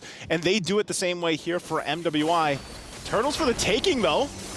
Wow. Ball secures with a deadly catch. Oh, no! Chi gets caught out with a suplex, a choke slam. Forcing out Tempest Ablaze. I think that's enough stacks on the Quinn. Now the fight continues. Hani inside her massive nightmaric spawn. The ult spent up already. Enough to push back the rest of Team Vitality, but the Queens still walk away with a big win. Another choke slam! She's still going. I mean, this is the use of Jushin and why I think now she's going to be a menace in the meta. How long do these soul snare stacks last? That's a good question. Like, how long does it take for the stack to drop? Because so far it just seems like Chinny's just like, yeah, I'm going to drop it down. Here's the snare, pull you in. I'll leave you cool down, yeah. And then I can do it. What? Oh, man. This is... another implosion is going to be used? Vivian coming in. The implosion into the deadly catch. Enough to catch Quinn. Hey, good friend of ours, Ray Ash, noted that it's very hard to hit Quinn with the soul snare. Yeah. But you can do it after all that. Like, you can just kill him. You can just kill the hero. And, Chinny. They got tired of it. Didn't get the flicker out. Miss Honey with the onward and as well the SOD, but they are going to get him with the Primal Wrath. And now Ash, here she is, dashing through. It's also been a while since we've seen Benedetta. Yeah, you know, and it's good to see for Ash here that picks up the Benedetta, can be aggressive with it. She's already got the 2 kills as well. But there's the Deadliest Catch down the mid lane, stopping Ash from going back a little bit early. But, you know, that's the thing that they want to do. They want to play with some of this aggression that they can. We're going to take a look at the replay here by STC. And you can see it. This is where Ash came in. She swooped in. She got the kills. And even for this, you know, too bad, right? Because the spear from Shell wasn't going to be able to land. And then they end up fighting this out anyway. So trading across between both teams, but Team Vitality will still hold on to a relatively good lead this early on. It's very healthy. 2,000 gold. This is enough to disincentivize any engages. Fumieko coming in from the flank with the flicker and the Earth Shatter. Looking for one big implosion once more from Vivian. Serving up a kill to Vival. Fumi taken out. I like the final blow spent up already by Ash. 3 down. Honey gets a double. Chinny and Vival. Vivian calls it. Split. And GGHG, hey, great fight there. Great exchange. Going into that, we were just talking about that gold lead, that healthy gold lead. It's gone now. That's it. And they're going to turn it into a lot of gold up top, maybe even end this turret. Take it out. Yeah, there it is. There it is. They pretty much get a minor lead, or they even it out at this point. They get a turret too, off top of it. Picking up that Berserker's Fury. That fight deserves a replay. If there was ever a time to go back to that, that would have been it, because it happened in the blink of an eye. It was almost a perfect implosion from Vivian too. Yeah, it was a good setup, but I think, you know, this is where, all right, for the Jushin, it's like, we know she's a utility mage. You know that you're trying to get those stacks off, and then you're trying to pull. It's not about the damage. It's not about the damage. You know, your main point is getting. Oh, hold on. Ash. Oh, it's got a flicker implosion. Vivian committing everything but the kitchen sink. That was a lot. Serves up to Vival, and they're still going. She's very low. This is not a place where you put a Bane. Fao gets the kill. Vivian might get punished here. Dashing through. Chini takes out Fao. Vivian goes down. Hani gets 1. 2 for 2. But look what's happening. 2 for 2, is it though? Because Queen's gonna take down this turret. Yeah, GGHG is playing the macro game. They're fighting these moments here, but they're gonna go ahead and get a turret off of it. Hey, if Quinn doesn't need to fight, she's okay. She'll take turrets, but it looks like I thought the minion would be able to get that last hit. The CC on the Earth Shadow was enough. It was enough. Apparently. I think Quinn will eventually, she's just gonna be, I'll go get that later. Quinn maybe could have afforded one more basic. One more hit. Yeah, one more basic hit. Again, that's the discipline coming out of the veteran squad. That is GGHG. The last turtle spawns here. I wonder. GGHG is still with an economic advantage, by the way. Still 1,000 gold. Yeah, it's still 1,000 gold. It looks like they're gonna go ahead and try to contest this though. They go in. And there's the final blow, a lot of damage put in. Vival with the retribution, deadly catch, no one home. And they're still looking for targets. There's a lantern flare. Can he get the choke slam? Fao walking away from it, uses the Purify. That's one way to get rid of the stacks. It's one way to get rid of it. It's one way to deal around, because I think if that wasn't used, then Fao would have been dragged back. And by the way, folks, mind my pronoun, them. You can put multiple stacks on multiple people, hit the lantern flare, and do a double, triple, quadruple choke slam. As long as they're in that circular. And they all have the 10 stacks each. So that can actually be pretty devastating if you talk about the fact that if you pair it up with an implosion, how fast can you get those stacks off, you know, and then pull multiple people that are centered around an implosion? I mean, it does sound like, you know, magical MLBB Christmas land, but you could hope for the best. And it's probably, we've seen multiple ways of that happening, and now Fao trying to run away, jumping from target to target, not enough to walk away. The ult spent in by Hani. Where's the damage? Where's the CC? There's the implosion. There's the implosion coming in. Chi Boy walking away, the Tempest of Blades, dashing through. 1, 2, 3, 4, picked up, and all they can do is back off. Ashi hit with the full combo. Earth, Shatter onward. She's backing off. She's fine. She's got the Petrified too, so. All right, a whole lot happened in that exchange, but also this is now the time for Team Vitality to be like, you know what, we'll go ahead and take the tier 2. We still hold on to ours with 1 HP. the Queens are back in control. The Queens are back in control for now. They get that lead they had earlier on, but also you have to respect the damage. You know, this Zast pick has popped up a couple times now, even from MSC, and it seems to be doing really well. It seems like it is just that annoyance, you know, dealing with the Zask in the mid lane. And that's the worst thing you could hope for from a Zask. At best, it is an outer worldly mid laner, right? At worst, it's just annoying. Quinn goes down here. Again, that's what a Moskov is. It's a marksman that does well against the Ling, but back to the Zask. Right now, because of the Jushin, because of the Bane, and to some extent because of the Moskov that can outrange the spawn. Yep. It's just annoying. Oh, this too. There's the pull. An implosion was going to be used. Here it is. Big fight. Vivian very low. She already spent quite a bit of resources trying to get in, but Chell gets the kill. Now Key's up next. Can she get away? Deadly catch thrown out. Vival's gonna push in, and Quinn actually looking for the kill. Serving up to Ashe, but Ashe goes down, and there's a knockout. Oh, no. Quinn's gonna go down. Double kill for the Bane. Hey, this Bane is doing wonders so far, just today alone. And, you know, it was a great kind of opportunity there for GGHG to go ahead and win that fight. Quinn really tried, but unfortunately for her, it was not enough. So now objective going in the hands of Team Vitality as well. Endless Battle now also picked up here by Vivel. So she's online, man. If there's anything I can say about Team Vitality now, the way that they progressed, the way that they developed over the couple of best of twos we've had today that we've seen them in, they don't mind getting their hands dirty. They don't mind playing a messy team fight lineup like this and still going over. Yeah, I think that's what is one of the, I guess, strengths of their lineup. The fact that they've been playing together for so long, you can pull out some of these drafts and make them work. Again, just relying on each other to play the part, because that's what happened even in the previous series. And as a Bane connoisseur, something called out to me. Looking at Vival's build, she does not have War Axe. Usually you build War Axe first. Here, she decided to go, okay, Hunter Strike first, because the benefits you get from War Axe is somehow answered for by Warcry, and the kind of damage you're dealing isn't the kind of damage you want against the lineup that has that GGHG's running. Yeah. They don't need penetration. This is a rather soft lineup. Yeah, and not only that, but you have a tanky enough front line to go ahead and help you. You get the Hunter Strike, you get the damage, you have Endless Battle, so then you're pumping out damage. It's all out. You're proccing the Warcry. There's very little sustain you need. And here we go, Quinn deep in. Another implosion, keeping her in place. Taken down by Chell as she picks up the Wind of Nature. And there's the SOD coming in from the back. Honey goes down. She is next. They don't have a wave, but they do penetrate up top. There is a wave pushing in.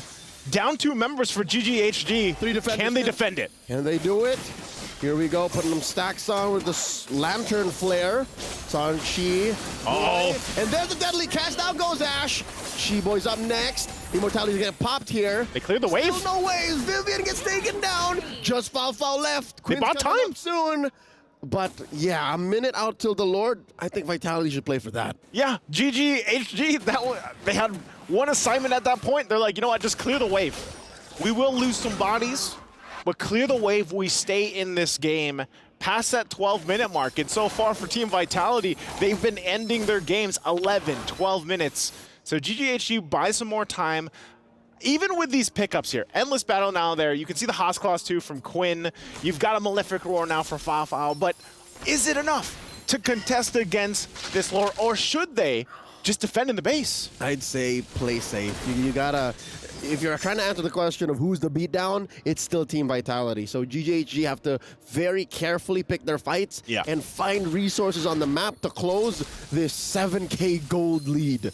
That's a huge gap, almost light years away at this point because of the firepower that Team Vitality is playing with. And talking about the item builds, right? Like, there's no contest here from GGHG. I say play it safe right now. Unless Quinn! Quinn? Quinn, what are you thinking? Here comes the CC. The flip over, the suplex. Quinn coming through. Tempest the blade. GGHG walks away with a big win, but trading out for Quinn. Fumi for Quinn, but they do get the Lord. I feel like that was the best thing that could happen for GGHG. Quinn goes in. Yes, she's probably going to die, but at least she gets the Lord. It's going to be worked on here. But again, what we're talking about for GGHG is buying time in this game because you already mentioned it leading into that. 7,000 deficit. They have to work against that.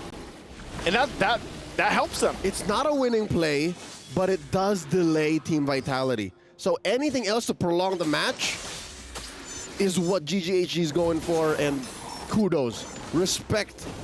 Oh, wow. Right now, Shell between three. She gets punished.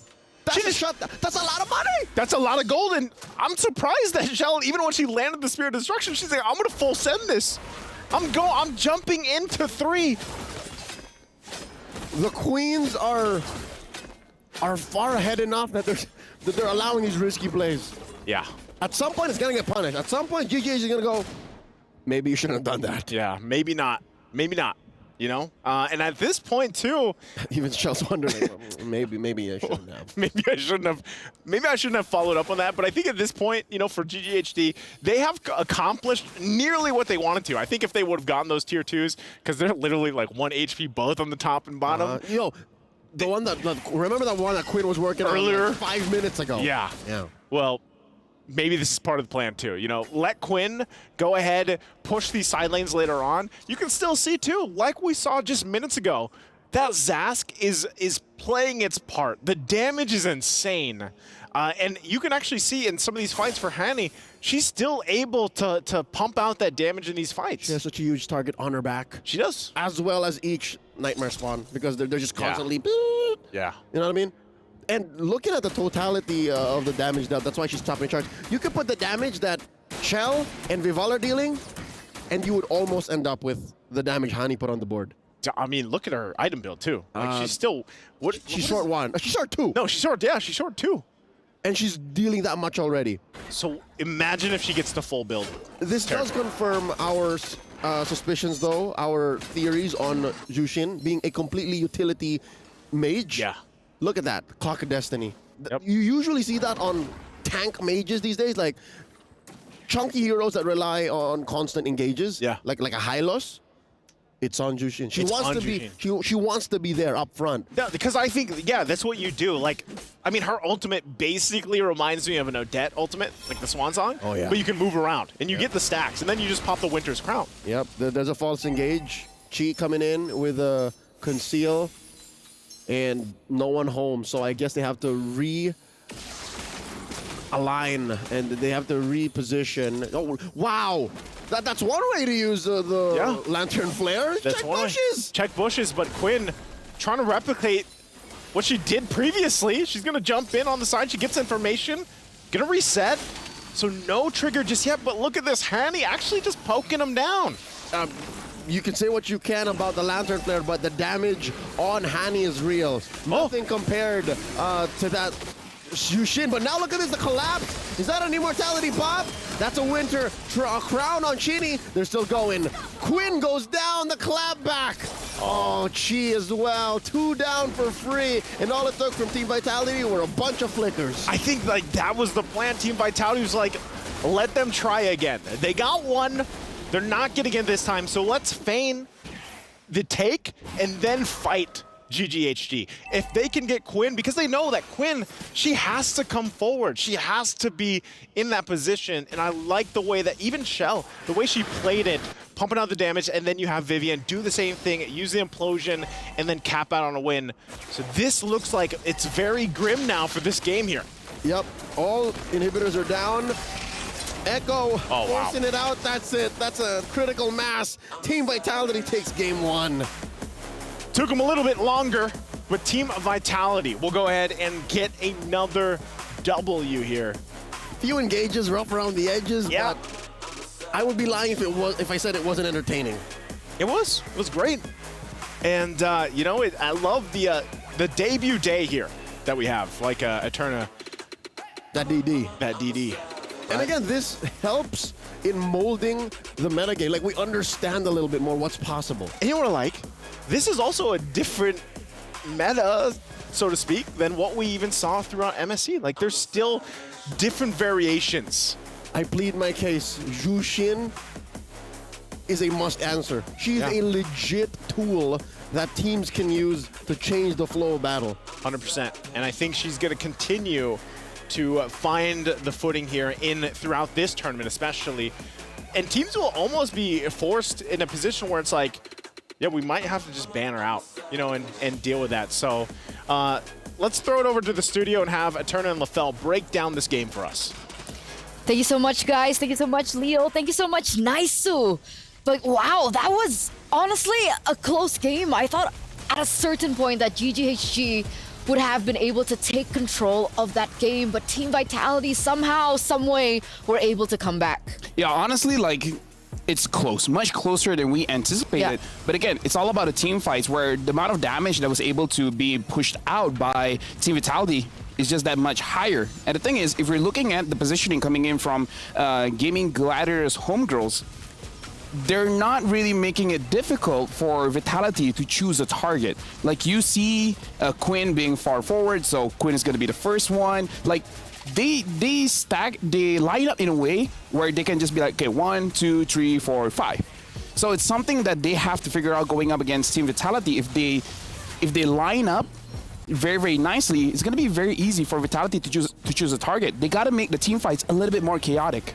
I agree. I mean, there were several moments where Quinn came into the team fight first into like a shark's den, expecting something of a benefit.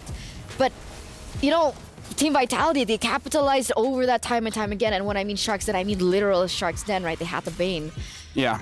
Honestly, like, if we see the gameplay on the floor, you could see it again where Queen and then Ashe and then Honey. Yeah. Everyone is like trying to circle Team Vitality. They're trying to trap Vitality inside of a circle so that they have some kind of control. But Vitality, they just kite back and deal with homegirls one at a time. So it's more systematic for Vitality. And I found that surprising because in the mid-game, it looked like GGHG understood what they wanted to go for, right? Yeah. I mean, technically they were going against a really team fight heavy comp, right? With the Tigreal, with the Zuxin as well.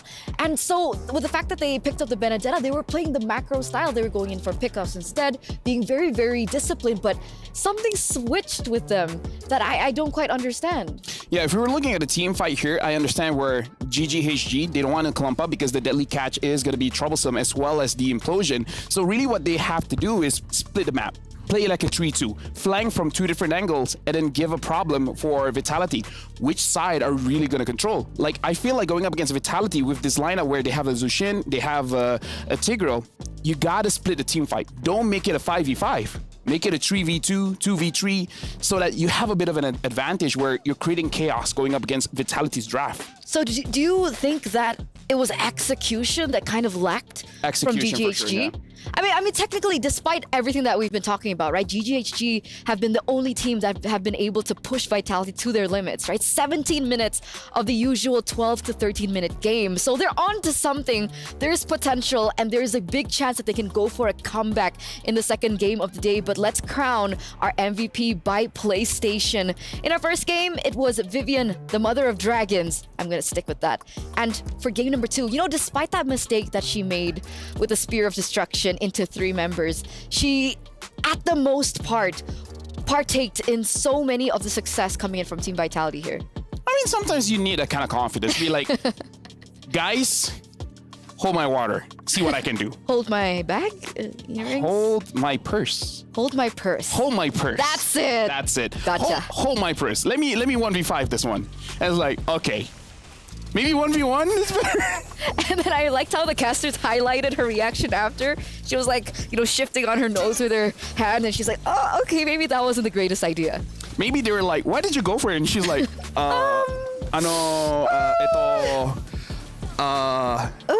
wa gatau si. That might be what she said. Okay, yeah, true. But yeah, looking at the team fight, it really is about the execution, because I feel like the idea coming in from Homegirls is pretty good. You have a dive composition, that's what you want to do, you want to dive. But again, it's like when you're going up against a composition that wants to play as 5, you got to split them up. usually when you have a composition that you're going up against a Minotaur, you're going up against a Tigreal. Even we saw the Atlas. If you can make their team fight so that the damage dealers are far away from their engagers, you're gonna have a successful team fight. But again, it's one of those things that's easier said than done. So I don't know, was it hastiness that got to them? Was it patience that got to them? We're gonna take a look at the player reactions, and hopefully we get a replay of Shell's earlier reaction. But we have Fumi Echo here celebrating Vival. All smiles, no problem whatsoever. Usually Vivian is like the cool control one. See, there you go. That's the Vivian we know and love. I feel like in this matchup, they went in pretty confident. Like, I'm pretty sure that they understand that GGHG is pretty strong, so respect is supposed to be given to them, and I feel like they did. For game number 2, it's really about home grows, because if they win just one, it's done. It's done. They make it to the playoff, and if they don't, they got to go for a tiebreaker. And again, it's basically a toss of the coin at that point. So 50-50. Oh, yeah. Right? With TLG's performance, the way that we've been able to see them play so far, and imagine them getting like an overnight time to adapt. Oh, yeah. I don't think GGHG want to risk that, especially if they want to replicate the success of SRG. So we are going to take to an interview now, ladies and gentlemen, and I'm pretty sure it's with Reptar, so let's see what they've got. Hey, I'm here right now with Chinny, the mid laner of Team Vitality. And I gotta ask you, you've already won this tournament twice. You're favored to win it all again 3 times in a row. How are you feeling going up against Gaming Gladiators for your first series of the day? Because it's our first time meeting them, because they just recently changed the roster. But I'm pretty confident with our team. Oh, so very, very confident with pretty much what everyone is feeling about you guys. You're also feeling that too? Confidence? All right, that's good, that's good. Now, I gotta ask you though, and fun fact, by the way, Chinny here, sisters with Chell, the gold laner of Team Vitality. What's your favorite thing about being in the same team as your sister? Okay, because we're just 2 years apart, so we're really close. So like, I don't know, we always joke around together. Yeah. And yeah, it's really fun because I have a family member with me all the time, so I feel safe. Yeah. And because I'm the younger one, yeah, she'll always always on my be there side. to protect you. Yes. Okay, so she's there. Oh, that's great. And that's wait, but it's funny because you're the mid laner, so you're protecting her in game. That's actually true though. But outside of the game, it's like big sister has you. Yeah. Oh, that's very sweet. So, do you have any sweet messages this time for the fans of Indonesia supporting Team Vitality? Buat netizen Indonesia, tolong support kita terus. Support kita dan juga tim Falcon karena kita sama-sama representatif dari Indonesia. Dan don't trash talk and just keep supporting each other. Yeah, well, you heard that in the end. She said, Indonesian netizens, please support Team Vitality and also support Team Falcons Vega. Just in the pride, yeah? Yes, in the pride. All right. For grand finals. Yeah. Whoa. He speaks Indo now. Exactly. I was about to ask, is this a girlfriend buff on Reptar's side? I'm really gonna expose him that way, but yeah, it's fine, congrats, right? Remar. Congrats, Remar. But yeah, support both teams. Amazing. And again, I like this sister kind of dynamics. Like, okay, in game I'll protect you. Outside of game, you get me Korean barbecue. You're right, actually. I'm right? You're right. Right, there we go, Shell. And it's the same dynamic that we see in Falcons Vega, because they're also sisters. I actually do have sisters. They're cool. They're alright. Yeah, I have a sister too. Really? Yeah. She's cool? Yeah. Not as cool as them, but you know. Not as cool as the prediction so far. Because, you know, okay, aside from the TLG one, everything has been super accurate. So we still want to know what you guys think. So head on over to sdcplay.gg to let us know what you guys think. Who will be able to reap the rewards here and the benefits? Can GGHG come back? Can they force this to a 1-to-1? And can they secure what is rightfully theirs in their playoffs? Yes, they can. Yes, they can. They just gotta... Every time LaFell is optimistic, that's when things go very, very wrong. Aww. What are you saying? Are you saying when I'm happy things go wrong? Yep. Were you happy? Why you gotta do me like this? Wait, technically. Okay. Were you optimistic about SRG winning? Yeah. Like on stage? Oh yeah. Oh, okay. Okay. I mean, you heard what I did, right? Like We're not gonna say it here. Like if you guys saw, you guys saw. If you guys know, you didn't, blah, blah, blah. English is difficult. Okay, going for game number 2. I feel like in terms of the drafting, I feel like it was fine because I feel like they have answers to each other's problems, right? So I feel like the drafting is fine. I feel like I agree. They won't mess up for this one. It's really all about the execution, and I kind of feel like this is difficult for any professional players. Is that in game itself, when you're transitioning from the mid to the late game is more about the team fight situation, and during a team fight, there's a lot of critical thinking that you have to think that in the early and mid you can do this.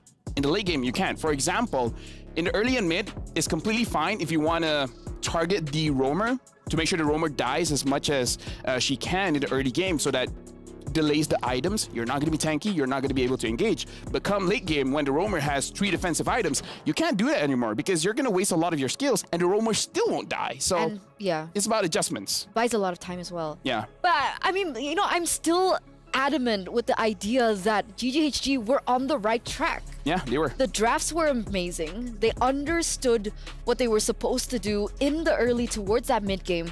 But again, that discipline was a big question mark, especially for the Ling, right? So many times she dived into these team fights in the middle, head first, into a sea of sharks, expecting a different outcome. I think the casters kept talking about insanity, and it was a little similar to that. So hopefully execution gets repaired because again, this is a big risk for GGHG. If they want to make it to the playoffs, if they want a sure win to the playoffs to get out of that group stage, they need to secure this win against Vitality as we enter the drafting phase. You know who needs to step up so that the team has an easier time? It's the EXP. Ash needs to step up, create problems for Team Vitality to enable everyone else, because we saw how Quinn had to be so close in the eye of the storm, in the danger, to make sure that she can get these crazy steals on the Lord and such. But if your EXP is causing chaos, right? Controlling the enemy jungler, it's going to be easier for your jungler to actually grab the objective. Like, it makes it so that it's not a 50-50, it's like a 70-30. So if they want to go up against Vitality, honestly, the jungle and EXP duo need to start to have more chemistry. They need to be able to open up for the entire team to pop out. Because as crazy as Fafao is, if no one is being distracted, she's not going to be able to free hit. But you know, on that note, I think I was talking about Quinn a lot, but like that hero moment that she had with that Lord Steal was insane. It's crazy because honestly, she did it by herself. Yeah. Because again, usually we see all these crazy steals. The roamer will flicker in, EXP will flicker, the mid lane will try to control and try to poke anyone in the front line so that there's a lot of chances for the jungler to create that moment. Quinn did it by herself in that game, so I'm hoping for this game, they're gonna give her more space, because I feel like that's the problem as well. Fafao and Quinn is not having the space. So let's see how they're gonna be able to give that space, right? Because right now with GGHG swapping sides here with Team Vitality, it looks like these are completely different bands. Very different. Charizla Edith gets taken off the board. You're right. Ruby, Chip, last man, Lafel.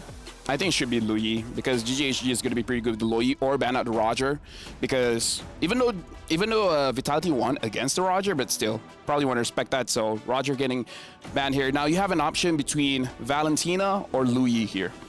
Both are honestly equally good. So we're not in a shoe-in for Zuxin? It's a new hero. I keep forgetting about her. But we saw that Zuxin is not a free hero. There's an answer with the Zas. There's an answer with the Kagura. So it's a strong hero, but it's not like Luyi in MSC. Yeah, but do they want to leave that open for Team Vitality to pick up in the next 2 picks that they will bring out? Okay, this is not what I expected. I guess the answer is yes. This is not what I expected. Zas first pick is insane. Now, for Vitality to answer this, 3rd pick, pick up the Harif or the Claude. The Claude is going to have an okay time going up against the Zas. So what do Vitality do now?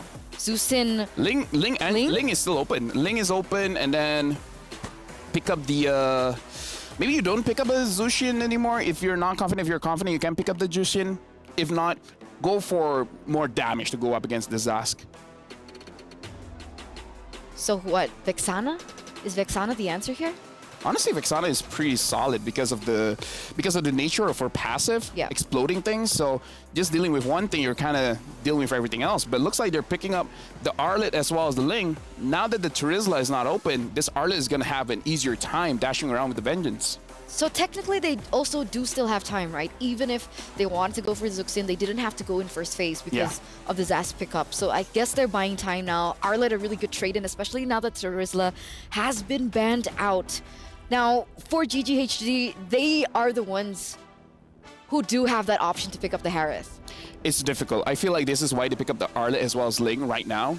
The Harith, he's not going to have an easy time going inside the Zaman Force because the Ling has an answer for that as well as the Arlet. So I kind of feel like this is why they pick up these two heroes, so that if Homegirls makes the mistake by picking out the Harith, they already have the answer. Props to Susugeja. Yeah. Minotaur gets picked up, and the Hayabusa. The Hayabusa is a pretty good pickup here. Okay.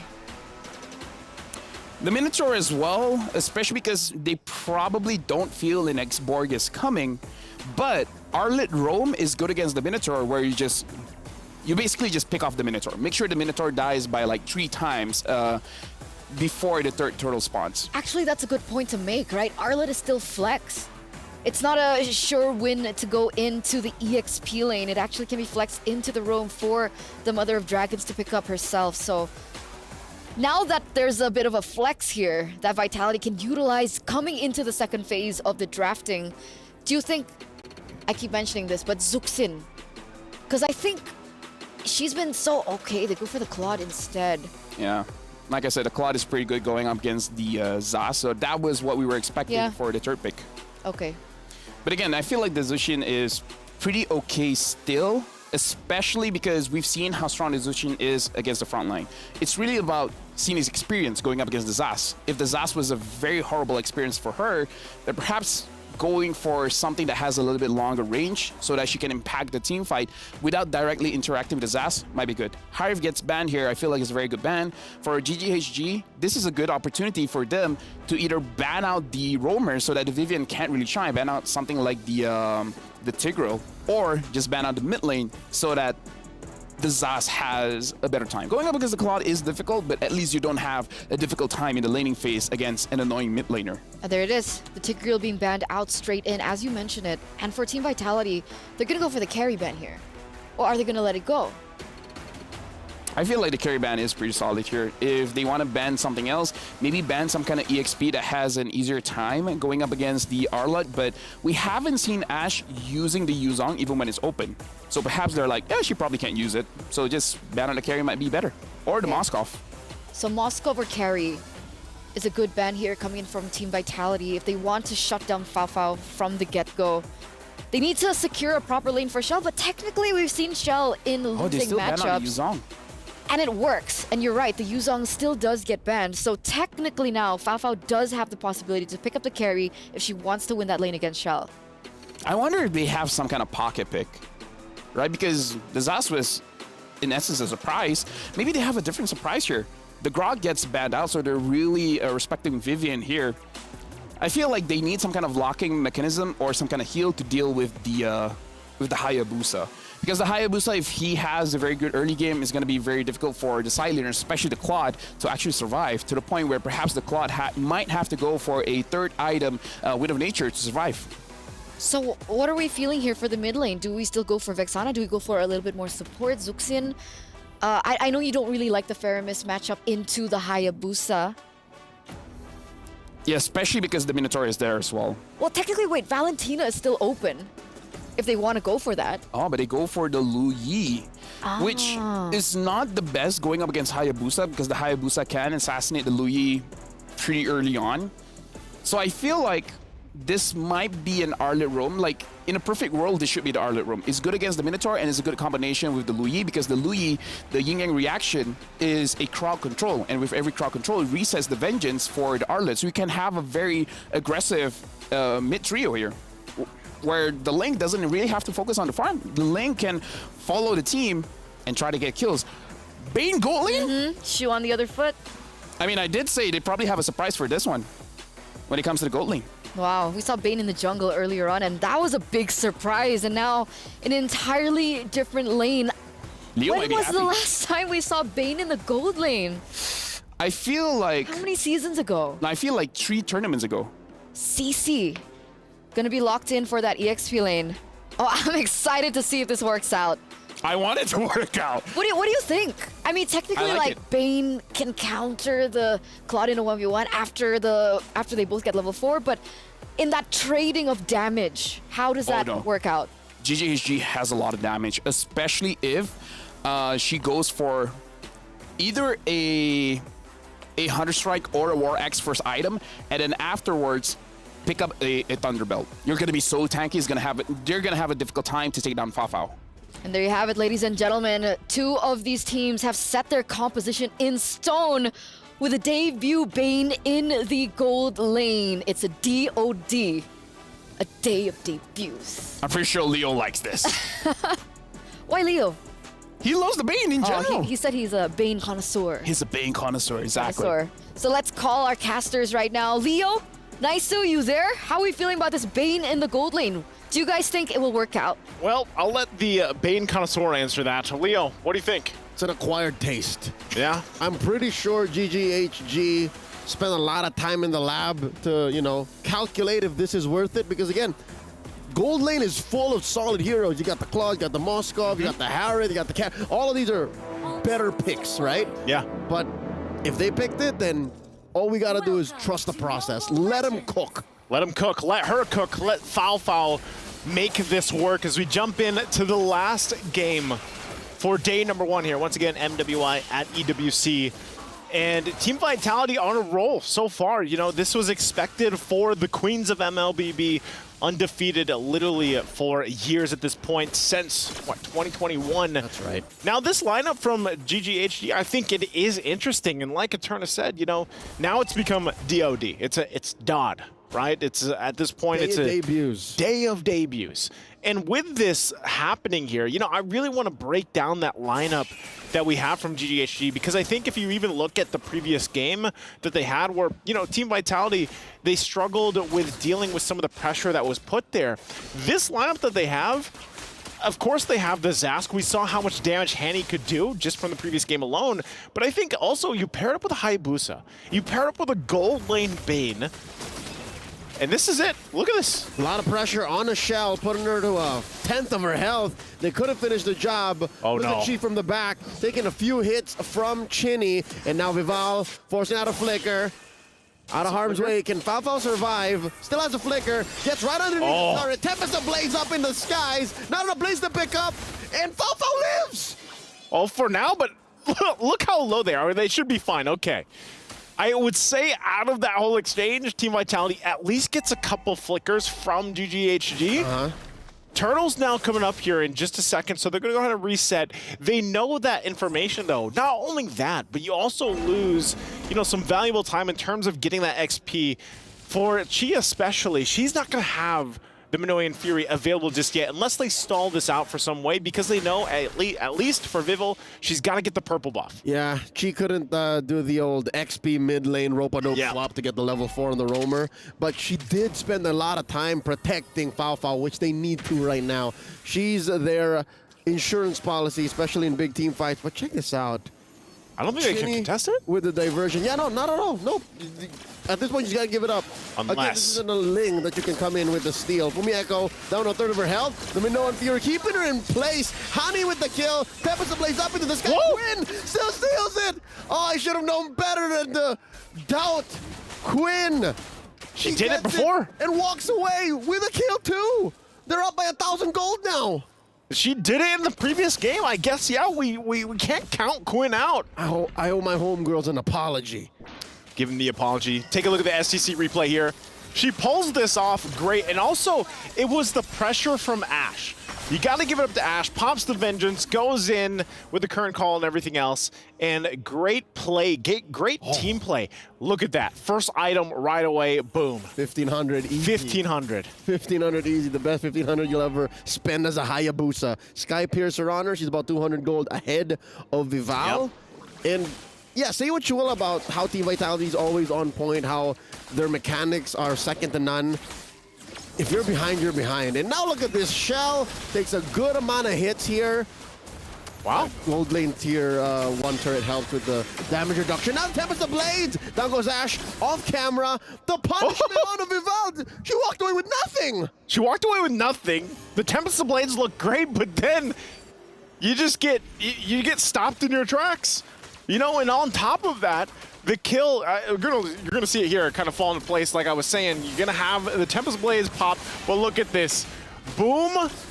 The damage. Gold lane Bane comes through, gets a kill. Fafa's been dealing with a lot of pressure early on, so I'm sure that feels good to finally get that kill there. But also there was a trade, right? Team Fatality also did pick something up. Oh. They're still gonna, okay.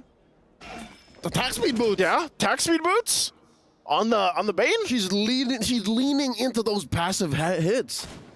And she's got War Axe early on as well. That's the usual. That's the usual, right? That's what you were talking about previous games. That's your bread and butter.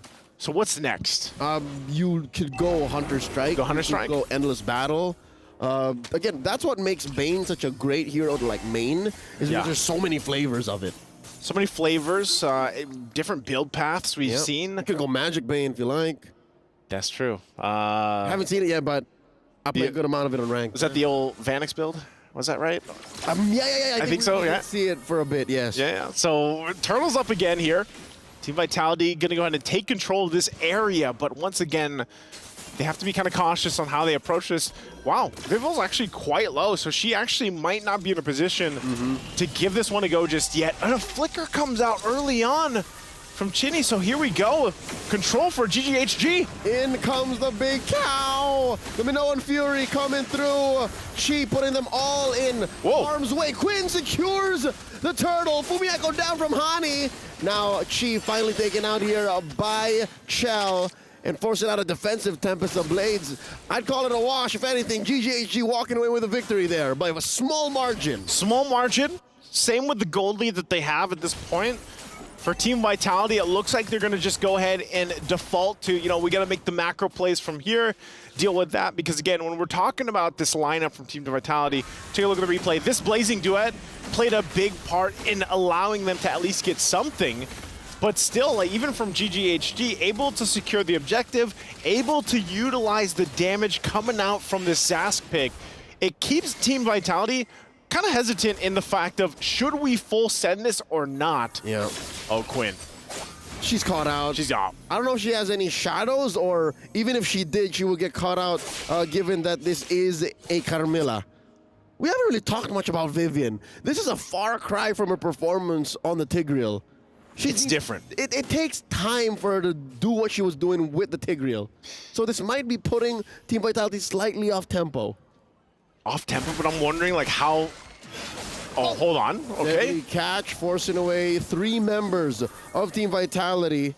All right, Fafa's gonna have to heal up here, top up via the motivation roar off of Chi. And something to consider here, between Ale and Chi's motivation roar, that's a lot of sustain off of just 2 heroes. Definitely. I mean, it's almost Estes-like. Yes. Estes-esque. Estes-esque. But at this point, you play around with the fact that, I mean, even Bane alone, like you mentioned, the Ale, to be able to just heal and kind of sustain in that lane is good. Up to what point, though? There's the Cursed Blood. Here we go. There's the big Minoan Fury one more time. Fumieko into the air. Didn't even get to pull out her final slash. And oh, the damage off of Hani. Pushing back 2 members of Team Vitality almost single-handedly. And now, oh, Quinn down. No retry. I repeat, no retry. Purple still being secured here by Vival. And I think this is enough to disperse GGHG. Yeah, but actually look at this.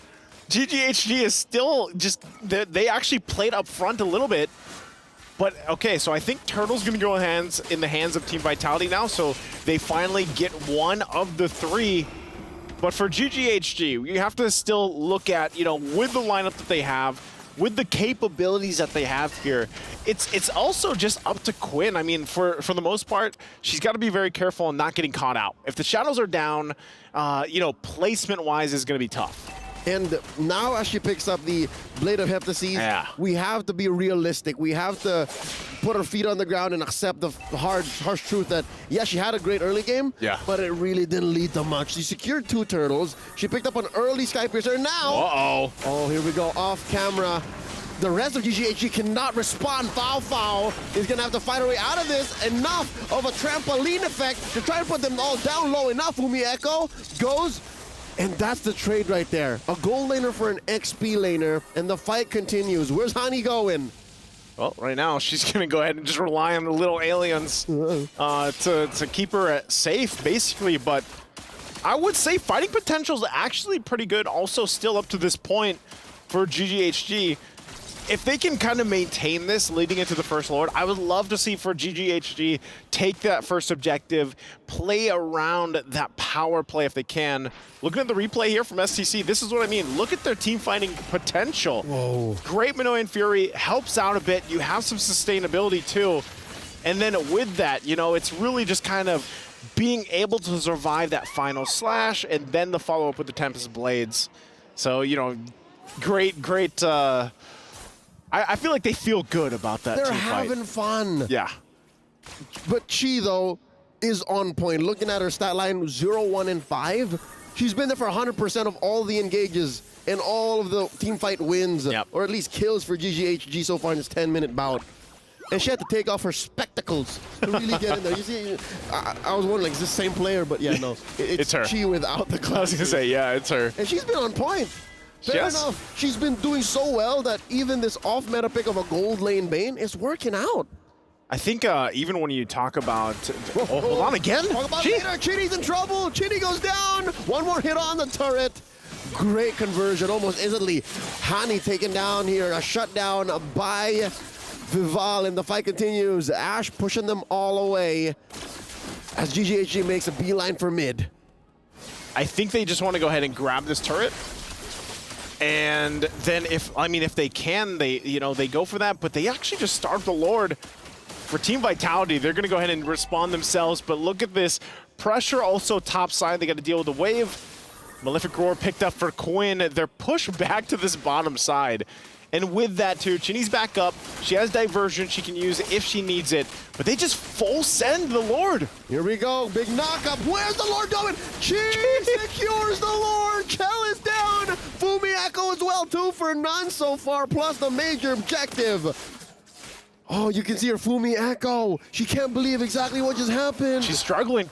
And you know, that GGHG, I said it minutes ago. I was like, man, if they can get the Lord, hold on too. Whoa, Quinn actually gets some revenge too herself. Assassinating Vival. And not to mention, there's a Lord down bottom. They pop the shield in mid. I guess GGHG's off-tempo plays and their, again, uncanny aggression is enough to take Team Vitality off of balance. This is a great thing for GGHG. It is only the first Lord, but they're a threat to Team Vitality right now in this game. I don't think they can end it just yet. Final Slash going to be used. Shields are going to be popped. There's a push up top off of Quinn. Working solo. The deadly catch taking a good chunk out of Team Vitality and their inhibitor. And now the fight continues. Team Vitality has to focus on defending. There's a penetration in mid. And now Chi taking a lot of damage from Shell. Vival looking for a few hits as well. Oh, wow, Vival. Gonna get taken out here. Tempest Blaze through on the defense. Vitality still breathing. No! Fumi Echo taken out! Shell dealing a lot of damage, but not enough. She might even get taken down here. Oh, Crab Claw Cannon. That could have been it. It could have been it, and I think if she... Oh! All right, Chini's not done. Sends herself and Vival through. You were saying? I was gonna say, if Fafo had if she had the flicker, that would have been a kill picked up there by on top of Shell earlier. But so with that, Team Vitality stays in this game. They have not found themselves in this position in some time. And for GGHG, if you're taking a look at the items too, they're exactly where they need to be. I think a little more tankiness too.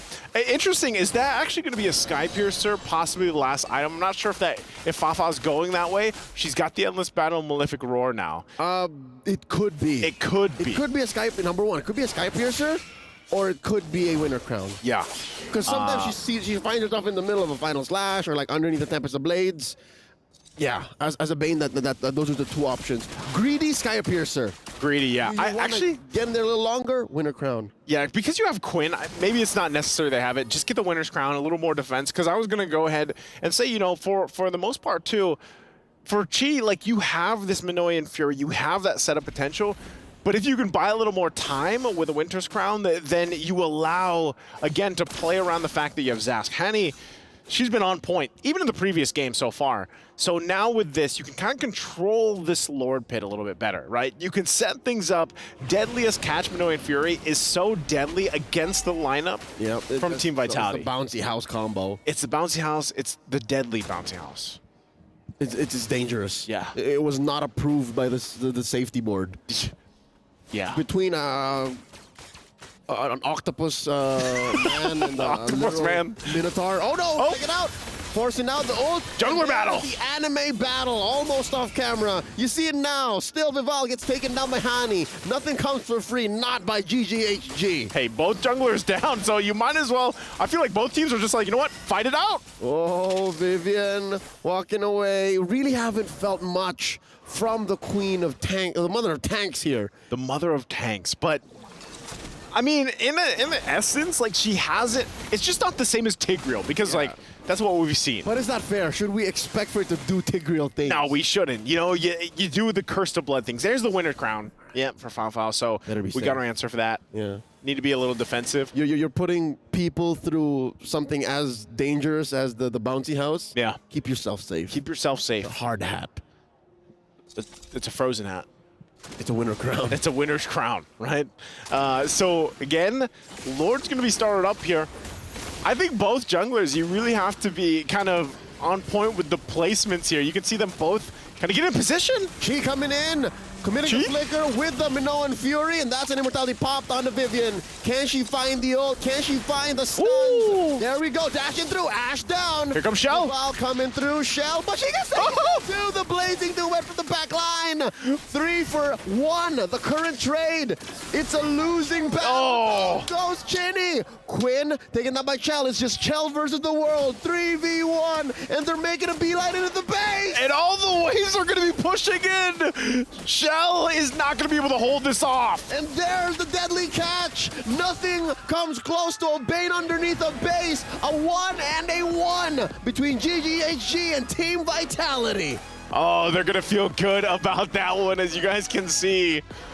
What an adjustment from this lineup here from GGHG. And you can only imagine how Team Vitality feels. This game wasn't out of their grip. It's just GGHG snowballed out of control in the mid game. And I guess part of that is just the lineup that they brought here. Gold lane Bane. Gold? It's inevitable. Gotta be happy. I'm elated. Because Bane works in the jungle, he works in the gold lane. And my heart goes out to TLG. Yeah. You know what this means. It does. Unfortunately, I believe for them, if the math checks out, they will not be going forward. There will not be a tiebreaker. We'll leave the official announcement over. Yeah, we'll wait for the panelists to go ahead and break that down, the math for us. But as it is, man, the meta has evolved before our very eyes. These ladies are pushing the boundaries of what's possible in MLBB. 100%. Great to see how they brought these interesting drafts to the table as well. Guys, that's going to be it here for us on the casting desk. Again, I'm Nice2. This is Leo. And also on behalf of Trex earlier as well on the desk and Mirko on panelists, thank you for joining us. We're going to throw it over to the stage, though, to hear from our hosts and the winners. Well, what a beautiful match that was. That was absolutely exciting indeed, especially for the final game closing the show. That's just absolutely wicked. Now we have none other than Vivian right here beside us, representative of Team Vitality.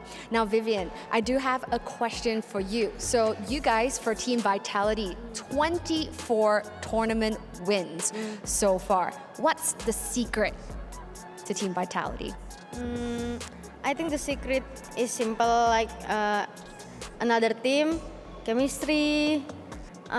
We just have 5, not more than 5 in one team. And always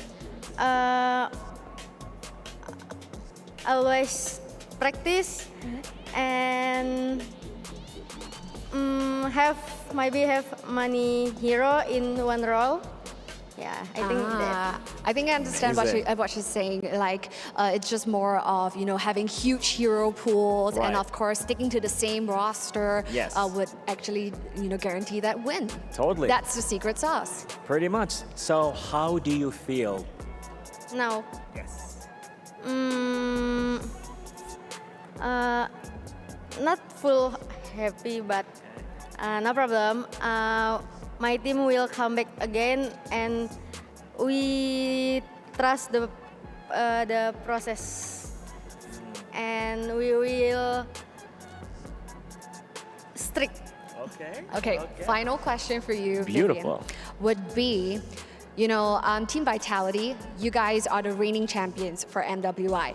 Who do you see in this entire competition, the team that might potentially challenge the throne for Team Vitality?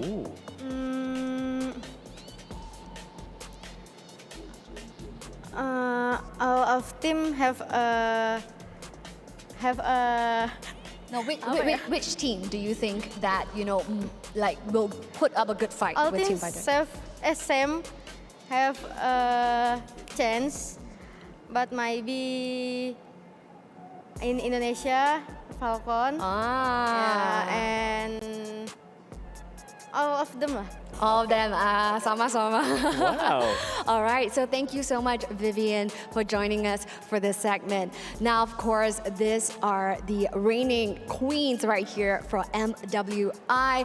But of course, with homegirls taking one game off Team Vitality, it is definitely a huge feat coming from the representatives of Malaysia.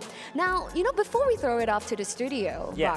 Bara, just for fun, right here the tagline for Okay. MWI. Yes. It's Layla's tagline, kind of, Okay. the Layla hero, and it's their time to shine.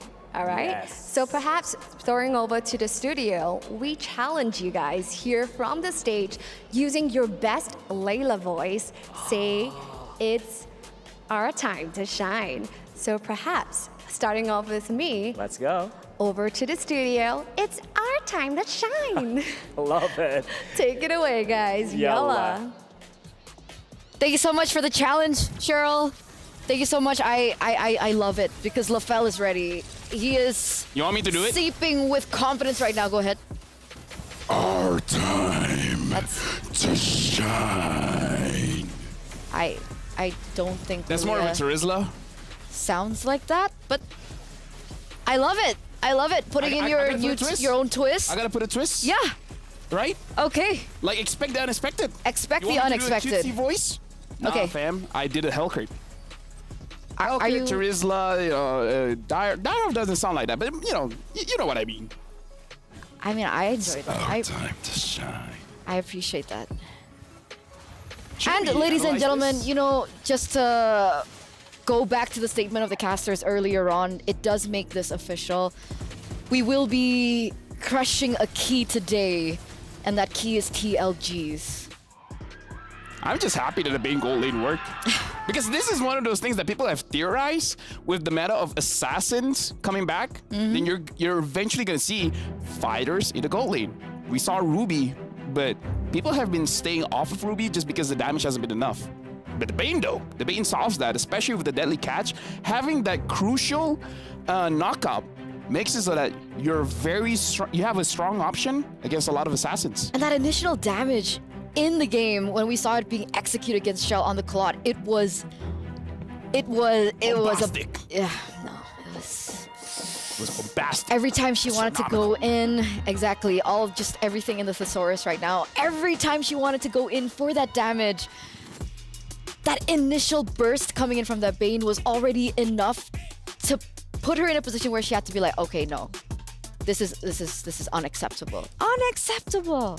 That's what happens when you go up against an octopus. I tried. It's not a good time. Like you think going up against an octopus, the size difference, like we're gonna be better, but no, they have like 8 legs and the suction cups. It does a lot to you. So if she gets the MVP by PlayStation, we will be seeing a Bane on the stage, and we will be seeing how big the Bane actually is. Oh, it's big. Oh, it's not. It's Chi-boy. Minotaur's big too. Look, this time, right? the Minotaur isn't punished. Now we see what happens if Chi-Boy is not targeted, right? This time she was free. This time, no one handled the ball. She got kills, and she even got the Lord. Right? She got the Lord. That was a big moment for Chi-Boy for sure. Also, wait, Minotaur or She got the Lord. You're right. I've been doing this for years. I know how to watch the game. Where's Minotaur? Okay, I'm waiting. There he is! Whoa, big boy. So technically, Minotaur's safe. What are you trying to do? No, because I thought that the Minotaur would be big. But I wanted to put it into perspective. No. By standing in the right Size is position. subjective. Yeah.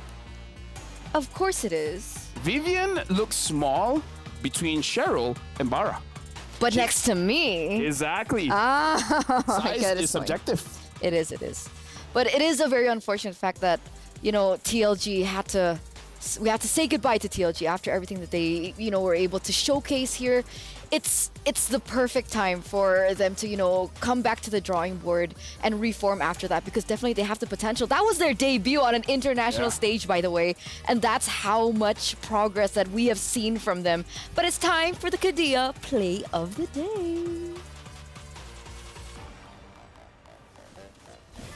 Oh, dude, looking back at the plays for today, it's been amazing. Like, we had 6 best of 2s, and almost every single one of them, you have this crazy moments, and it comes from various different positions. We've seen crazy plays coming in from the mid, coming in from the roamer, even the gold laner. Like, today has been showing quite a lot. And even the jungler, right? I mean, I think that moment coming in from Quinn on the Ling to go in for the steal has got to be one of my personal highlighted moments of the day. What's gonna be mine? I don't want to take that one. I feel, just in general, Bane in the goal lane, that's my highlight. Yeah, okay. Shout out to the whole team. Like, it could be the coaches, it could be the players, probably a combination of the two. It's great. Looking at the game as well, shout outs to TLG. Again, like, we were gonna see moments coming in from Jushin. Seriously, they show why this hero is bannable, and like our caster said, you need an answer for that. You know what, let this be my play of the day. Okay. Fatal Links into Fatal Links. Okay. Right, that's cool. Fatal Links into Fatal Links. Fatal Links into Fatal Links. Yeah. There were so many moments that you'd think that, okay, they got a good moment, but the fact that it was able to be counter-engaged with the Fatal Links of their own, of the IMU. And we actually talked about it in the drafts, right? It was a very risky play that they went, especially with the IMU from Hanny on the Valentina. And that's kind of what we got earlier on as well. And this was also a very, very big moment in... Not my favorite moment. Wipeout. Boom.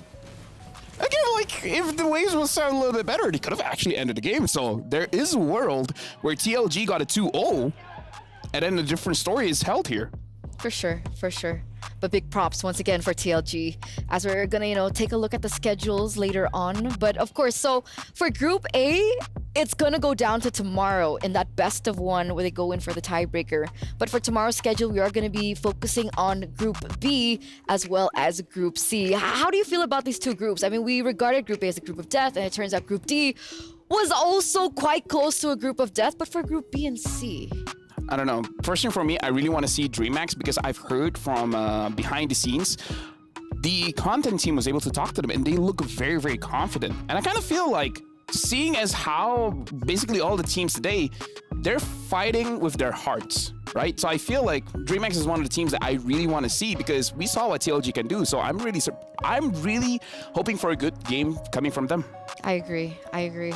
But I think confidence has kind of been just like the theme, right? A lot of these female players are coming onto the stage, whether it be their debut or they're veterans in their own right, but they're coming in with a confidence, and it just really shows that maybe they're finally happy, right? Finally, we get the moment and the place to finally showcase what we've got, who we are, and what we're made of. Honestly, they inspire me, because if you guys don't know, I'm a very shy person. Like, I'm not talkative at all. Like, people will come out to me and it's like, no hables inglés, That's not true. They inspire me. I'm very insecure. I'm very shy. They give me confidence. Now back to Eterna. And now I really enjoy how the casters put it as well when they were throwing it over, right? The women's scene, they're testing boundaries, they're pushing the barriers. And that's what we saw, right? Gold Lane Bane. Even Team Vitality are not the uncrowned queen, sorry. The reigning queens, the defending champions of MWI. They've won the first MWI and they came in and were able to get the champions in the second MWI. Now we're on the third. And the fact that they were caught off guard is insane. And I'm excited to see how the meta continues to shape over the course of these next 3 days. Yeah, honestly, like, Homegirls did defeat Vitality before. I believe it was ISF or something. But either way, it's like, Homegirls has done it. But again, we see the happy expression because defeating Vitality is a very good feeling. For sure. I mean, their vibe is so intimidating already. Yeah. I'm scared of them though. Vivian is scary. Watching them, I had to take off my shoes. He actually did, ladies and gentlemen. I can confirm. He was so scared he took off his shoes. But we're going to take a look at the groups before we end the day, ladies and gentlemen. Group A, Group B, done and dusted. Well, technically, we do still have one more game for Group A to figure out who will be moving forward to the playoffs. As Team Falcons Vega, uncontested so far, 4-0. But will it be CFU Serendipity? Or will it be Cloud9, the NA representatives that move forward tomorrow? I'm looking for Group B because that's your group to watch. You want to see Smart Omega Empress do well, right? Yeah. Right? You said they're going to be champions. I did. Right? I did. But, you know, with every tournament, right, comes the happiness, the joy, but also the Smart agony. Omega Empress. She said on it. the other side. LaFell, we're focusing on agony right now. Agony. Look at that. The key of TLG, their hopes and dreams to claim that 180K prize pool. It's destroyed like that. Every single time I see this, I have mixed emotions of happiness and joy. Happiness and joy? Yeah, it's mixed between the two. I don't know which one I feel better. Wait, why?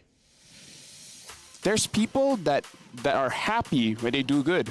Some people are happy when other people... I know why you're happy. Why am I happy? You're happy because of the free skins.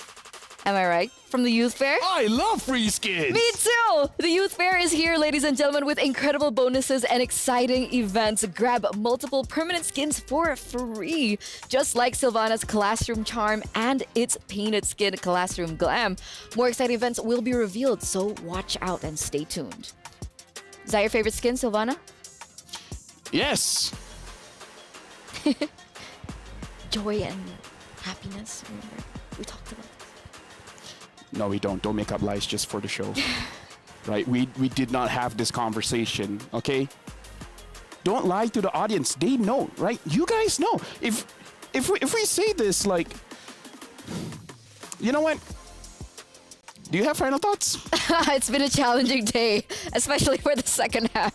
Gotta be honest. You know what I think? You know what? Today has been amazing, right? Yes. Because A and D, doesn't matter the group. We've seen exciting matches. And throughout the day, we've seen a lot of debut picks. We've seen a lot of clashes, a lot of crazy steals, compositions, and a big burst of damage. So honestly, this is a very good start for MWI. I agree, and my heart still goes out for TLG because you guys have promise. You guys can definitely, reach higher highs in perhaps the next international tournament that you guys have joined. But already, you guys are amazing. So that's it, ladies and gentlemen, for the first day of MWI 2024 at EWC. We do still have tomorrow to level out the group stage, to have a bit of a feel of the 8 teams that will move forward to the playoffs. That's it from me, Eterna. Thank you so much. Alongside with Lapel. And on behalf of Mirko and all the other casters that joined us today, we want to thank you, and we'll see you tomorrow. Let's continue to break barriers and redefine esports. It's time to shine.